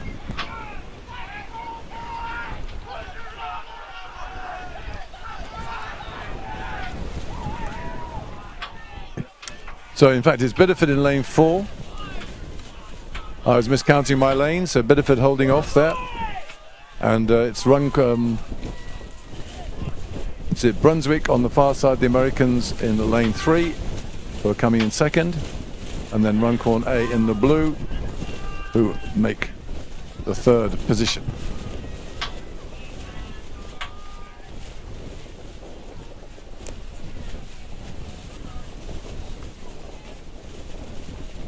Cambridge 99, still about 5 or 6 strokes to go, and then Minerva Bath about 100 metres back.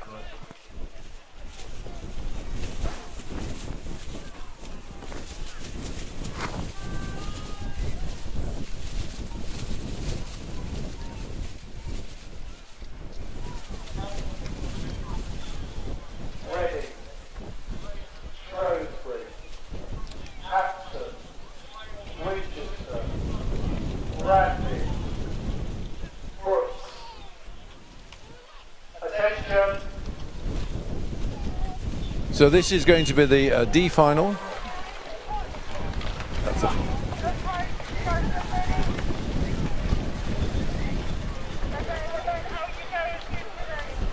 So here's the starting lineup for the D final, which is just set off. In lane 2 it's Reading Rowing Club, in lane 3 Royal Shrewsbury, lane 4 Hampton School A, lane 5 Winchester College, lane 6 Radley College A, lane 7 Brooks School, Massachusetts, United States of America.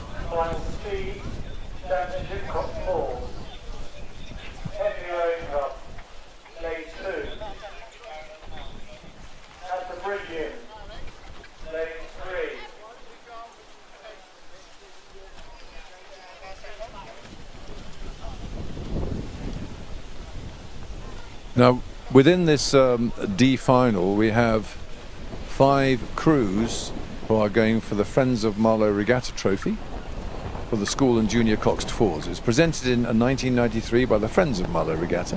They still have some friends now. And this year it's sponsored by Guy and Sarah Greenhouse. Thank you very much, Guy and Sarah. So to make it simple, all of the crews are competing for that trophy apart from Lane 2 Reading Rowing Club.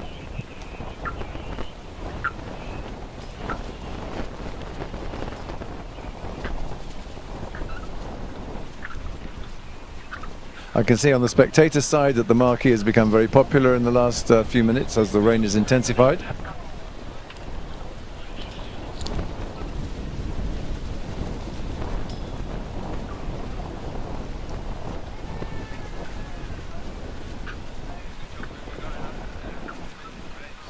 And at 500 meters we have Hampton School taking a lead over Radley and Reading, with Winchester in a 4th place, but all within a length of each other. So this could be a little bit of an improvement on a close race again. Excellent. That's the standard we set ourselves. That's the one we want to maintain.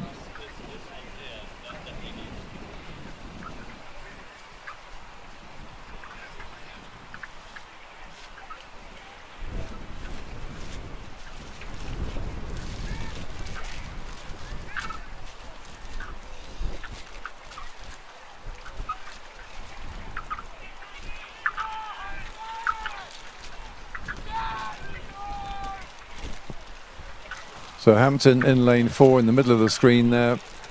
They were holding the lead. Reading on the near side for the spectators, and on the right of the screen as we look at it, we're in 2nd place.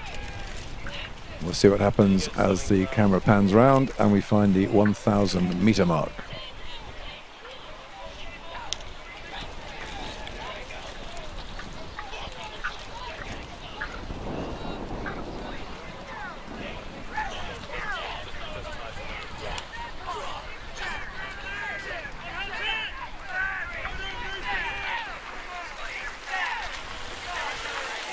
And Radley's come to spoil Hampton's party.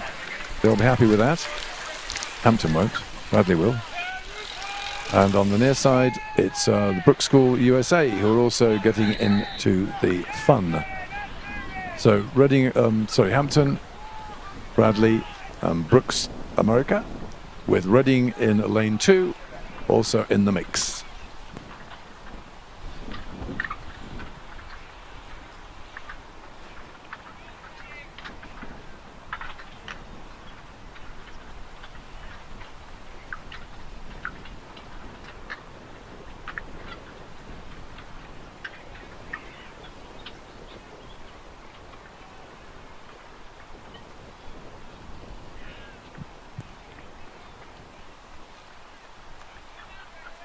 And the official results of the E-final of the Championship Cox Fours is Bideford Amateur Rowing Club won it in 6:58, followed by Brunswick School and Groton School Composite, Runcorn Rowing Club, Cambridge 99 and Minerva Bath B.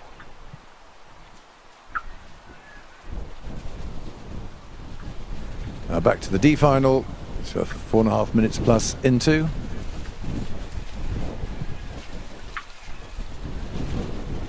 And we left it with a bit of a tussle between Hampton and Radley, with the American crew in lane 7 on the tower side. And Reading were also in the mix in lane 2.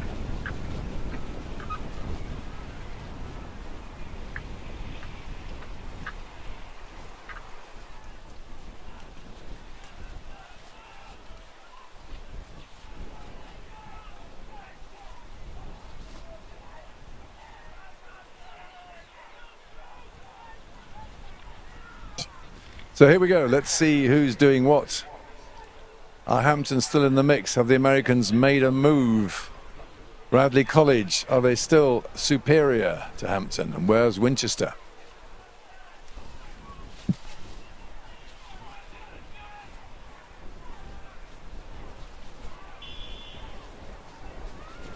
And from this perspective, Radley is still looking good for the lead.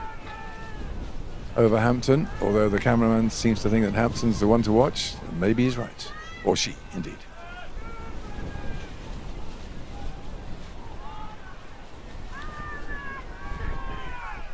Looks like Reading's dropped off the front of this race. So let's see where Radley is, please. I'd say Radley have got the advantage over Hampton. In fact, it's Radley probably being challenged by the Americans at the moment in lane 8. So it's the Americans, and the Americans are doing an American thing. They're really winding it up, showing some muscle and putting the pressure on. Radley not perturbed, keeping it together, keeping it heavy, keeping it strong. And I think they're going to hold them off. They've got about 5-6 strokes to go. Radley holding on to this, away from the Americans. The Americans have got overlap, and they are catching, they are gaining, they are pulling up on Radley, but they're about 3/4 of a length down as they go over the line. Hampton are going to be third, followed by Winchester College, I think, then Royal Shrewsbury and Reading, who were quite competitive in the first half of the race, have dropped back to last place.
So I think we've enjoyed a couple of pretty wild races there, good performances on the water, but in fact the wind has slightly dropped. We've certainly lost a lot of the chop.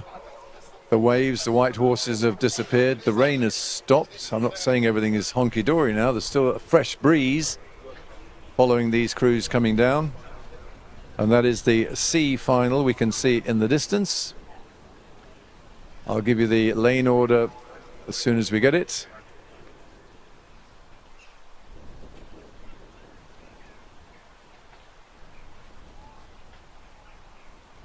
Okay, I can read it off from here. So in lane 2 we've got Henley Rowing Club. In lane 3 Canterbridgian A.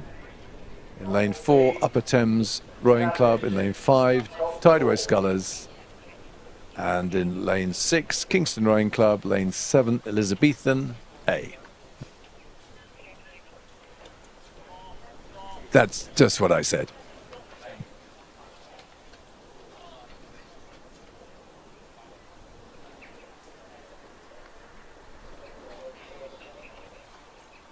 London,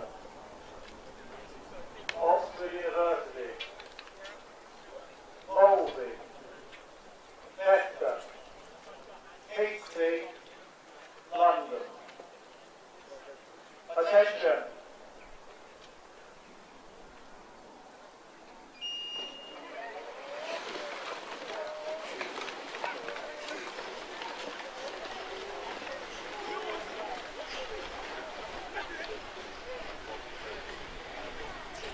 So that's the B final, which will race 60, which we'll be coming back to after. Just here's the one we want to watch. 4 minutes in to the C final, which, as I called across earlier, so it's Elizabethan, who are in lane 7, who are in the lead, with Tideway Scullers in lane 5, and Kingston Rowing Club very closely behind them, and in fact Upper Thames and Henley and Canterbridgian all very close.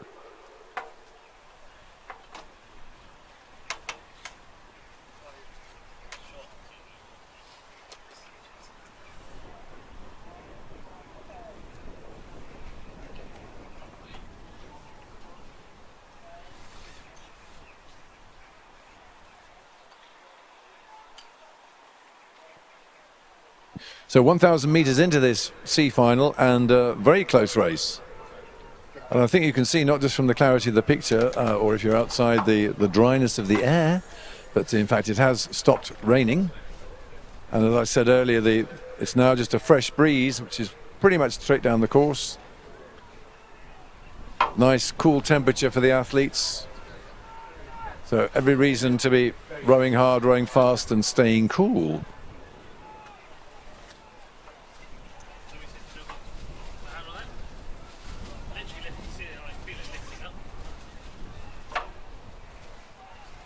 So look at these tight times here. Elizabethan still just ahead of Tideway Scullers, Upper Thames, Kingston Rowing Club. 4 absolutely jammed together within 2 seconds of each other. Then Henley and Canterbridgians not a million miles away. So within this C final, in fact, the Henley and Upper Thames are not T2, Tier 2. So slightly higher category of rowing provenance. But in terms of the time trial, these were very close, and they are in the same category for that reason. So here we're looking at the last 250 metres. And let's see if the Elizabethans on the Tower side are managing to hold on to their lead. Oh, it's getting very tight. I don't think they have. I think it might be in the middle there. I think it could be Upper Thames or maybe Tideway Scullers in the middle. I can't tell this. This is tight. This is very tight. This is nip and tuck. It's every single stroke is going to make a difference. Is he going to be on the surge? I don't want... The judges are going to have a great time on this. It's 4 boats absolutely across. There's going to be absolutely nothing between them as they go across. I could guess. I think pretty much it's number 2 going across first, which is Henley. But after that, I couldn't possibly separate them.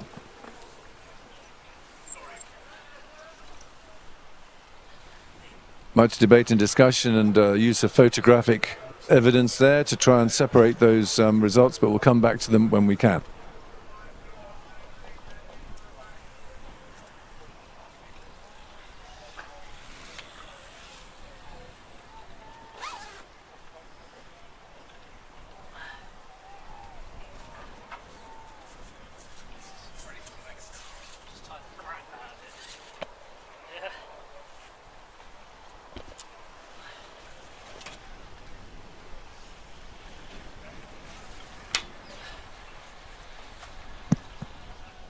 Just bringing you the results of the D final of the coxed fours competition. This is race 58.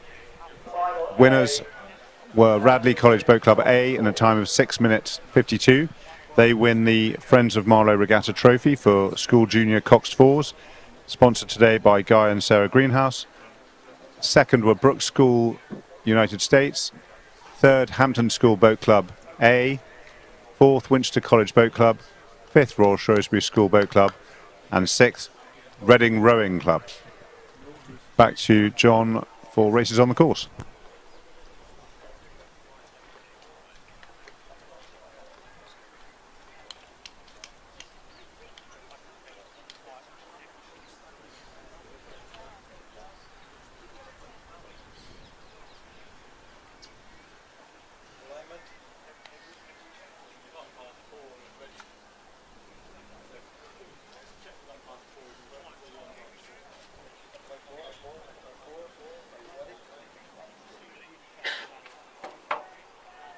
So this is the B final of the race 60 of Championship Coxed Fours.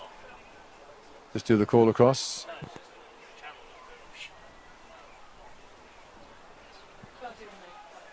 Okay. So in lane 2 it's London Rowing Club A, lane 3 is Oxford University Boat Club, lane 4 is Molesey A, lane 5 is Vesta A, lane 6 Hinksey Sculling School, and lane 7 London Rowing Club B. So we're up to 1500 already, so 5.5 plus minutes in, and we've got Vesta looking there like the strength and almost a length ahead of Hinksey Sculling School. Hinksey and London Rowing Club B are in fact in the Tier 2 coxed fours, going for a trophy. which is the Charles Rowe Memorial Cup, presented in 1970 by his family and sponsored this year by Archer Technical Limited. Thank you very much for your support.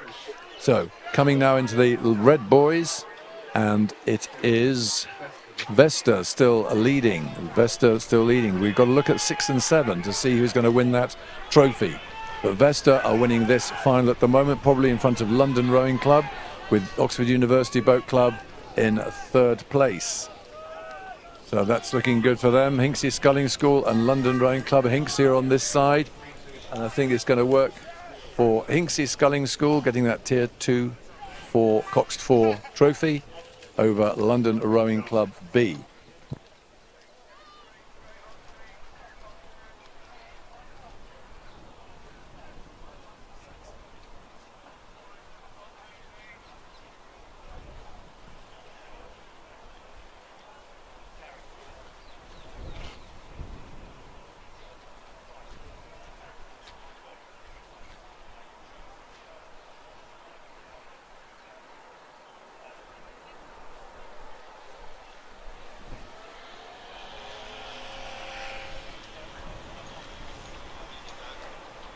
So this is the A final of the Coxed Fours, the Championship Coxed Fours, and the call across is Lane 2, Oxford Brookes A, Lane 3, Edinburgh University A, Lane 4, Newcastle University A, Lane 5, Oxford Brookes University B, Lane 6, Thames Rowing Club A, and Lane 7, Bristol University of Boat Club. And here we have the 500-metre situation, 1:31. It's Thames Rowing Club going through.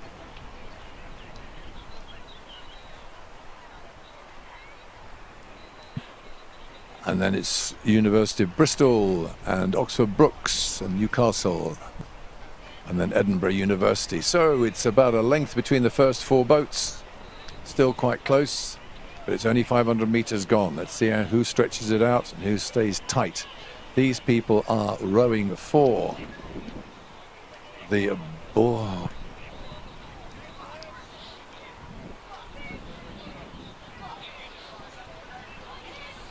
Bornius Club, the Championship Coxed Fours, presented in 1882 by the late P. Bornius Esquire, sponsored in memory of the late James Menzies Thornton MBE. Thank you very much for your support. So coming through 1,000 metres there. Yes, wait, man!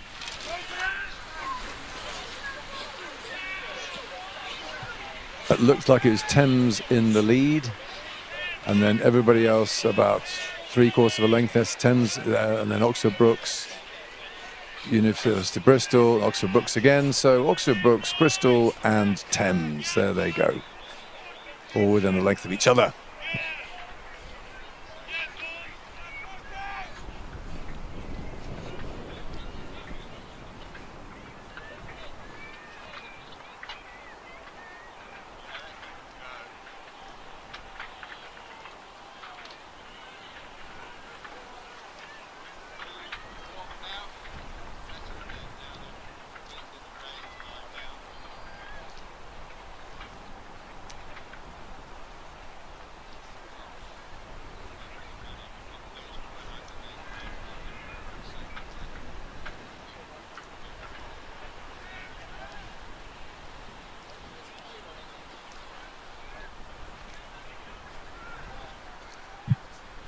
And just giving you an update on a previous race, race 59, which was the C final of the Coxed 4 events, won by Henley Rowing Club in a time of 6 minutes 42. Sorry, correction. Time of 6 minutes 47.2. Second was Upper Thames Rowing Club, 6 minutes 47.6. Equal with Tideway Scullers School, 6 minutes of the same time, and Elizabethan Boat Club A. That's a three-way heat there.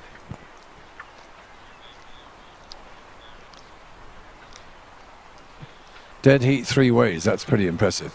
Anyway, we're now back to the FA final. The A final for the Championship Coxed Fours, coming into the last quarter of the race. And Edinburgh on the far side. Look at late. And Edinburgh in lane 3, who seem to have the advantage. over Thames Rowing Club. Then University of Bristol. This seems to have changed around quite a lot recently.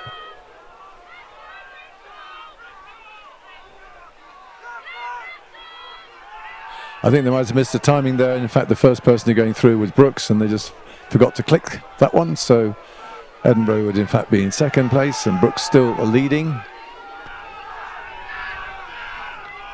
This is where you put the muscle power.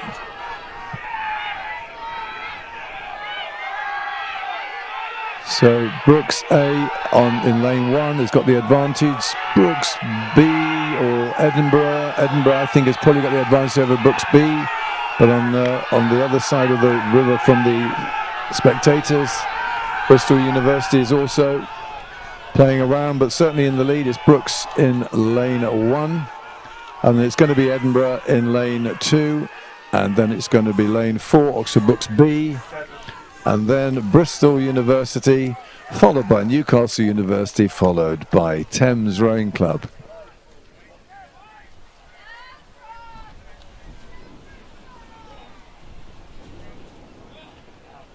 So at least that was distinguishable as far as results are concerned and times.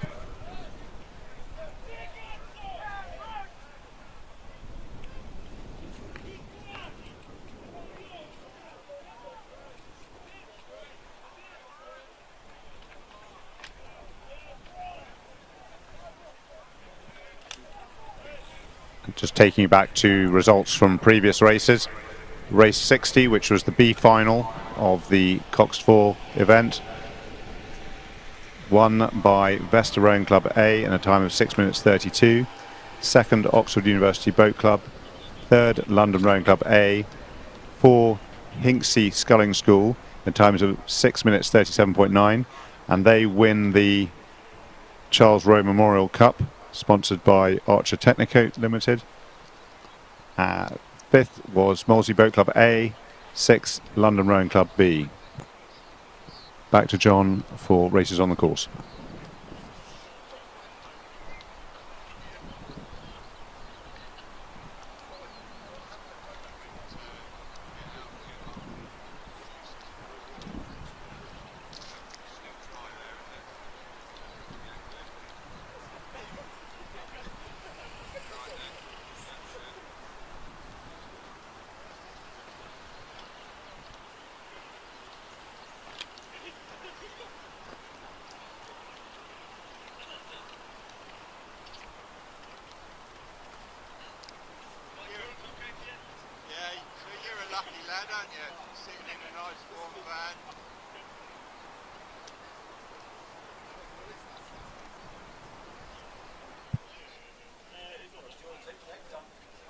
There is a slight pause while the scullers are marshalled up to the top of the course and put onto state boats.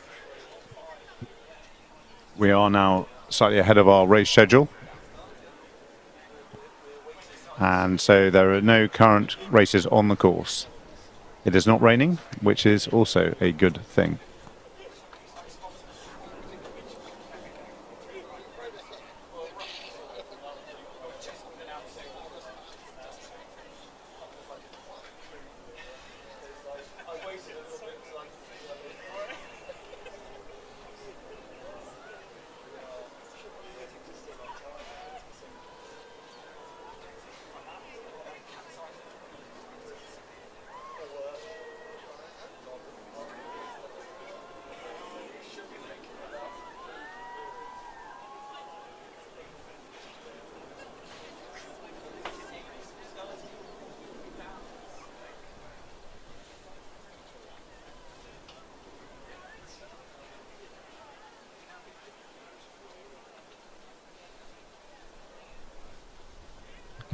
We now have the official results for race 61, the A final of Championship Coxed 4s, which was won by Oxford Brooks University Boat Club A in a time of 6 minutes 20. Second, Edinburgh University Boat Club A. Third, Oxford Brooks University Boat Club B. Fourth, University of Bristol Boat Club. Fifth, Newcastle University Boat Club A. And sixth, Thames Rowing Club A.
Race 64, Championship Single Sculls, Final E.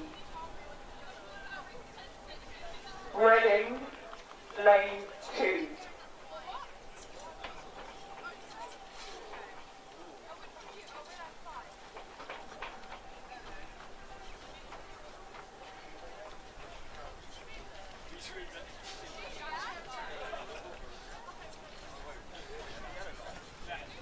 So the next race on the course is going to be the E-final of the Championship Sculls. In Lane 2, Reading Rowing Club, Jan White. Lane 3, City of Cambridge Rowing Club A, Jack Good. In Lane 4, Cardiff University A, Angus Gould. In Lane 5, University of York A, Will Lupton. In Lane 6, Hartpury University and College Boat Club B, James Brooke. And in Lane 7, Windsor Boys School A, Ben Liddell.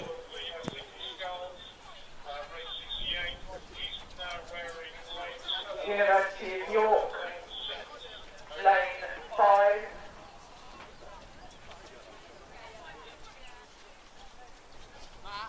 Hartpury, Lane 6.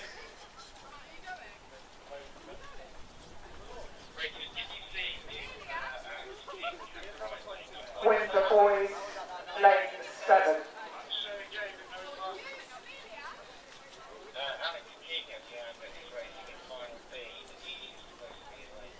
Five minutes. I haven't seen him. I think the main. I haven't seen him, and it might have been a sheep. That must be him. That horse is over.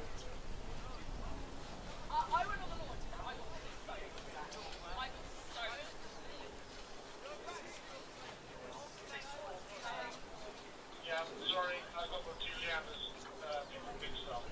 My apologies. No problem, thanks.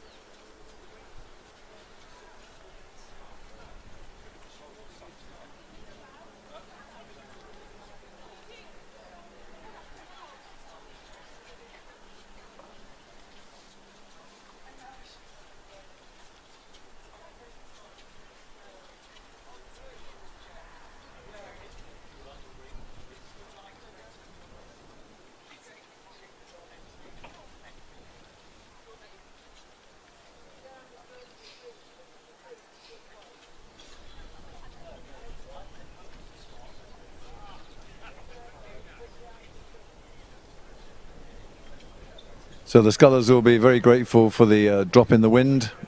It makes getting onto the state boats a lot easier.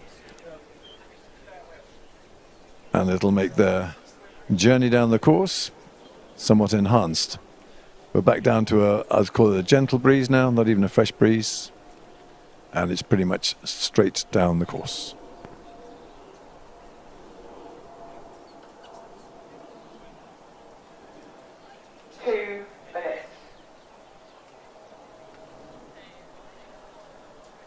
Race 64, Championship Single Sculls, Final E.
of Cambridge, Cardiff University, University of York, Hartpury University, Windsor Boys School.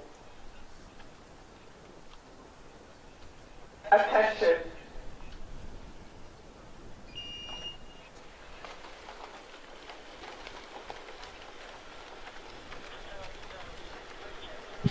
And they are off and away. So let's just run through them again, because it's quite a while since we ran through the lane allocations. In lane 2, it's the Reading Rowing Club, Jeanne White. In lane 3, City of Cambridge A, Jack Good. In lane 4, Cardiff University A, Angus Gould. In lane 5, it's University of York A, Will Lupton. Lane 6, Hartpury University and College Boat Club B, James Brooke. And in lane 7, Windsor Boys School A, Ben Liddell.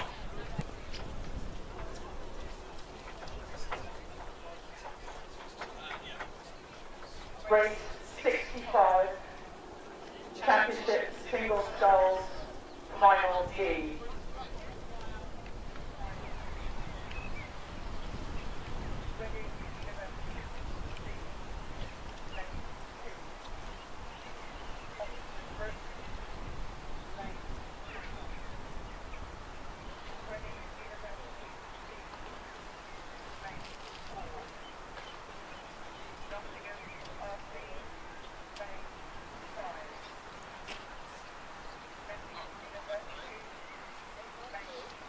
So the first 500 meters, trying to establish yourself, put pressure on your opposition, get into a position of domination if you can, and hold on if you can't.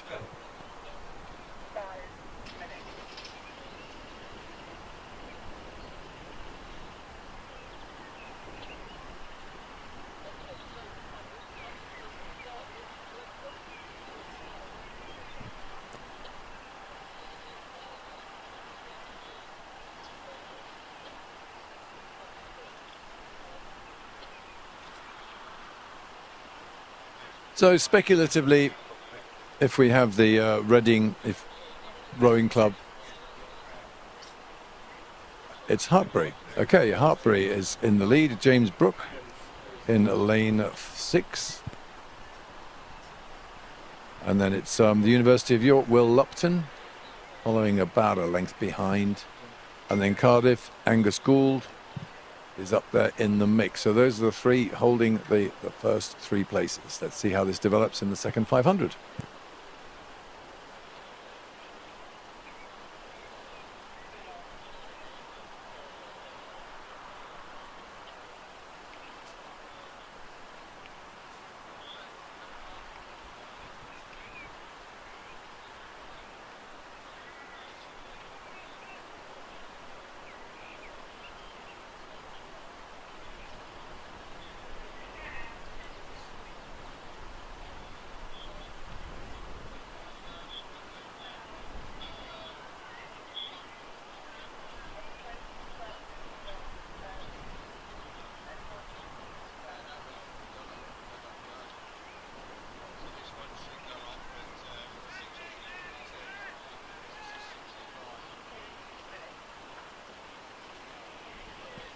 The one thing that is true about single scullers is you don't have to conform to a crew style of technique.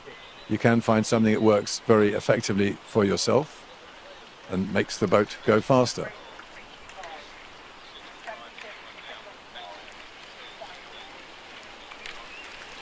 So there's a Hartpury sculler. I would say laid back would be a good way of describing him.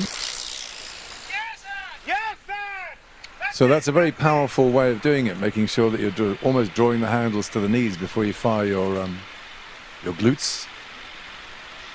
Getting a very powerful, not particularly long stroke, but you're getting the big stuff sorted out.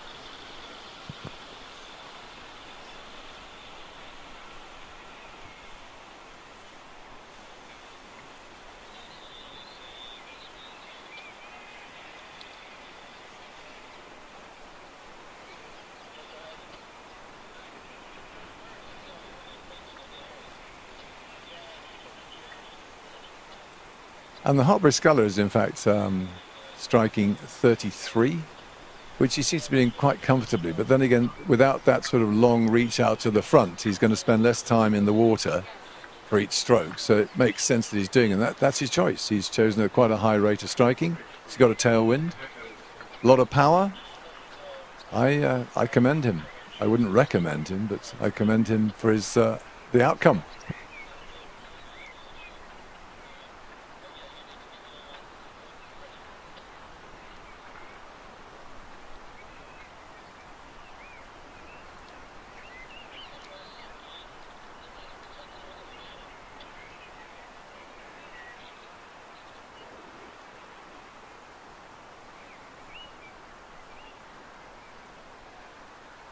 So 5.5 minutes into this E final, and the Hartpury athlete is still imposing his superiority. And you can actually see, even at this distance, there's a lot of strength going into those strokes, and there's quite a few strokes going into the water. It's maintaining his lead over there in lane 3, is it maybe? City of Cambridge, or it's Cardiff, Jack Good or Angus Gould. Trying to keep in touch.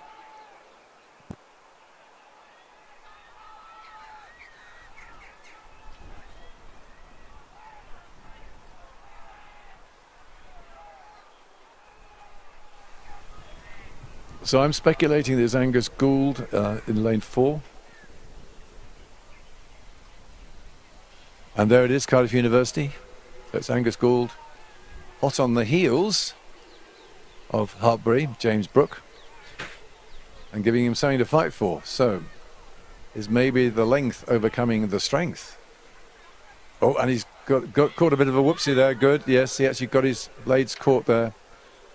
He got slightly short on his slide and feathered under the water, and his left hand blade got stuck in the water, and he just had a boat stopper.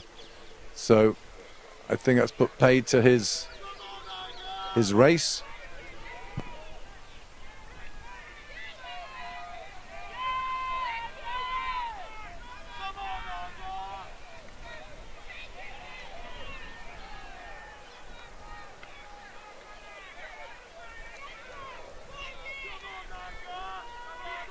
So it's the University of York in the middle of the course, in lane 5, and then it's Jack Good in lane 3 from City of Cambridge, coming into the last 10 strokes or so.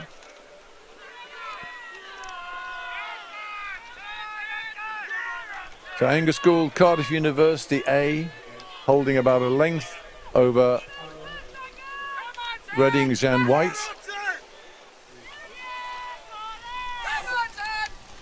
So that's Cardiff University going over first, and then Reading following, and University of York after that. So it's going to be City of Cambridge coming there, and then James Brooke, bless him, Hartpury.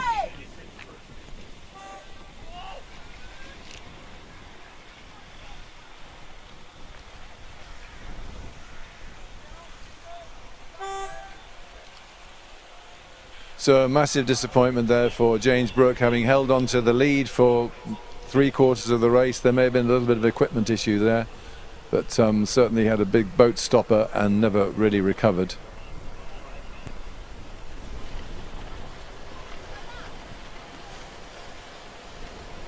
And that's the beginning of the D final, I'm presuming. And here's the roll call for the D final. In lane 2, it's Reading University Boat Club C, Alistair Holborough. Lane 3, it's Oxford Brookes University Club, Dylan Mitchell. Lane 4, Reading University B, Jacob Parrington. Lane 5 is Nottingham Rowing Club, Oliver Dominique. Nottingham University A is in lane 6, James Lawn. And in lane 7, Bath University B, Sudol Daffyd.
And at the 500 metres, we've got Oxford Brooks, Dylan Mitchell in lane 3, who's leading Bath University, and Reading University coming third in lane 2. And Nottingham University leading Nottingham Rowing Club, all within a length and a half or so. Quite a tight race at 500 metres. Let's see how this develops.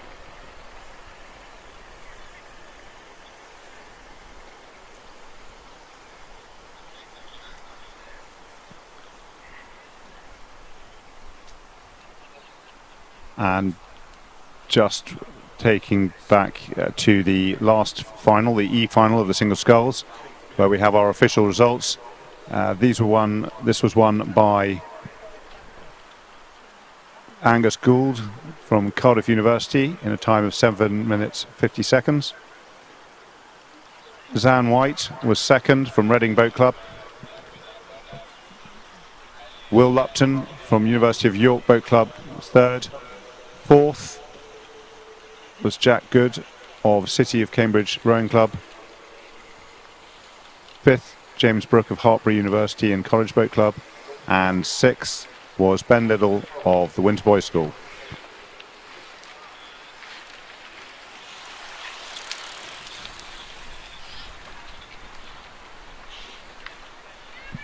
So the D final now just passing the 1,000 metre mark.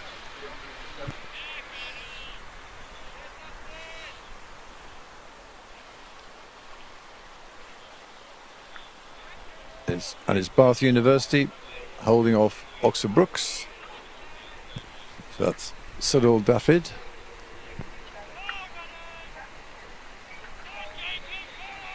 Holding off Dylan Mitchell. And these two getting a little bit of a lead, breaking away slightly from the rest of the field.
Up to 1,500 metres, and we can see that lead has now extended to a couple of 3 lengths.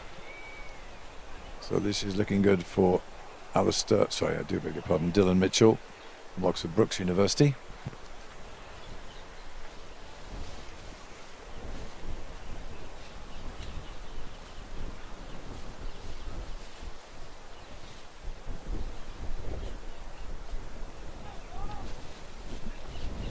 It's looking good for Dylan Mitchell if it wasn't for Siddle Daffyd from Bath University, who is somewhat leading him.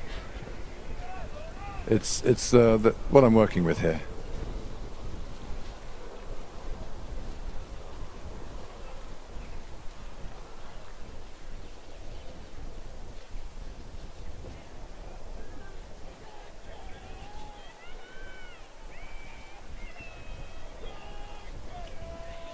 So Mr. Daffyd, there you can see the lead that he has of clear water, 2 or 3 lengths of clear water from Dylan Mitchell.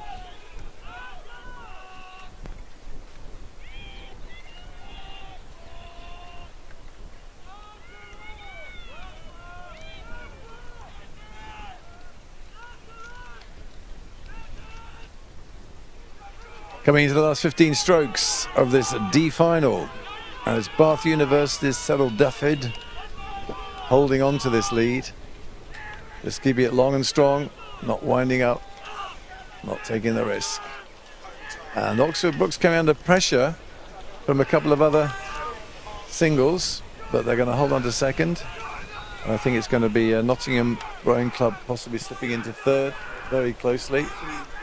And two more really very fast. So it's very close at the end, but not for the winner. Cyril Daffyd well in the lead. Good result there. That was the D final. C final's already underway.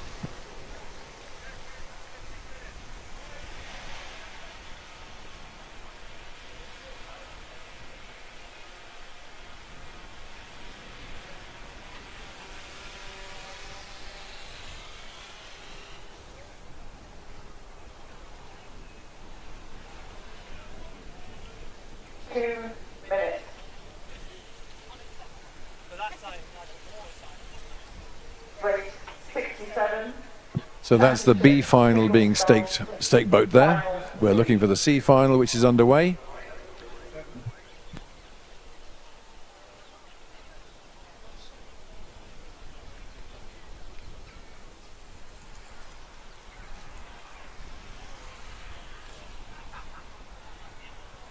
So here's the C final, and it's Sylvain Boyer from Kingston Rowing Club in lane 2, and Christopher Revel from Wallingford A in lane 3, Alexander Slaughter from University College Boat London, and then Tom Forster, Upper Thames Rowing Club in lane 5, Harry Neame from Thames Rowing Club in lane 6, and Gregor Hall from Stirling Rowing Club, the A person, in lane 7.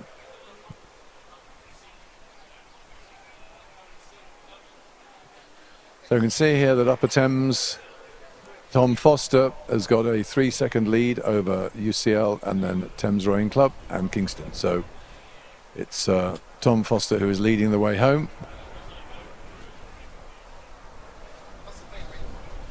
And UCL are keeping a bit of pressure on there. Alexander Slaughter, only about a length off Tom Foster's stern.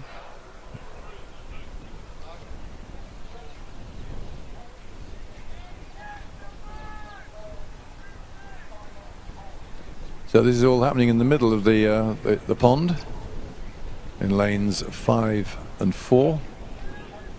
A bit like the traditional way of doing the chevron. Some hard work going there from Tom Foster, the Upper Thames sculler, maintaining clear water from Alexander Slaughter. Sylvain Boyer from Kingston in lane 1, keeping in touch with overlap on Alexander Slaughter. And in lane 7, Gregor Hall trying to keep in touch but not quite having overlap. So it looks to me like Tom Foster's pulled out a little bit further, probably got a length and a half, 2 lengths of clear water as he comes up to the line.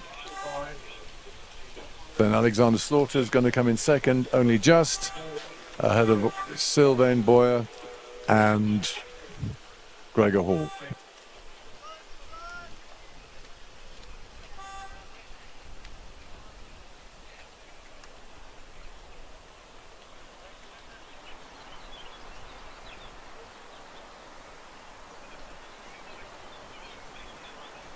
And seamlessly we go into the B final. I'll get enough of this good racing. And calling across there, it's Daniel Jones from Leeds Rowing Club in lane 2, Stephen Cox from the Molesey Boat Club in lane 3, James Scott from City of Oxford Rowing Club in lane 4, Adam Randall from the Minnesota Boat Club United States in lane 5, Mike Simpson from Strathclyde Park Rowing Club, and Alex King and Leander Club in lane 7.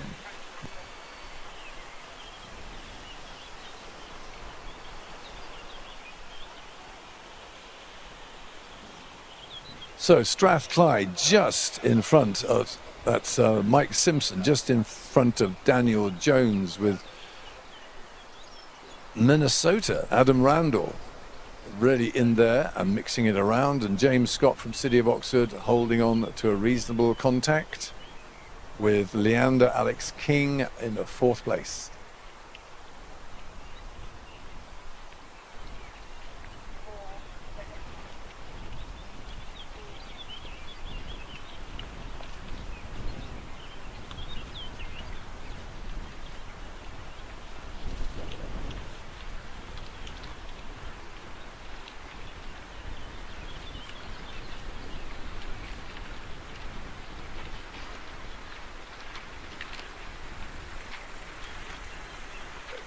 Settle Duffy. And we now have the official results from the D final. This is race 65, which was won by Settle Dafydd from Bath University in a time of 7 minutes 20. Second was Dylan Mitchell from Oxford Brookes University Boat Club. Third was Oliver Dominique from Nottingham Rowing Club. Fourth, Alistair Hulborough from Reading University Boat Club. Fifth was James Lawn from Nottingham University. And sixth, Alistair Hulborough from Reading University.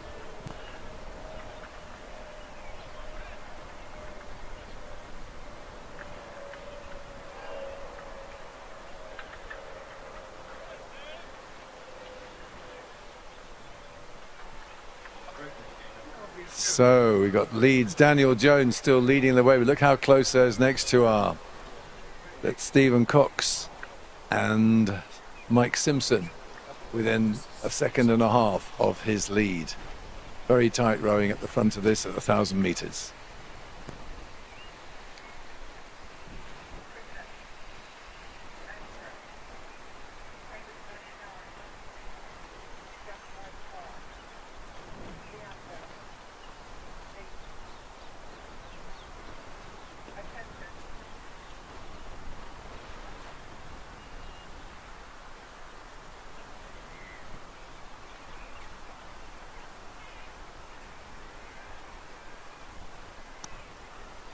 And as the last races come down, we'll just bring you back to the C final, race 66 results, which are now official.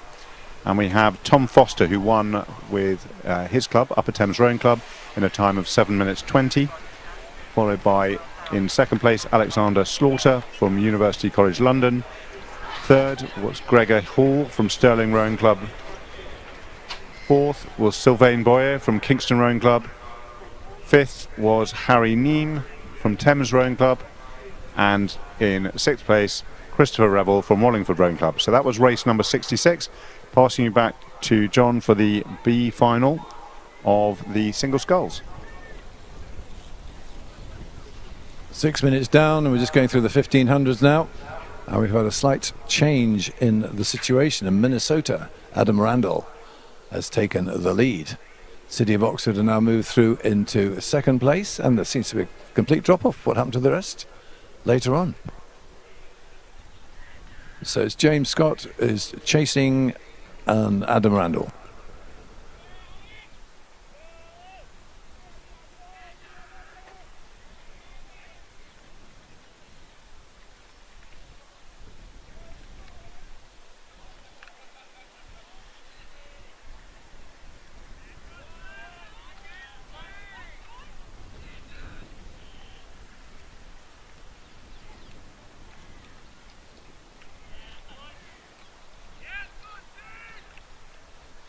So it looks now like Leeds is leading, as it says what it does on the tin. Daniel Jones up there with Molesey Stephen Cox very tightly next to him, although he might be sort of 3/4 of a length off when it comes to the actual final line.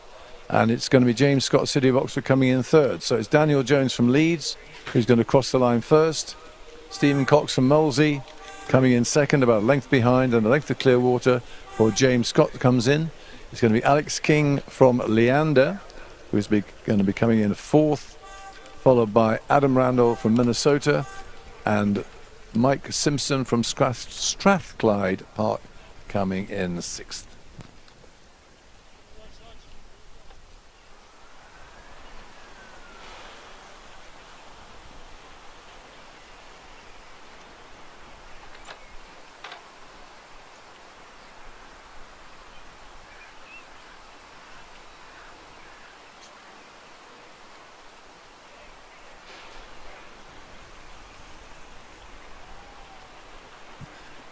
Ladies and gentlemen, I can announce the last race of the day. So just reading across here, it's Callum Dixon from Twickenham Rowing Club. In lane 3, it's Cameron Buchan from Edinburgh University. In lane 4, it's William Young from Cambridge 99. In lane 5, it's Cameron Kemp from Strathclyde Park. In lane 6, it's Matt Brigham from Leander Club. And in lane 7, Corey Wilkinson from Leeds Rowing Club. That's quite good.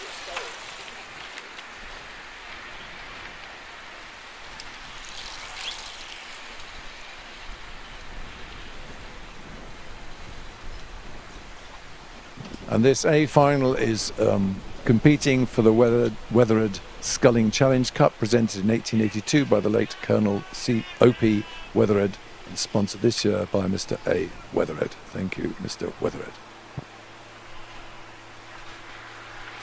So at 1,000 metres, it's Callum Dixon who is holding a lead. And then Matt Brigham is holding second place, but that's quite a distance. That's a couple of lengths. So let's just hold it for Callum Dixon, who's halfway through the race and holding a healthy lead. Let's see if he can keep hold of this. He's got some high-class scullers against him. In fact, after that lead that he has, the other scullers are really quite abreast, quite close together.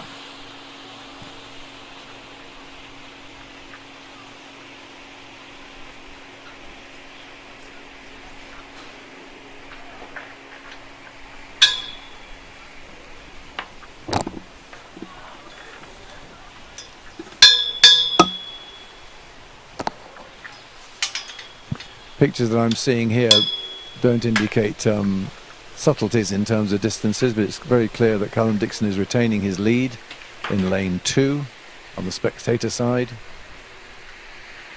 And it looks from this angle that most of the other people are pretty much in line abreast. So I'll have a better look here.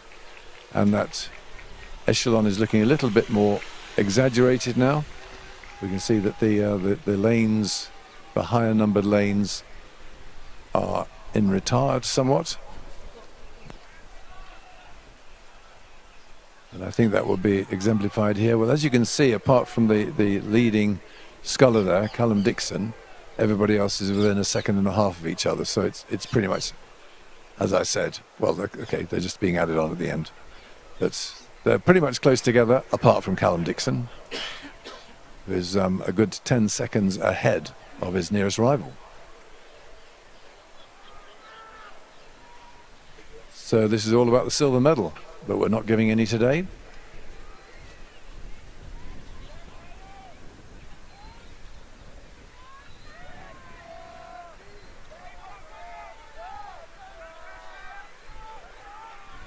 For those people able to watch on YouTube, this is an extraordinary picture. We've got at one side of the screen, we've got Callum Dixon, and then right at the other end of the screen, only just able to be kept on the same screen, are pretty much the rest of the field in a line.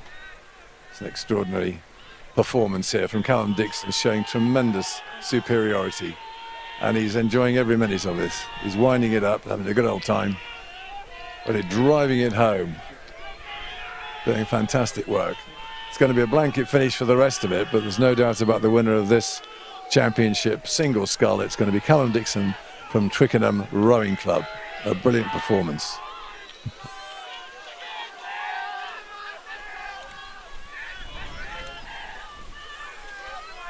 And it's going to be 2, 3, 4, 5, 6, 7. Or it's going to be very, very close to that order. Absolutely, as the time trial predicted, all the way down the echelon. Brilliant. Fantastic sculling. Thank you very much, guys, for giving us such a good thing to be able to commentate on.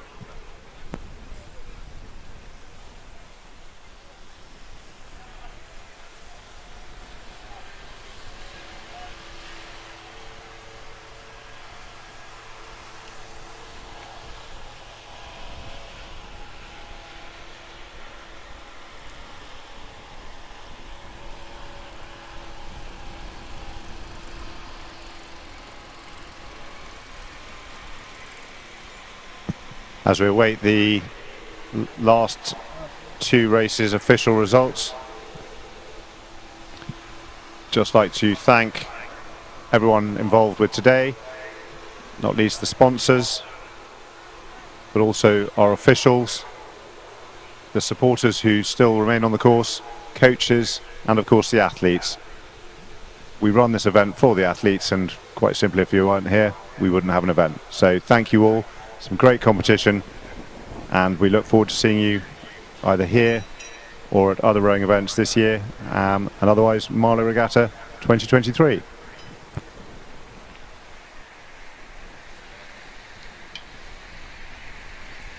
We can now bring you the official results of the B final of the single sculls competition. This is race 67, which was won by Daniel Jones of Leeds Rowing Club in a time of 7 minutes 13. Stephen Cox of Molesey Boat Club was second. In third place, James Scott of City of Oxford. In fourth place, Alex King of Leander Club. Fifth place, Adam Randall of Minnesota Boat Club of the United States. And in sixth place, Mike Simpson of Strathclyde Park Rowing Club. That was the B final. We'll await the official results of the A final, and we'll bring that to you very shortly.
So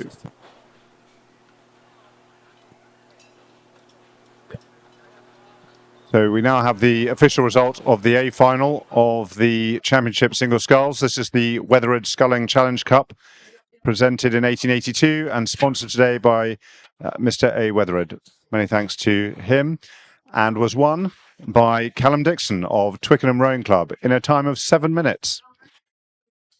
Second was Cameron Buchan from Edinburgh University Boat Club. Third, William Young from the Cambridge 99 Rowing Club. Fourth, Cameron Kemp from Strathclyde Park. Fifth, Matt Brigham from Leander. And sixth was Corey Wilkinson of Leeds Rowing Club.